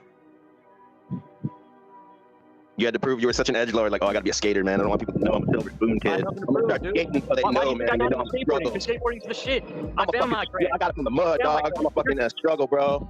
Drew, see, you're so fucked up, man. You're so fucked up. You're trying to diss me with skateboarding. I found my fucking love. I love skateboarding, man. That's my craft, right? Yeah, that's good for you then. So shut the fuck up then, you kook. Stop trying to fucking diss me and sun me with that shit. You're playing yourself. I found something better than religion. What, skateboarding? Skateboarding's way better than religion. Music is way better than religion. Are you fucking kidding me? Are you that fucking dumb? Skateboarding, you gotta get up yourself. Playing music, getting into music, way better than fucking religion. Skateboarding, learning tricks, having good times with your friends and you know, enjoying life, way better than religion. Better than the eternal salvation of your soul? Eternal salvation, dude. See, you're eternal salvation. They you sold you that. You bought right into it, man. You know what it is, though. Once again, Drew, you're bought. They sold it to you and you bought it, right? You're credulous, you're gullible. That's who you are, man. Look at me dancing like a kook, having fun. My buddies are laughing. Great time, man. We had a homeless guy fucking hanging out. It was a great time. Right outside of a fucking church where nobody was in. Nobody goes to that church, right? Religion's dying, Drew. Religion's dying. All right, all the bullshit is So edgy with the fisheye lens, bro. Damn, bro. So edgy. So edgy. Look at you, man. Yo, there's a fisheye lens, dog, and you're out at night. You're skating at night. Oh, Yeah, damn, you just skated right by a no skateboarding sign. Holy shit, bro. You're a fucking true rebel. You're a fucking American hero, dude. Yo, for all the my people God, watching this, bro. all the people watching this, look how corny Drew is. Look how corny Drew is. You fucking violated a sign, dude. Yeah, that's not what it's about, all right? It's about having fun, right? Skating is fun, grinding is fun. That means violating the sign that God is sending you. I found enjoyment. Your God in the sky isn't real, Drew. Your God in the sky is not real, all right? You probably have psychosis. You probably talk to Jesus and hear Jesus. You probably have severe psychology problems, all right? You probably do have psychosis. Gonna give me a motherfucking psychological analysis over the fucking phone. Shut the fuck up. You want to check my blood pressure over the phone too? You want fucking blood? Just because I'm homeless doesn't mean shit, blood test over the fucking phone. Damn, Drew, you're playing the shit out of yourself right here, man. Bro, you're so dumb. You don't even know you're fucking dumb, bro. You're harming yourself. You don't even know it. You don't even understand. It's a spiritual battle between good and evil. You've heard those words, obviously, but you choose to not believe it because you're blinded by this demon inside of you that gives you physical experiences. Blinded by a demon. What kind of demon is it? What are demons? The West Palm Beach demon shit, I guess. If you all congregate though, like moths to a fucking flame. What is a demon? What is a demon? It's an entity that's driving your meat. It's hijacked your fucking own consciousness, your own brain, and you don't even know it. Like a parasite, a spiritual parasite. Okay, all right. So you're gonna pin me. When you hear Jesus and talk of religion and stuff, you physically get sick almost. That's a demon driving a parasite. Well, Imagine like guys like you and Steven Tyler, you can clearly see you guys are fucking hoodwinked. You know, you can clearly see you're credulous and you're lost in the sauce with this religious shit and the Bible and praying. You know. But if you had a spiritual parasite, then and every time you heard talk of Jesus praying anything religious, it would ride like a tapeworm in your body when you put like salt or some kind of whatever it would be allergic to. That tapeworm would ride. That's what happens to you when these topics get brought up. But you don't realize. Post one in the chat if you would like to see Tarek and Snafu muted on the channel. Post one in the chat if you'd like to see Snafu and Tarek muted on the channel. Post 2 if you'd like them to stay, and 0 if you don't give a fuck. So 1 is muted, 2, and it's both or neither. It's 1 is muted, 2 is they stay, 0 is you don't give a fuck.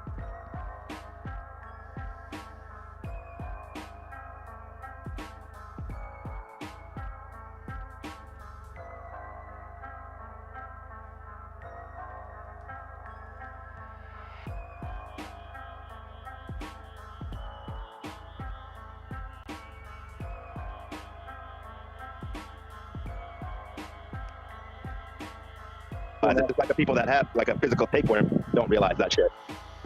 Hey Ben, how are these comments looking, man? Let's check out these comments, Ben.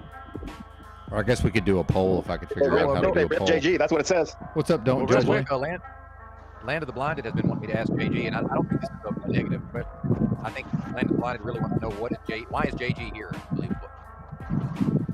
Let me ask you that, JG. Why am I here? Yes. Is he getting deep with it, or is he asking me why am I here on your panel? Well, I don't know. Let's go back to the actual wording of the question. Well, then figure that the fuck out. All right, JG. Okay. What's up, Provo? JG, why are we here? And is evil? I got something for you, partner. Provo Planet in the house, about to drop his link. Say it again. Helicopter was the helicopter. This is the old Benton stream. Yeah, well, clearly. Stale I want me to stream. ask, it says Benton, ask JG why we are here. Do you want me to kick this fucker right now for doing that? And is evil? Do you want me to kick this fucker right now for doing that? But yes. Of course evil. Of course evil. Do you want me to kick this fucker right now for doing that? It's turned him into a And we've monster. also got this one. I don't believe it. How am I a monster? Explain the monster thing that I've done. A monster. Fuck you, faggot. You're never getting a piece of pussy in your fucking life. The only people you'll beat up online is girls. Fuck you, faggot. You're never getting a piece of pussy in your fucking life. The only people you'll beat up online is girls. Yeah, you're filtering appreciate all you, your information Provo. through. It's me. It's not the demon I got. He's asking me questions like, yeah, no shit. Life's full of evil people. We see it every day. You talk about it, man. Come on. People that do real evil things like molest children or murder people. Do you think they're Is that fucking? what you do? You molest your kids? You molest your kids, and has that fucked you up in the head? And you're trying to diss that praying to Jesus? Do you beat your wife? Do you beat your wife? Does she put up with your bullshit and you beat her and you fucking treat her like shit? My dad used to beat on my wife and play, manipulate my mom. Are you that fucking type of pussy? Your wife? Are you? Damn, bro, you're a cuck. You got cucked by your own dad, dude. Well, Drew, you come down here, man. I'm gonna JG fucking slipped kill you. up All with what he said. By your own daddy, son. Thank you, Mark Jones. Appreciate Alright. the high vibes. Fucking fiend. How long have you married, JG? Before your dad started whooping on her? I'm not getting married.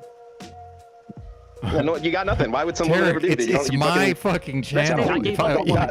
Derek said post I don't one care if for you'd like to women say anymore, Benton man. shut up. You Are see, you kidding You me? don't give up on women. You only give up on yourself, because once you give up on yourself, then the women won't be brought to you anymore. Yeah, I didn't. Drew, do you I'll hear say what it this I'm saying? I way: don't want a woman not around, enough people right? I don't posted care for one, relationships so and they stay for you now. out here But that are like that. if you don't want to And you read got a them, problem with that, right? You got a if you problem don't with want to read them, Now you're sitting here saying fucking shit that I say or think that you don't know what the fuck I say or think. That's a problem to you? Is that a problem to you, right? And it's a problem, you're gonna try to play me because I sleep in a field and I'm a skateboarder violating? You think that's what I'm out for, is to violate and be a fucking douche skater? No, I'm out there fucking skating, enjoying fucking skateboarding, right? I'm in that field. Oh, I got one more probo if you're still here. I fucking work. I forgot I had sleep. this one. And you're gonna Hang try to play me because I sleep outside? Forgot I had And this you're gonna one. pray for me? Dude, you're a fucking kook, man. You're just another American. You've been on the same loop the whole time we've been here. So you're doing some little kid shit. You're a grown man. It's time to put that little kid shit away. Drew, you loop, man. Motherfucking responsibilities. You got some shit to take I care of. got a Lalo somewhere. Dude, you're a kook, Find it. man. You're a straight up nerd. Well, just skate your life away then.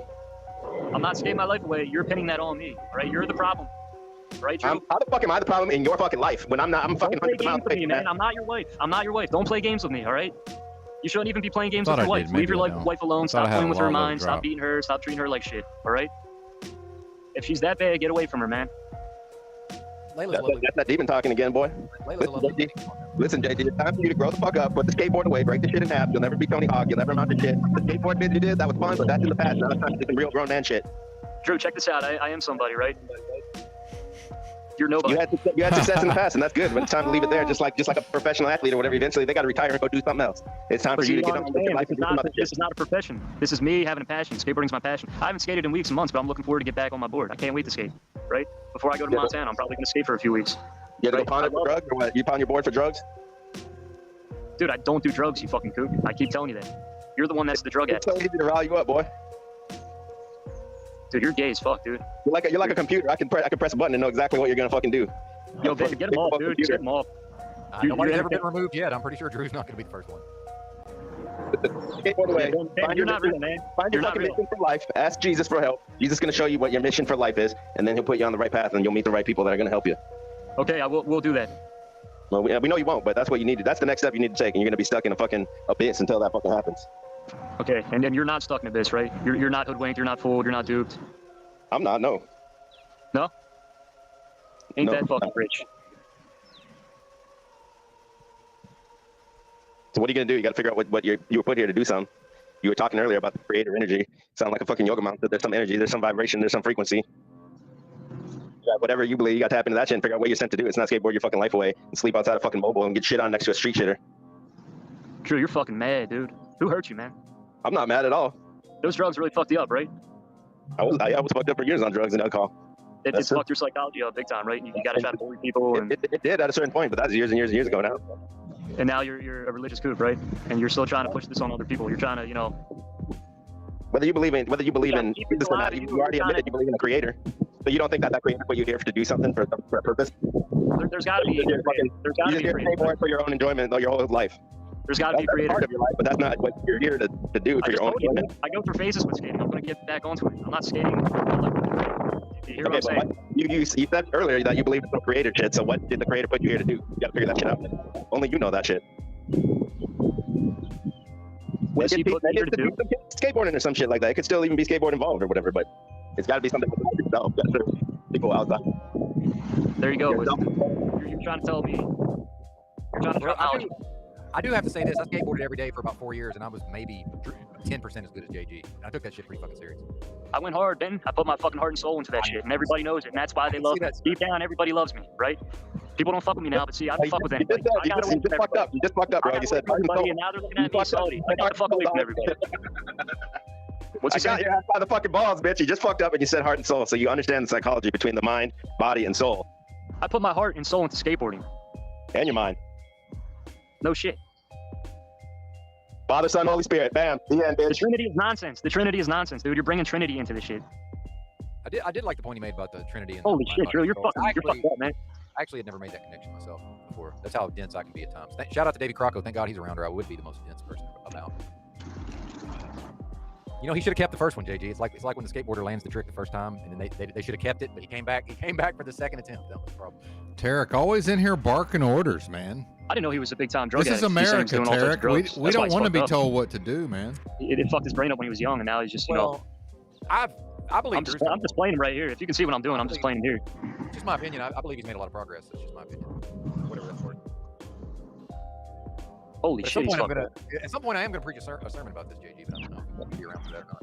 Yeah, I'm out here. It's good talking to you. Keep it real, man. Hey, stay black, all right? yeah, man. Thanks a lot. Much appreciated. I'll see you later. You have a good day, sir. Yes. Oh, my God. Absolutely. All right, I'm going to click the button, JG. See, I'm allergic to even disconnecting somebody from the stream. Oh, I'm not going to ban him. Good Lord. I literally don't even know how to do this. Well, anyway, he's here. We're muting him. Oh, where to start, man? Where to start? I do want to say this, man. As an actual preacher and a big Jesus guy, and there is power in the name of Jesus, and I know that a lot of the I do understand a lot of the live chat in the audience is not a fan, so I promise to keep this brief. But I will direct a little bit of correction towards my brother Drew here, if I may. You know, without getting too biblical, something about a parable of the sower, and you know, some of the seed goes on the rocky ground, and some goes on the fertile soil, and all of this. I mean, if somebody actually, you know, desires somebody like JG to come to Jesus as much as, believe me, I'm allergic to that terminology, and I don't like religion either. I think all religion's man-made, more harm than good. That's my opinion. But my testimony is I have been delivered. You know, there's power in the name of Jesus, and I have been delivered. Christ Jesus delivered me. Jesus Christ delivered me from wicked spirits, unclean spirits, demonic spirits. I will keep it brief, I promise. I know I'm going to lose some people, but I will correct my brother Drew a little bit if he'll accept it. That's not the way, man. People do not respond to that. And if that person is ever going to come to Jesus, and I think that would be good for him if he did, it's never going to happen through this means. That's all I got to say about that. We can move on. But that was fun, man. I'm glad y'all hashed that out. And the point I wanted to make, and I was brief with the sermon, I believe, and certainly I believe that whoever needs to hear that can hear it. You know, the Jordan Peterson. Do not excessively annoy the host from the chat, or you are subject to being muted. Space, there's a lot of ways in which males, you know, through body language, nonverbal communication, like we very do not excessively annoy the host from the chat. But this is something that he spoke at, you know, extensively, and I see a lot of that in these YouTube screens. Shout out to Sly Shy, by the way, you know, got me saying YouTube screens repeatedly. And pound sign, you know, hashtag get 'em JG. Shout out to EBT. Shout out to the chat. A lot of cool peeps up in here today. I'm glad I took the day off. Thank God for that traffic jam in Houston. See, what I thought was a hindrance and a problem and an obstacle, it turned out that you know, this turned out great, man. But see, I'm observing this, and it's not just Drew versus JG. I'm observing this in a lot of these YouTube screens. Is these in this format, as males, we don't seem to understand how to work these things out through a hierarchy. But in the physical space, we always just nature sorts it out very quickly. That's been, you know, my experience, my observations.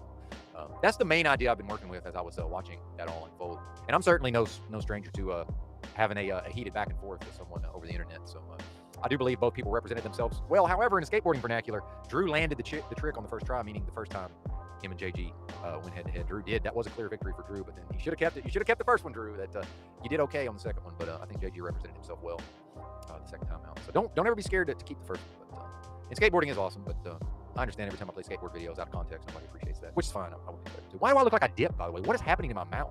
Y'all notice I now look like I'm chewing. Like, do you want me to kick this fucker right now for doing that? What is this? Yeah, you're right. War by Deception and War by Deception. Do you want me to kick this fucker right now for doing that? I certainly appreciate it, actually. And I do, by the way, when I know somebody's name on here comes Drew. Do you want me to kick this fucker right now for doing that? All right, I'll take it, Drew. Come on. You know JG's gonna come back, but I'll talk about before he gets back. He blocked me and muted me in the chat or something like that. So I just gotta say, I don't care what you say. I dunked on him way harder the second time because we established that he believes in a creator, he believes in a soul. So therefore, everything he says is bullshit. It's just rhetoric. It's cope for him to just be a fucking piece of shit. All right, I gotta take his wrench away, but he'll get it back. He will get it back.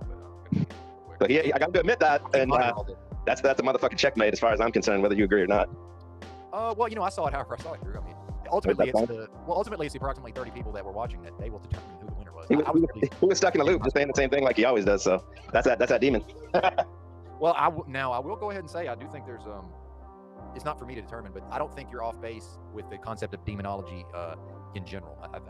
Dude, I've experienced it, so that shit is real to me. But if JG doesn't believe in it, I don't have any mechanism to get him to believe in it. But you know, Satan don't care if you believe in him now, does it?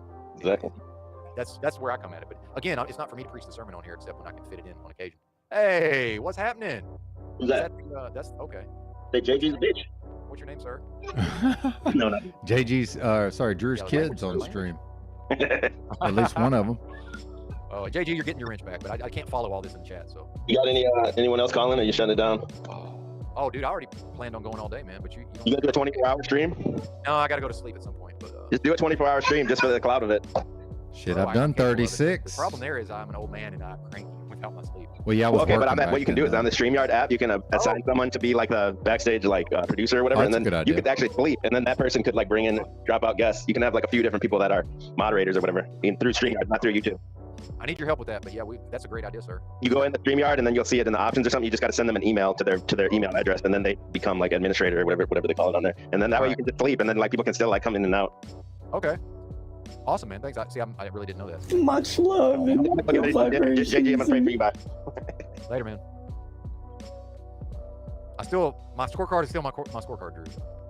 And I hope you heard what I was saying about the Jesus angle. I travel, I skateboard, right? That's what I focus on. That's how I enjoy my life. Participate in the ongoing live stream.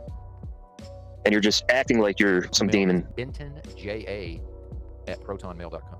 Because I have to sleep. I'm capable of staying up all night. I must sleep. In fact, dude, it's 3:45. I've got at most about 3 more hours. Yeah, and then the stream lasts almost 6 more hours. Famous last words there, buddy boy. This is very bad. See, I don't know if y'all know this, and shout out to Name who will point out that every time he comes on here, I'm talking about my health, but I'm on about 3,000 calories a day. And I'm 92 hours. Maintaining my body weight, and like my face is, dude, this is not good, man. I've never done stimulants. I'm starting to look like, well, all right, let me fix this. See, I don't want to, JG, I don't want to have to try to figure this shit out. I don't really know how to moderate YouTube. See what's happened here. Now I have to attempt to figure this out. Shout out to Sean, random fan. Good to see you, Community sir. Moderation. Who the fuck is blocked? I think you might just be timed out. I don't see on here where it says. What in the fuck? Dude, when did I swear to God, I used to be able to operate I technology. think he means JG blocked him. I misunderstood what was happening. All right. I'm getting emails. Is Truther Cop going to stand in for me while I'm asleep? Dude, I'm asleep from like 6 to midnight or like 4 to 10 or something. But it's almost 4. You big time me. Thank you, Soul Reanalytics, by the way. He almost got me, though. But I know how you are. I saw how you were with Patriot Canadian, man. I already know what kind of person you are. Now you're trying to just be cool and, So I can't be triggered at times and also be cool at times. You're not being real. I reject that outright, sir. I'm a dynamic human being. The same person can get triggered. Now JG's giving me the business. Control of himself in another context. It's not quite as easy as to put me in a little box. That's never going to work. Just trying to get you to speak your mind, man. Well, whether or not I get there, you may or may not be of assistance in that endeavor. Time will tell, sir. Holy shit, I'm in rare form. You are, buddy. You are in rare form. That's a fact. This is what happens. Yeah, I know. I gotta go up to Drew's area and literally destroy this guy. I gotta go up there and just destroy this Oh dude. shit! Is this for real? Is this happening? Oh my God! Greetings, JG Benton. First ever Paul enslaved appearance on the channel, by the way. The name that shall not be named was spoken, sir. Wow. Big fan, by the way. Who is this ugly motherfucker? Big fan, sir. I gotta get that out of the way, Paul. What is this? What is Who's this ugly motherfucker looking like a goddamn ginger? Looking like Sinbad's bastard son. Let me get this under control, Paul. Yeah, there's a pathetic slave You creature haven't next to moderated until now, but Right. All right, here we go. Welcome. How are you, sir? Okay, so he starts. Yep. This is another example of pathetic slave creature to the right of me. Here, it might be to your left. But this other T fellow, I'm here for him because he spoke the name that shall not be mentioned. He spoke me into existence. I may or may not have a supercomputer-like system to monitor the whole interweb, so that when my name is spoken, I can appear anytime. So I'm now here, sir. Did you have something that you wanted to say to me, you infidel scum? The silence is deafening. Do you see how the wicked flee when none pursue? Cowardly punk-ass slave. T, I'm speaking to you. You were speaking about me, and now I'm here speaking to you. The host keeps muting me. So Benton's No, playing you're not games here. muted. We can hear you. We can hear you. We hear the highway in the background that you live next to. We hear it all, sir. You're there. Yeah, Ben just had me muted, all right? You fucking piece of shit, Ben. I see you, man. I see you, player. Why are you yelling at Benton? I'm yelling at you. You're yelling at him. It seems pretty cowardly, sir. Why not address me? You were speaking about me. I'm in your face now.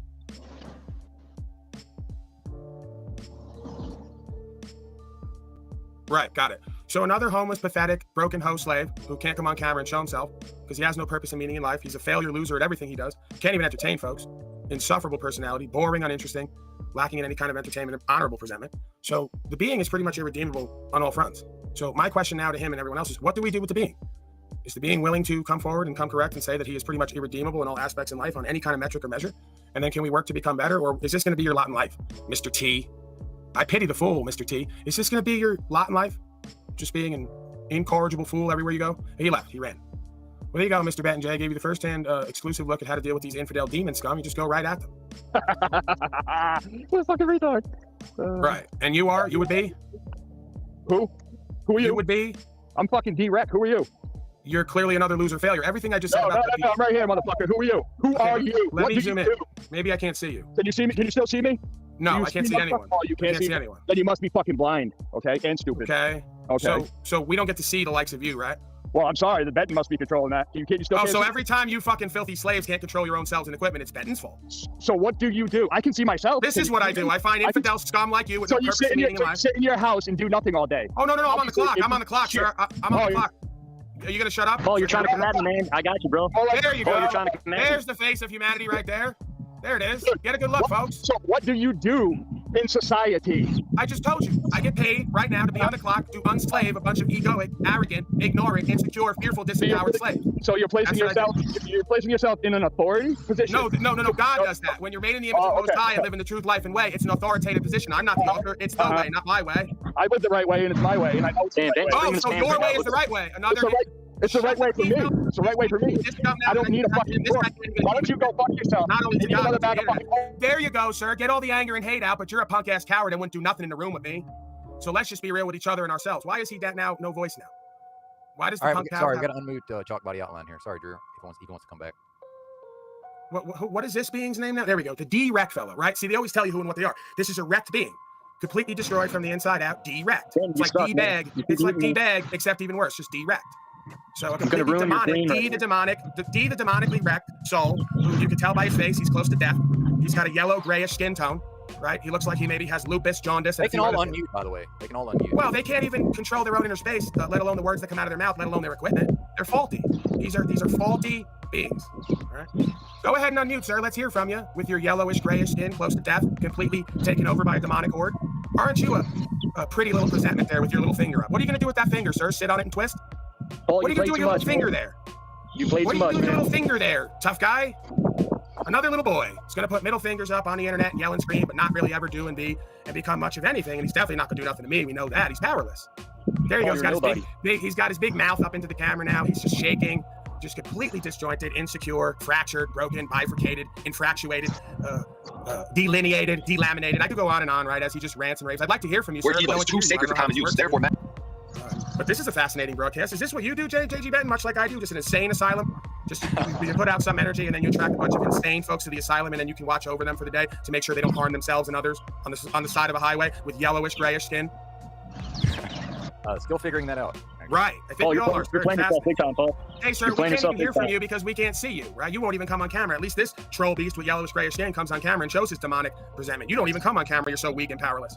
Pathetic slave. Because you want me to come on there. I'm not going to give it to you, man. Right, so I control your inner space. All I have to, so I run your inner space, and all I'd ever have to do is say the opposite. Paul, you're done, man. So I already run your inner space. We can all see your bullshit, Paul. Right, so what I want is more important than the truth and what you need and you being honorable and faithful, right? That makes sense, you dumb slave. We don't know what we're doing. Oh, we're stupid. What Paulie wants is more important because you never had a father. That's the bottom line. But oh, y'all got the spirit of your mama. Can't sit still in one place. Can't sit still in one place. I'm going to hurt you. You're going to hurt me? Yeah, buddy, I just made that threat. Right, well, why don't you come do it and stop talking about it? You're only indicting yourself here. Where are you? You're only indicting yourself here. Everyone knows where I'm at, sir. I'm very available. Come do something. I'm a fucking leader there. Tell everybody. No, I'm not doxing myself. Motherfuckers, you know. Come on, tell us. Well, I talked about it before, actually, on the broadcast, so you know. Well, why don't you tell us where you're all at? We'll start with you. With your little mouth open, sitting there. This is my job. I sit here all day and I tell people how they should be.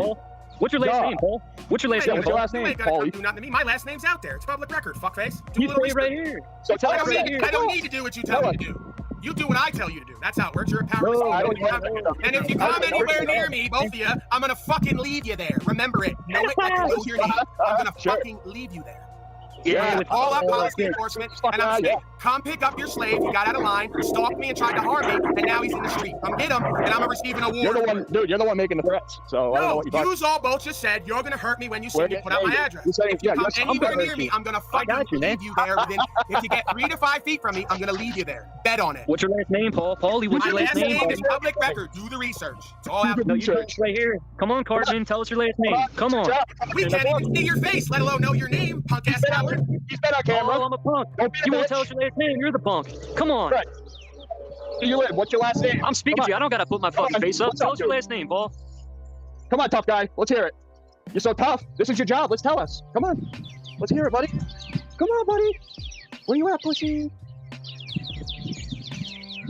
How does it feel to be a loser failure with yellow-gray skin? It's always gonna be better being me than you.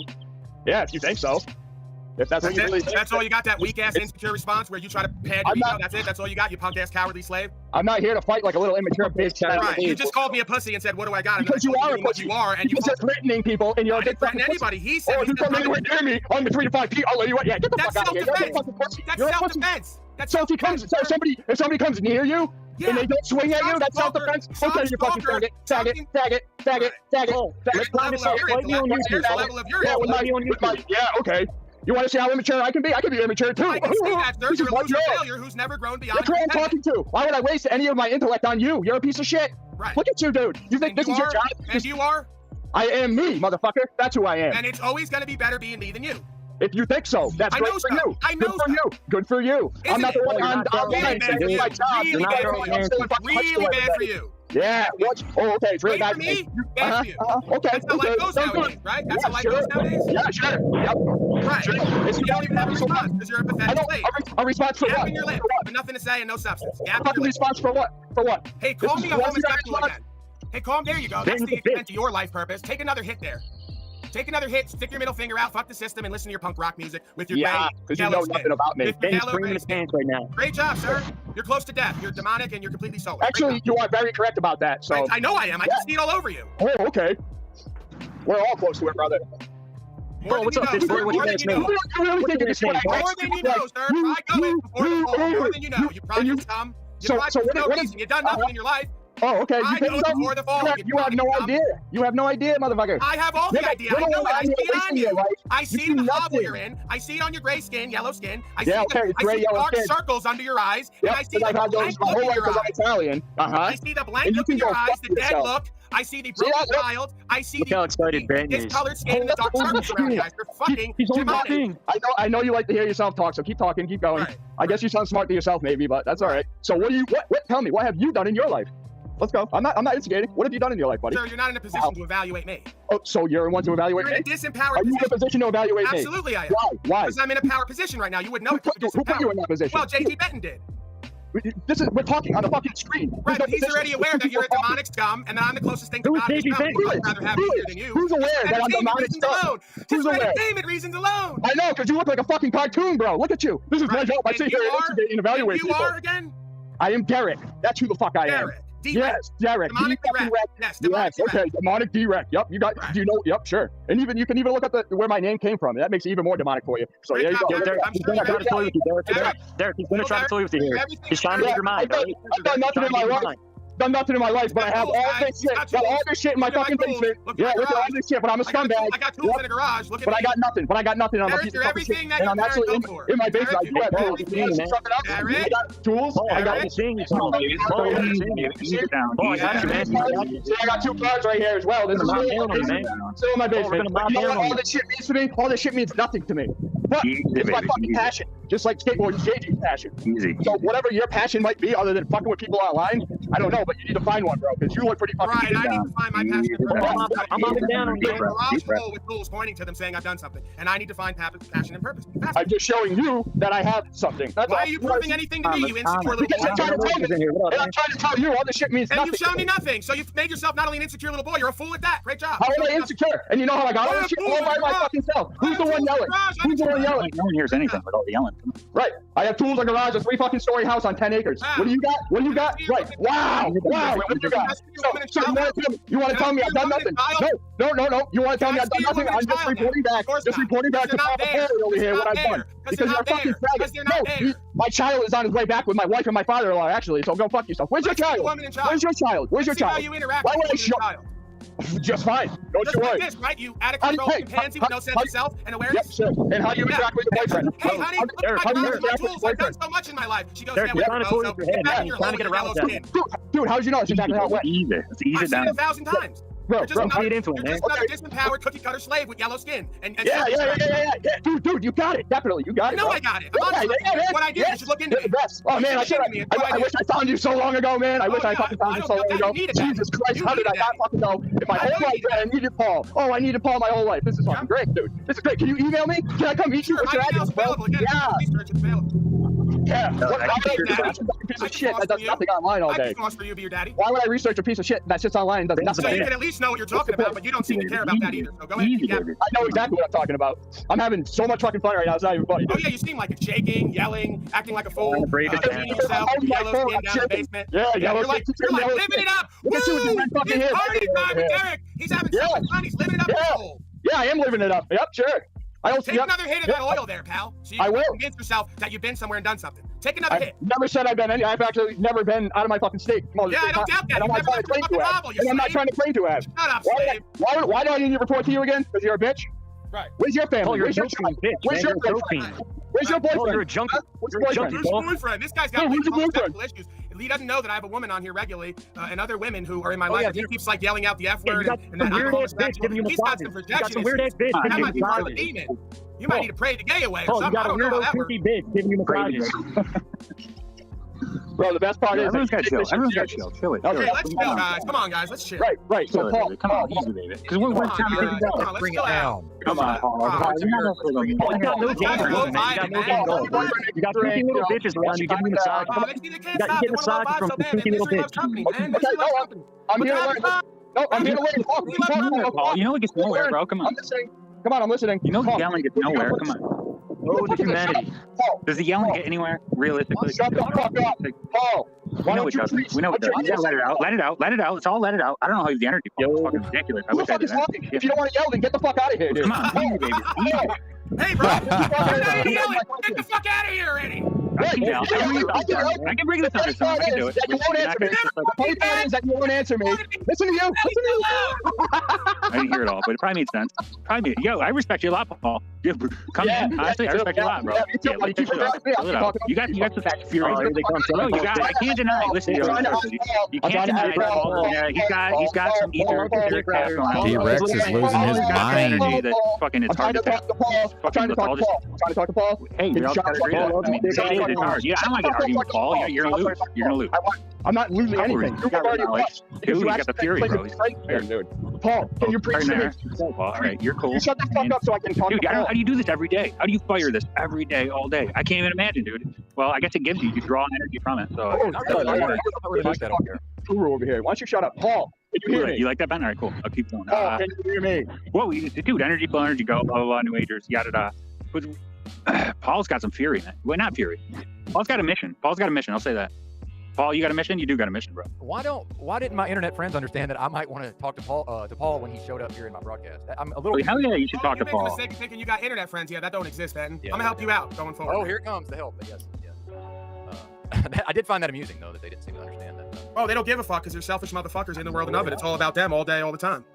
Clearly not. But and I do apologize for muting Chalk Body Outline. He's a content creator. He was here earlier. Oh, you should get him in here though. Fuck. He was here, but then I accidentally muted his mic and he left. They don't want it, Paul. They fear you, bro. They fear Paul. I know the wicked flee when I'm so uppity. They think I'm getting triggered because I'm getting loud. I'm sitting in the same spot talking into the spirit. It's because you strike it, bro. You strike it. Listen, you strike it in. What are you gonna do? It just needs a daddy to love him. That's why the daughter's out with the stepfather. Probably doesn't have a daddy. The wife's out with the stepfather, and he's alone in a hovel. He doesn't know how to relate to men. So, she probably goes out with the father, and they have their bonding, and he doesn't know how to tag along because he goes to acting like that. And then the stepfather wants to smack him in the back of the head, right? And say, first of all, why do you got yellow skin and dark circles around your eyes? And why are you hiding in a fucking hovel pointing at tools like a chimpanzee, hitting off that oil that probably got some fentanyl in it? Ego, I guess, right? It's all ego, right? It's all ego. So it's all ego. You already know this shit, dude. I don't know, man. I don't know. You're a fucking trip, bro. You can't fucking analyze yourself, bro. It's hey, you got a mission though, dude. You're a machine and a half. Not that I don't watch every day. I can't deal with the. Well, the truth is inspiring, sir. It's not about me. Yeah, no, I concur. But whatever, you're a tool of it. So I don't know, man. It's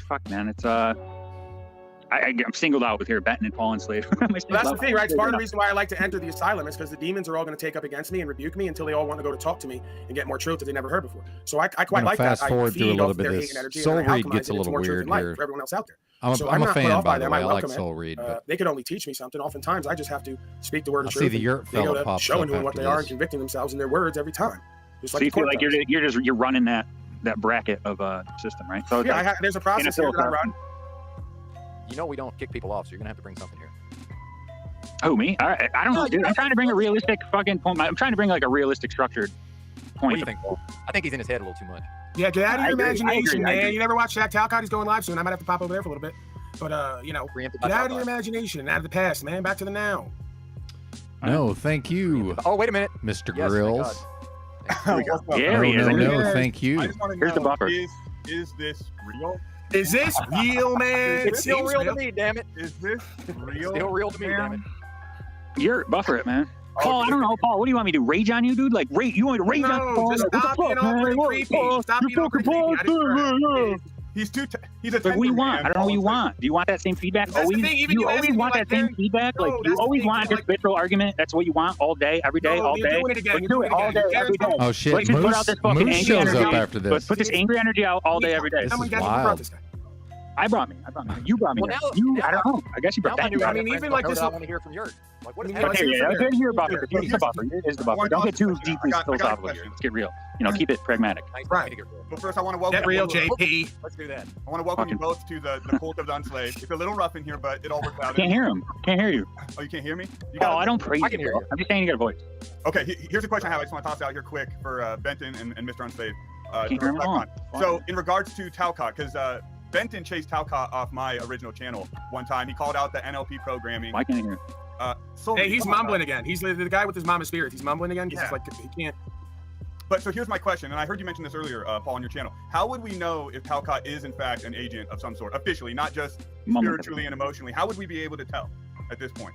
Yeah, I don't think you can ever tell until you reach a certain point where you can tell. Like, what would be the characteristics? The characteristics are, I guess, a canned presentment that seems scripted, which on one level, he has sort of go-tos.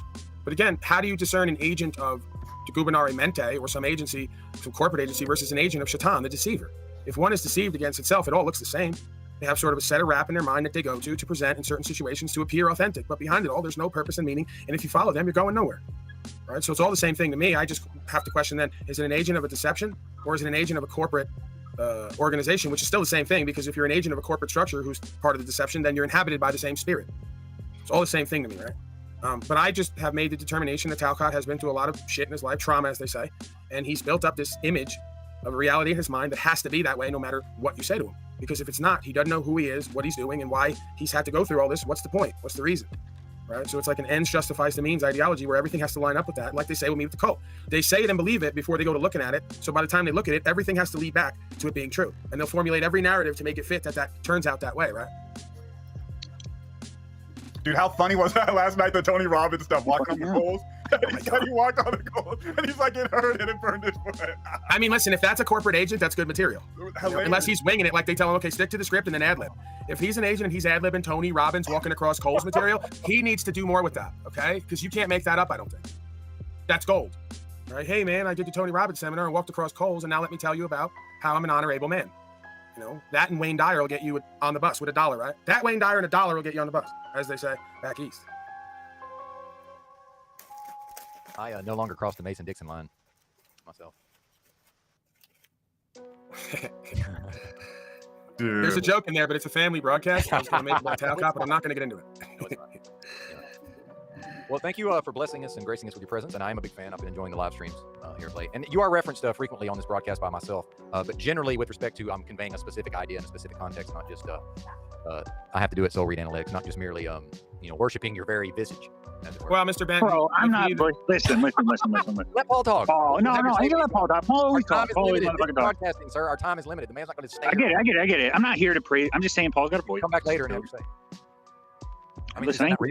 Hold on, man. I want to hear him. Now, don't suppose that I won't stay here all day. If that's your polite way of throwing me out. That's a polite way of throwing me out. Just get me the hell out of here because I got to go see Talcott anyway. I got an appointment with a bunch of people today. No, we I got nothing to do and nowhere to be, oddly enough. This is what they pay me now to do. Truth Movement Brigade Policing, apparently. I don't know what this is. It's an asylum. Go ahead. Let's hear from this being down there one more time about how I have a voice, and then I think we'll wrap up. Oh, okay. I saw what you did there, Paul, by the way. I wish listen, for some reason when Yurt come in, I couldn't hear anything what Yurt said, which is what I wanted to hear. But great stuff. What the fuck, man? So anyway, I don't know, Paul, dude. I ain't trying to fuck, man. I don't know. I guess that's not. Come on, soul reading. You ever seen it? Like, okay, if you could take yourself out of being you right now, you ever seen a segment like this on like Sean Hannity or anywhere like that, even in slavery? Like, you ever seen like the mind-numbingly dull hour where someone like you comes on in the dark and then mumbles incoherently next to Sean Hannity? They never do that, and maybe that's why people listen, right? Even if it's mind control, someone's watching and listening because at least there's a presentment there. That's true. I mean, I believe it's creator. He's listening. He knows. What sign are you again, sir? I'm a Leo. I don't sound right.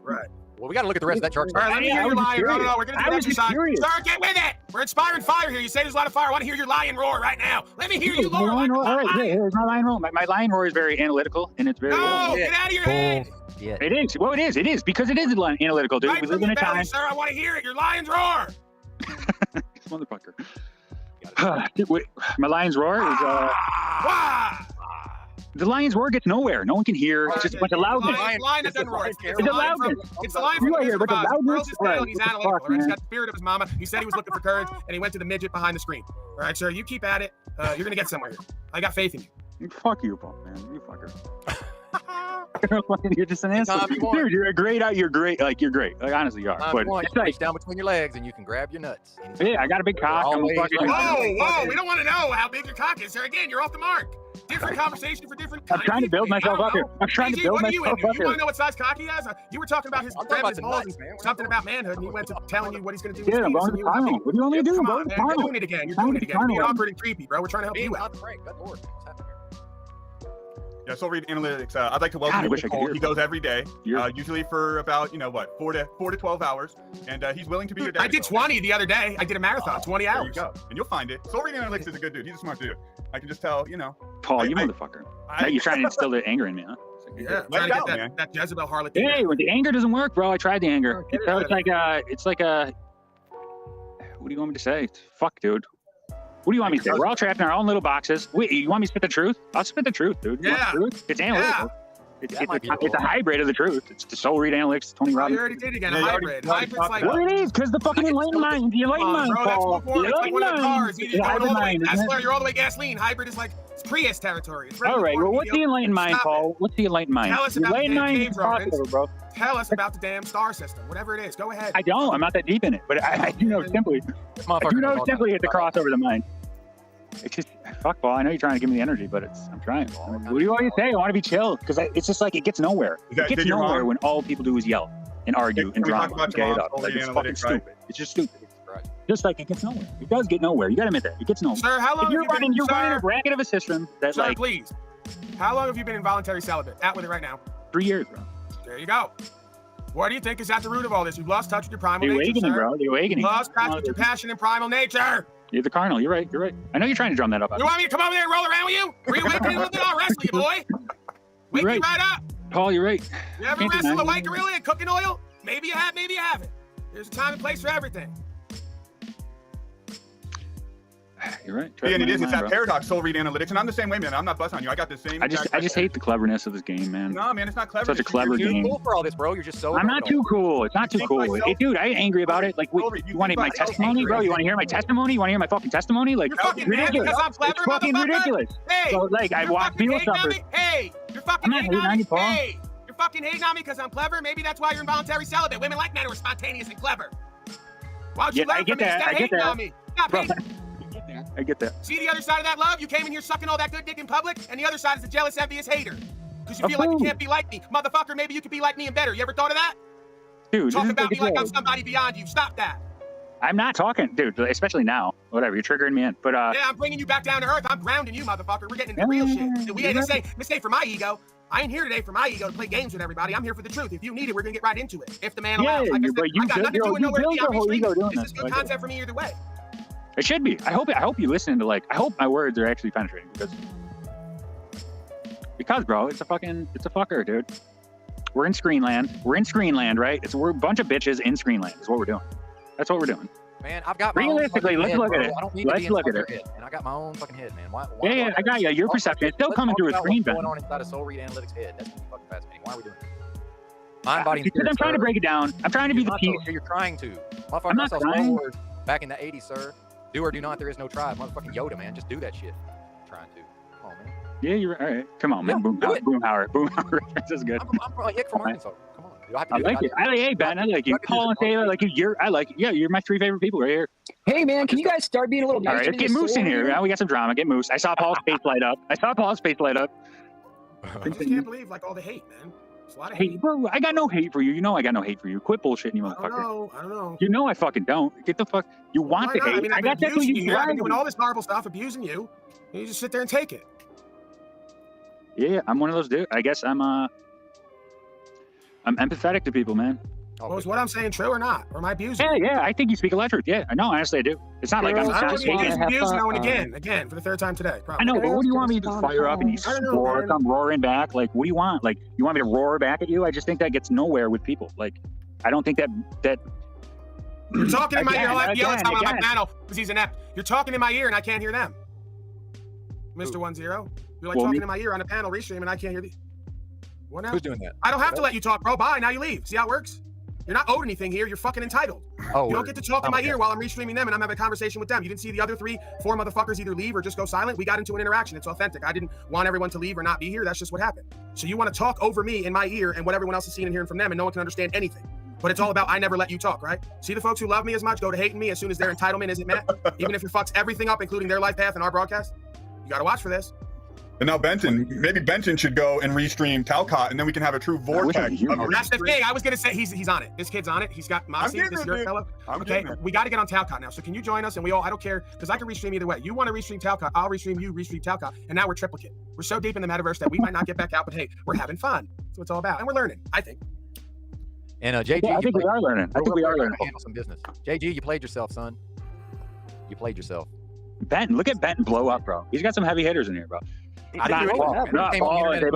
you're kind of the balance, bro. You are. You're like the father figure of truth here in these little streets. You're like he's saying your daddy, man. He's saying your daddy. You might be daddy. Okay, your daddy over here. You're looking for a daddy. Listen, if I had to put it into claims, I would say Benton's the daddy. You're like the weird uncle. What he's doing. Paul's the. No, absolutely not. Insanely creepy and awkward. I tune into Paul Enslaved. I even I took an immediate, by the way, real quick, I want to say this. I took an immediate dislike to Zetetic Warrior. He's grown on me over time. I do enjoy the Zetetic Warrior. He's on some bullshit sometimes. He does pretty good overall, I have to say. Yeah. He's got the X Factor, man. Yeah, shout out to Moose. Also. Yo, and I'm gonna be getting out here, but the bottom line is we didn't even let your talk, but please. No, it's all good. And I just wanted to come up because I was enjoying this all so much. But the bottom line is that a lot of bullshit ran in the truth community for a long time, and until we start tightening that up and actually developing as individuals, nothing will ever change, and none of these issues will be resolved in a broader sense. And so, that's where we got to give props to Mr. Enslaved, because his program is addressing that issue directly and not just doing infotainment and all that type of bullshit. But peace and power to all you guys. Good stuff, fun stuff, and I'm sure we'll all talk again. Later, Austin. Yeah, I agree with that. Go ahead, sir. No, you go ahead. I was going to say, I disagree. The idea that this is a holographic simulation on some level, and that the world's problems, macrocosmically, are a macrocosm of our microcosmic problems. If you solve your own problems day to day as a human, or as a man, as a woman, then you can solve essentially the world's problems, because the world is full of other men and women.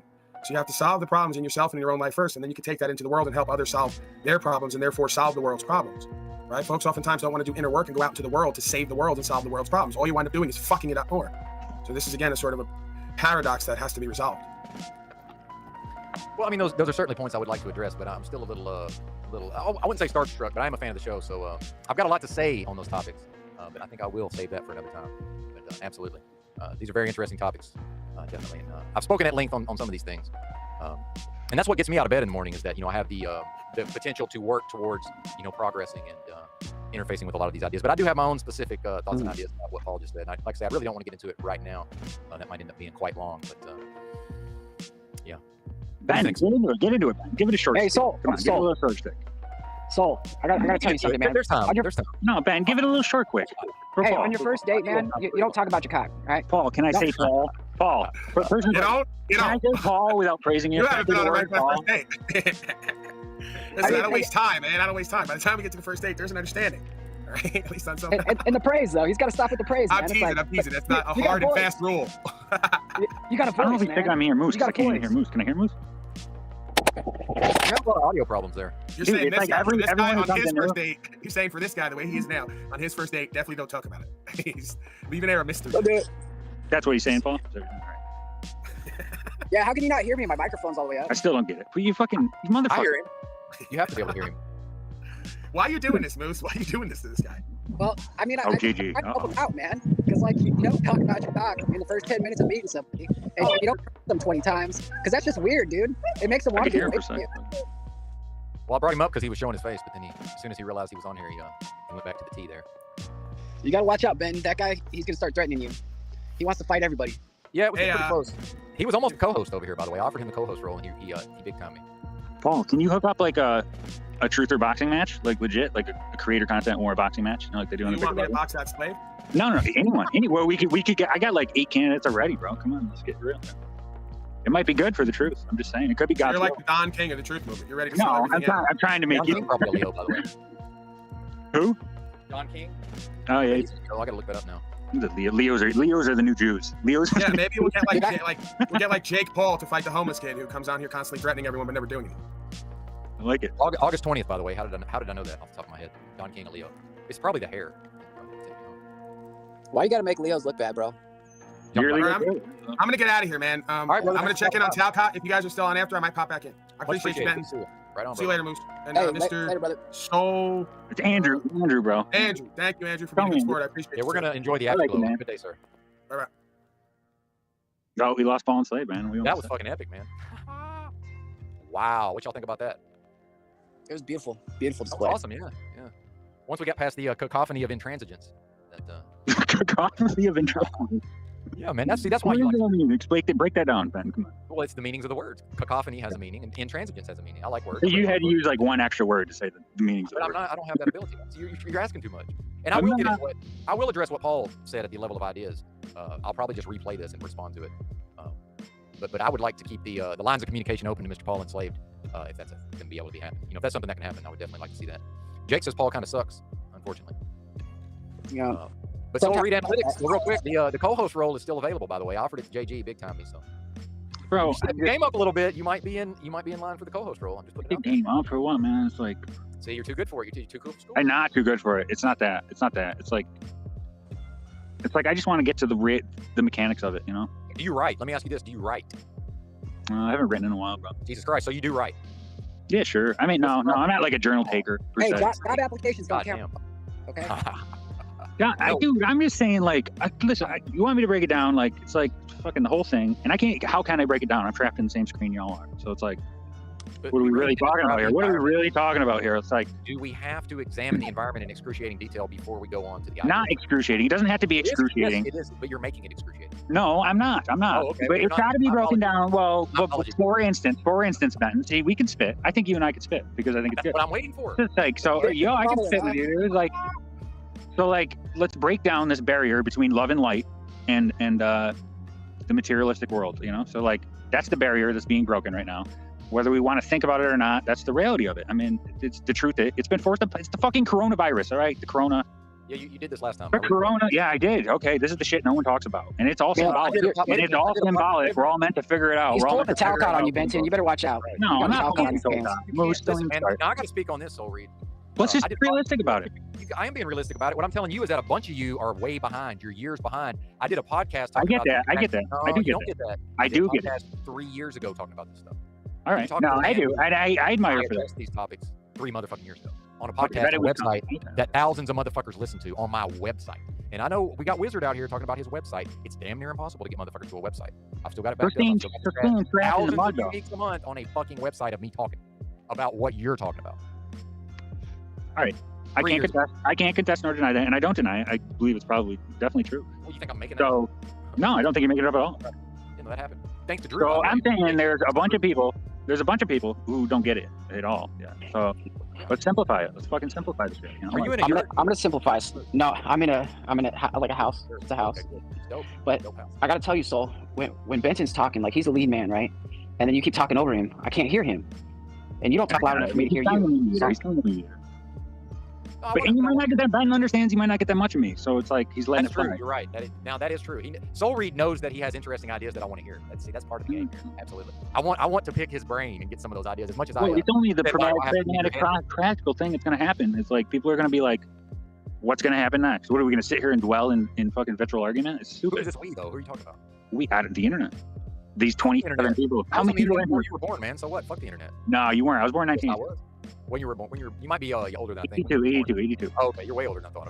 Okay, dude, I'm at the age I can't tell how old you motherfuckers are. So yeah, dude, you're not that old. I don't even get why you preach that shit. You're like, life's over. I'm 47. Given, I just turned 40, and I'm like, fuck that. Yeah, I didn't realize you were that age. But anyway, let's not go into old man talk. So please continue. So maybe it's just like a perception of what we're thinking. I don't know. Let's get into some crazy woo woo. I don't know. I love crazy woo. Ben, I think you're a good father, though. I guess in my thing is you're a good Yeah, I don't know. Dude, I have no children, man. I'm 18 in my brain. I'm not anybody's father. Come on, man. Of truth, quote unquote. No. On these streets, like, come on, like, what are Drew and fucking EBT really doing? Okay, they're calling it out. That's the only reason I'm in this circle. I've been out of the circle for a while, dude. Listen, my story of truth is I was like, it's all fake and gay a while ago, right? And then 2019, I got into the fucking really started digging the internet, and I'm like, this is just way too crazy. I think I already said this last time I was on here, but when the fucking Twin Towers collapsed into dust and it's all fake and gay, and I'm like, this is enough. All right, and then I went and I wanted a fucking heavy hit and run, Boston Encore, Benton. You should see some of the sick fucking poker plays I made. I'm sick. I'm gonna talk about poker. That's true. You want to talk about poker? I'm a good dude talking about poker with, honestly. Well, now you've listened. Do you know what I play though? Have you listened? You play Hold'em. I play PLO. It's all. I play PLO almost. Yeah, well, you've advanced then. So okay, you play PLO. I played a bunch of PLO 6 card online. Oof, and until I realized that. Now you're a degenerate if you're playing 6 card. What's wrong? Well, dude, it comes with the game. It comes with the game, bro. What's wrong with you? But thanks for Moose being patient, by the way. Look at Moose just patiently waiting. Okay. Oh, I'm trying to fix my slavery. We're gonna switch to another one from the vaults. Moose. You look like you're a nice Benton 24/7. The game's gonna advance, but the whole point of poker, we can use this. The game is not gonna advance. Well, it always advances. Why do you think I end up online playing PLO 6 card? Because you're addicted, bro. February 12th. PLO 6 card, Benton, is a serious read. Like, you got to read. You're reading blockers. You're reading deep ass shit, and then you're playing in an online environment with fucking controlled apps. Yeah, bots. And then you realize you're getting cheated a little bit. Of course you are. Because every once you know how you know? No, I'll tell you. Because every once in a while, you just happen to get at the table with 5 humans, and you buy in for $50, and you look up and you got 1,100 sitting in front of you at 25 cents, 50 cents. That's how I know exactly. I just everybody. Well, and there's applications, like one being Poker Minion. They call it Poker Minion. If you play a lot of online poker, watch out for Poker Minion. That's how I realized PLO 6 cards. There's all about playing blockers. You want to know why I don't play poker? Do you like money? You like your money? Well, not just that. I worked in a casino. I was a pit boss for like 5 years. Nice. And usually the people that come into the casino are generally degenerates. They're the worst people to be around. Yeah, they're the worst people to be around. Not always, though. I mean, I met some really cool, really fucking cool people, man. Switching streams. This is a blocked stream. Benton 24/7 Truth or Bowl Sunday Part 2. Jumping in. Hour and 36 in. Me and Truth or Cop. I mean, I got some shit in the backdrop here. You seen some Convoy shit, bro? You want to see some Convoy shit? Yeah, I could definitely make fun of some Convoy shit. Let's see. A semi-truck driver explains the People's Convoy. Oh, this will be great. Internet. Can't wait. The other night. Oh, this is you! Dope. You're the semi-truck driver. Oh, shit. This is dope. I have a lot of Convoy Files on here. I didn't know it was going to be you, literally. Damn. Okay, I have like... You did a face reveal. I am the original. You told me this, man. Truth or Drunk. This is an older stream from Chalk Buddy Outline, y'all. I love Go it. check it out on my page. What's going on? I guess a good place to start. I'd like to hear your take on the Freedom Convoy or whatever they're calling it. Oh, yeah, the Convoy. Yeah, the Convoy in America. Well, and for anybody that doesn't know, I was recently, until recently, I was employed as an 18-wheeler big rig, Class A. And this is from, I'm pretty sure, yeah, this is from me and Drew's Sunday night show on D Live that lasted about 2 months. I can actually see EBT over in the chat on the right side. So yeah, this was D Live back in the day. A CDL truck driver here in the United States. And when COVID, see, I already said one of the prohibited words. No, it's over. You can say it now. Hammered. Oh, that's it's like it didn't even exist. Wow, I'm fucking smashed. I do want to point out to the truthers that we are in the election cycle now. Thanks. The midterm elections.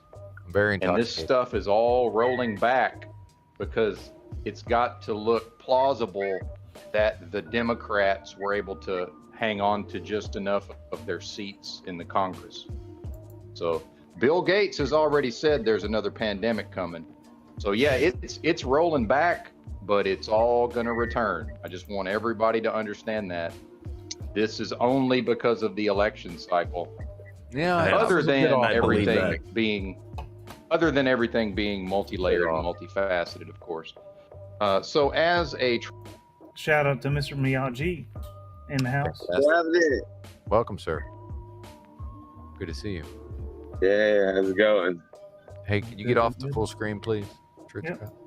Or I could do that, right? How to get out? One of us. What's up, man? What you doing? Not much, man. I guess manic again, man. I had to take a nap earlier. I was so damn tired. Dude, I'm supposed to be asleep right now. Yeah, I'm a 9 to 5 sleeper. Me? But well, I'm earlier than that. But yeah, you did pretty good last night. I thought you did really good. That's crazy, man. Even on YouTube, you start seeing all these new panels and shit. You know what I mean? I don't know. No, it's wild. Yeah, it's kind of weird, man. I stay on YouTube just to see what the hell's going on more in the world. People seem realer, I guess, at least in the fake world, the mainstream. Oh, apologies. But I like. So my thing is this, guys. All right. Is a lot of things that plague people it's because they have no life. I mean, most people I know, man, they work, they got friends. Shit, I have a hard enough time finding time to talk to all my friends in a week. Or getting around to them, Yep. Let alone being on YouTube all the damn time. Yep. I've been on here like 48 hours, man. So what's that say about me, right? Well, hopefully you're taking a break. Everybody needs a break. Don't get me wrong. Oh, there's a break coming. No, that's another thing too. Is, I've been a tradesman my whole life, so basically, money comes easy, sometimes. Okay. And but I don't work a lot. I choose to live life. I like to get out and do things, walk through the woods, fish, even if I don't catch nothing. Mm-hmm. Yeah, connection to nature, very important. Yeah, it takes it away. And I have a need for speed too. I'm an old man, but still I like to ride motorcycles and shit, do crazy shit like that.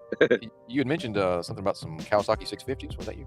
Yeah. I got last year. I sold my. I had an old an '87 750 Interceptor that do about 160 miles an hour, and it weighed about 500 pounds. Well, I traded it in for last year. I got a 650, it's like an enduro bike.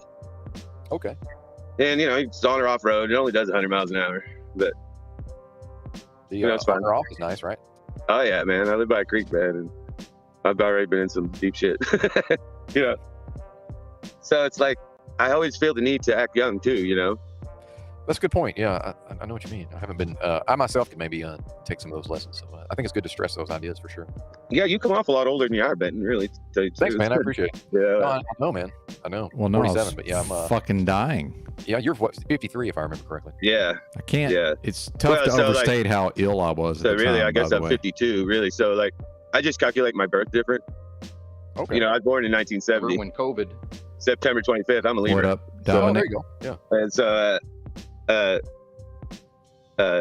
but I've always calculated my birth for some reason. So when January flies by, I've always said I was that age, since for years, And it's funny, I get on Crow, and they say, oh yeah, well, when does life begin and all this shit? I was like, shit, man, I was on that, I guess, a long time ago and didn't even know it. Is that the Crow 777 forums over there on the website?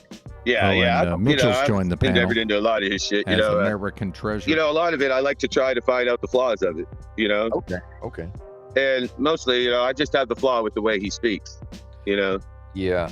I know what you And mean. because it sends people off into these tangents, it's no different than Matt from QOC, you know? I agree with that. And I do want to say, oh, go ahead. Sorry. Go ahead. Well, no, I was just going to say that Truther Cop also had mentioned that he enjoys Crow 777 as well. And yeah, I paid for a subscription for a year. Like I've been paying for months and I haven't even listened in a while. But Crow is like, as far as podcasts go, he is the most insightful podcast there is. At least, absolutely. I mean, especially the mainstream. Absolutely. You know, I mean, there's no doubt. You know, it's a great intellectual on all his topics. They're just well done. You know, and you know, I got nothing bad to say really about him, other than the way that he comes off, because many people can misconstrue his words. You know what I'm saying? Well, it's hard. I think it's hard to put my finger on, because when I first was, and he's always claiming it's because we're you know, censored. We can't say it. We can't say it here. You know, he's always beating around the bush. And so I ain't put a finger on it yet. Don't get me wrong. You know, I'm still just watching. But okay. There's certain things. You know, there's certain things in life. You know, it's like I heard you. You know, like this morning I get up and I heard you talking about EBT and about renting. You know, renting and having rental property and stuff. Oh yeah. Oh, landlord stuff. Yeah, landlord stuff. Yeah. And so, you know, it's like all day long. That's been on my brain. You know, I got friends, man. My best friend has like 13 properties, you know, and I help manage properties and stuff. And so I understand the whole rent deal, you know, and sometimes it can be a cruel world and everything. But in the real world, there's something fucking wrong with it. You know, because, you know, it's like I had this. Am I competing there? No, Truth or Cops. It immediately starts no matter what you do. Yeah, he's figured it out. Into the best theme song ever. Yeah, so say take I'm talking about the human condition in renting. You know, it's like I had this bug guy, you know, he owned this property, he bought it in the 70s, he rented it to this black lady for like 18 years. And he only paid like 20 some grand for it back in the 70s. And she done paid for that house 3 times. Okay, I got you. And he was worrying about doing some upkeep or something. Oh, but you know what people don't look at, Benton, and I could be wrong at this, and I'm just throwing this out there because it's the crazy shit I think of. But renting should be like, the more you rented a place, the lesser your rent should be. You know? Or say, if you've rented there a long time, then they at least shouldn't be able to jack your rent up. I do think it is. You know? It's not cool how landlords can just like so aggressively raise the rent. That doesn't seem cool to me. But no, you know, and people are all kinds of people, you know. Geez, it's sad, you know. Nowadays, you know, people don't honor the word or nothing. Yeah. People suck. Yeah. I've been waiting. So I got this deal set up where I get the rent from this tenant and they pay $1,000 a month. And so I've been waiting on it now for 2 weeks. And they said, well, can you give us a couple weeks? I'm like, sure. Yeah, no problem, man. So now I give them a couple weeks and they're like, well, can you give us a break? We can't give you the whole thing. I'm like, shit, what do you do? You know, so I always give people the benefit of the doubt no matter what, you know, but it's just that people are not honorable nowadays. My rent nowadays is free. I got a good deal. Oh, wow. That's a blessing, man. I pay cheap rent too. I only pay like $250 a month. So I don't, you know, worry about that. Yeah, that's And then I was placing bananas. To quit truck driving even for a couple of months. Like, man, where am I going to stay? You know, I know that I can rent places, but in many ways, it's become very expensive to even just rent a place for a couple of months. Yeah, you know, I've been thinking about that, Benton, too. You got me thinking about that, man. Maybe I should just go drive truck. Get the hell out of this shit. You know, way to stack up some money. Hey, if anybody remembers when I got that sound clip from the guy talking about placing bananas, I just realized it's at 1.5x. I forgot to slow it down to 1x. Dang it. Yeah, you know. Well, and real quick, you see the truck stop. Well, you see the interstate and the truck stop. Let's be clear about that. Yeah. And dude, I was placing bananas. I took a few trips down the road, man. Back in the 90s. Y'all shouldn't assume too much. Perhaps you already got it all out, so okay.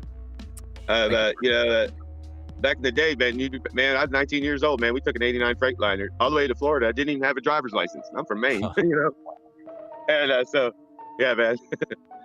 So that's another thing, too. So I noticed a lot of these people on these onlines, not you, of course, Ben. I know very little about you, of course. But, like, they seem to not have much of a backbone of an upbringing. Yes, absolutely. And I feel like I ran into some of that, earlier this evening. Yeah, they get up here, they'll talk shit like they know the world, and they don't realize that people grow up different all over. Yeah, man.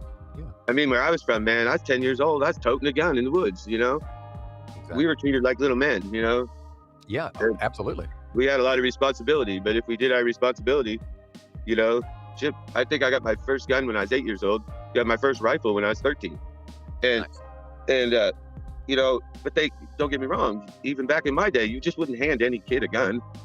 They had to earn that, somehow trust. Well, and sorry to interrupt, but I think that also functions in society as a rite of passage. Oh yeah, it sure was for me, man. Wow. Yeah, I think that's smart. Hey, Mr. Miyagi. Yeah. I challenge you to the karate flip. Yeah. Yeah. Oh, sorry. There you go. Yeah, that's really good. So I'm not photogenical anymore, I'm getting old. Yeah, Drew was like, "Hey, you're old, man." Shots, man. You always have great shots, and they're always in the wrong angle. Oh, so sorry. Like when you flip them over, man, they come out great. Yeah, for some reason this phone it does backwards. It's kind of weird. Like if I put this in my right hand, but it looks like my left hand on the screen. It's crazy. You can mirror the image too in the backdrop, because sometimes that gets to me too. I'll show you what it looks like. I've already mirrored my camera. See, I'm back to the unmirrored version. I try not to touch no buttons. I know. I'm just introducing ideas. Yeah. I know. That's great.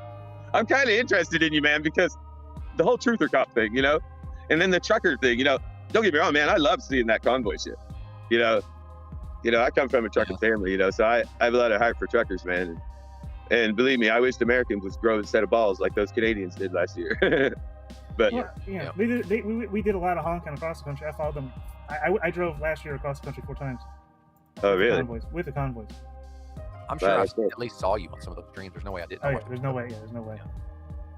But I appreciate the people that got the coverage of it, But myself, I can't see chasing fucking things like that, Dude, I wouldn't have either. I didn't leave where I was for months. It's just random footage I got.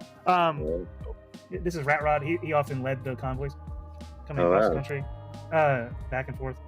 No, normally I wouldn't have done it, but I happened to be in LA already, and the easiest way to get back across the country was to film this. And then I got involved with it, and so I followed them back across the country, back to California, and back to the United States, back to freaking DC. Endless footage like this. I have thousands of hours of it. I don't know what to do with it. Yeah.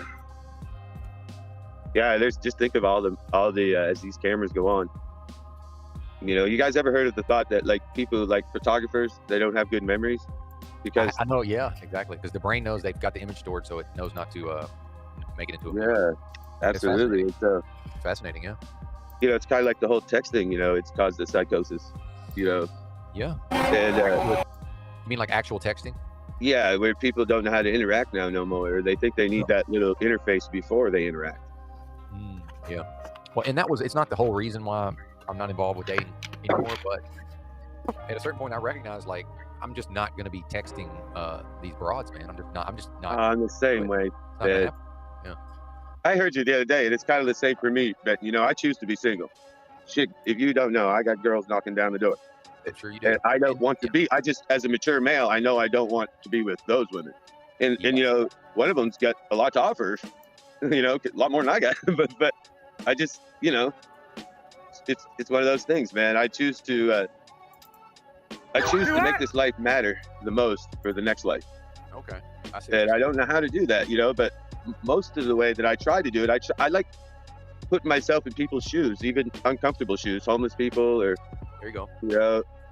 And I've had a lot of, a couple years ago, man. So I had to quit helping homeless because they fucking steal shit from you.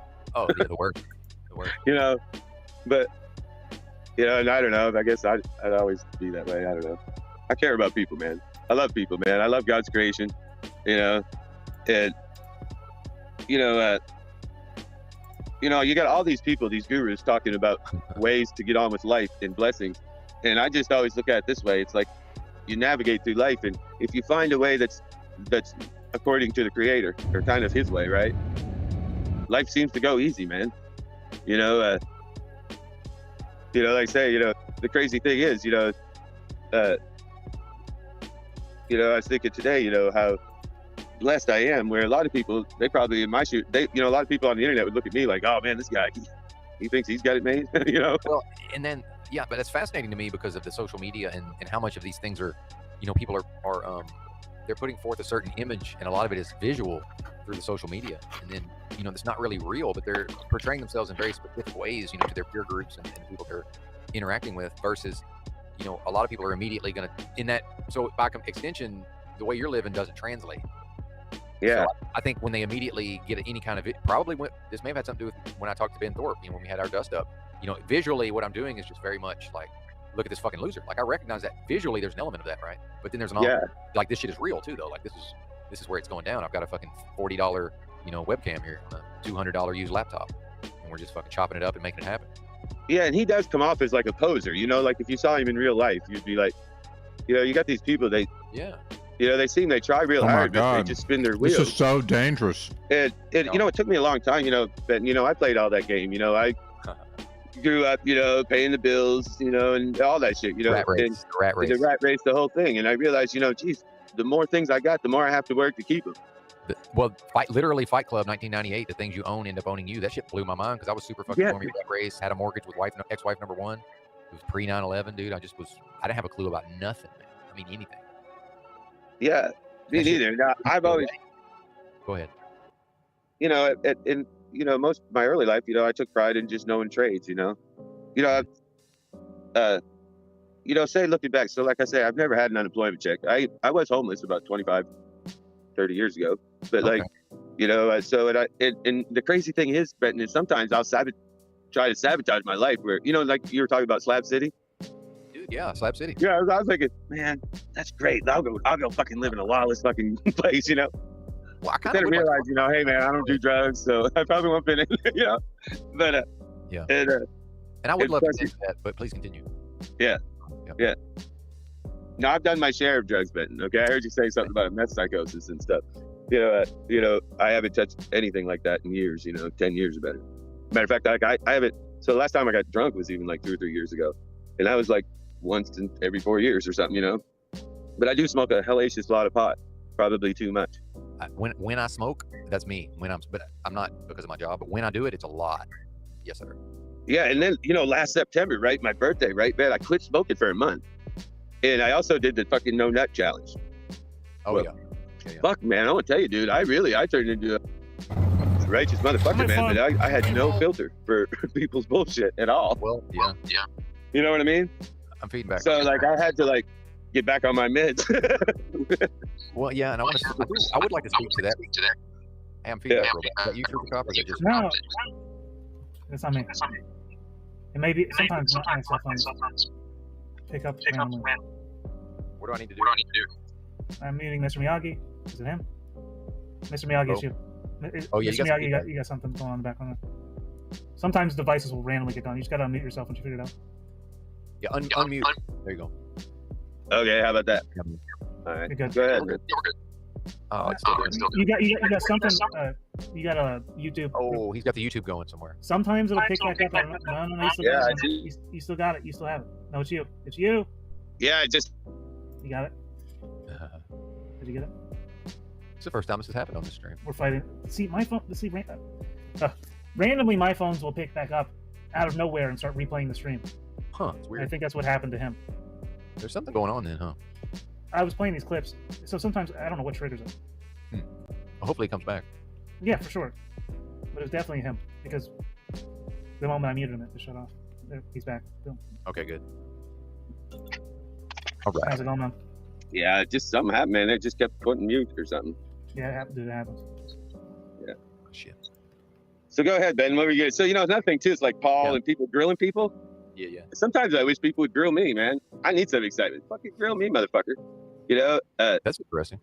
I really, I don't know if it's a crazy thing, but part of my life of being a man is purposely facing your fears. Yes, absolutely. Wow. And that's where I think I'm personally running afoul of some of these younger folks is like they're not really interfacing on those levels.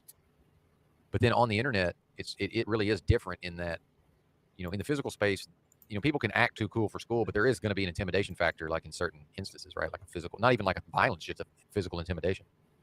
But you know, it's easy to come on a panel for these younger kids, and it's just, oh well, you know, it doesn't matter anyway, right? Yeah.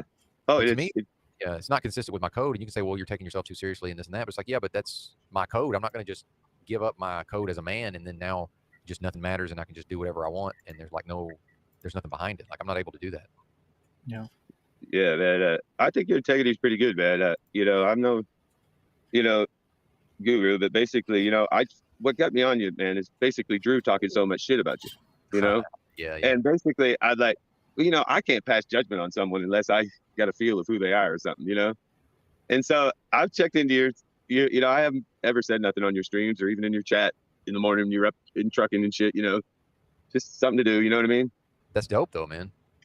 Well, it's just that, you know, it's you know, and that's why I think these panels are so popular. Yes. It's because you know, people are interesting, you know, and we all have a fascination. We're tired of the people we see every day on TV. Oh, amen. You know? I mean, in real life, forget the TV. I'm tired of the ones I see in real life at the Yeah, store. no shit, really, you know? I don't have to turn the TV on, but at some point I got to go into the Walmart Supercenter and be around those bozos. When did social Darwinism leave Thought Respector? I would like to know that answer. Oh, social Darwinism. Like, when did Well, and I think this ties back in with what I was saying with the hierarchies, like and I hate to keep ascribing it to Jordan Peterson, but it's the most handy way to reference it, is that in the physical space, we all know that males, we establish the pecking order very quickly, and it's just more or less natural the way that unfolds. And I don't think we know how to do that especially on panels, and I don't know if we'll ever really know how, but then the younger generation, exactly. But then they just seem to just be like, well, we're not men anyway, so, you know. But they don't know, you know, any true man, really, you size a man up by the way he moves, everything. You can't see that on here. And I mean, you size a man up from, you know, if you want to take his words seriously, you know, you take his body language into consideration. Oh, absolutely. You know, in real life. That's a straight up diss on Jordan Peterson here. But, you know, Jordan Peterson he's got some insights, but, you know, he's definitely not like I totally disrespected Jordan Peterson off the bat. But now reflecting back, I've seen some people he's very meta with his approach about how he brings things into the bigger community of people. I just mainly want to understand that I'm not following his movement. That's attributed to him. Well, according to Thought Respector, because I've watched Owen Benjamin's videos, just as Thought Respector's watching your videos, I'm all of a sudden in Owen Benjamin's cult. So, you know, you'll see those comments from time to time. Yeah, and I've watched a lot of Owen Benjamin too, and but you know, I don't watch him every day. He's not, you know, I get issues, but you know, who am I to say? You know what I mean? And why would I want to rain on anybody's parade? I'm pretty proud of them bears. Call them what you will, call them a cult, call them whatever. They're good people trying to do something good. You know, I'll let it go when you give me 24 hours. Truth, Thought Respector. You haven't given me 24 hours without calling me Truther Bear. Fuck off. Faggot. Oh Lord. Hey, I noticed the biker jacket too, man. Is that part of the? Yeah, I got this. I had, you know. Yeah. I had to service Owen Benjamin a few times for this jacket. Yeah, I gotta say, man, it is cool the way you come off, Truth or Cop. Really. Dude, I found this at a thrift store like 10 years ago. For $25. I was like, hell yeah. Dude, I was like, $25, hell yeah. Well, you know, I'm going to kind of non sequitur here, but back to and because it's still still percolating in my brain about what I subjected myself to over on Get Chalked Up, you know, Drew's backup channel. And, you know, I just don't understand. You know, I enjoy the live streaming. There has to be something to it. Tinfoil showing up in the panels, like he doesn't have to come on the fucking panel, right?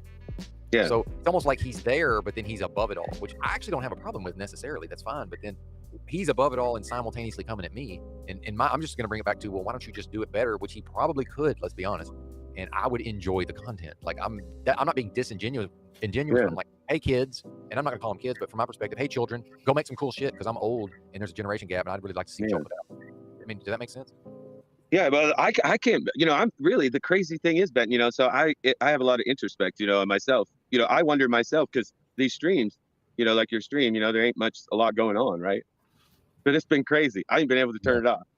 You know, well, I mean, because a lot of events have happened, but yeah, that's what I'm driving at. Yeah, you know, a lot of stuff has occurred. Yeah.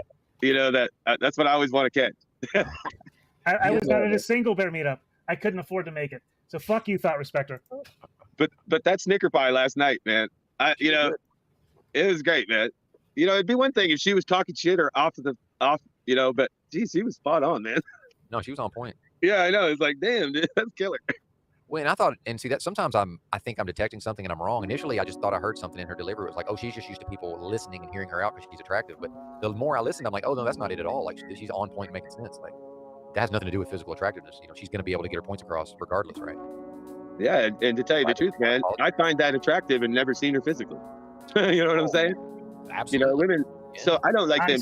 Shout out to Victoria Times. It's $17 a year. It's a great social media app. Yeah, I did. What does that have to do with me showing up to an event? You know, fuck Cops get triggered here. He's interrupting the flow to. Are you triggered? This is some old ass beef. Me and this motherfucker gotta deal with out here. This fucking thought respecter Kiwi bitch. This New Zealand faggot out here coming up in here with this shit. You understand that we've adopted him, right? He's yeah, our... dude, he adopted me. He obeys me and he follows me around. He's been following me around. He followed me to here. Do you understand? Like he is my little pet troll, and I love him.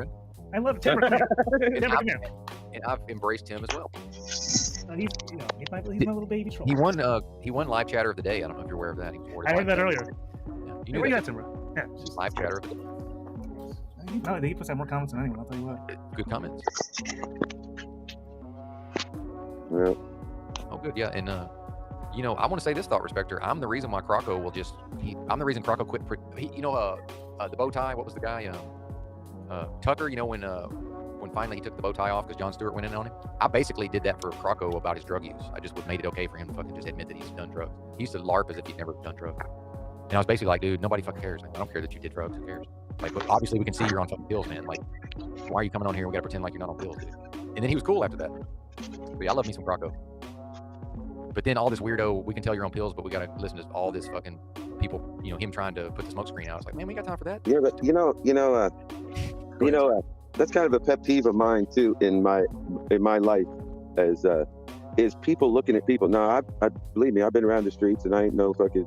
I've done it all, guys. Okay, but what I'm driving at is, you know, I wish I had $1 for every time someone accused me of doing drugs or being on drugs. I'd be fucking rich. I understand what you're saying. You know. But, yes. And you know. But yeah, go ahead. You know, because, you know, for one, I'm a lean man. You know, I'm 6'2", 185 pounds. You know, already know where you're going, yeah. You know what I'm saying? And you know, as you get older, you know, of course, you know, I don't know. I think I'm healthy, man. I have no pharmaceuticals in my life. You know what I mean? Oh yeah, no, and I understand the way I verbalized that. It could seem like I was directing it at you specifically, but I wasn't. Yeah. Well, no, and don't get me wrong. Don't get me wrong, man. You know, looking as an introspect, you know, I do get wound up, man. I'm a wound up person. I get fired up, man. I love it. You know, and I'm a healthy, you know, like say like my coffee, like I make one cup out of a whole strainer full, like what someone makes a whole pot of, you know, and that probably ain't healthy either. But I get wound up, you know. Yeah, sure. But I can't even do Red Bull though, because they'll spin me out or something, you know. But so I'm like just naturally wound up. Yeah. Been that way all my whole life, you know. Yeah. Well, the thing I'm talking about with this other person, Davey Crocco, it was just like it was so like there's no way it wasn't that had to be what was happening. There was no other possibility. Yeah. Because he was live streaming and like things were happening where you're just like it cannot be anything other than this, right? Oh yeah, and I know. But believe me, I could pick him out in a heartbeat. You know what I'm saying? In real life, you know, I don't know about on the web, but like in real life. Yeah. Well, this was suspicious. This was like this is absolutely what's happening, and we're seeing it happen. Oh wow, yeah. Like there was no, it was, dude, trust me. We don't have to trust me, but yeah, there's no. It's not like we're speculating about the person. I don't think anybody cares as far as speculating. Yeah, you know, even the pill thing. What? Even the pill thing, you know, I have a hard time relating to the addicts because, like, I was addicted to pills 3 times. You know, one because, like, in '95, I broke my left leg off. They put it back on, and so, but basically, you know, I got addicted to these Tylox pills and stuff. But like, I knew that I didn't like to be that way all the time, right? So all 3 times I've quit cold turkey, and I never had no withdrawals or nothing. So I don't, you know, it's kind of crazy. Well, and real quick, I do want to say that my second ex-wife had an extensive drug history before we were together. And based on me just talking to her and being around her over many years, she was the type that could abuse drugs and did not become addicted. There are those people. That is a real thing. Yeah, well, I can't say that I'm not. I think I have to check myself. Like, I'm addicted to anything. If I find a food that tastes good, I'll just eat the hell out of it. Be like, what the hell happened? I feel terrible. You know, so I have addictive tendencies. Oh, me too. You know, and so I've just, as growing up, I've learned to keep them in check, you know, kind of like a man in his anger. Oh, dude, yeah. See, and then I want to talk about anger because the world I think has become so sissified and pussified that when I get angry and people are like, oh my God, look out, he's angry. I'm at about a 4 out of 10 on my fucking complete anger scale. And they're like thinking something's going to happen. I'm just like, dude, I'm like at a 4. Like, what are you talking about? And I bet you've experienced that as well. Oh yeah. Oh man, listen to this. Last fall, I got this guy. I've known him for years. Troubled life, in and out of jail. You know what I mean? Gets out of jail again. I give him a job, and on a job you have to tell people what they're doing right and wrong. And he got all butt hurt and shit and fucking punched me. Wanted to fight. 30. And believe me, man, I never swung on him, but I did knee him in the chest and it was over. But in real life, I could have hurt that kid. I could have gotten in trouble. And I ain't about to throw away my life over some punk that can't control his fucking anger. So I try to avoid conflict, All right. I'm about to drop out of here, but that's up. Probably should too. Ben better get to sleep at some point. I'll help him get to that point if he wants right now. If he wants to continue, it's up to him, man. I feel like he really wants it. I had to use the restroom, but obviously you're free to go at any time, of course. Yes, I didn't know if you need help getting out of the stream, or you're going to go all night. I'll be listening if you're going to. 2 hours, 22 minutes, 22 seconds. Man, Is this because I forgot to mute my mic and I started to take a leak? Is this why you're leaving? No, bro. I was Okay, already going to leave. No. Yeah, sorry about that. My apologies to everybody. That was. I didn't hear it. Did you? Oh well, yeah. Oh wait, hold on. Well, you were just trying to mimic the Naked Gun movie. But the truth is, Ben, right? Say what? Ben, to finish my story, the truth is about the guy, right? He's like, right, see you later. Thanks, sir.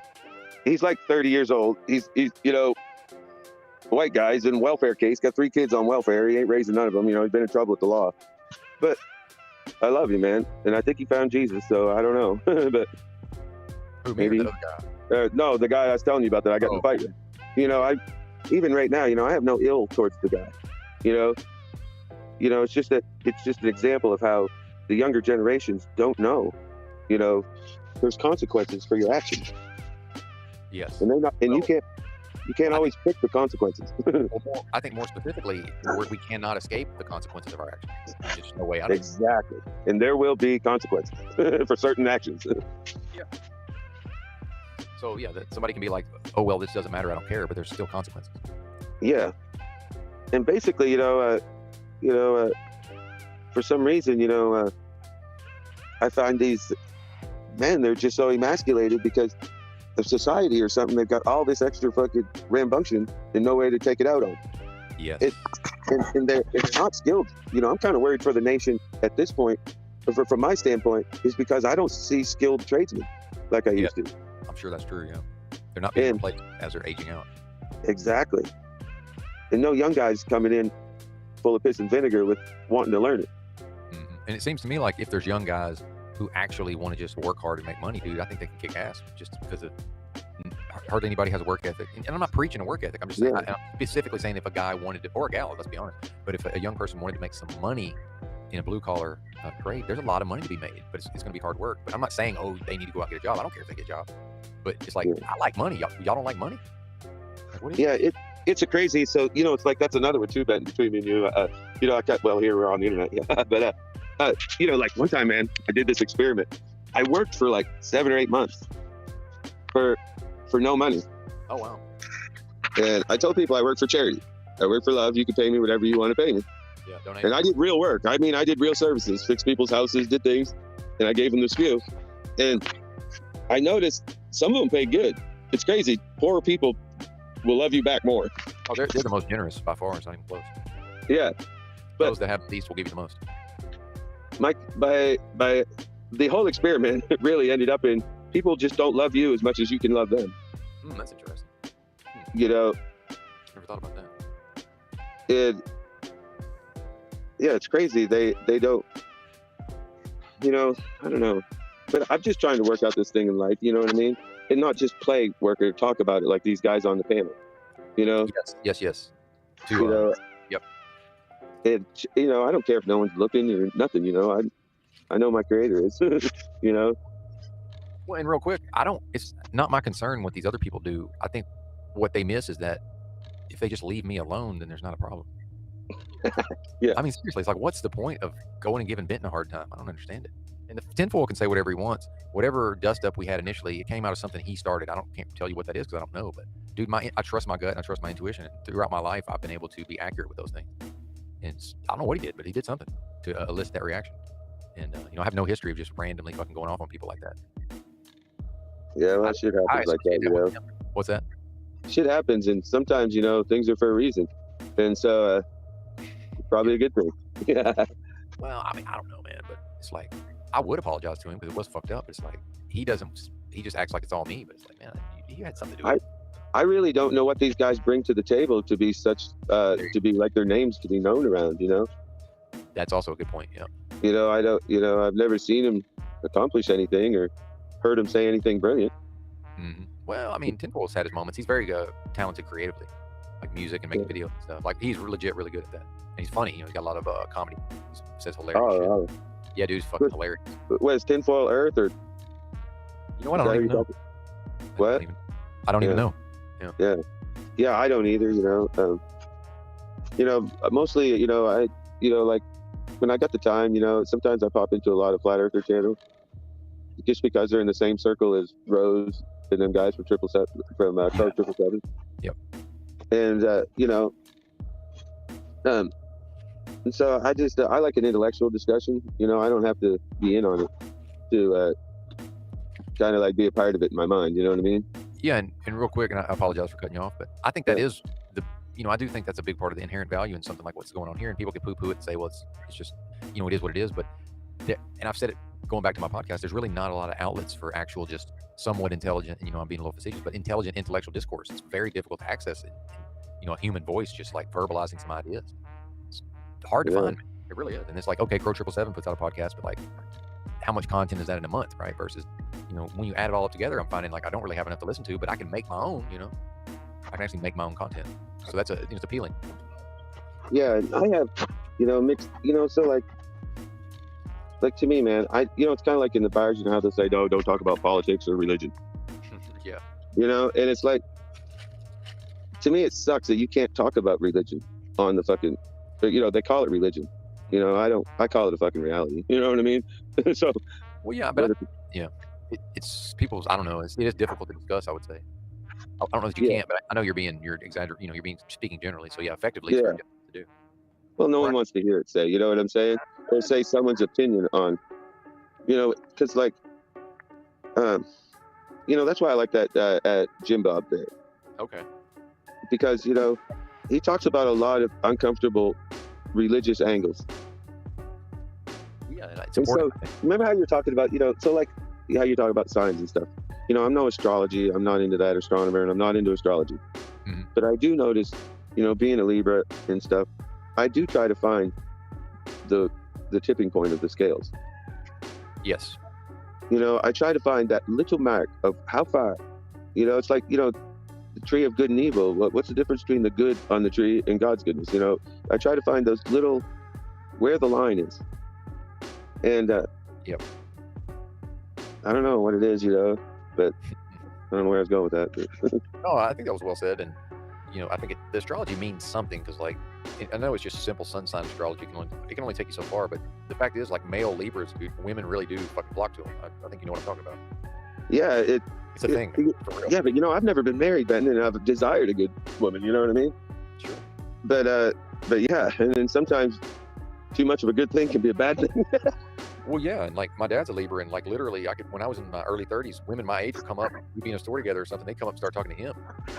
And oh wow, yeah. It didn't hurt my feelings at all, but it's like I saw that dude everywhere this guy goes, like women are approaching him and talking to him, but then his attitude is like he's somehow like surprised, and it's like some novel thing that's happening. Because if dude, as a Leo, my thing would just be I'd be arrogant. I'd be like, yeah, of course these broads are wanting to talk to him. That'd be my attitude. He almost acts like it's never happened, and like this is the first time this is ever happening, which just dude, it obviously reinforces the whole thing. Yeah, well, don't get me wrong, man. I don't play it or nothing. I'm not a player.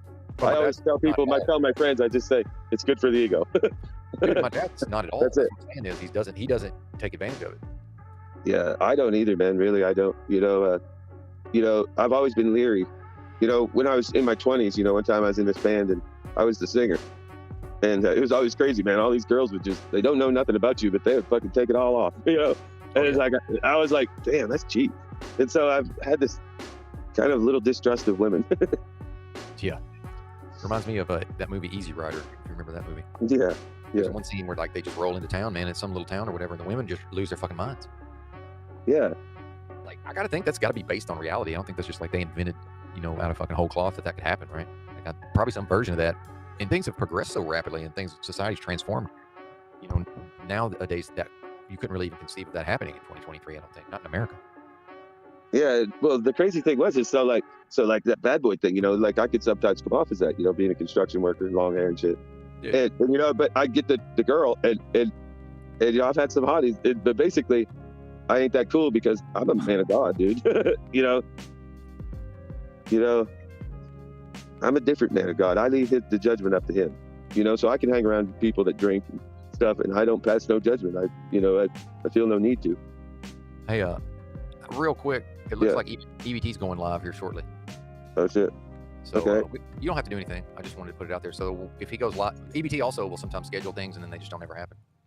But if he goes live in 7 minutes, I think I'm gonna also play it over here. Hey, no worries, man. We'll play it by ear though. Yeah, I think EBT's cool shit, man. Yeah, he is. He's awesome. Well, yeah, he is. He really is. It's crazy. But I know very little of him. He could be a fucking axe murderer for all I know. You know what I'm saying? True. Yeah, true. But no, ain't it crazy, Benton, how even on the interwebs you can kind of get like a good feeling about somebody? Well, yeah, and I used to study all this Eastern religion and philosophy and stuff, and like some would say that you can tell basically everything about, basically more or less everything a person's been through is actually conveyed through their voice, like the tone of their voice and their voice. Wow. Yeah. But I'm not saying that that's accurate. I'm saying that's an idea that's been floated out there, and like I think in tinfoil, I'm detecting this tone, and I really feel like I'm able to tap into. He's got some really bad, raw, negative emotions that's coming out in his voice. It's like, man, this is not good. Yeah, I pick up on that too. The way people will just come out and just call someone a bitch, or like, wow, and really? And real quick, I don't hardly ever do any name calling. That was like more. Yeah, that's just I know. I know. But sometimes it's good, right? But you know how people just throw it out there, Yeah. Well, these kids, they don't process it. The fact that I'm calling them pussies, I can tell it's neither here nor there for them. It just doesn't mean anything. And but he's right. So thought respector's saying it's just words. Yeah, but when he says that, he's right. It is just words. Absolutely. So that's kind of that's the rub, right? Because they have a meaning, but they are just words. It's like both things. Yeah, another thing too, I see a lot of fake people. Yes. I can see through their fakeness, and they don't even realize it. That their voice and their sayings it contradicts. Well, and I got to get this out just because it just struck me. But let's just say tinfoil's right, and I'm just this ridiculous person, and I have all these character flaws. However, if some number of people over the internet find a benefit in tuning into my live streams, then so fucking what? Like, what does it matter? Yeah, that's my point totally. Why would it bother him so bad? Yeah. That's something else, man. When you got issues with people on the interweb, look, I've been in all kinds of channels, man. There's people believe some crazy shit. Yeah. And I'd love to say you could dress them down, man, so quick. But really, I've never found a need to. You know what I mean? Yeah, I'm a little quick to the draw there sometimes, but I hear what you're saying. Well, sometimes, especially if someone's coming off disingenuous, Yes. I call it right out myself. I can't help it. You know what I mean? But of course, when you're sitting back here and just looking in on it, you can't really, but respond, right? You know what I mean? And call them on it. Because a lot of times people don't pick up on it. That's what I noticed too. Yes. And right in the middle of discussion, like, can't you see? He's punking you right now. And he don't even know he's doing it. And it's like, so I don't know, maybe it's this crazy thing of psychology. It's always also been an interest of mine, is why people act the way they do. Yeah. Well, I say, but it goes back to a base set, like lessons, I learned as a kid, no one can make you cry, but yourself, Yep. And, and I'm not one of them people that crying's bad or nothing, and I'm not one of them people, it's okay to cry, so, it's just, but I'll talk about that topic. Yeah, well, it happens, No, man, I was socialized to never show that. So like, once I hit a certain age, just like, dude, I'm trying to get this out. If it's about to happen, I'm like, fucking let that shit out. Good Lord. Shit, dude, man, I had to put my dog down in January. Look, man, I couldn't hold it together, man. I couldn't hold it together. Yeah. In public even. Yeah. It just didn't seem right, man, to me. to be the killer of something so beautiful. Yeah. And it was a hard decision, but you know, I went into this place, you know, and there's these vets there and stuff. My dog had bone cancer, and she was one of the big white Pyrenees dogs. And so I had her for 6 years, so I bonded with the dang girl, you know. And so I had to go put her down, and my buddy came with me because I was a mess, man, you know. And I tried not to be, man, but geez, man, is that part of getting old too? What, the crying? Yeah, I couldn't stop it. You know what I'm saying? I mean, I couldn't help it. In front of them, that I could not stop it. I don't know why. And don't get me wrong, my dog, man, man, she's gonna be in heaven, man. Heaven ain't gonna be heaven without them.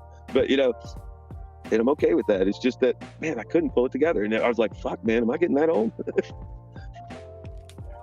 Sorry, my audio dropped out for a second. Yeah. Oh. But yeah, you know, it's like, you know, I mean, I was like you. You were raised in Arkansas, but yes, I was raised in Maine, but I was raised hard. You know, we were raised. You know, I was raised on a farm. You know. Yeah, man. And you know, I have to say certain things at certain times that just, I'm not preaching to the young folks, and I don't know, dude. The people on the stream are mainly, they're close to me and your age. I know you're older, but dude, in my view, okay, based on the way I was raised and socialized, there's really nothing more useless than a weak man. It's just not good for anything. Oh, I know. So I don't think these younger folks don't realize that. It's like, man, when the rubber meets the road, dude, y'all are not, you have no value. And if the shit, and I don't think it's going to go down like a shit hits a fan, but if it does, like, they're with the women and the children. Yeah, unfortunately, that's the way I feel too. They ain't gonna be worth shit. No, and you know, you'd be like, "Hey, man, get together, brother." Fucking hey, you know, you'd be having more pep talks than fucking. This is no place. And Thought Respecter wants me to define weak. You're not, man. When I'm talking about you, brother, it's not you, man. The commenter now, maybe he's feeling some type of way. I'm not talking about you, man. I mean, Thought Respecter, this commenter. I'm not talking about the commenter. It's funny how sometimes they hear it, they think it means them, right? Yeah, and so what these younger generations don't realize, because it's like a cell phone or like a payphone. If they ain't seen one, they wouldn't know what the hell the thing looked like. Exactly. And I will say this sorry, man, I hate to cut you off.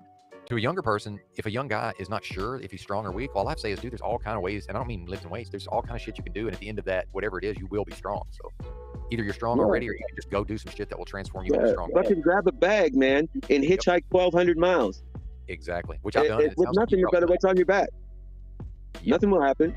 You know, I did that when I was 18 years old. You know, some of these boys ain't even been out of their town. Yep. And so they have no idea how everywhere you go, people act different. Hey, real quick, Thought Respecter. He wants me to Thought Respecter. This is me in this icon. I don't know if you can see this, and that's my Gimp shoulder. And like, dude, I have illnesses where I literally weigh 130 pounds, and I can't even really maintain my body weight, man. But I'm strong because it's my mind. I'm still strong. Wow. Hey, what do you got, a condition? I'll most likely, and just please don't try to I know you won't do this, but I'm putting it out there. Please, nobody, no health advice. I'm on top of it. I'm not going to the medical system. It's going to be just completely fine. I don't believe in doctors for stuff like this, but I most likely have pancreatic cancer, and I'm pretty fucking sure. Oh, so you know, and I wouldn't, you know, you'd say this, hey, don't fucking tell me I don't need nothing. Well, I'm not saying that. I'm saying I don't want like hate this I'd say, or whatever, but go ahead. I'm saying this, and to anybody in the chat, in a toxic world and the reality that we live in, iodine is probably the most important trace element you can put in your body. That's one of the many things I'm taking, yes, sir. All right, so. And I'm on humic acid and fulvic acid, among many other things as well. Well, my brother, I'll keep you in my prayers, man. Thanks, man. I mean, I like fentanyl, but didn't he say he was going to die? My dad's probably going to make it to 90. I probably won't. I don't have a problem with it. You know what's crazy, man? I never thought I'd make it this long. Yeah, some people say that. Like, I did. I thought I was going to live a long ass time. But... And dude, to be in the shape I am, you know what, man? I'm 53. I've never even had a cavity. That's amazing. You know, I've had a few broken bones because of stupid shit. I mean, I like fentanyl, but didn't he say he was going to die? Basically, you know, I haven't always looked out for my health, you know? Yeah, oh yeah, me too. I wish I quit these cigarettes. It's terrible, man. You can quit them if you want to put them down. You'll put them down. I mean, that's just your mind stronger than them cigarettes. Come on. Yeah, but I got a deep think, you know. So like being a thinker and stuff, you know, man, that cigarette, man, it'll put me in a mindset, you know. I'll say this, man. When I do things that I know I'm not supposed to do, as far as food or substances, one thing I've done for years is if I'm going to do it, I do it, and there's no guilt. It's just I'm going to fully enjoy it for what it is. I'm not going to second guess it. Like I did that, you know, I got fucking smashed. I'm not second guessing it, you know. Whatever. Well, basically, just don't do I always second guess my things. You know, like say the smoking. Yeah, I own it. I own the smoking, but It's the same way with the weed, man. You know, I've been smoking 36 years. You know, and so, but I'm a different person when I don't smoke. You know. Totally. And I'm one of them. I'm a harsh man. You know what I mean? Yeah. I don't take no bullshit. You know. If I didn't smoke weed, I couldn't tolerate half the bullshit in the world. Oh, I get it. I used to smoke a lot. I know. Now, if you know, but I'm a person that, look, if someone's got a righteous bitch, I think that's awesome. But if you're gonna bitch about nothing, you know, I'll give you something to bitch about, man. You know what I mean? You know. But that's the way the world has turned. You know, like, you know, the whole COVID thing. You know, I saw all these people and all these things, and it just didn't add up. You know, I walked right out, and no one ever said nothing to me. You know. And so, you know, there's this other thing that I like to talk about too, because I can't always put a finger on it, and I like to bounce it around to say a lot of my friends and stuff. And it's a perspective of why people have their certain perspective on things. And a lot of it. Go ahead. No, are you just going to tell me why that is, or what? No, I really don't. I haven't put my finger on it yet, but you know, I can motivations. Well, no, I mean, I could talk about what I think someone's perspective, you know, so I believe people's perspective is like made up, like our glasses say, is made up of our experiences in life. And that we view things through our experiences. Sure. Absolutely. And so perspective can get skewed because people basically have lack of experiences. You know, these phones haven't been out, what, 20 years? And some people have more FaceTime on their phone than they have FaceTime with their own children. Oh, 100%. And so if people want to believe that they're not affected by that, then they're in error, I think. Yeah, that's good. It has to have an effect. How could it not? Yeah, and it's having an effect on all of us. And, you know, and that's like I was telling you earlier, how, like, I wonder why, you know, say like your stream or something, like just the last couple of days, or even right now, it's 12:55 and I'm not talking. Probably because of great company, man, to tell you the truth, you know. So I also believe people get inspired by other people. Yeah, absolutely.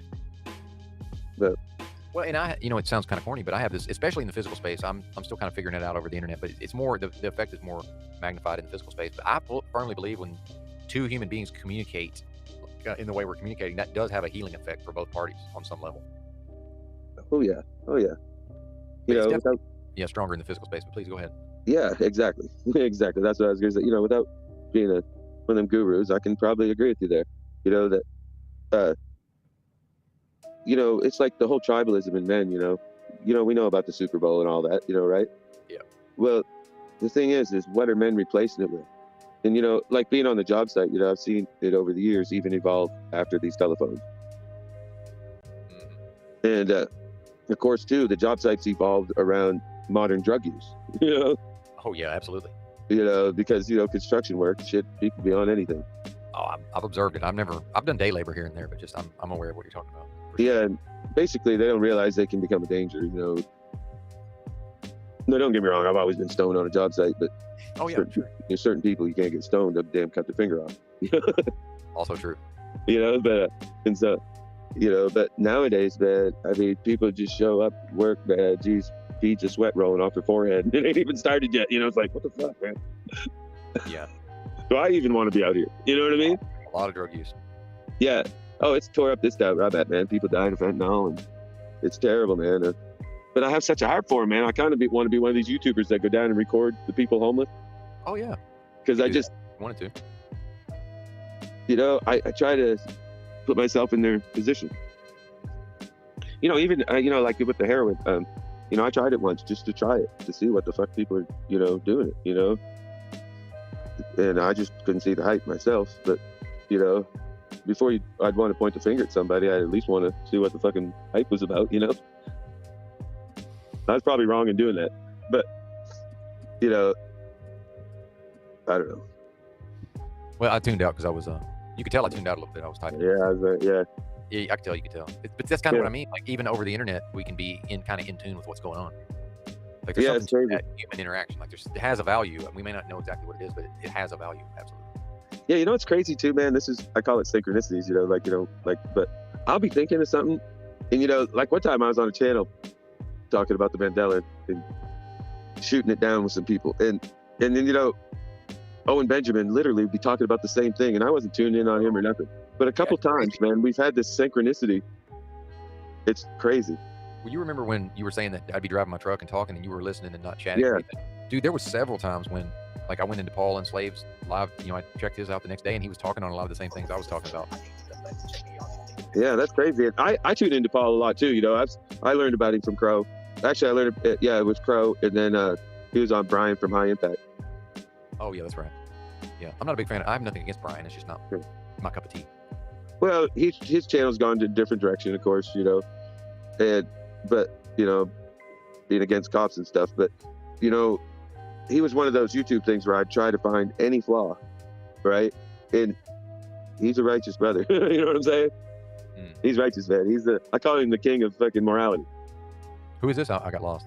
From Brian. Oh, yeah. Because he knows them where the scale tips. You know. Yeah. The fine lines between morality and And so, but I don't get. So there's another thing too, man, that I purposely check myself on. I don't get involved in any cult of personality. Amen, brother. That's I literally will stop myself, or it's like, geez, what the hell am I doing? Who the hell is this guy? And so, sorry for the music. I know it's distracting, but EBT went live. Oh, he did. Yeah, I need to be able to respond in real time if I need to be. Because Truth or Cop went over there, which is completely fine, and that's what I would expect him to do. But I don't have him to sort of manage this thing right now. So. I guess I must be boring. But it's been interesting, Brett, and really, man. This has happened, and it's what I'm saying. It has nothing to do with you. Yeah, I'd really like to get together sometime, man, when I'm fired up on all cylinders. You know what I mean? Yeah, if you want to come on, you mean, and chop it up. Yeah, sometime, like I say, I've been a little sleep deprived the last couple of days. We're going to do a podcast. I forgot that was you, actually. Yeah, we're going to do a podcast. Yeah. I think I emailed you there. I emailed you my number. You did. It's just been I got you. It's no worries. Yeah, and I understand, and I got to pretty much. I was the one pushing for that, man. Don't be acting like it was. Yeah. I was the one like, hey, man, I got to get your info, dude. We got to do a podcast. Yeah, it would be cool, man, because lay down something that we could get to talk about, like Pro 7-7, and maybe even pull out a tactic or two and go find everything we can on it. Oh yeah, we could definitely chop it up. I don't think it's a problem. But really, man, I like what you're doing, man. You're putting a perspective out there. Thank you.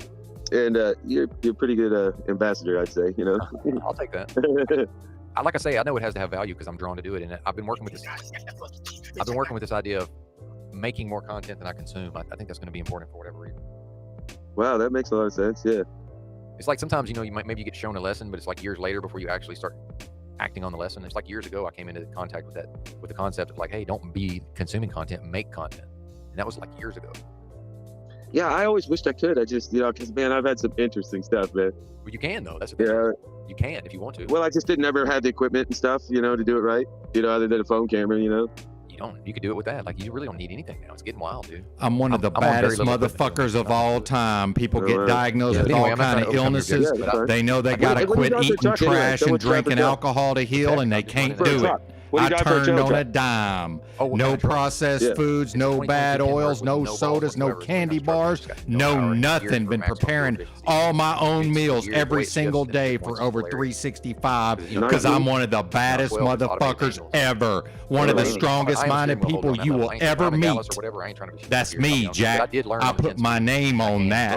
The continuous disciplining of my mind. What applies to these other people ain't got nothing to do with me. Because they can't turn on a dime and cut it all out and never go back to it like I can and have and will continue to. Yeah, actual conventional same. They got to have their candy bars and their sodas and their McDonald's and their processed garbage. I don't. I was like, I'm going to be one of these guys. I'm going to drive a manual. And I drove one for 4 months. They put me in an automatic. We call them automatics, but they're automated manuals. And I was like, well, I guess that's what I'm going to be driving from now on. It was just like, yeah. So what these weak-minded people can or can't do does not apply to me. I love it, man. I love truck driving. I love actually driving the truck. Because I turned on a dime. Yeah, that's a. And I ain't backslid once. I run double. Not a week once. trip to Florida to Maine. Ain't touched alcohol, ain't touched a soda, ain't touched a candy bar, ain't touched a fast food that type meal. Of feeling too, that never you will. Be yourself because you'll never see the people again. Yeah, I know what you're saying. Yeah, man, I hate to let you go, but there's this popping off on these streams. I'm gonna have to All right, no problem, man. God bless you, man. Yeah, we'll come back anytime. We're definitely gonna get up on that podcast. So it's good talking to you, brother.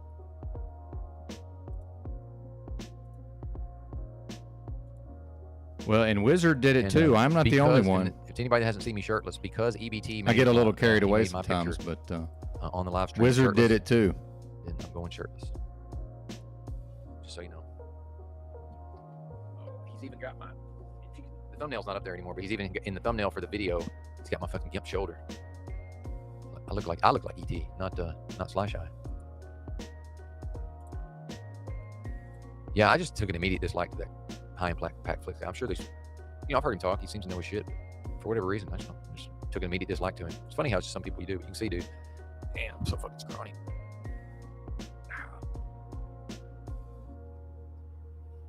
Fuck around and find out. What you see in that picture, I lost 15 pounds from that. Think about that. I went from that to, I was about 130. I went down to 116. Then I spent, I don't know how many months at 120. And I finally put on 25 pounds in about the last 2 months. Hell, I went 6 months without an appetite and just ate food anyway. Wasn't hungry, ate three plus meals a day. Welcome to Super Super Bowl 2023. Coming to you live to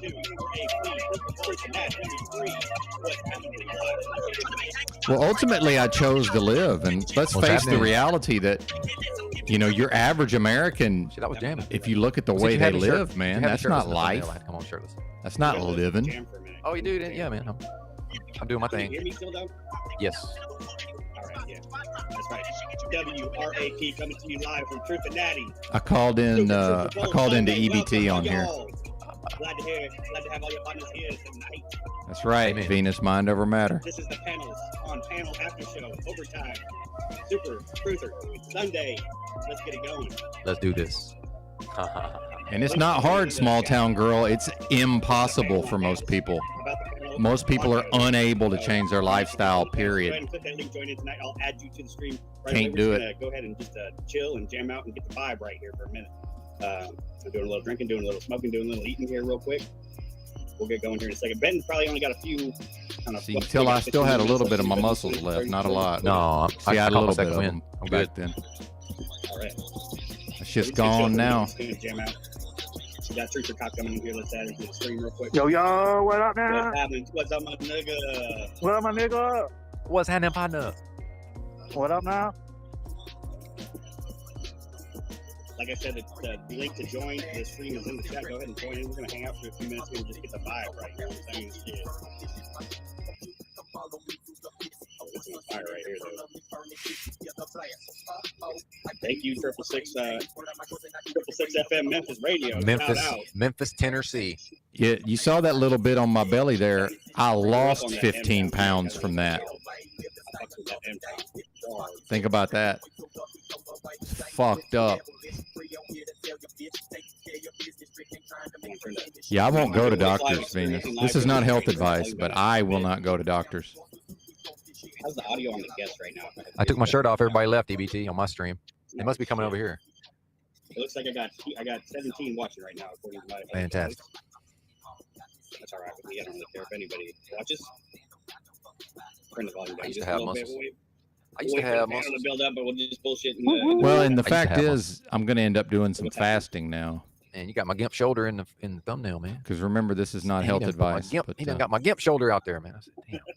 Hey, brother, don't do me like that. You put your shit on the internet, expect for it to get fucked with. Oh, I'm a big boy. But yeah, I'm not complaining. It's more like, well, shit. Now I got to take my shirt off and own it. That motherfucker gonna put me in there. You know what I'm saying? I wasn't planning on coming on shirtless. That's all you can do. You got to lean into this. What else can I do? I'm looking like ET in the thumbnail, not Slash Eye. I'm looking like motherfucking ET. I said, goddamn. But when they had to revive his ass, I looked like him when they had to revive his ass. Looking like an oxygen deprived. Just see the heart barely beating. That's funny. That's funny shit right there. Y'all better hurry up with that little kid turntable. Better rig that shit up quick, fast, and hurry. Clear. Damn. What's up, Super Cop? What's happening? Not much, man. jumping in the most hopping and happening, streaming the. But yeah, the What's happening on well, I don't these even want to get streets into tonight? doctors right now. Ain't shit out here. Ain't nothing to it. Yeah, that's what I'm gonna say. Ain't shit happening on these streets tonight. Ain't nothing to Super it. Truth or Bowl Sunday turned out to be kind of lame in my opinion. Doctors. Shout out to Thought Respecter, live chatter of the day. Damn, Joe. Over on Benton JA668 channel. What was the quote of the day? No, he was just the chatter of the day. Oh yeah, man, I'm 48. I used to hit the weights and shit. I used to actually have a pretty decent amount of bulk on me from weightlifting and eating a lot of food. You want to join us tonight here on That this? shit is gone now. I still got some of my back muscles left, but at a certain point, I had no love handles. Like there was no fat in my love handles. It was crazy. Well, and if No, I'm anybody is, basically healed. You know, if Thank the barrier you. to entry is that I'm shirtless, I will put my clothes back on. I don't know if it was Heidi's prayers or what, but dude, this heater. I'm like 80% back, I would say. I still deal with some fatigue and APU, buddy. some I got a abdominal diesel pain generator. at times, but pain don't hurt. I got a diesel generator. Does the APU run a electric heater or what? No, I never did like opiates. I think it's probably electric. I don't even really They know gave the me, details I of think, that. hydros, I Doesn't think. seem like it's diesel fired, but you know, some of these trucks do have diesel fired. When I had oral surgery in my early 20s, I couldn't stand that shit. I took like one dose The and electric was ones like, seem fuck pretty it, good I'll on just the hurt. truck, so. But maybe it is I'm not diesel, I don't know. interested in I've opiates been thinking about getting whatsoever. one of those. I don't know if you guys look at them. Anybody that's like on the off-grid stuff might know what I'm talking about. But there's like the Chinese diesel heaters that you can get. Oh. They're like they look Yeah, like right on, Joe. on a generator, but they run off diesel. You can use them to like keep your tent or your. Oh, And that I think I have pancreatitis, seen those, man, actually. Yeah, And they're like you know, super just cheap, they're like imagine 150 to 180 bucks. pretty much at a certain point, anything, Are they the ones that are like Honda knockoffs? anything the person eats makes them sick. Honda You know, doesn't what do have you one, do I when don't think. food It makes you looks- sick? It looks like a little Honda inverter generator. You know what I'm talking about? I think so. I believe so. Little red box with a hand. Gee, I'm not on any Okay. drugs It's other like that than size, you know. caffeine. Pretty cool stuff. Oh yeah, what, I'd be on Macaulay weed, says that but maybe, I'm a truck driver, so I'm maybe not witches able is to. awesome. And I'm not going to carry around urine on my person. So did anybody watch the Super Bowl? That's right, Heidi. That whole thing? Well, that was a bit tongue in cheek, you know. Do we have to decode the halftime or what? What do we do here? Well, who played at the halftime? I don't even know. Oh yeah, that's why this stream got blocked Rihanna because is EBT Oh, we decoded the Super Bowl halftime. Rihanna, like they're replaying the trauma, re-trauma or something. Not going to be able to play any of this, Something there. or I'm not going to be able to show the video anyway. Let's see if we can get that. I don't know if I even care that much, to be honest. I'll just watch them pass. Yeah, we ended up. Yeah, okay, so she's he in broke red, down and the so all the truthers are going to be like she's the devil, and Yep. there's people in white. the people in white Super are gonna Bowl be like halftime Templars or some show. shit. Okay, so okay, I don't know. Maybe they'll knock this out real quick. 'Cause this, She got them demon wings on a cape flying around. Yeah, let's do this live decode. Live decode. Any decoders in the chat are welcome. to Small join. town girl trying to quit soda. Legal link is in the chat. Somebody help us out. This is a panel about panels. We're just getting started here. These guys have been going for 48 hours straight. Yep, I slept for 3.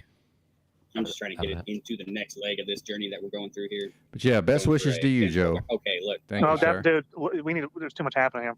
She's got the red, and she's at the pinnacle of that pyramid right there, above all the white people. And it looks like that. It looks like that show they did, the game. Can't remember the name of it, where you have to kill yourself for. You don't know. That The fuck is that show on Netflix. that Korean show on Netflix. Here, we're gonna have to fast forward past Yeah, all it this. kinda looks- because there's this one where they have to like go across like this glass Uh, bridge or something. Squid Game.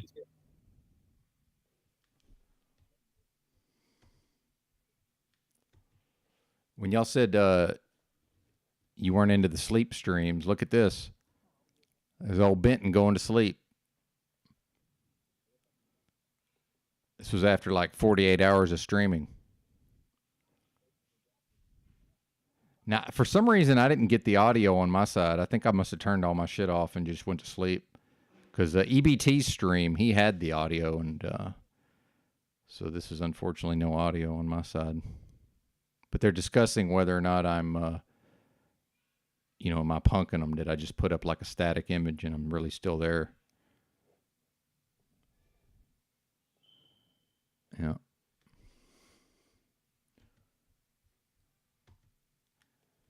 Yep.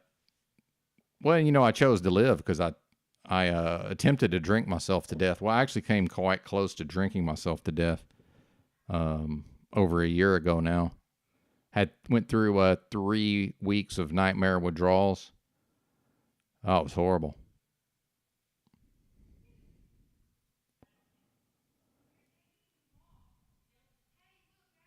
But yeah, a lot of people have had it worse than me. Praxis said he's had almost every bone broken at one time or another. Lots of fighting in jail. Yeah, see, I don't know nothing about that. So believe me, I'm not the toughest person out here. Oh, really? Building a Curtis Green Park out. Awesome. Where's that? Unless you don't want to dox yourself.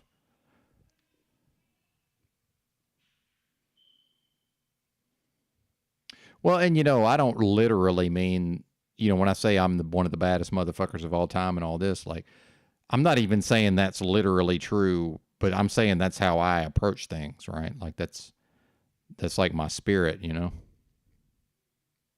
That's how it feels inside of me.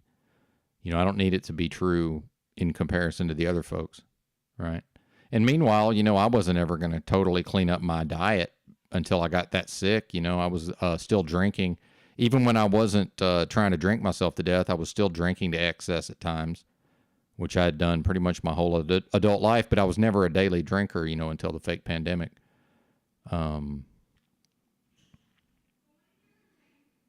But, I would eat pizzas and a lot of bad, unhealthy seed oils, candy bars on occasion, but nothing crazy, just here and there.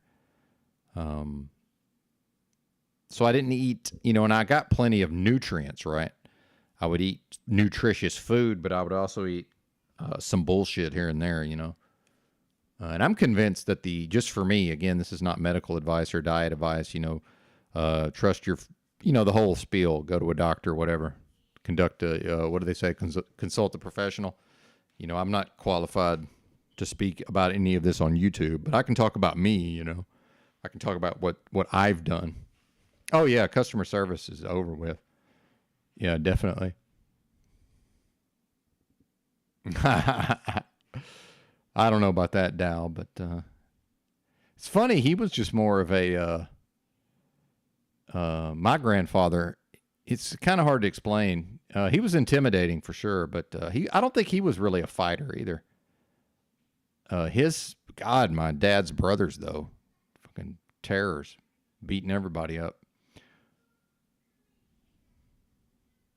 But I know my grandfather, he didn't go around looking for trouble. He just wouldn't put up with nobody's shit.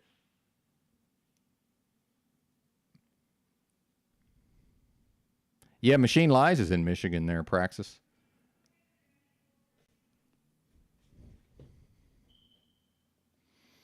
Chick-fil-A. Well, yeah, I used to crush the Chick-fil-A, man. Back in my weightlifting days when I was working at Outback as a server and hitting the weights and eating 5,500 calories a day, which was fucking way too much, but I tend to go to extremes, but I definitely put on a lot of weight in a relatively short period of time without steroids. But what's up? What's up, Jesse? That's right. Jesse says his spirit feels OG too. He can relate. Yeah. Right on, man. What was I going to say? Oh, sometimes I'd go to the buffet. Actually, that's where I met my second wife. She was a waitress at the Ryan's Steakhouse. So I'd go to the buffet, and pig out on lunch. But the weightlifting always made me just insanely hungry. So sometimes, my shift would start at like 3 or 4 o'clock at Outback, and then I would have a 50% off server meal, which was usually ribeye steak, baked potato, some broccoli or whatever. At dinner, after my shift, but sometimes I'd get to work and I'd still be hungry before my shift. So I'd go over to Chick-fil-A and my snack would be, I'd get 2 chicken sandwiches and, just use the bread from one. So I'd make like one fucking double-decker chicken sandwich. And that'd be like my snack to get me, between lunch and dinner. Just crazy, man, the way I used to eat. So no wonder my pancreas fucking tapped out at a certain point.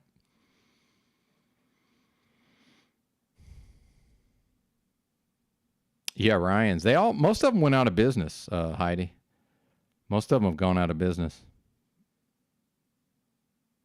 But yeah, that was for not a lot of money. You could eat a lot of food at that place. I'd usually get like 2 chicken breasts, and I never was a real big veggie eater, so I would get like a whole plate, like half filled with corn, half filled with rice.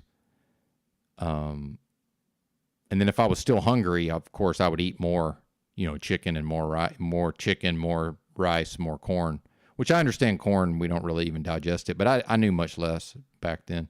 Again, this is not nutrition advice. It seemed like I wasn't able to digest the corn that well, but I didn't know that at the time. And then usually grab a stack of oatmeal cookies on the way out, eat those on the way out the door. Yeah, it was wild, man.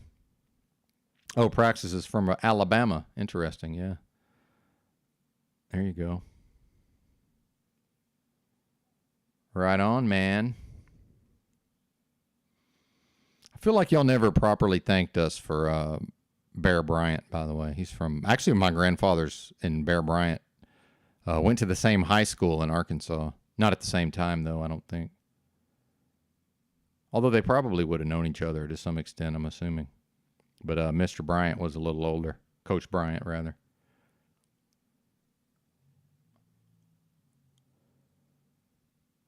Yeah, there you go, Jesse.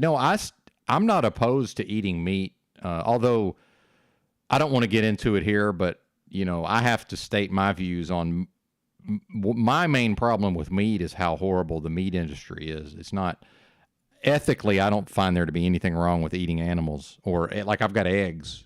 I don't know if y'all know, I do 2 raw egg yolks in the morning, and then I do 2 more at night.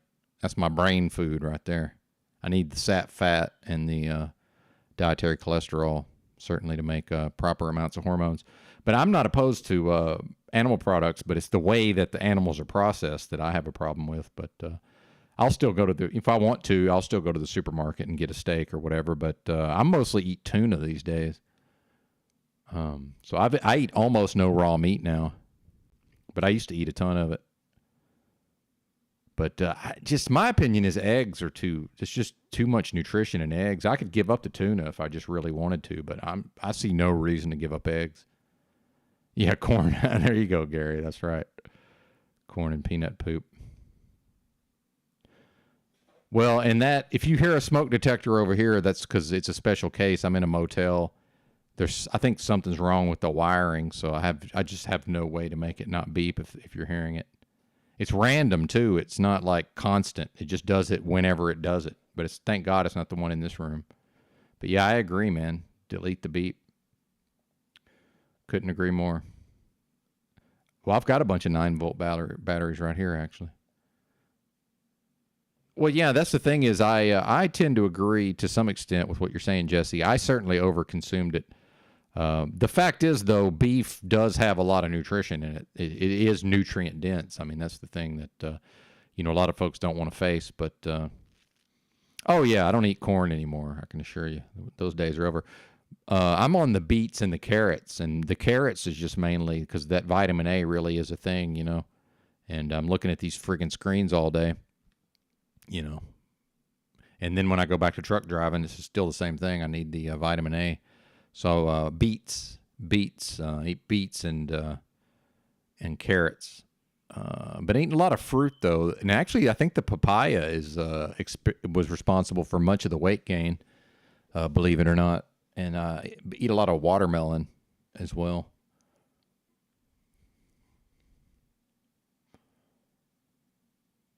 Yep, there you go. Yeah, 119 for Sean, for Pineal.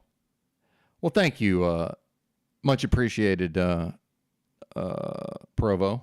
I'm a fan of yours as well, sir. Certainly. Yeah, man. Well, I don't want to get too specific, because of the medical misinformation warning, but I have to be careful with the amount of fat I get in each meal. So that's specifically my issue's been around digesting fats. So, yeah. But, yeah, package of bacon every other day. See, I can't even eat avocados anymore. But, yeah, eggs. Eggs is the main thing, it seems like. I could probably eat more than 4 a day, egg yolks, if I had to. Yep.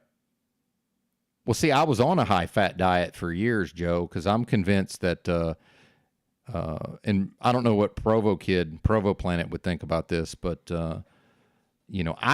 I'm pretty sure that, I say that I have undiagnosed fake autism. But, you know, there's definitely something, I'm something different about my brain compared to the general public. But I need a lot of fat for my brain to work properly. I mean, I've always been that way, specifically saturated fat. But then subtle brag, high testosterone runs in my family on my dad's side. So, I've used to have, I don't know about now, probably not now, but had literally had medically high testosterone as late as my late 30s. And that's the same thing there. Lots of dietary cholesterol, lots of sap fat to make the proper hormones, according to my research anyway. Again, I'm not qualified to make these determinations. That's my understanding with respect to how my body works, right? I'm pretty sure as long as I bring it all back to me, I can pretty much say whatever the fuck I want, if that makes sense. Because obviously I'm not advising anybody else to follow in my footsteps.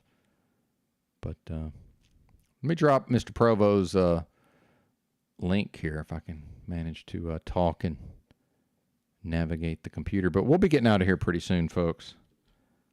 Now I'm yurting. Yurt likes to do that same thing where he threatens to leave like 3 different times, but never does. Of course, now he's not even around. Yeah,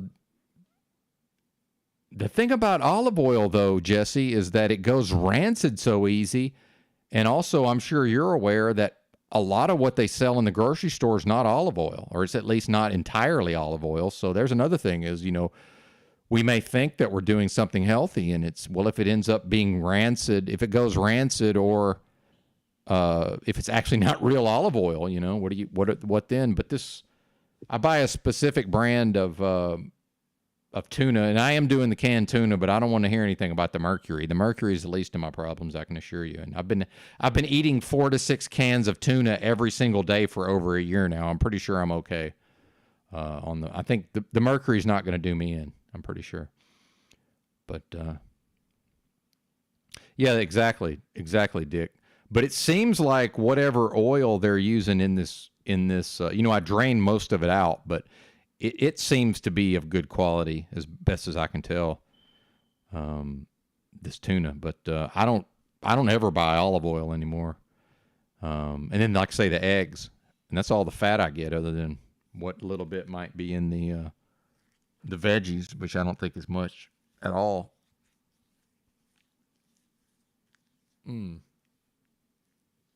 Yep, magnesium's a big one for me.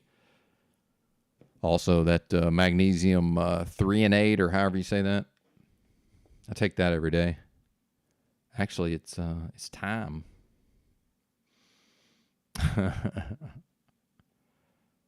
Safe catch tuna. There you go.